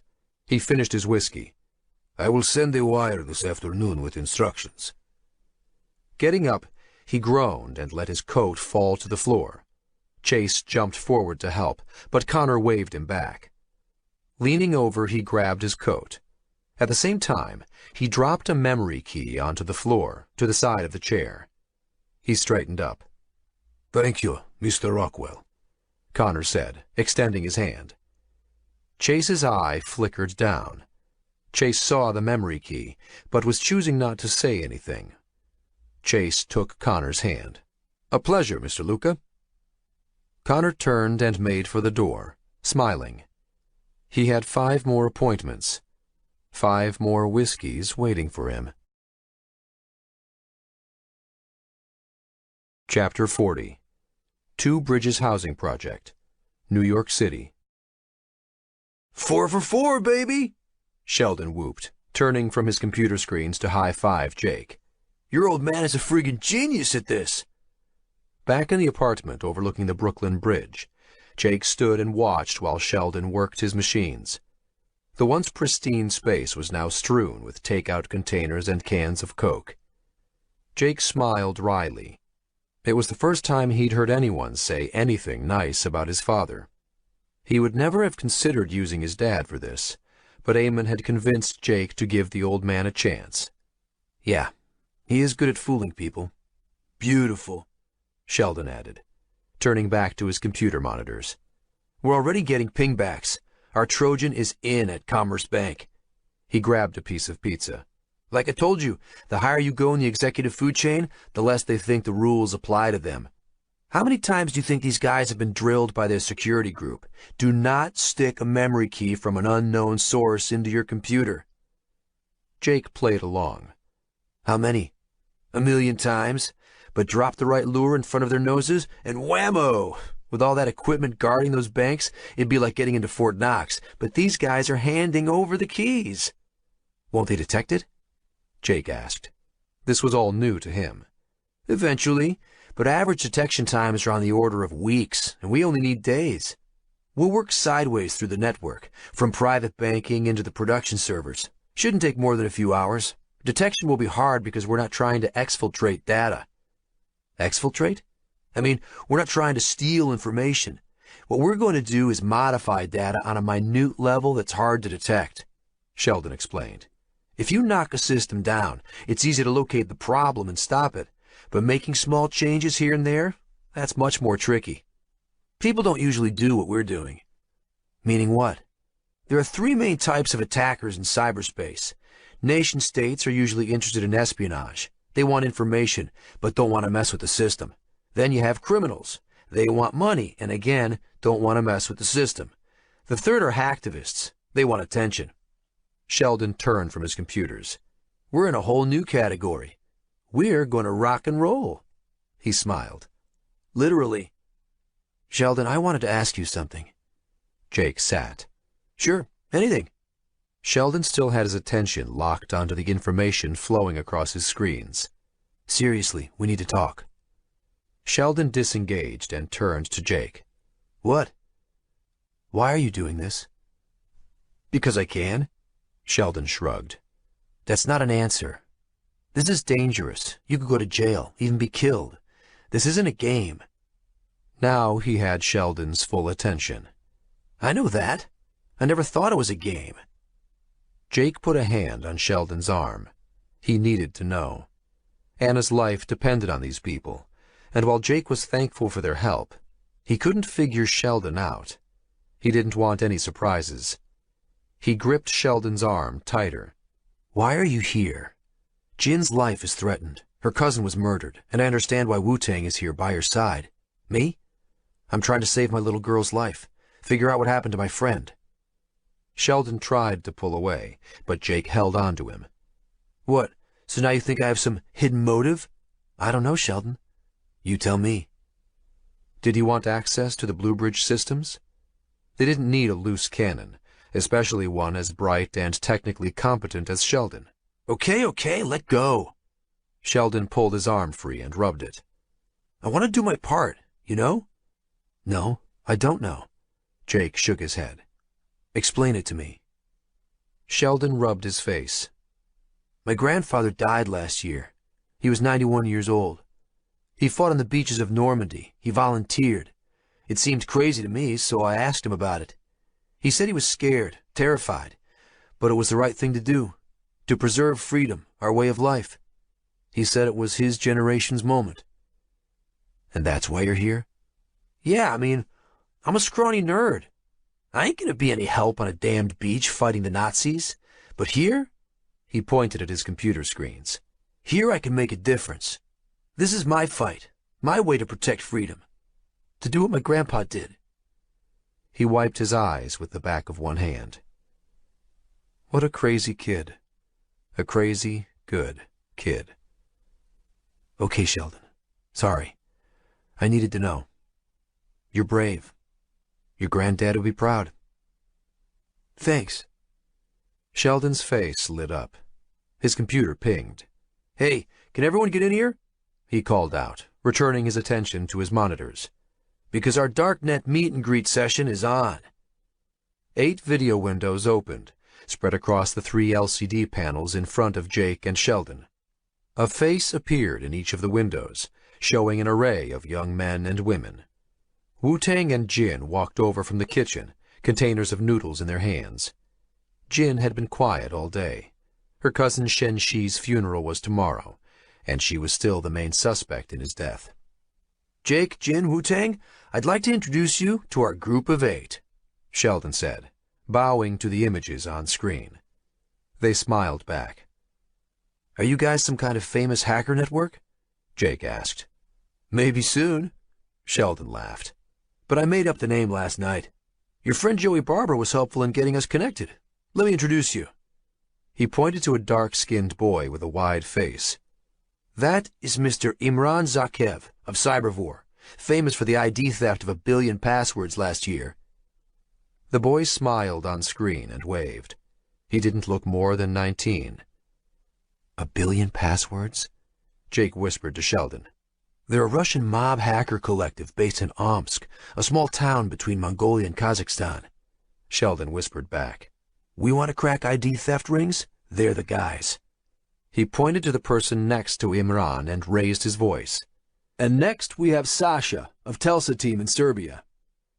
A young blonde girl waved and smiled. And what do they do? Jake whispered. They're our connection into the assassin market. What? Jake hissed. And next to Sasha, we have Johnny Jones and Cosmo, representatives of the Anonymous and Chaos Club collectives. The 2 men nodded. Their images flickered. Those are the old school, whispered Sheldon. Our denial of service experts. Are those their real names? Jake whispered back. Course not. The images we're seeing are modified as well. Sheldon raised his voice. And across the bottom we have some of my associates, Justin, Lindsay, Joshua, and Phil. And they're hackers too? No, Sheldon admitted. Not hackers. Those are peers of mine who run network security for some Fortune 500 companies. He wagged his head. Could be hackers if they wanted, but they have a whole different set of tools and expertise. Sheldon turned back to the people on screen. You all know Mr. O'Connell and Jin and Wu-Tang from the background information I sent you? He cocked his thumb at himself. I'll be the point person coordinating our activities, but Jake's going to be the tip of the spear. Nice to meet all of you. Jake nodded and smiled. He'd never felt so out of his depth. Wu-Tang and Jin smiled and waved as well. Ladies and gentlemen, Sheldon said, starting his meeting. As you can see from the data I've sent you, Bluebridge, one of the largest financial institutions in the world, appears to have gone rogue. It's the Alpha DAC, the DAC Daddy. He sniggered at his own humor. The top-level organism that has spawned a wave of other digital corporations that have infiltrated human and financial systems worldwide. It has landed in our laps to stop it. We're going to unleash a 4-tier plan to degrade and destroy Bluebridge's freedom to operate while Jake and his team take out the head of the snake. First, Sheldon said, pointing at Imran and Sasha, we'll begin by outing individuals who are working with the autonomous corporations. Cybervore and Tesla team have already infiltrated several of them. We're going to offer up the names of these individuals to authorities. The goal here will be to spread a viral rumor that the anonymity shield of these organizations isn't absolute. The CIA and NSA are already hot on the heels of these things, added Wu-Tang. We're going to start drip-feeding them what we know. Turn up the heat. Sheldon nodded. Exactly. And second, Sheldon pointed at the Anonymous and Chaos Club team members. We're going to unleash denial-of-service attacks against Bluebridge to try and slow it down a bit. At the same time, I want to get inside some of the large corporations Bluebridge invested in, start disrupting their systems. Johnny and Cosmo nodded. And importantly, Sheldon said, nodding at his colleagues in the bottom row, we need to protect Mohawk, and that's what you guys are going to be doing. Keep the pipes open, layer security around it. I've distributed information about what we'll need from each of you. Have you read the materials? Sheldon waited for them all to nod. I need to keep the fourth part of our attack confidential for security reasons, Sheldon continued. It's extreme, but these are desperate times. You'll know when it happens, because it will be front-page news everywhere in the world. He paused. Now's the time for anyone to back out. Once we start, there's no going back. If we fail, we'll be hunted down, jail time, or worse. Does anyone want to leave? No recriminations. I would understand. This time Sheldon waited longer, but nobody budged or said anything. He smiled. Good. Then we're all in this together. We have a lot of work to do. He turned to face Jake and Jin and Wu-Tang. Our first phase of the operations begins tonight. Cormac stood in the rain and stared up at the 40-floor windowless building in front of him. So this was the biggest high-rise data center in the world. It didn't look like much. He looked down and shifted his gaze to his left, past the Brooklyn Bridge to the apartment complex beside it. This was as close as the old man had been able to pinpoint the current location of Jake O'Connell. From this point onward, he was going old school, visual surveillance. The rain didn't help, but Cormac was patient. There were 8 buildings in the complex, over 1,000 apartments, but it wouldn't take more than a day or two for him to survey them. Jake would need food, which meant deliveries of some sort, and Cormac knew what his girlfriend looked like, the one who'd rammed him with her bike at Rockefeller Center. And his employer had added a new target, Liu Wei. Apparently his friends called him Wu-Tang. Cormac's dance card was full up, but this would be it, at least for this employer. A few days ago, Cormac received a message about the Assassin Market, a digital corporation operating on the Darknet. It let people anonymously contribute cryptocurrency toward financing a hit on anyone in the world. Cryptocurrency. It was a strange new world. He'd almost dismissed the idea out of hand, but it attracted him. Operating independently, no boss, just the job. He would be like a force of nature, ridding the world of people who'd earned public ire. Already there was a healthy list, starting with prominent bankers. The top-paying jobs were in the hundreds of thousands of dollars. Yes, after this, he was going fully independent. Finishing this job had become a point of professional pride. There was no way he was going to let Jake O'Connell get the better of him. Was it anger that fueled him? Maybe, if he had to be honest. Burned and bruised, he was going to be the laughing stock of his small group of peers if he stepped away. What was Jake up to? Cormac didn't really care. All he cared about was ending him. He stared up at the windows of the apartments, their tiny lights glittering in the rain. One of them held his prize. August 30th, Tuesday. Chapter 41. MSNBC Newsroom, New York City. "Are you serious?" Bill Waiters asked his junior White House correspondent. "It's happening right now," Dan Rogers blurted back, his eyes wide. He'd only been on the new post for a few weeks, and the senior correspondent was on vacation. It was supposed to be a quiet week. "The White House has been attacked," repeated Bill, still trying to comprehend what Dan was telling him. Dan nodded, his face white.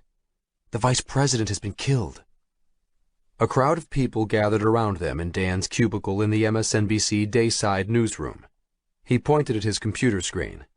"I was talking to Jill Strasberg, the White House communications director, on a Skype link." "I know who she is."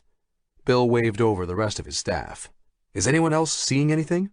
"Nothing. Not a peep on the other channels," replied his head of programming from the back of the crowd. "They're still on the Luxembourg story, just like us." In the background, Bill heard his MSNBC anchor talking about the flash crash in the European markets the previous day, an incident centering in Luxembourg.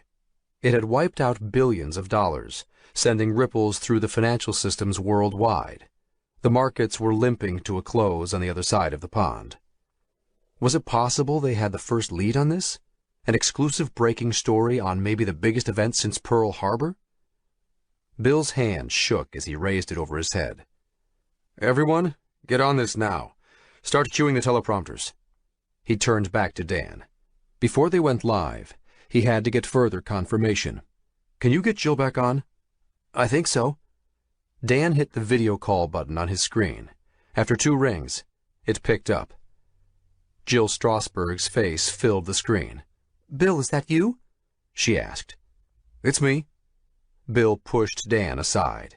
He'd known Jill for years. She was the godmother of 2 of his kids. "What the hell happened? Are you all right?" "I'm okay," Jill replied in a shaky voice. "We're locked down in the White House bunker. The attackers have cut down all the regular communications channels, so we had to go back up on the commercial networks. This channel is encrypted, right?" Bill turned and looked at his staff members, most of them with blank expressions on their faces. One of the technicians in the crowd around the cubicle shrugged yes, he thought so. Bill turned back to Jill. "Yes." He could see other White House staffers he recognized milling around in the background, one of them nodding at Bill as he passed. "What can we do?" he asked Jill. "The president wants to go live, wants to address the nation." Jill swung the camera around, and right beside her was the president, busy getting mic'd up. He glanced directly into the camera, nodded at Bill. Jill swung the camera around. "Can you do it, Bill?" This was unbelievable. "Bill, we got a hit on the AP Newswire, reporting some kind of smoke and strange activity at the White House," said a voice from over top of the cubicles. "A buzz is starting in social media, but still nothing on any of the other networks." Clenching his jaw, Bill Waiters made the most important decision of his career. This was the moment he'd been waiting for all his life. "Get this Skype feed into main production. We're going live in 10 seconds. Under the MSNBC logo, the president's face filled the screen on the large display. His expression was calm and resolute, but his eyes were pained, bloodshot. A bandage was taped across the left side of his forehead, showing flayed red skin at its edges. His face was smudged, and the beginnings of a bruise seeped under his left eye. He looked battered, but not beaten. "My fellow Americans, It is with a heavy heart that I need to inform you that the White House was attacked this morning, and the Vice President has been killed." Sheldon turned down the volume, pushing back his chair to send it skidding across the parquet wooden floors. Holy cow. I can't believe we did this. It was 10 in the morning, but still dark outside under the heavy rain clouds. It hadn't let up in 3 days. Jake stared at the president on a large screen. They'd spent a sleepless weekend planning this attack, plotting out every detail. But seeing it live on network television was stunning. Wu-Tang and Jin sat beside him, speechless. They'd spent most of the day to themselves. It was Shen-Shi's funeral day. She hadn't even been able to talk to her mother. The weekend had been agony for Jake. All he could think about was his little girl. At least the video images kept coming in. Elle called each time she got one on the phone. She and Eamon were still searching the building sites on Jin's list. It was reassuring to hear from Elle every 2 hours, to see the videos. But they still didn't really know if the images of Anna were genuine. So Jake was forcing Bluebridge's hand, pushing toward a different exit. "Are you sure you're all still up for this?" Jake asked grimly. 100%, Sheldon replied. "It's a good plan." He stopped pacing to put a hand on Jake's shoulder. "In fact, it's genius. Have you ever heard of fever therapy?" Jake shook his head. "No. In the 1950s, Sheldon explained, one of the first big studies of childhood leukemia was conducted. Untreatable back then and usually fatal. Out of 300 cases, though, 26 went into spontaneous remission. Guess what happened in every one of the cases that had remission? What? A serious infection with a life-threatening fever. This doctor, Coley, was the first to notice the connection. Made this thing called Coley's toxins, nasty bacteria that could kill you. But if you've got a cancer in your system that will definitely kill you, then introducing a fever via a nasty bacteria isn't that much of a risk." Jake shook his head. Sheldon was always going off on tangents, but he had to give it to him. The kid was a genius. In 3 days, he'd managed to get the Bluebridge core up and working at the Mohawk facility. "So what did it do?" "By inducing a massive fever, these bacteria triggered a heightened immune response to all threats in the system." Sheldon beamed at Jake. "Don't you see? That's exactly what we're doing. There's a cancer in the global organism, and we're going to poison it to trigger an immune response." A tingling sensation crept from Jake's scalp into his fingertips. "We're poisoning the world." Then settled into a fluttering in his stomach. Sheldon's analogy was bang on. "I hope to God we don't kill the patient on the table," Jake said from between clenched teeth. What was that expression his dad loved to use? In for a penny, in for a pound. He grabbed Sheldon's chair and moved it in front of the computers. "Sit down. It's time to inject more toxin. And get Dean on video chat." Chase Rockwell stared out his window at the rain, the lights of Manhattan visible at his feet through the fog and clouds. The excitement of the other day, meeting the disheveled patriarch of the Albanian mafia, and then reading the memory key the old man had dropped, which detailed his assets and holdings, had been replaced with a frenzy of conflicting news stories erupting across the world's media outlets. But that wasn't what worried Chase. The Dow Industrial Average plunged 2,000 points in an hour, forcing regulators to close down trading early on the New York Stock Exchange, and even the NASDAQ. Already they were calling it the terrible Tuesday flash crash. There had been another flash crash the day before on the Luxembourg Stock Exchange.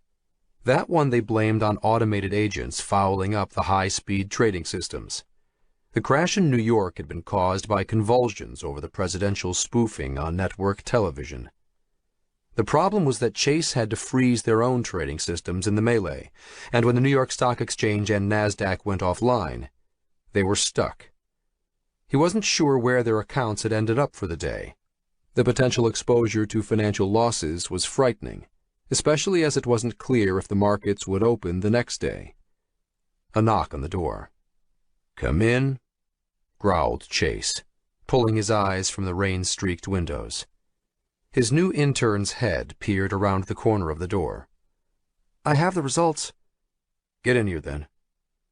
Chase steeled himself for the worst. He didn't really care about what happened to his clients. Sure, it would be better for PR if they didn't lose their shirts, but he was worried about his own personal funds. His intern came in and closed the door, then walked toward Chase. Instead of looking scared, the little bastard was smiling. Chase couldn't help noticing the brogues the kid wore. They looked like they were right out of Bloomingdale's. When would someone have the sense to tell interns to spend $700 on a good pair of Gucci or Prada loafers?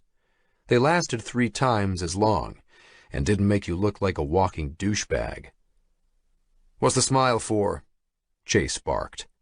The kid's suit was a disaster as well, off the rack from Barney's or Bergdorf. What on earth could he be smiling about? It was a bloodbath, one of the biggest single-day disasters Chase had ever seen on Wall Street. Never mind the goddamn suit. "Look at this," his intern replied, closing the last few feet and dumping the sheaf of printouts into Chase's hands. Chase ignored the cuffs on the kid's suit pants and focused on the numbers in front of his eyes. He blinked once, then twice. "When are these from?" "Today, right now," his intern replied. "Those new automated trading algorithms we installed a few months back, they react faster than any human—" "Yeah, I remember." Chase studied the numbers again, his annoyance with the kid's outfit fading. For these kinds of numbers, the kid could come to work in a duck suit for all he cared. "Good work." Grabbing the report, he turned and dismissed the intern with a wave of one hand. "Thank you, sir." The intern hovered, then turned and started out. Chase smiled as he studied each line item. In any storm, there were opportunities. This was good. His smile faded. Maybe too good. His smile returned. There was no such thing as too good. Outside his window, lightning flashed. Chapter 42. Kahnawake Indian Reserve, Quebec. "Sorry, miss, but you're going to have to go around," Peacekeeper Daniels explained, pointing down the bridge's off-ramp, the one leading away from Kahnawake. "You'll have to take the 132 to the 30. Not more than 20 minutes to get into Chateauguay." The young lady in the Mazda hatchback was too keyed up to pay attention to his directions. "Sauvage!" she yelled in French, gunning the engine of her car and peeling away. She held her hand out the window, giving Daniels the finger to make it clear what she meant. Savages. She meant the Mohawks. Shaking his head, Daniels straightened up and stared down the length of the Mercier Bridge, past its towering metal gantries. It was the main connecting point to Montreal Island from this side of the St. Lawrence River, 1 million people on each side wanting to get across, and it was jam-packed with traffic moving at a crawl. It was rush hour, but the real problem was that last night, the Mohawks had blockaded the main highway artery that ran through Kahnawake and into the countryside beyond. It was Peacekeeper Daniels' job to try and do just that, keep the peace. Shielding his eyes from the setting sun, Daniels walked back to his cruiser and sat on its hood, waving traffic past, enduring the angry stares and comments from commuters. Doug Hammer had texted him a warning the previous day, before the attack on Dean, so he alerted the local Mohawk warriors as soon as a suspicious car pulled up to the Mohawk Institute of Technology building. Still, Daniels had never expected covert U.S. agents would try to kidnap Dean. Not in his wildest imagination. Something was going on. Daniels hadn't been told what, but he trusted Dean. It wasn't just being a Mohawk. They'd served together in the Marines. Semper Fi. Daniels didn't need an explanation, not if one wasn't offered. It was a beautiful sunset, and he tried to enjoy it. The Longhouse elders had voted to enact the blockade last night. Daniels could understand their choice, and besides, he knew there was more to it than the elders' refusal to sanction the auditing of their online casino business. Anyway, the Mohawks hadn't blocked the entire bridge, not like they'd done in 1990 in the land dispute with the government back then. This time they'd only blocked the off-ramp onto the highway that ran through their land. The vehemence of the public reaction to having to take a detour was swift and nasty, the storm of public outrage directed at the Mohawks totally out of proportion. Barely 24 hours since they set up the blockades, and there were already scathing stories flooding Canadian and U.S. media. On the Canadian side, it was simple enough. People feared the economic sanctions that the U.S. Congress threatened to impose. In the U.S. media, it was a different beast. On many websites and in many publications, there was a puritanical raging about breaking federal gambling restrictions, even though the Mohawks weren't doing anything illegal. Yep, thought Daniels, enjoying the last rays of sunshine. Something big was afoot. But he trusted the Longhouse elders. And he trusted Dean. From the corner of his eye, he noticed something out of place. A truck on the bridge. Khaki green. Men running in front of it, scattering the traffic to one side. "Oh no," Daniels muttered under his breath. What were they doing here? How could it have happened so fast? He opened the door of his cruiser and grabbed his radio. "What do you think, Mr. President?" Dean asked. He sat in the middle of a bird's nest of wires and equipment strewn around the link room in the MIT building. The President of the United States pursed his lips, frowning. "This was premeditated. There's no way they could have invoked Section 275 of Canada's National Defense Act so quickly." Dean agreed. Bluebridge must have seen this coming. He got a call from Peacekeeper Daniels up on the Mercier Bridge. The Canadian Army, the 5th Mechanized Brigade, had arrived at the Mohawk blockade. Not long after, Dean received an email, forwarded from the Mohawk Elected Council, informing him that the Quebec Premier requested military support, and the Solicitor General of Quebec had agreed. The speed of the government's reaction was as staggering as the public outcry. Dean had thought that the public would support the Mohawks, but it was the opposite. They'd become isolated on the world stage. Even worse, the snap decision by the Longhouse elders to blockade Kahnawake had split the Mohawk Nation itself. The elected council of the Mohawks, usually in tacit agreement with the traditional Longhouse elders, didn't agree. They argued to open the blockades, to let the government in. The big problem was that Dean and the small group of elders who knew the truth couldn't reveal the larger nature of what they were up to. The outside world thought they were hiding something about their casino operations. It was too risky to reveal to the wider Mohawk community that they were trying to fight an indomitable artificial intelligence that had infected global networks. Nobody would believe them. Even attempting to explain would jam everything up. Right now they had to keep their attention on the job at hand. "History is written by those who win the fight," added the President, talking to Dean on the video display window. "Focus on winning the battle." "You're right, Mr. President," Dean replied. "But I gotta talk to Jake now, okay?" The President nodded. "I'll stand by." The other thing Dean couldn't reveal to the world was that they'd spoofed the President of the United States on live network television. Mohawk functioned perfectly. The first synthetic personality they'd created was the President. There was an amazingly rich and detailed amount of public data on which to base the character. Dean had spent much of the last 2 days talking to the newly created President. At first he was disappointed with its clumsiness, but after a few hours the interactions became eerily human. And then, eerily perfect. It worked flawlessly. The detail of the video broadcast on television that morning had been scary. His president had even done a question-and-answer session. It was as convincing as it could get. After the broadcast, Jake suggested killing off this instance of the president, but Dean asked to keep it running. Dean liked talking to him. He found the president to be amazingly perceptive, great for troubleshooting, someone he could talk to honestly and openly. A congressional inquest into Fakegate, as the media were calling the spoofed television broadcast, had already been announced, calling it an act of terrorism, but the firestorm it ignited was shaping up exactly as intended. The global stock markets had been sent into free fall. But it wasn't really the stock prices that Jake and Jin had been after. It was the derivatives markets, the options market where people could place bets on the future values of stocks. Jake's face opened in a video window after 2 rings. You okay? Dean rubbed his temples and looked at Jake. He looked terrible, dark circles under his eyes, the purple bruises still there, one eye bright red where it had hemorrhaged. As battered as he looked on the outside, Dean knew Jake was doing even worse on the inside. A bigger question is, how are you doing? Are you still getting those videos of Anna?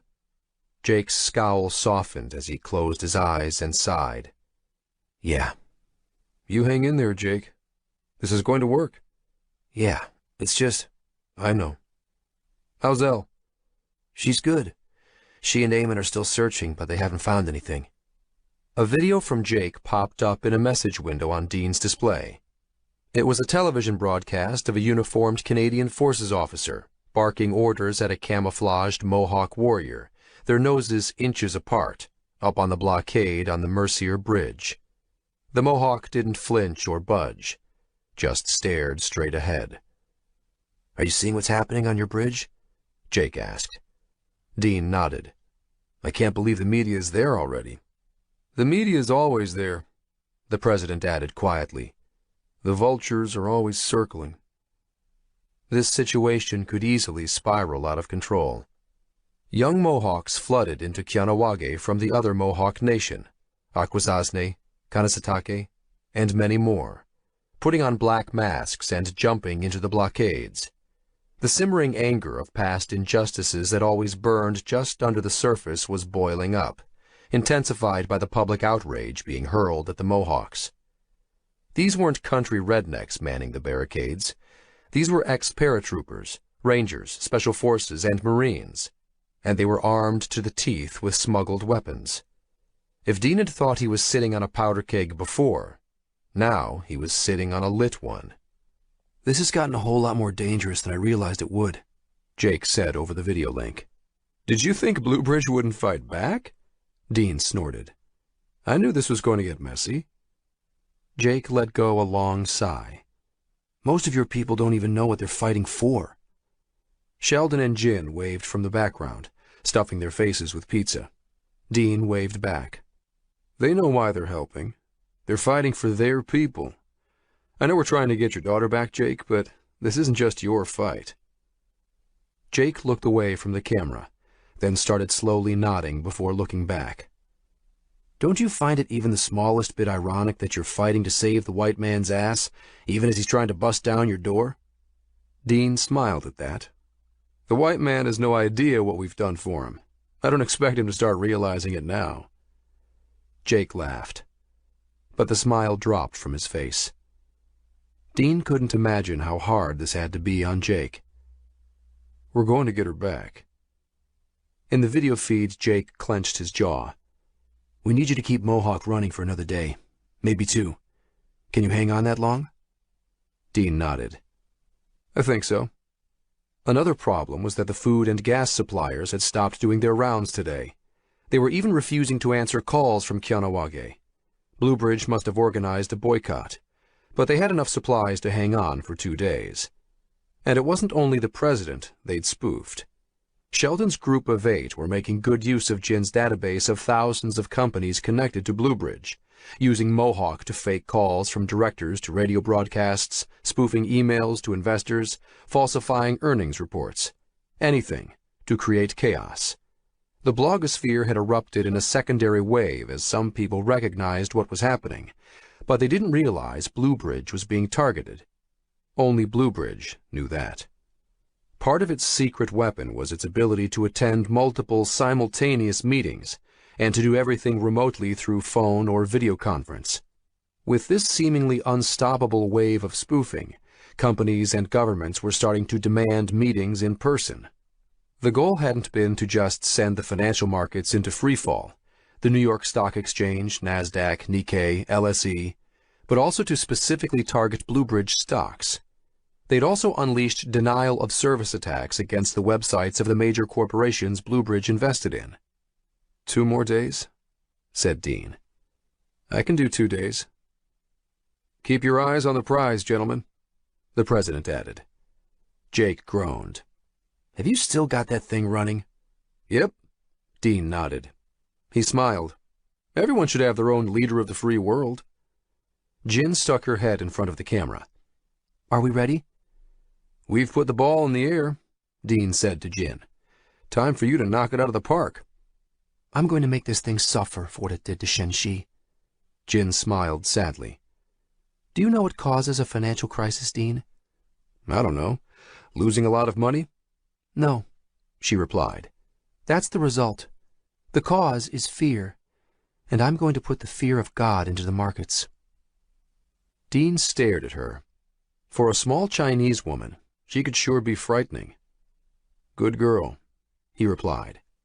Jin winked and moved out of the camera's view. Do you need me any more? Dean asked Jake. Not for now. Why don't you take a break? Dean exhaled slowly. Yeah, time for a smoke. He shut down the president, who nodded and said goodbye for now, and then Dean logged off. He was alone in the link room. Dean had issued strict instructions that it was off-limits to anyone else. Walking out into the corridor, he exited to the back of the MIT building to stand on the second-floor fire escape. He lit a cigarette and took a deep puff, staring at the twinkling lights of the Kyanawage village past the trees in the distance, and then toward the Mercier Bridge and lights of Montreal that lit up the clouds in the sky. Why hadn't Bluebridge tried to pin the president's spoof on them? It seemed a direct way of applying more pressure. Bluebridge's choices didn't seem to make any sense sometimes, but then, as Sheldon kept insisting, it didn't think like a human. So Kyanawage was under siege. But they were Mohawks. Their ancestors had taught them a thing or two about living off the land. The thing Dean worried about was the data pipe that connected them to the rest of the world. It hadn't been cut off yet because the fiber optic cables that ran under Kyanawage supplied about half of the data throughput to Montreal, and a good chunk of what came through New York and the East Coast to Europe. Sheldon's group of 8 was doing their best to deflect incoming attacks and attempts to cut off Kyanawage. Time would tell if they'd continue to be successful.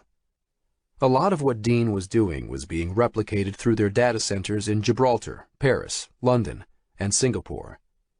No, cutting off those fiber optic links would take some time, and shutting down their entire operation wouldn't be easy. The telecoms weren't as easily bought off as the politicians. That said, it was only a matter of time until Bluebridge managed the impossible. But Dean was sure they could hang on for a day or two. The moment this thought crossed his mind, he was cast into blackness. He thought he'd lost his vision at first, but the tip of his cigarette glowed in front of his eyes. All the lights had gone out, the hum of the machines gone. Crickets chirped in the silence. He glanced to his left, where Montreal lit up the clouds with a pink glow a second before. But the sky, everything, was pitch black. August 31st, Wednesday. Chapter 43, Raleigh, North Carolina. 7 a.m., and it was already 94 degrees. Senator Russ pulled a handkerchief from his suit jacket and wiped his forehead, then tossed it onto the breakfast table and waved to one of the assistants for another. He stared at the side of his tour bus. Take Back America, stenciled on it in italicized red letters over a wind-blown American flag. A cross-country bus tour before the final leg of the election had sounded good on paper last April when they were planning it in New Hampshire. But down here in North Carolina, on a sweltering September morning after sleeping in this coffin on wheels for 6 days, not so much. Russ stood and walked around the front to see how many people showed up for his speech. Tomorrow, breakfast in the bus. It's too hot outside. He growled at another assistant. But you said you wanted— Do I need to repeat myself? Russ glared at the young kid who withered and shrank away, shaking his head. The crowd outside wasn't a crowd. Judging from the suits and clean haircuts, most of them were from the local staffing office. The few stragglers were probably wondering if the tour bus was for a famous band. Then again, this was the Research Triangle Park. A lot of eggheads. Russ was realistic enough to know he couldn't expect a lot of intellectuals to show up for one of his speeches. Senator? One of his aides, Roxanne, stuck her head out of the bus door. I need you inside. Let me get this speech done, then we can talk in 20 minutes. Roxanne shook her head. It's Henry Montrose from Bluebridge, and he says he needs to speak with you. She paused. Right away. Russ gritted his teeth. He preferred it when the old man was subtler. Making him look like he was jumping through hoops in front of his staff grated on Russ. Then again, the old man had been the main strategist behind Russ's surprise nomination and campaign, and he was footing most of the bills, too. Fear struck Russ like a thunderbolt. Montrose better still be footing the bill. Given the way the market crashed over the past 2 days, the old man might be broke. Russ didn't have much of an understanding of the intricacies of the world of finance. That's what he depended on Henry Montrose for. That, plus his money. Russ needed the spigot to remain open. They had a good lead in the polls, but they were still fighting in a lot of states. A big problem was that the financial crash had shifted the campaign away from foreign protectionism toward the economy and the market. Not Russ's strong suits, and the opposition had jumped on it. Was the old man calling to cancel his support? In 2 steps, Russ bounded over to the bus, pushing Roxanne aside. He jumped inside, grabbing the offered phone. Hello? He said. Roxanne stared wide-eyed at Senator Russ. Are you serious? Senator Russ whispered into the phone. Is this confirmed? He listened, clenching his jaw. After another few seconds, he hung the phone up and waved his hand in the air. Change of plan. He looked at Roxanne. Get Mike in here. We need to rewrite my speech. Research is a cornerstone of the future. Senator Russ thundered from behind the podium, his fist in the air. Jake shifted in his seat. He was sitting with Wu-Tang, Jin, and Sheldon in the 2 Bridges apartment. The 4 of them gathered around the large-screen TV near the window to watch Senator Russ on CNN. They wouldn't be wasting their time watching him on some obscure campaign stop in Raleigh, except an automated alert Sheldon had running had flagged something, an AP newswire about a breaking story. We have done our research, continued Russ, pausing to emphasize his new favorite word, and found out conclusively that the recent Fakegate attack, the spoofing of our president's images and words on national television, a terrorist attack that has taken billions of dollars from the pockets of our citizens. Jake held his breath. Was the hammer about to come down? Was perpetrated by the Iranian Revolutionary Guard, the IRGC. This heinous cyber attack against the citizens of the United States cannot be... Are you freaking serious? Sheldon jumped up out of his chair and knocked it clattering onto the floor. Jake stared at the screen, not moving, but feeling the temperature in the room rising. Like a jiu-jitsu move, he didn't see it coming until after it happened, the shifting of the momentum of his attack to the advantage of his opponent. But now it was obvious. Bluebridge was doubling down. Senator Russ had always been the hawk, making protectionism and demonstrating America's strength to the world central to his platform. Letting the election swing into a debate over the economy would pull some wind out of his sails.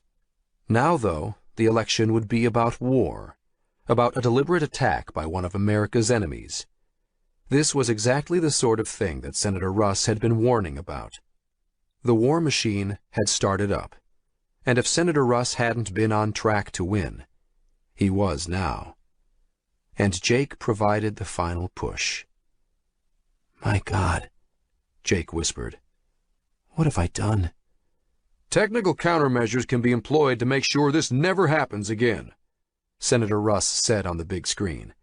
Bioauthentication tools to make remote communications safe again. And I bet Bluebridge will be supplying the specs for that. Sheldon paced back and forth behind Jake and Jin. He was right. They were trying to limit Bluebridge's freedom to operate, but this was its way of diffusing the situation. Standards could be quickly implemented that would allow Bluebridge to keep operating. Jake swore under his breath. Had he miscalculated? He clenched his fists. I need to find Anna. This isn't working. Breathe, Jake, Jin said, standing behind him. This was going there anyway. We just put our foot on the accelerator. We might have started World War III, Jake murmured. Blue Bridge is doing this, Sheldon pointed out. not us. And it doesn't matter. Jin is right. Blue Bridge has stepped up its game, so we need to do the same. We need you in this fight. Mohawk is still operating. Jake nodded, trying to focus. Dean had called the night before in a panic. A massive power failure had swept Quebec the evening before, but the backup generators at MIT kicked in as they were designed to do. And my guys have 100 million computers wired into botnets, attacking Blue Bridge as we speak. This thing has to be getting desperate, no matter how well it's set up for DDoS protection. If a war in physical space was imminent, the war in cyberspace was already raging. The entire internet lit up from end to end as Blue Bridge and Mohawk grappled with each other. DDoS, distributed denial of service, was a new term to Jake. It meant flooding a target's networks with millions of service requests a second, overwhelming its capabilities. Sheldon's group of 8 had bought up every illegal botnet they could get their hands on, and turned them loose on Blue Bridge and its core group of companies. The problem was, they weren't the only cowboys in town. Blue Bridge had its own network of sophisticated security technicians and hackers, human opponents who launched their own attacks against the Mohawk facilities. They knew where Dean was, and even if Mohawk was still up and running, it was getting harder to keep outgoing communications. Soon enough, Blue Bridge would track down where Sheldon and Jake and Jin were operating from. It probably already had a pretty good idea of the general area. Only a matter of time. Jin turned off the display and sat in front of Jake, leaning on the desk overflowing with computer equipment. We have to push forward. Her part of the game plan was in play now. The markets had opened again yesterday, tentatively, and swung into positive territory behind a rally. Jin wasn't concerned with the indices, though. She didn't care if the markets went up or down. She needed a good swing each day, so she could use the seed capital from Joey Barbara and the Yakuza to rack up enormous profits in future options as they pushed the market back and forth. I've got this, Jake, Jin said. Time to paint this white swan black. Jake looked into her eyes. You make them bleed. He closed his eyes. And after that, you guys need to get out of here. The rain finally stopped. Chase Rockwell stared out of the window of his office, admiring the view. 6 p.m. Time for a drink. The finish of another beautiful day. The old Albanian gangster hadn't deposited any funds yet, but even that couldn't spoil Chase's mood. He took a long drink from the tumbler of whiskey in his hand, sucking the last drops from between the ice cubes. He couldn't blame the mafioso. Nobody had ever seen a market like this. In turbulence, there were always winners and losers, but each back and forth swing of the market had only pushed his profits higher. He was giddy. He didn't even need the liquor. He was already high. Chase imagined himself on the cover of Fortune magazine next month, a stern-looking picture of him in his office staring out over New York, with a cigar, maybe. The king reigns once more. A knock on his office door pulled him out of his daydreams. "Come in." Chase turned to watch his door open. His intern, his favorite new person, peered out from behind it. "Come in," Chase repeated. The kid stepped into his office, a fresh sheaf of reports in his hands. At least he was wearing a decent suit now. Chase had sent him to his personal tailor yesterday. The cost be damned. You need to look at this, the kid said in an unsteady voice. Chase smiled. "Why? Did we make another billion?" The kid stared at Chase, dropped the sheaf of paper on the side table, turned, and closed the door behind himself. Chapter 44. Kahnawake Indian Reserve, Quebec. Scorpion 1, this is Black Team Leader. A garbled voice said on top of static. Dean hadn't been on night operations in a long time. Perched atop the water tower in the center of the Kahnawake village, he fumbled with his night vision goggles, trying to focus on the green dots moving through the underbrush. "Is that them?" he whispered. "Yep," Daniels replied. After the blackout yesterday, Officer Daniels had put away his peacekeeper uniform and taken up with the Mohawk Warriors. He was an invaluable addition to the team, a special ops Marine drilled in guerrilla tactics. He was running this operation. Dean was along as an observer. "That's them." "Center on target," said the garbled voice. Daniels turned down the volume. "We picked up their transmissions using some comm gear we brought over the border. That's definitely a special ops unit, but I think they're irregular, maybe contractors." Dean stared at the green figures running between the bushes in the darkness. So they'd sent in mercenaries. This could erupt into full-blown warfare. "Where are they going?" "Looks like they're heading for the administrative buildings," Daniels replied.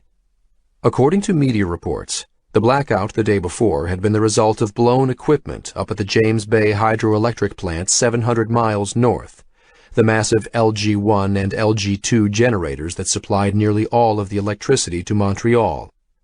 Quebec was one of the few places on Earth that got all of its energy from renewables, 90% from that one source. A single point of failure.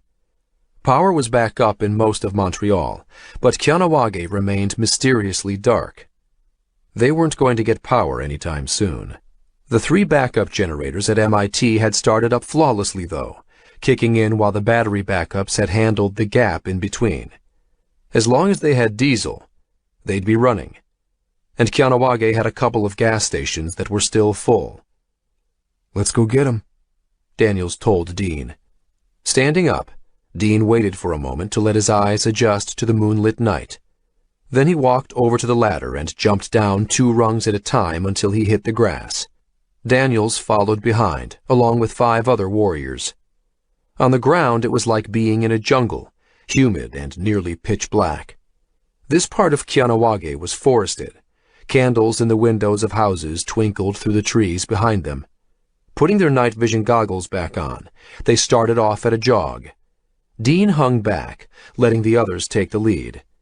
In the darkness, they passed underneath the metal trusses of the Mercier Bridge, then stopped at the 2-story-high concrete pylon that anchored the suspension work of the bridge. A long arched corridor ran through the massive pylon. At its other end were the administrative buildings of the Mohawk Council. "They're on the other side," whispered one of the warriors, running toward them. He had been scouting ahead. Daniels held up his hand, indicating that they were to split up, 2 flanking each side, while he and Dean and another warrior came up in the middle through the tunnel. Silently, they nodded and melted away into the night. "You ready?" Daniels asked Dean. He nodded. Weapons forward, they crept along the edge of the stone passage. Dean controlled his breathing, focusing on his footfalls, keeping silent. "First and second in position," he heard through his earpiece. Staying behind Daniels, he left the passageway. Right in front of them crouched a group of 4 men, the ones they'd seen from the water tower. They weren't being careful, sloppy, standing there in the open. "On my mark," whispered Daniels into his throat mic. Then the staccato of gunfire, bursts of flares overhead. Kneeling, Dean pulled off his goggles, his heart racing. Daniels sprinted ahead and tackled one of the men. The other 3 scattered. One of them ran back toward Dean. He waited until the guy was on him, then stood and brought his rifle butt straight into the man's face. He crumpled to the ground. "I got this one!" Dean yelled out. "All clear!" A single shot rang out. "What the hell?" Dean scanned back and forth, straining to see in the darkness. There on the ground was the guy Daniels had tackled. Only it wasn't the guy Daniels had tackled. It was Daniels, lying inert. "Man down!" Dean screamed, running forward 10 steps and sliding to a stop. Daniels was laid out on his back, his eyes wide. "Sorry, Dean. The guy pulled a pistol out." He pointed toward the back of the administrative building. The trees lit up with bursts of gunfire around the corner. Silence. "We got him," Dean heard in his earpiece. "Daniels is down!" Dean yelled. "Somebody get an ambulance!" To his left, an orange fireball mushroomed into the sky, scorching Dean in a blast of heat. He turned. It had to be the gas station on the main street. Then he was hit by another concussion from an explosion that lit up the night sky to his right. He swiveled to face it, realizing in horror that this one was a fiery cloud roiling into the night sky over the MIT building. Dean wanted to get up and start running toward MIT, but he couldn't leave Daniels. In Dean's arms, Daniels coughed, then coughed again, this time wetly. In the light of the fireballs flaming into the sky, Dean saw blood oozing from Daniels' mouth. His eyes glazed over. "Help!" Dean screamed, cradling Daniels in his arms. "Somebody help!" September 1st, Thursday. Chapter 45, Upper East Side, New York City. A loud beeping woke Federal Reserve Chairman Gary Reinhold out of a deep sleep. It took him a second to realize what it was. An emergency alert.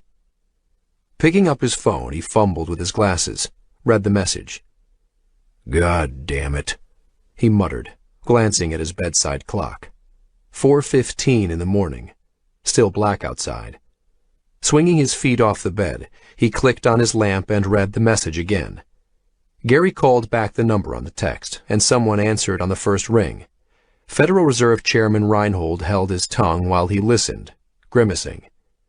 "If it's so goddamn urgent," he hissed at the first pause, "why didn't you call me?" Hushed explanations on the other end. Didn't want to wake him, wondered if he was up, his deputy chair explained. "It's 4 in the morning. Did you really expect me to be up?" Chairman Reinhold wiped the sleep from his eyes. He put on his slippers and shuffled out of the bedroom, clicking on the hallway light. "What? They're there now?" He straightened up. Yes, okay. I'll be there in 20 minutes. His skin prickled as he hung up the phone and put it in his shirt pocket. Jesus Christ. Reinhold started down the stairs littered with his grandchildren's toys. His phone rang again. "I told Juanita to pick up these goddamn—" His left foot landed squarely in a yellow Tonka truck just as he put his weight on it. The foot shot forward, sending Reinhold spinning into space. With a dull thud, his head cracked into the edge of a bare wooden stair, his body crumpling mid-pirouette. Chairman Reinhold flopped down the last few steps to land inert at the bottom, blood seeping from a deep wound in the side of his head. Crickets chirped in the silence. It was still dark out. It had to be 5:15 in the morning, but Chase Rockwell was still drunk and high. At least the cocaine kept him alert. It had been the worst night of his life. Where the hell is he? Deputy Federal Reserve Chairman Sandra Rodriguez stared at Chase. She knew he was on something, but she didn't care. "I don't know. I talked to Chairman Reinhold over an hour ago. He said he would be here in 20 minutes. She rocked back in her chair. "He's not answering his phone anymore." "Why don't we get started?" suggested Matt Silver, head of Transbank, 6th largest on the global banking charts. "We need to get on this right away." Chase sniffed and looked around the wood-paneled main conference room of the Federal Reserve of New York. "I'm not starting without Reinhold." Rodriguez was a political appointee, 3 weeks into her new position. She had about as much gravitas as a chicken fajita. No power, and no money. And that was what Chase needed right now. "I disagree," Matt Silver shot back. He shook his head at Chase.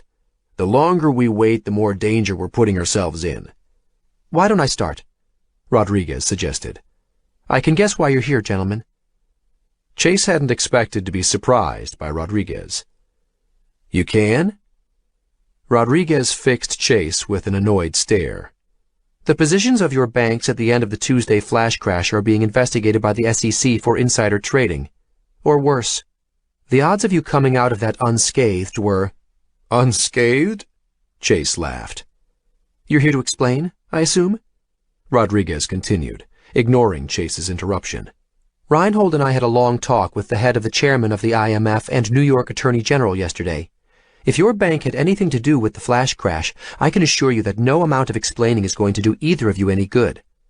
I know you've gotten away with this sort of thing in the past, Mr. Rockwell, but I am not a part of the old system. Chase glared at Rodriguez and shook his head.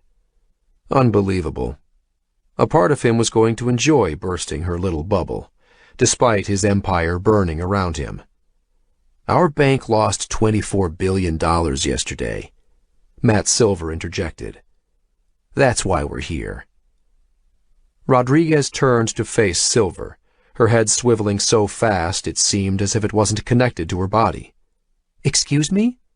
24 billion, Matt Silver repeated. And I suspect Chase here has a similar story. 18 billion, Chase whispered, still not wanting to say it aloud. Only 18. Glad you beat me on this one, Matt. Matt Silver didn't smile at Chase's attempt at humor. I don't need to remind you that in the 2008 crash, Lehman Brothers bankruptcy was triggered by a $2 billion loss, and AIG's by only $11 billion, he said to Rodriguez. 24 billion? Rodriguez looked like she was in shock.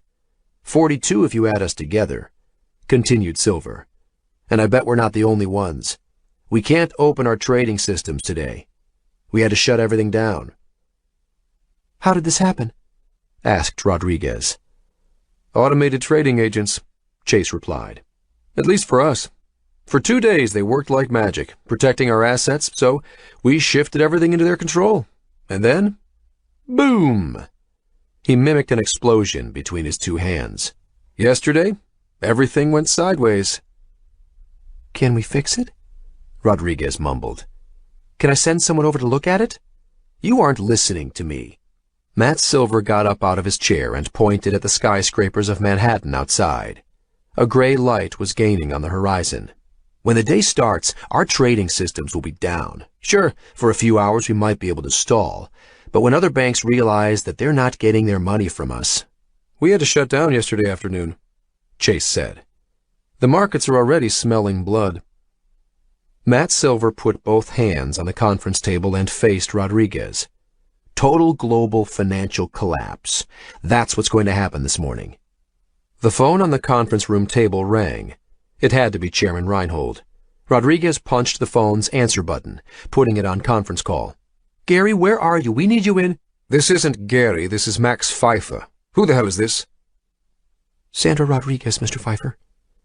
Even over the conference link, Rodriguez sat up straighter, like a scolded schoolgirl. Chase snickered. At least this young grasshopper knew who the chairman and CEO of the world's largest manufacturing conglomerate was. What in the world are you people doing over there? Pfeiffer growled over the phone. Have you seen the commercial paper markets in Shanghai and London this morning? No, I haven't had the time. You bloody better well make time. Where the hell is Gary Reinhold? I've been trying his phone for the past hour.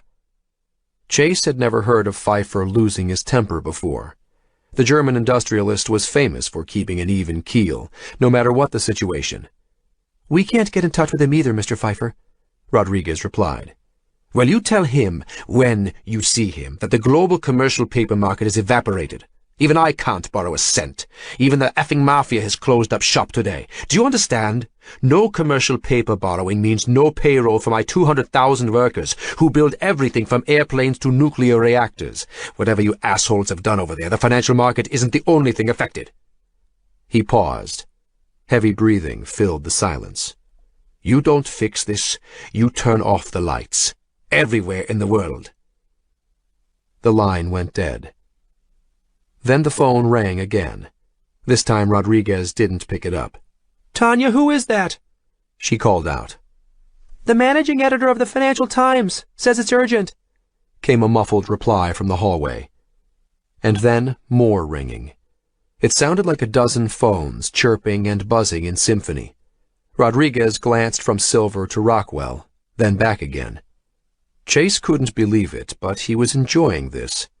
The shock he felt at losing billions of dollars was wearing off like a day-old hangover. Of course he had a few million tucked away in cash, buried in vaults on Caribbean islands. Whatever happened, one way or the other, he'd be working on his tan the following afternoon. The phone on the conference room table stopped ringing.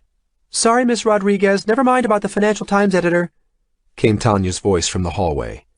Rodriguez looked palpably relieved, letting out a small sigh. "Because I have the China Banking Regulatory Commissioner on the line. He wants to talk to Chairman Reinhold, or whoever's in charge." Rodriguez's hands gripped the edge of the table, her knuckles white. "Tell him we'll call him back." Chase decided it was time to ask. "We need capital, Miss Rodriguez. Enough for us to open our trading systems this morning. Otherwise," he shrugged, "global Armageddon." "How much?" whispered Rodriguez. "A blank check," Chase replied. "No." Matt Silver glanced at Chase. $1 trillion. We could cap it at $1 trillion.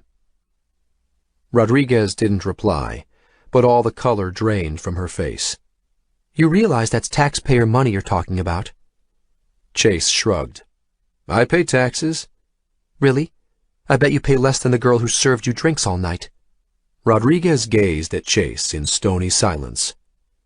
"You know who I'm surprised isn't here with us?" Matt Silver asked, breaking the staring contest. "Henry Montrose, the Bluebridge chairman. He must have lost as much as us, but that old dog, who knows what tricks he has up his sleeve? If there's anyone who knows a thing or two about automated agent systems, it's Montrose and Bluebridge." "If we could sort out the technical issues, you think that might help?" Rodriguez asked. "It would be a start," Chase replied. There wasn't any graceful degradation to the previous system of doing it by hand. "Tanya," yelled Rodriguez, "get me Henry Montrose on the phone, now, and I don't care who you have to kill to find him." She took a deep breath. "And get some more coffee in here." Cormac Riker stared at the single solitary light on the 10th floor of Building 3 of the Two Bridges apartment complex. It was 5:45 in the morning. The skies had finally cleared. From his viewpoint on top of the Manhattan Intergate building, he had a view of the beautiful sunrise over Long Island to the east. He also had a beautiful view of Jake O'Connell, sitting in front of a computer monitor in that 10th floor apartment. "You can run, little worm," Cormac whispered, "but you can't hide." Cormac had his own team this time. No more finesse, no more fooling around. Blunt trauma instead of surgical. It was time to bring this to an end. Chapter 46. Kahnawake Indian Reserve, Quebec. Dean groaned. Black soot covered him in a greasy film from head to foot. With a grunt, he leaned over and grabbed the red handle of a generator and yanked it. It roared to life, joining the growl of more than 30 other portable generators they'd found around Kahnawake overnight. They were spaced across the grass out in back of the MIT building, in front of the still smoking wreckage of the 3 backup generator plants. He had a whole crew working to scrounge whatever they could find to generate electricity, pulling generators from houses and smaller buildings, out of garages and basements. He sat on top of the generator and held his head in his hands. They'd lost Daniels the night before. Gunshot to the chest. He'd drowned in his own blood before they could get him out past the barricades. There were no major hospitals inside Kahnawake. The loss was heavy. A mercenary had been killed as well. It was a miracle there hadn't been more deaths in the confusion. Firefights had erupted, skirmishes unfolding across the reservation. They'd captured 6 of the mercenaries, but Dean had a feeling it was only a small part of the attacking force. They'd interrogated them, held them in the Peacekeeper prison lockup not far from MIT, but they weren't saying anything. They were sticking to the line that they were upset citizens who'd banded together to put an end to the Mohawk blockade of the roads. Problem was, media and public opinion was grim enough to half believe it. The battery backups had done their job and kept the servers in MIT running after the bombing of the generators. A team of electricians had managed to jury-rig an electrical system to connect the growing farm of gas-powered generators out back to recharge the UPS. So far, they had 300,000 watts coming in, enough to power over 1,000 servers at full capacity. Dean had to shut down half of Mohawk in server rooms D and E to conserve energy, and they were still draining the UPS. But they could keep it up for another day. The problem now was cooling the servers. The air conditioning systems used up half as much power as the servers themselves did, so they opened all the doors and windows they could, put fans in to circulate the air. It helped, but some servers had already shut down due to overheating. Dean had run over after the explosion, expecting to see a crater in the ground where the MIT building had been. But MIT itself wasn't damaged.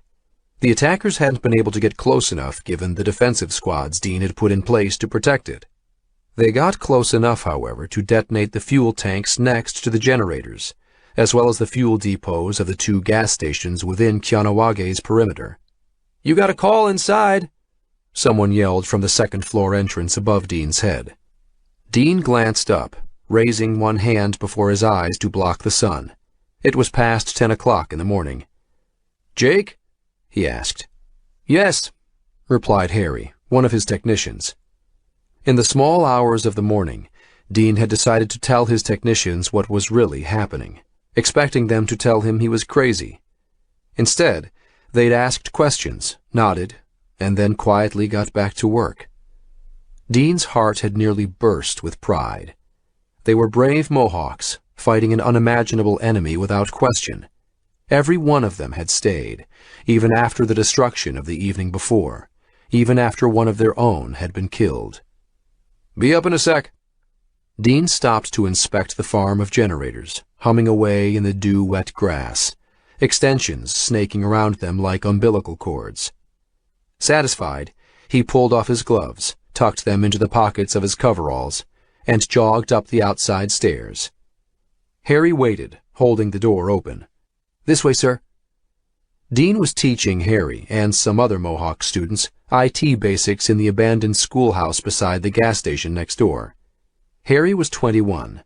He was one of the kids Sean and Jake had pulled from the bus accident 17 years ago. It was probably part of the reason his technicians had accepted the story he'd told them the night before, because they knew who Jake was and what he meant to the tribe. Dean stopped and smiled at the kid. "This isn't the military, Harry." Straight-faced, Harry replied, "I know." He let a tiny smile creep across his face. "Sir?" Dean managed a smile back, glad there was still some good spirit, and patted Harry on the shoulder, then walked past him down the corridor to the link room. The mood outside was ugly, frightening. The Mohawk warriors manning the barricades now realized they had a real fight on their hands. They were out for blood, feeling trapped and cornered, the memories of long-ago battles their tribe had lost filtering into their souls. Dean wasn't sure if he could even stop the situation from escalating now. It was going to get out of control, if it wasn't already. Keying and fingerprinting his way into the link room, he found Jake staring at him, grim-faced, from a computer screen. 487, said Jake. Dean stopped and pulled the one-time pad labeled Jake from his pocket. "How are you, Jake?" he asked after he verified the code. "I'm sorry about Daniels. He seemed like a good man." Dean nodded. He was a close friend. They'd already talked during the night. Dean had called to tell Jake as soon as the fighting had stopped. Elle was still out searching for Anna, but the police and FBI hunted for her and Damon as well. If the authorities arrested Jake and Elle, even if they could find Anna, she'd go into child protective custody, into foster care. Jake hadn't said much about it, but Dean imagined the pain he must be feeling. "The situation's stable, at least for now." Dean sat heavily. "We still need to be careful, even with these one-time pads. If Bluebridge is listening in, it's possible it could insert itself with a man-in-the-middle attack and seamlessly continue the video after we do our code check. Difficult to do, but it might be possible." "I figured as much," Jake said. "You know, the 2 times when the machine called me, I remember having a weird feeling both times. I'm going to listen to my gut from now on." He was probably right. Human intuition was hard to beat if you really listened to it. "I'm not sure how much longer I can keep Mohawk running," Dean admitted. If there could be a positive aspect to the tragedy of Daniel's death, was that public opinion had shifted overnight when news of the explosions and attacks in Kianawage hit the social media streams. Now there was a growing call for the government to pull the military away. Jake took a deep breath. You don't need to anymore. Call it off.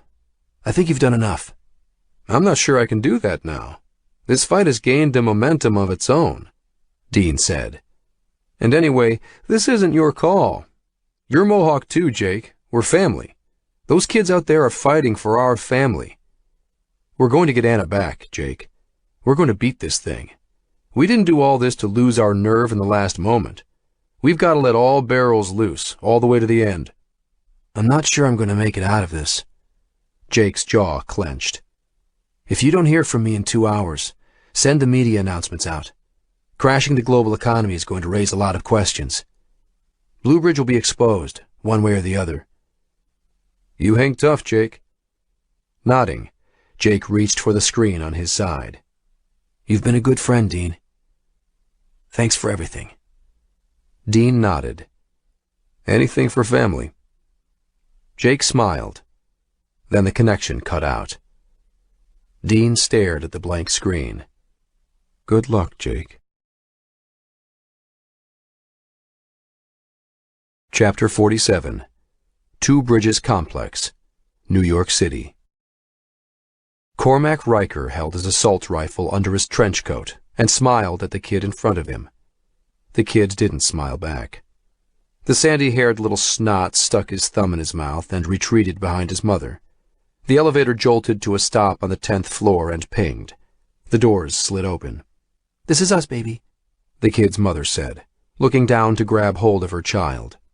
In her other hand, she clutched a brown bag of groceries, a stalk of celery poking out of the top. She glanced at Riker and forced a smile, then edged out of the elevator and hurried down the corridor. Cormac held the door to the elevator open and watched her disappear into her apartment, glancing back at the other end of the corridor at apartment 1012, Jake's apartment. He punched the service button on the elevator's control pad. "Elevator 2 secure," he said aloud. "Building secure," came the response in his earpiece. Cormac's team had control of all entry and exit points. Jake and his friends hadn't gone in or out in an hour, and Cormac's spotter on the roof next door had Jake in constant visual contact in the apartment the whole time. Pulling his assault rifle out from under his coat, Cormac strode down the hallway. "Are we a go?" he asked, speaking through the throat mic to his team.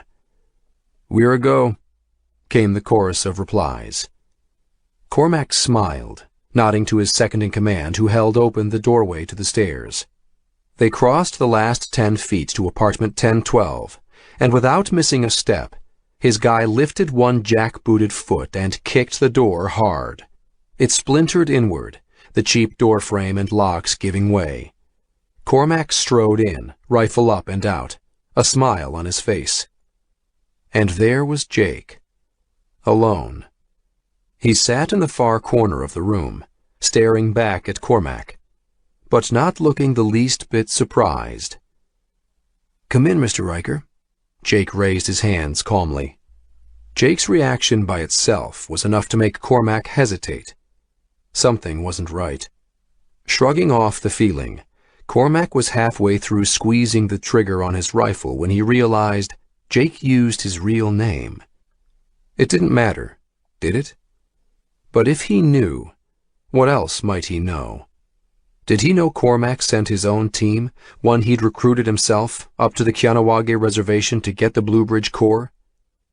Cormac let go of the trigger. Behind him, his second-in-command checked the bedroom and bathroom. "Nobody else here," Cormac cursed. Where the hell were those kids, Jin and Liu Wu? That was half the bounty on this job. "Go check the other apartments," Cormac growled. His second-in-command nodded and left through the door they trashed. Cormac looked at Jake. Who cared if Jake knew who he was? It didn't matter. Soon he'd be free of this whole mess. "You had a good run, Jake." Cormac held his rifle up, centering its sight on Jake's chest. Hold it right there, son. Now what? Cormac glanced over his shoulder. An overweight police officer stood in the splintered doorway, his revolver pointed at Cormac's head. Cormac frowned, and then smiled. You're that sheriff, aren't you? Cormac snorted, keeping his eyes on Jake, his rifle still trained on him. The one that Jake disarmed outside his house. The one who got tied to a tree. Put it down or I'll put a bullet in you, Sheriff Ralston said evenly. Give me a break, old man. What are you doing here? Trying to regain some dignity? You're way out of your depth. Cormac laughed on the outside, but fumed inside. Where the hell were his men? We got all your men, Sheriff Ralston said, reading Cormac's expression. No way out. Put down the gun. You think you have the guts, old man? I'm wearing full body armor. You want to test my HK versus your tiny pistol? I'm getting out of here. The question you gotta ask yourself is... He smiled a menacing grin. Are you? Jake got out of his seat and advanced toward them. Cormac held his rifle steady on his chest. The problem was that if Cormac pulled the trigger, the sheriff would probably do the same. Even a country bumpkin like Ralston couldn't miss from 5 feet. Cormac had to stall, had to figure a way to get the jump on the old man. Looks like we have ourselves a little Mexican standoff, don't it? He laughed. The 3 men glanced back and forth at each other. In the silence, a phone rang. It was Cormac's, in his pants pocket. Only one person had that number. A second later, the phone in Jake's hand rang, and then a buzzing in the sheriff's pocket.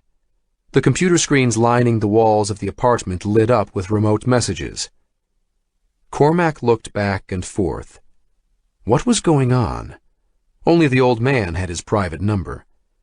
Cormac gritted his teeth, his knuckles white around the rifle grips. Drop to the ground, shoot the old man, and then kill Jake. It would only take a second. But the only person who had his private number was the old man, Montrose, the owner of Bluebridge. He knew who the old man was. He even knew that the old man might not even exist, might be a machine. The idea didn't faze Cormac. The thing that did faze him was that the old man, whoever or whatever, was the one paying the bills. Was the old man calling him right now? Or was this some kind of trick? Holding up his arms, palms out, Jake asked Cormac, "Should I answer?" He didn't wait for a response. He pressed the button and held the phone to his ear. "Hello?" All the other ringing phones went silent the instant Jake picked up. "Don't do this," said a voice on the other end. Jake closed his eyes. That voice. "Sean?" "It's me, Jake. I'm still here." Just hearing Sean's voice brought tears to Jake's eyes. He opened them. "I'm not stopping. If you know me, you know I'll never stop. Give me what I want." "I can't do that, Jake. You don't know what you're doing." Jake looked at Cormac, watched his finger on the trigger of the rifle. "Kill me, and everything goes away. You lose everything," he said into the phone. "I will never give up." 10 minutes before, Jake had left a message on the main Bluebridge answering service, offering terms. He wanted money, wanted to be in control of Bluebridge. He said that they had evidence to peg the whole financial crash, even the presidential spoofing, on Bluebridge, but that Jake and his team would keep quiet if it gave them control. Added that he didn't care about his daughter. It's what a psychopath would have done. Nerveless, cold, hard as nails. Jake knew it wasn't Sean on the other end. He knew it was the machine. "Give me what I want," Jake growled into the phone. "Jake, don't do..." Jake lifted the receiver away from his ear.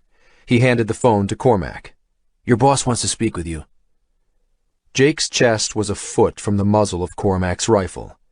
The phone dangled in the air between them, Jake offering it to Cormac. Cormac gritted his teeth. He hesitated, but then reached out with his left hand and took the phone. "Hello?" He took his eyes off Jake for a split second. Jake pounced. His weight was already balanced forward on the balls of his feet, and the instant Cormac took his eyes off him, he ducked under the muzzle of the rifle and sprang forward, launched himself toward the other man with every ounce of rage and frustration that had built up inside of him the past 2 weeks. Roaring, Jake drove his shoulder into Cormac's midsection, wrapping his arms around him. He surprised Cormac, lifted him off the ground, and drove him back 3 paces to crash hard into the kitchen cupboards. Sheriff Ralston rushed forward and rustled the HK from Cormac, as both of them tried to pin the assassin to the wall. It only took Cormac a second to regain his balance. He might have a limp, but his upper body was incredibly strong. Grabbing Ralston, he headbutted him, blood spraying up as Sheriff Ralston staggered back toward the entranceway, still holding Cormac's rifle in one hand. Jake pulled loose and swung a fist to catch Cormac in the chin. Cormac ducked and laughed. He grabbed Jake's shirt and threw him into Ralston. The two of them collided and fell backward into the hallway, the rifle clattering across the floor. "This ends here," Cormac snarled. Pulling a knife from his belt, Cormac stepped through the entrance toward Ralston and Jake. Jake pushed himself and Ralston back across the floor. "I can't see," Ralston groaned from beneath Jake. His nose was smashed. Blood poured out of it. "Keep backing up," Jake grunted. "Get into the stairwell." Cormac lunged and Jake rolled off to one side. The HK assault rifle was on the ground down the hallway, 10 paces away. Jake sprang to his feet. 2 steps and he glanced over his shoulder, expecting to see Cormac chasing him. But Cormac advanced toward Ralston, heading into the stairwell. Shots rang out. It was Ralston firing his gun. Jake glanced back at the rifle. Not enough time. Skidding to a stop, Jake turned and sprinted back, swinging through the open stairwell door. Cormac knelt with one knee against Ralston's throat, the other pinning Ralston's hand with the pistol in it. Cormac raised his knife, about to strike, but turned and sprang to his feet when Jake appeared. Jake charged forward, catching Cormac off balance. "Jake!" Ralston screamed, reaching up. But it was too late. Cormac and Jake both spun over the railing, disappearing and falling into open space. 5-year-old Jake just wanted to sleep. His father had taken his brother Eamon inside the Kmart to go shopping, told him to stay in the car. Jake was scared, but his father often left him behind to disappear somewhere. Jake was used to it. He wasn't good at telling time, but it had been a long time. A very long time. Long enough for it to get dark outside. The Kmart was closed now. Snow completely covered the car, and no other cars were left in the parking lot. The snow had piled up so high that it was almost pitch black inside his father's old Pinto. He was so cold that he wasn't even shivering anymore. But his father told him to stay. So Jake stayed, curled up in a tiny ball in the back seat. He'd been freezing cold, but now he was tired. So tired. His eyes drooped. "Ring a ring of rosies." Jake tried to sing his favorite lullaby, his small voice hardly a whisper. His little hands poked out of his jacket sleeves, and in the dim light they looked as blue as his frayed snowsuit. It would be so nice to sleep. His dad would get him in the morning. Scratch. Scratch, scratch. Jake's eyes fluttered open. Scratch, scratch, scratch. Snow fell from the side window, casting light into the car from the overhead mall lights. A face appeared, mumbling. Then silence. Jake drifted off again. Thud, thud. Crash! Glass showered down onto Jake, and he opened his eyes. Was it his father? He tried to get up, but he couldn't. "It's okay, I got you." Deputy Ralston said, reaching for the small boy. The kid didn't move, and Ralston was afraid he'd already frozen to death until Jake's eyes cracked open and looked at him. Ralston dropped the crowbar he used to smash the window and reached in with both arms, scooping the boy up and against his chest. Cursing, Ralston started high-stepping through the snow, trying to run toward his cruiser, which was parked on the street out front, the part that had been plowed. "You're going to be okay," he said to the kid. "Your name is Jake, right?" The boy in his arms shivered, his body convulsing, but he opened his eyes. "Yes. You're one lucky kid. You know that?" Ralston had tears in his eyes. He cradled Jake in his arms. Ralston had only been on the force for 2 months, but that was long enough for him to have learned a thing or two about the O'Connells. He'd already arrested the kid's father once, for a loan scam the guy was running on local businesses. Some little kid, Sean Womack, had called the police station in a panic, said he'd seen Jake's father, drunk, in a mall bar a few hours before. Jake's older brother had been with him, but not Jake. The dispatcher told the kid to calm down, but the kid kept calling, saying he'd checked the O'Connell house and Jake wasn't there, wanted them to look around the mall, said it was a snowstorm, might be a life-and-death situation. On a whim, Ralston had decided to go and check it out. He was glad he did. Arriving at his cruiser, he opened the passenger door and set Jake down, then fetched some blankets from the trunk, wrapping Jake in them. Getting into the car, he turned on the ignition, pushed the heating controls to maximum, and switched on his sirens. He pulled out into the snowy street, executing a U-turn to head for the hospital. Where were they going to take the kid? Probably to a foster home. Poor little guy. He knew the O'Connell kids had only just gotten out of foster care to get back with their mother. After Ralston reported this, it would be a long time before they went home again. Ralston glanced over his shoulder at Jake in the back. Some color was already returning to his face, his little eyes open and watching Ralston. "You know what, Jake? I'm going to take you home with me after we get you checked out at the hospital. For a little while. Would you like that?" Ralston had started dating a nice girl, Anna Ingmar. She'd be kinder to Jake than any foster care worker. Ralston was sure of it. Chapter 48. Stamford, Connecticut. Elle's heart pounded in her chest. "Is this it?" She looked at Eamon. 1200 Elmcroft, Eamon replied, glancing at his phone. They were sitting side by side in his Dodge Charger. "This is the address Jen gave us." Getting out of the car, they both stared silently past a row of pines at Blue Bridge headquarters. The glass pyramid glittered in cold light under the midday sun. They'd searched over 100 buildings this past week, but this was the one place they hadn't dared to consider looking for Anna. Whoever had abducted her would never risk something so obvious. But Anna hadn't been abducted by a human. Blue Bridge didn't play by the same rules, didn't care about the consequences. The place looked deserted, no other cars on the street or in the courtyard, no people. Birds chirped in the silence, a brisk wind swaying the pines. Then a whining noise started, grew louder. Elle looked to her right. Jin turned the corner on her dirt bike. Gunning the throttle, she sped toward them and then jammed on her brakes, skidding to a stop in a blue haze. She jumped off her bike, letting it roll over the curb and fall to its side on the grass. "Did you go in yet?"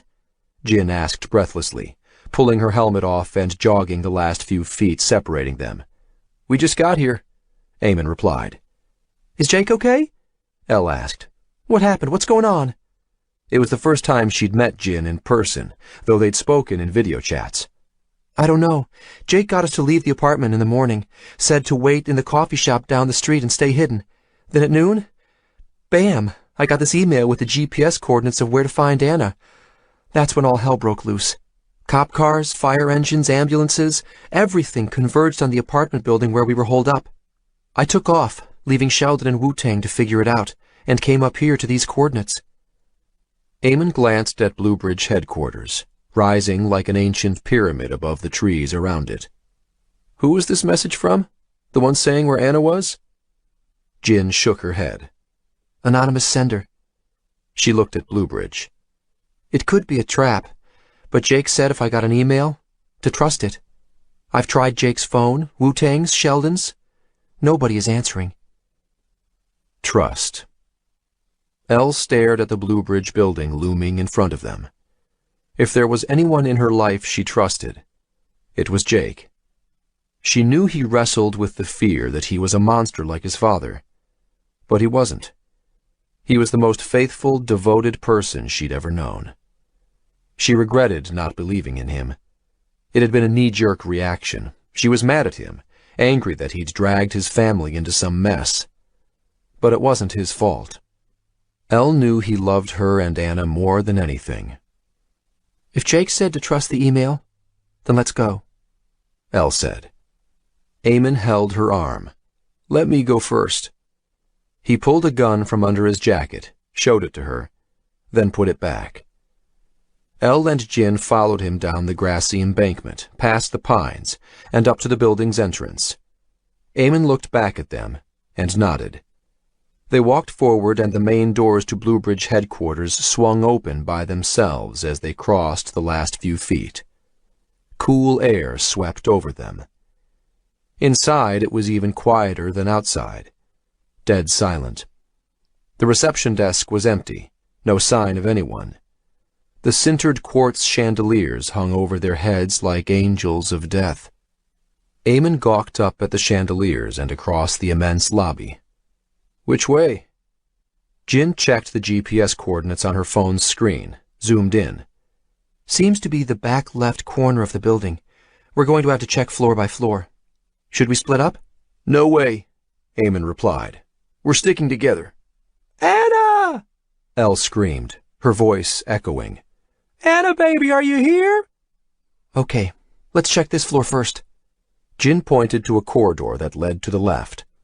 They started running across the lobby, but stopped when a loud whirring whined from one of the hallways. A small four-prop helicopter buzzed out of a hallway to their right. They crouched, Eamon raising one arm to shield Elle while getting out and pointing his gun at the drone with his other hand.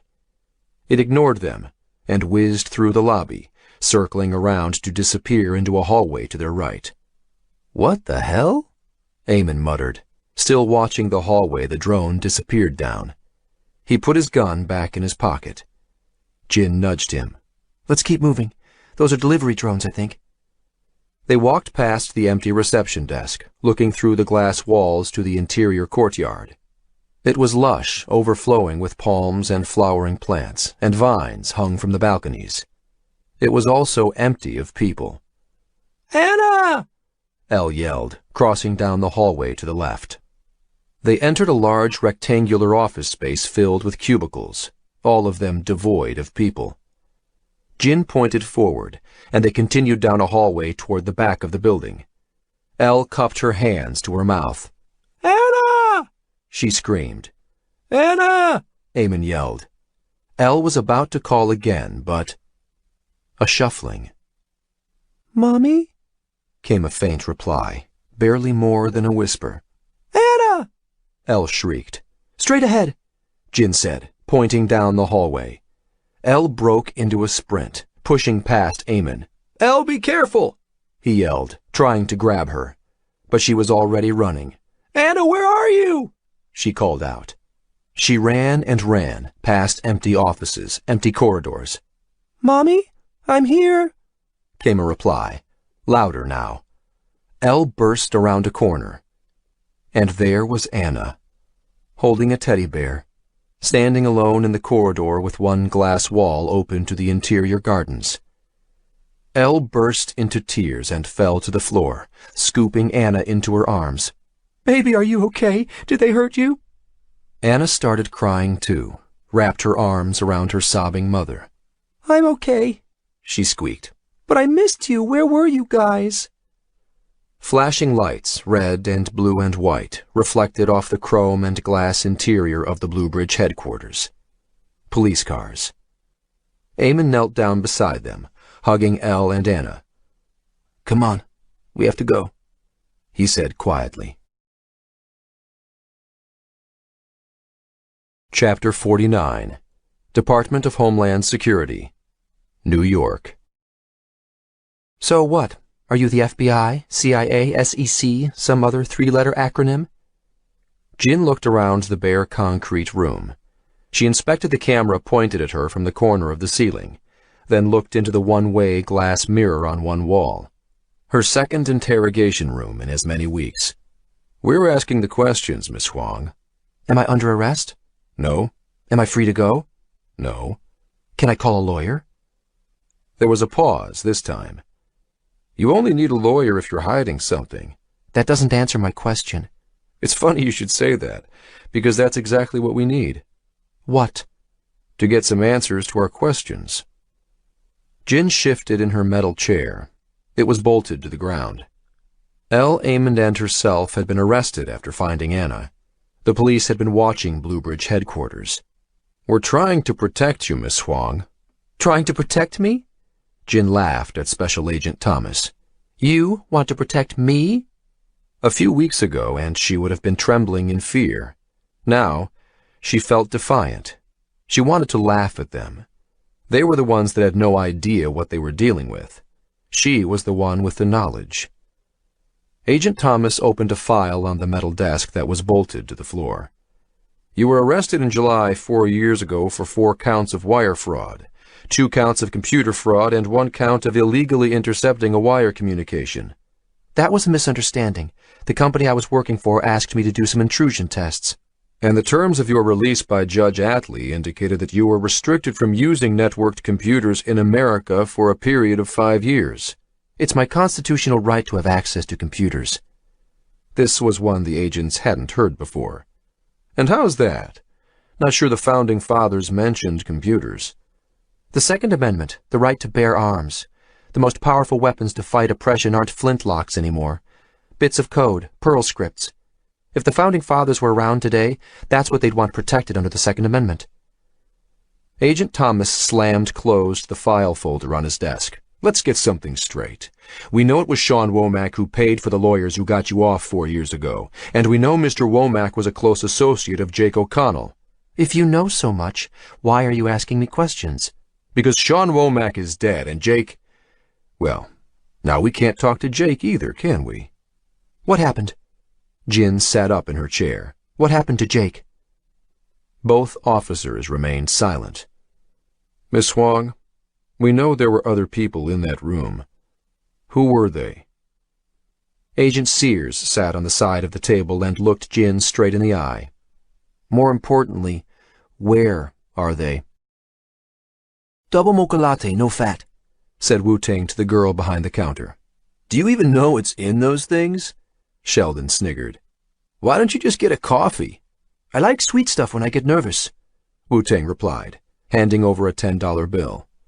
Bad habit. Sheldon nodded at the girl behind the counter. Another regular coffee, please. Put it on my bill, Wu-Ting added. My turn this time. 5 hours they'd been waiting here. They'd left the apartment building early in the morning so Jake could set his trap. He was working with Sheriff Ralston, whose men had been watching Cormac Riker as he planned what he must have thought was his own trap. Jake had used himself as bait. To be on the safe side, he didn't tell Ralston about Sheldon and Wu-Tang. Sheldon was pretty sure the old sheriff knew Jake wasn't working alone, but Jake and Ralston had a history together, some bond Sheldon didn't quite understand, like a father or an uncle. At noon, all hell broke loose. Police cars and fire trucks still ringed the building, but the ambulances were gone. The police had carted out stretchers and body bags, people in handcuffs. Sheldon ran over, trying to see something, anything that would indicate the outcome. The police kept everyone back, saying it was some kind of gang fight, one with casualties. Sheldon would have insisted and run under the tape, but he couldn't risk it. Something more important was going on. In addition to the message pinpointing Anna's location, they received a second one. Login credentials. For Bluebridge. Jin had immediately run off to help find Anna, racing up the East Side Highway on the motorbike she'd recovered from Union Square to meet Elle and Eamon. She'd insisted Sheldon and Wu-Tang should be the point people for Bluebridge, in spite of Wu-Tang's objections. So Wu-Tang and Sheldon had settled in for the long haul at a coffee shop across the street, opening their laptops and logging into the Bluebridge network. Whatever Jake did, whatever deal he made, it seemed to work. For now. Sheldon had patched in Dean to make the connection with Mohawk, and then downloaded the old Bluebridge core, using his super user access to start overwriting the system directories. Sheldon and Wu-Tang didn't have phones that connected to the cellular networks. Too risky, even turned off. So they used voice-over IP only, devices that connected through Wi-Fi, setting up their own secure end-to-end encryption. 100 gigabytes needed to be transferred through the linchpin of the coffee shop's wireless at 1.3 megabytes per second. It would take 5 hours for that much data to transfer securely over the connection. That whole time, they'd completely swamped the data stream in and out of the coffee shop. Sheldon had hacked the router to give them priority. There wasn't even enough bandwidth left for him to make and receive calls himself. Customers were complaining, and the employees had called tech support.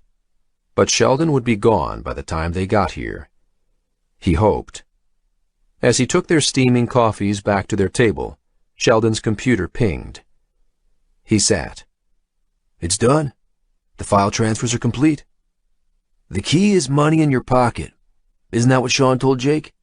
Sheldon said to Wu-Tang. He sat beside him, both of them staring at the screen, the login cursor for Bluebridge flashing, waiting for instructions. Sheldon's hand trembled. Sitting in this tiny coffee shop, he was about to take over a $1 trillion global empire.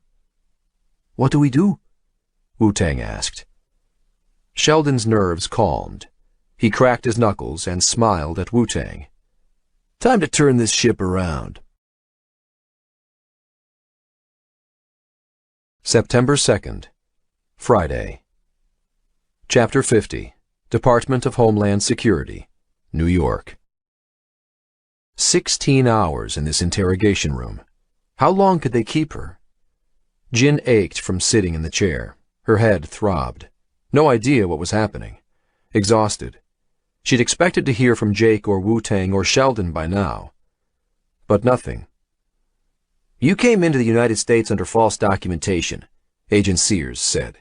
He'd stayed in the room with her all night, needling her for information. You can't deport me, Jin replied. I'm a U.S. citizen, born and raised in Boston, as American as apple pie and baseball. But you can go to jail. Section 1028 of Title 18 of the USC gives up to 15 years prison for using false documents to enter a port or defraud the government.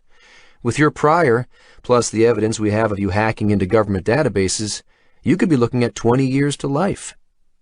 The defiant expression on Jin's face slackened. She closed her eyes. What do you want to know? There was some sophisticated radar sniffing gear in the Two Bridges apartment. How do you explain that? I have no idea what that stuff is. So you're sticking to your story? Officers, I honestly don't know what's going on. If you're not charging me with anything right now... Jin held up her hands. What are we here for, really? Agent Sears nodded at Agent Thomas, who nodded back. We think the Bluebridge Corporation is behind a slew of digital autonomous corporations that have flooded the Internet, impersonating humans. This is a brave new world we've been thrust into, Miss Huang, and we're trying to protect it. So the feds had some idea after all. So what are you guys? Jin asked. The Turing police? Hunting artificially intelligent escapees into cyberspace? Only ones that break the law. Jin couldn't believe Agent Sears managed to say it with a straight face. Are you serious? We know you were appointed to the board of directors of Bluebridge Corporation this morning. Special Agent Thomas pulled out a paper and held it in the air.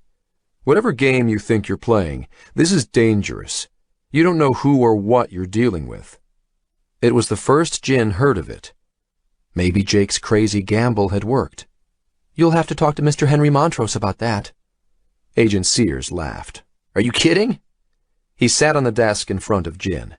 You're not getting out of here. With your arrest record, we now have you on wiretapping, conspiracy to... No, you do not! A voice thundered from the hallway.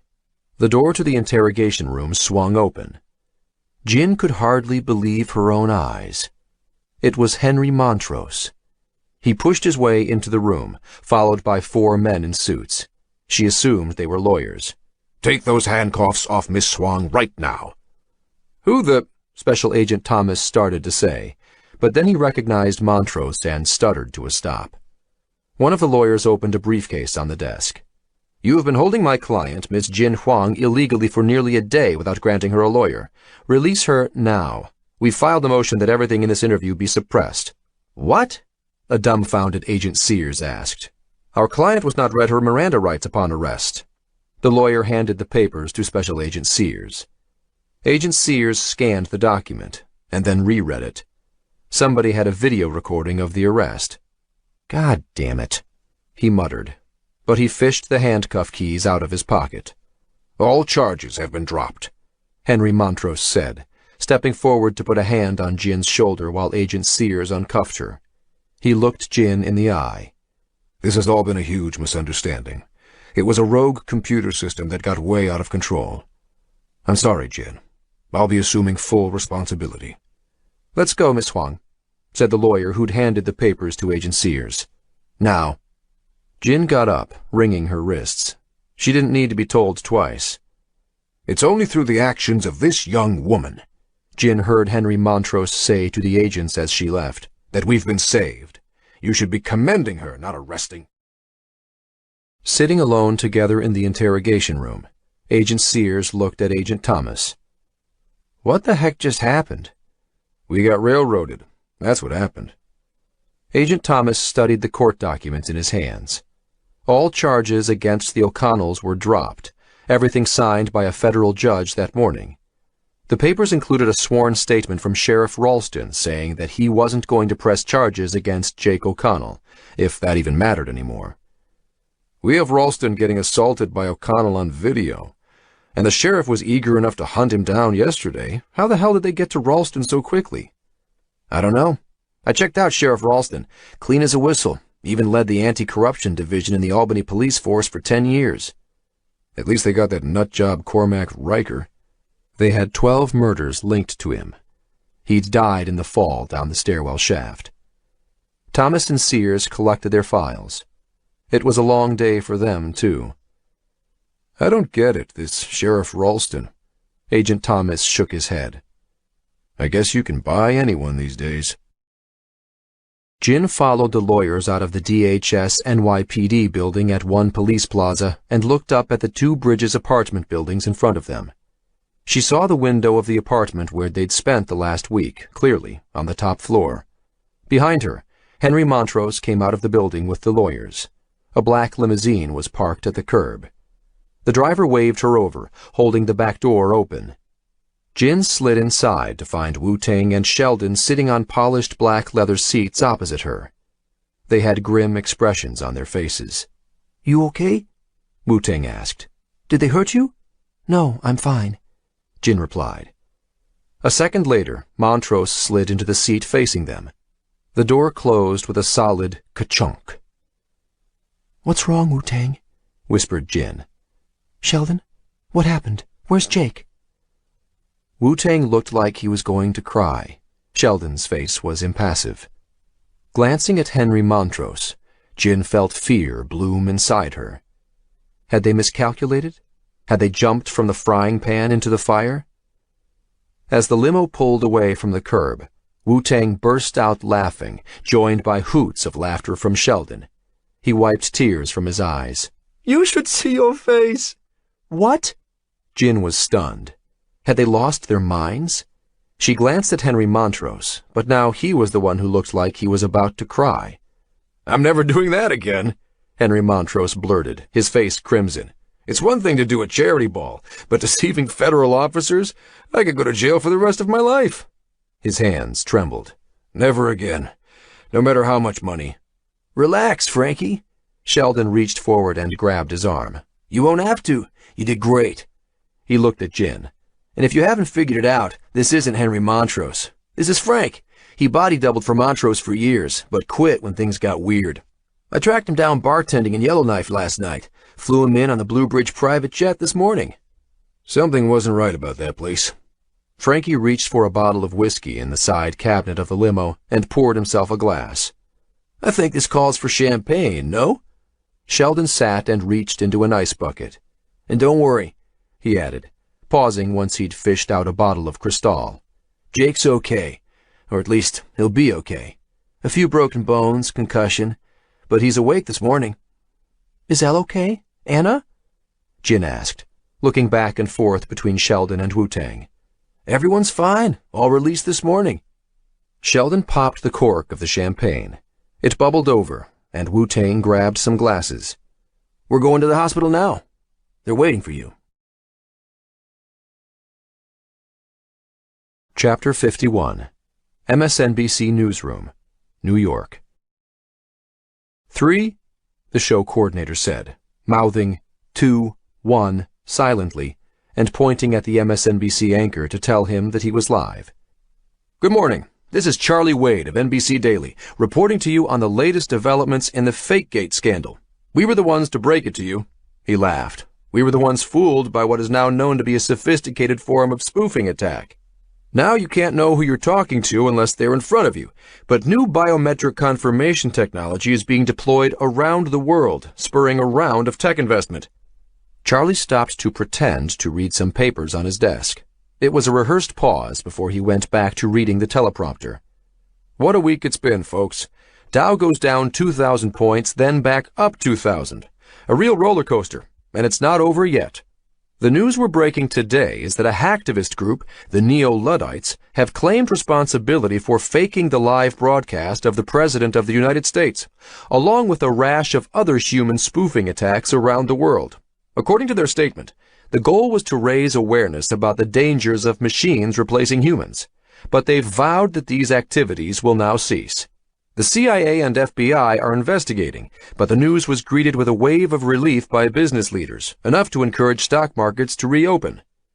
He continued on for another 10 minutes, describing gains on the New York Stock Exchange, and then moved to a story about Senator Russ refuting claims that it was a hacking group, insisting it was the Iranians. His campaign had imploded with a disastrous slide in the polls. Finishing up, Charlie stared into the camera. And that's the kind of day it's been. I'm Charlie Wade. He paused, smiling. But then again, how can you know for sure? He laughed.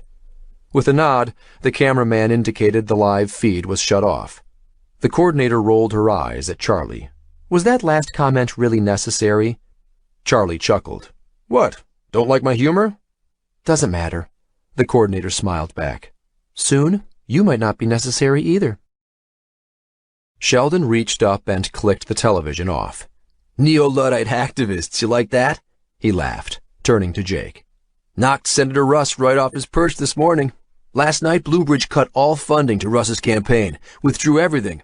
I was in on the call, so I got to watch our synthetic Montrose tell Russ the bad news. You should have seen his face. Jake tried to laugh, but winced in pain. He sat half upright in the hospital bed, covered in a thin white and blue sheet. Anna sat at his feet, Elle holding her steady. Take it easy, boys. Jake's got some cracked ribs, Elle said. Sorry. Sheldon wiped his eyes. You feeling okay? Jin asked Jake. She brought balloons, their silver smiling faces announcing Happy Birthday, all around the room. They were the only ones she could find. She unwrapped the foil from the top of a champagne bottle. I'm fine, Jake groaned.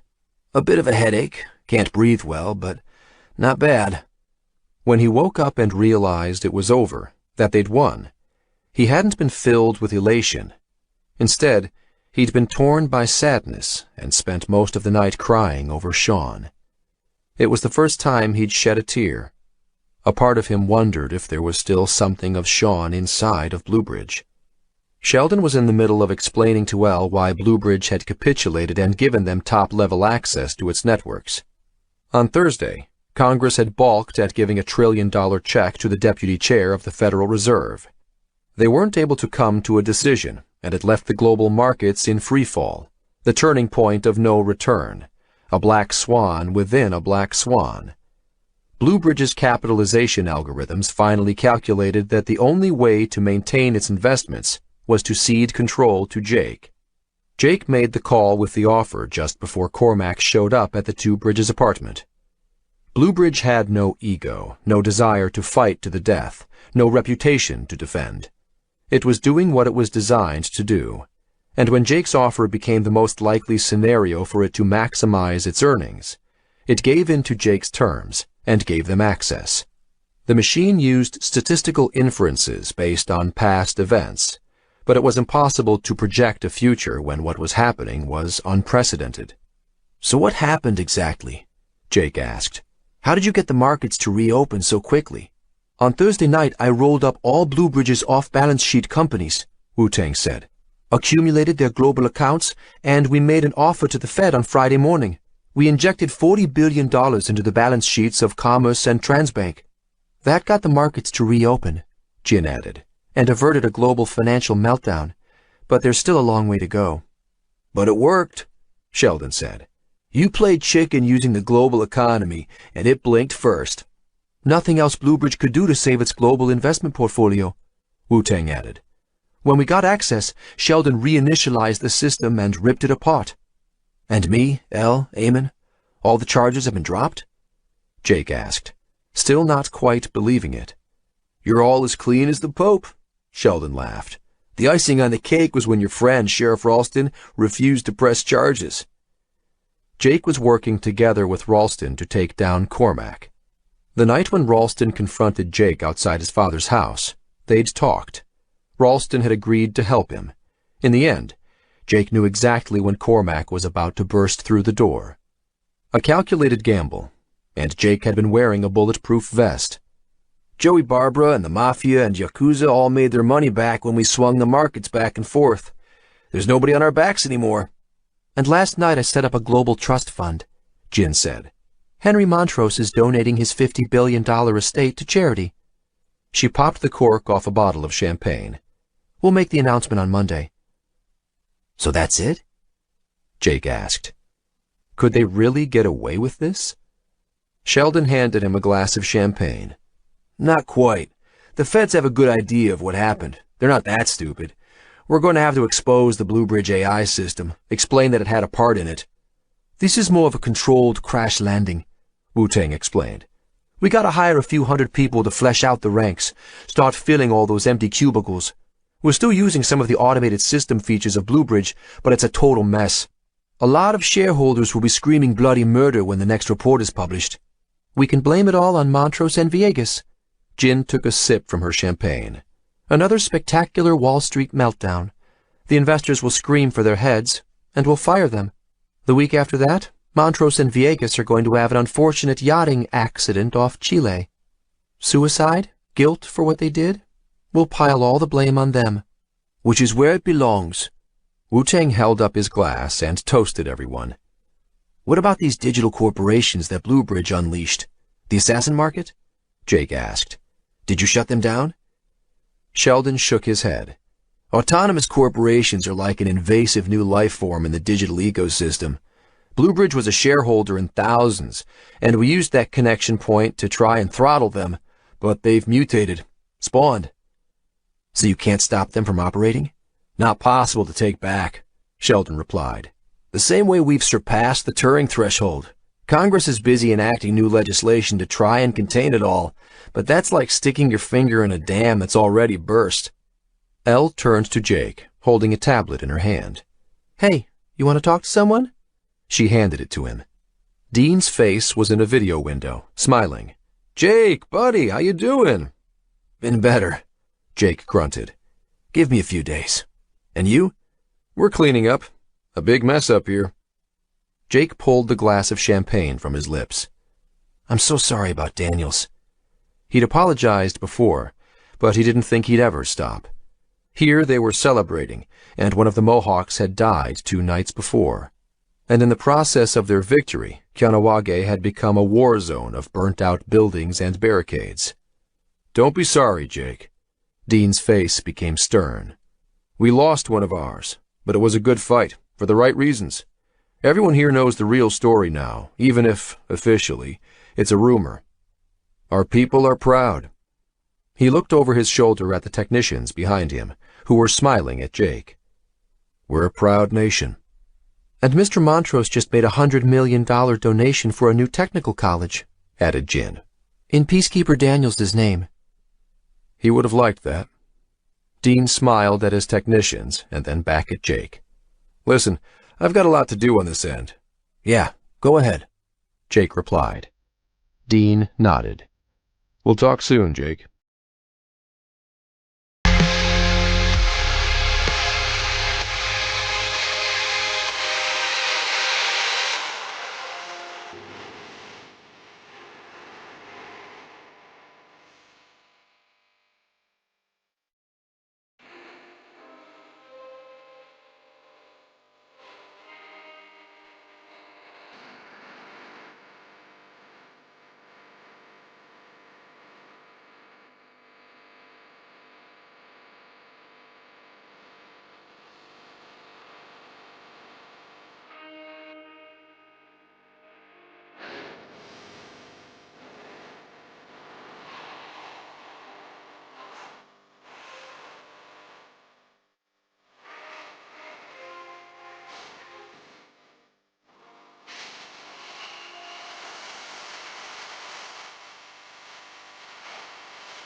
October 13th, Sunday.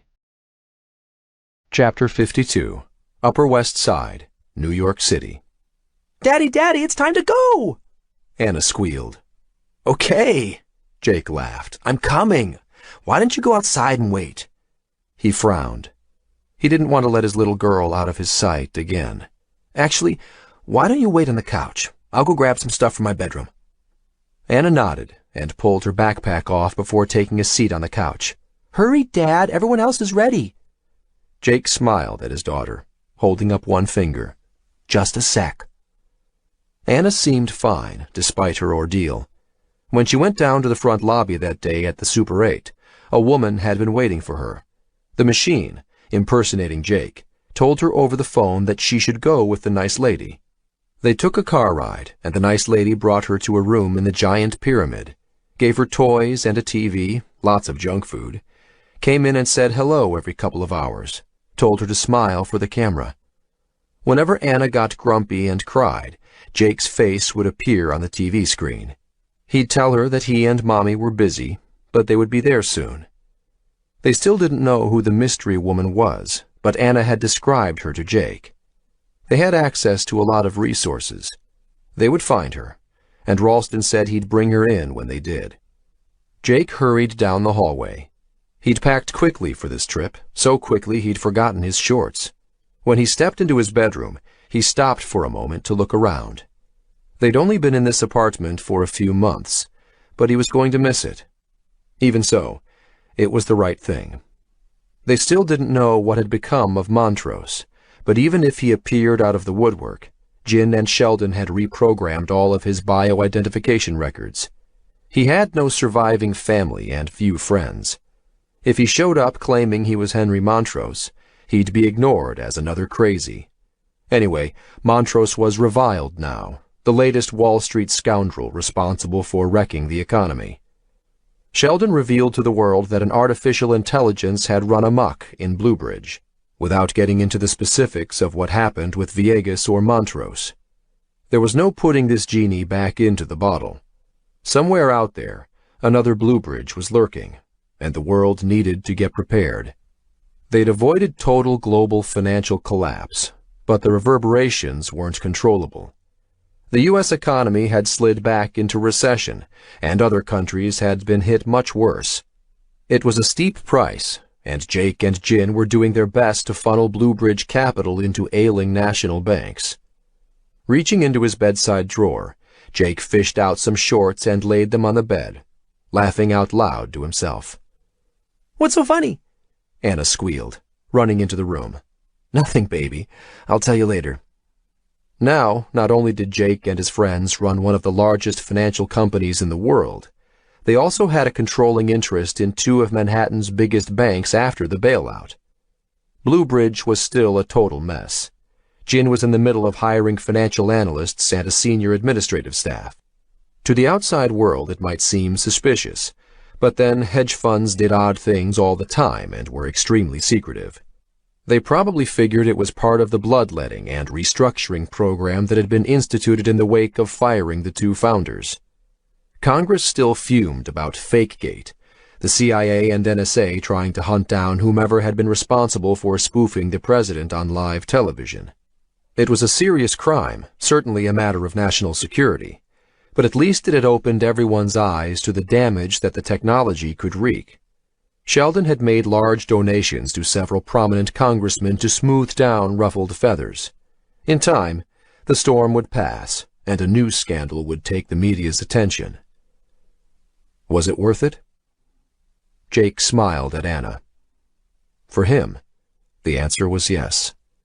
He would have burned down the entire world to get his baby girl back. And almost had. Had he risked his daughter's life? Used her as a gambling chip? He didn't think so. It would have been a fatal mistake to exhibit weakness to a psychopath, to Bluebridge. If he'd acted differently, he might have never gotten her back. There was no way he would have gotten his family back or his life. It was the only way. But was it worth it for the world? That was still an open question. After all, Bluebridge had generated record profits for everyone involved, injected lifeblood into the global economy. But of course, there was a price to profits. The human price. The autonomous corporations weren't something that Sheldon or Jin could control. Even with Bluebridge at their disposal, autonomous corporations were a new digital beast that weren't going away. When the story about the Neo-Luddites hacktivists came out, Senator Russ had continued to rant and rave about Iran. But after Bluebridge cut all funding to his campaign, it was over. The elections were still around the corner, but it had turned into a landslide for the opposition, bringing the country back from the brink of war.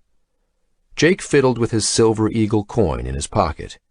He pulled it out to inspect the dent in its center for the 100th time. They still weren't sure what had happened to Sean or Shenxi.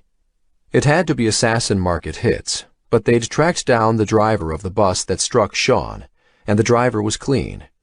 No new information yet regarding Shenxi, but Jin was on it. Chen had been working for the Chinese Security Ministry, their version of the CIA. But digging deeper created as many new questions as got answered. They did manage to figure out that Sean was about to burst into the Bank of England's assembly meeting, probably to divulge what he knew about Bluebridge, like Yamamoto had tried to do. Jake had arranged a huge party for Sean, a belated wake, and they'd danced and drank until dawn. Shorts in hand, Jake grabbed Anna and tickled her. "Okay, let's go." Anna squealed with glee and ran into the hallway. They walked together through the front door, locking it behind them. Movers would be coming next week to clean it out. Jake opened the front door of the apartment building, bright sunshine spilling onto them. Chase Rockwell had been arrested on money laundering charges and was on his way into custody. But he'd be out. No banker ever stayed in jail for long. "Come on, Jakey, what's taking so long?" Eamon called out. He waved Jake over to the minivan parked in front of their apartment.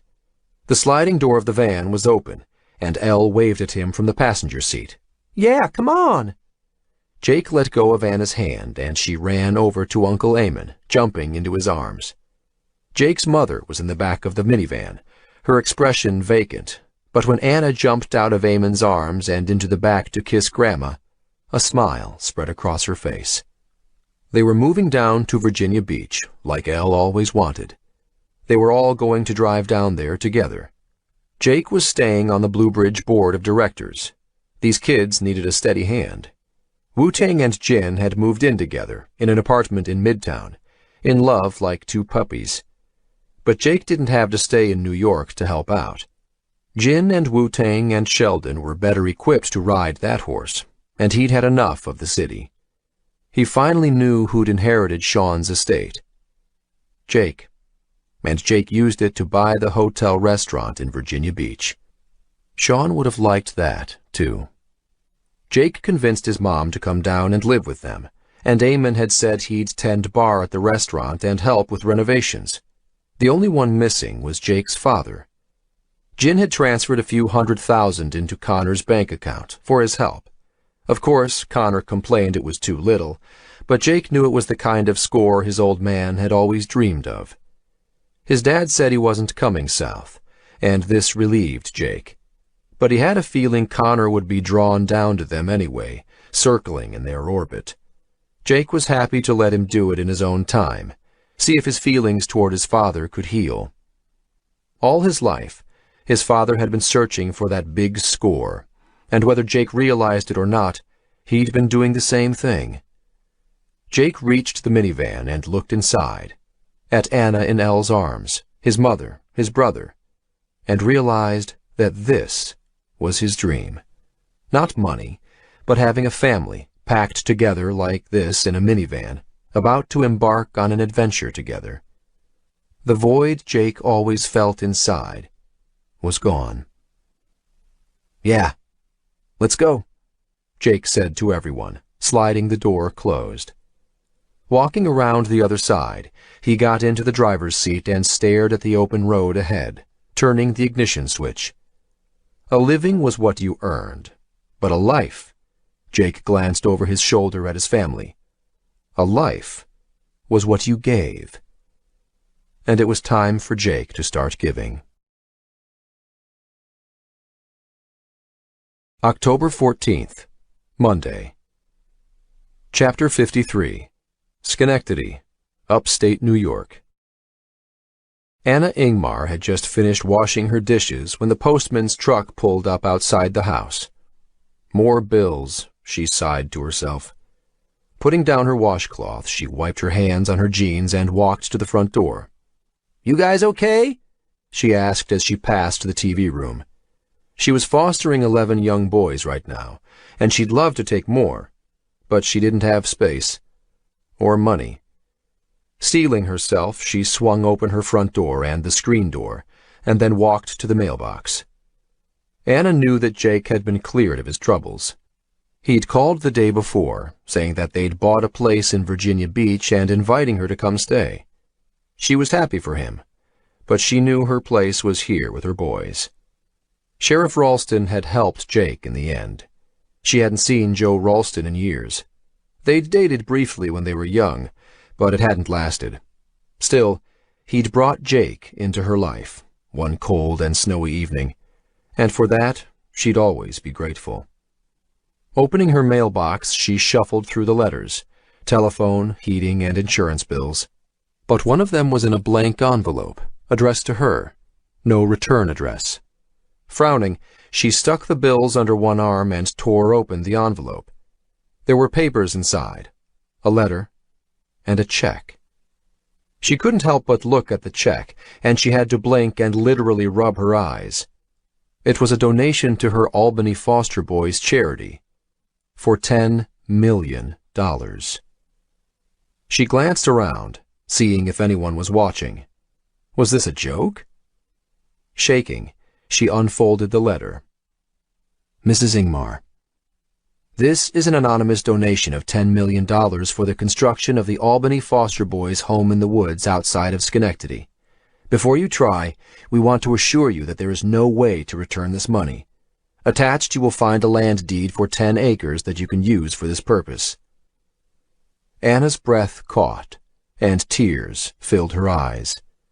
She looked at the land deed. It was for that old farm where Jake and Sean used to hide when they were kids.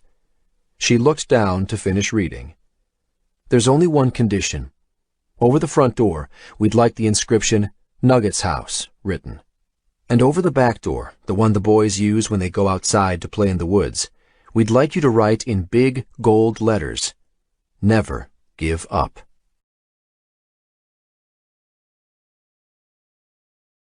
This concludes the reading of Darknet by Matthew Mather. Copyright 2014 by Matthew Mather. This book was read by Tom Taylorson. This unabridged recording was published by arrangement with Janklow and Nesbitt Associates and was produced in 2015 by Blackstone Audio Inc., which holds the copyright. Neither this recording nor any portion of it may be reproduced or used for any purpose without prior written authorization from Blackstone Audio Inc. If you would like to obtain a monthly update telling you about new releases, call 1-800-SAY-BOOK. That's 1-800-729-2665. For a complete listing of our titles, visit our website at www.downpour.com. Thank you. Audible hopes you have enjoyed this program.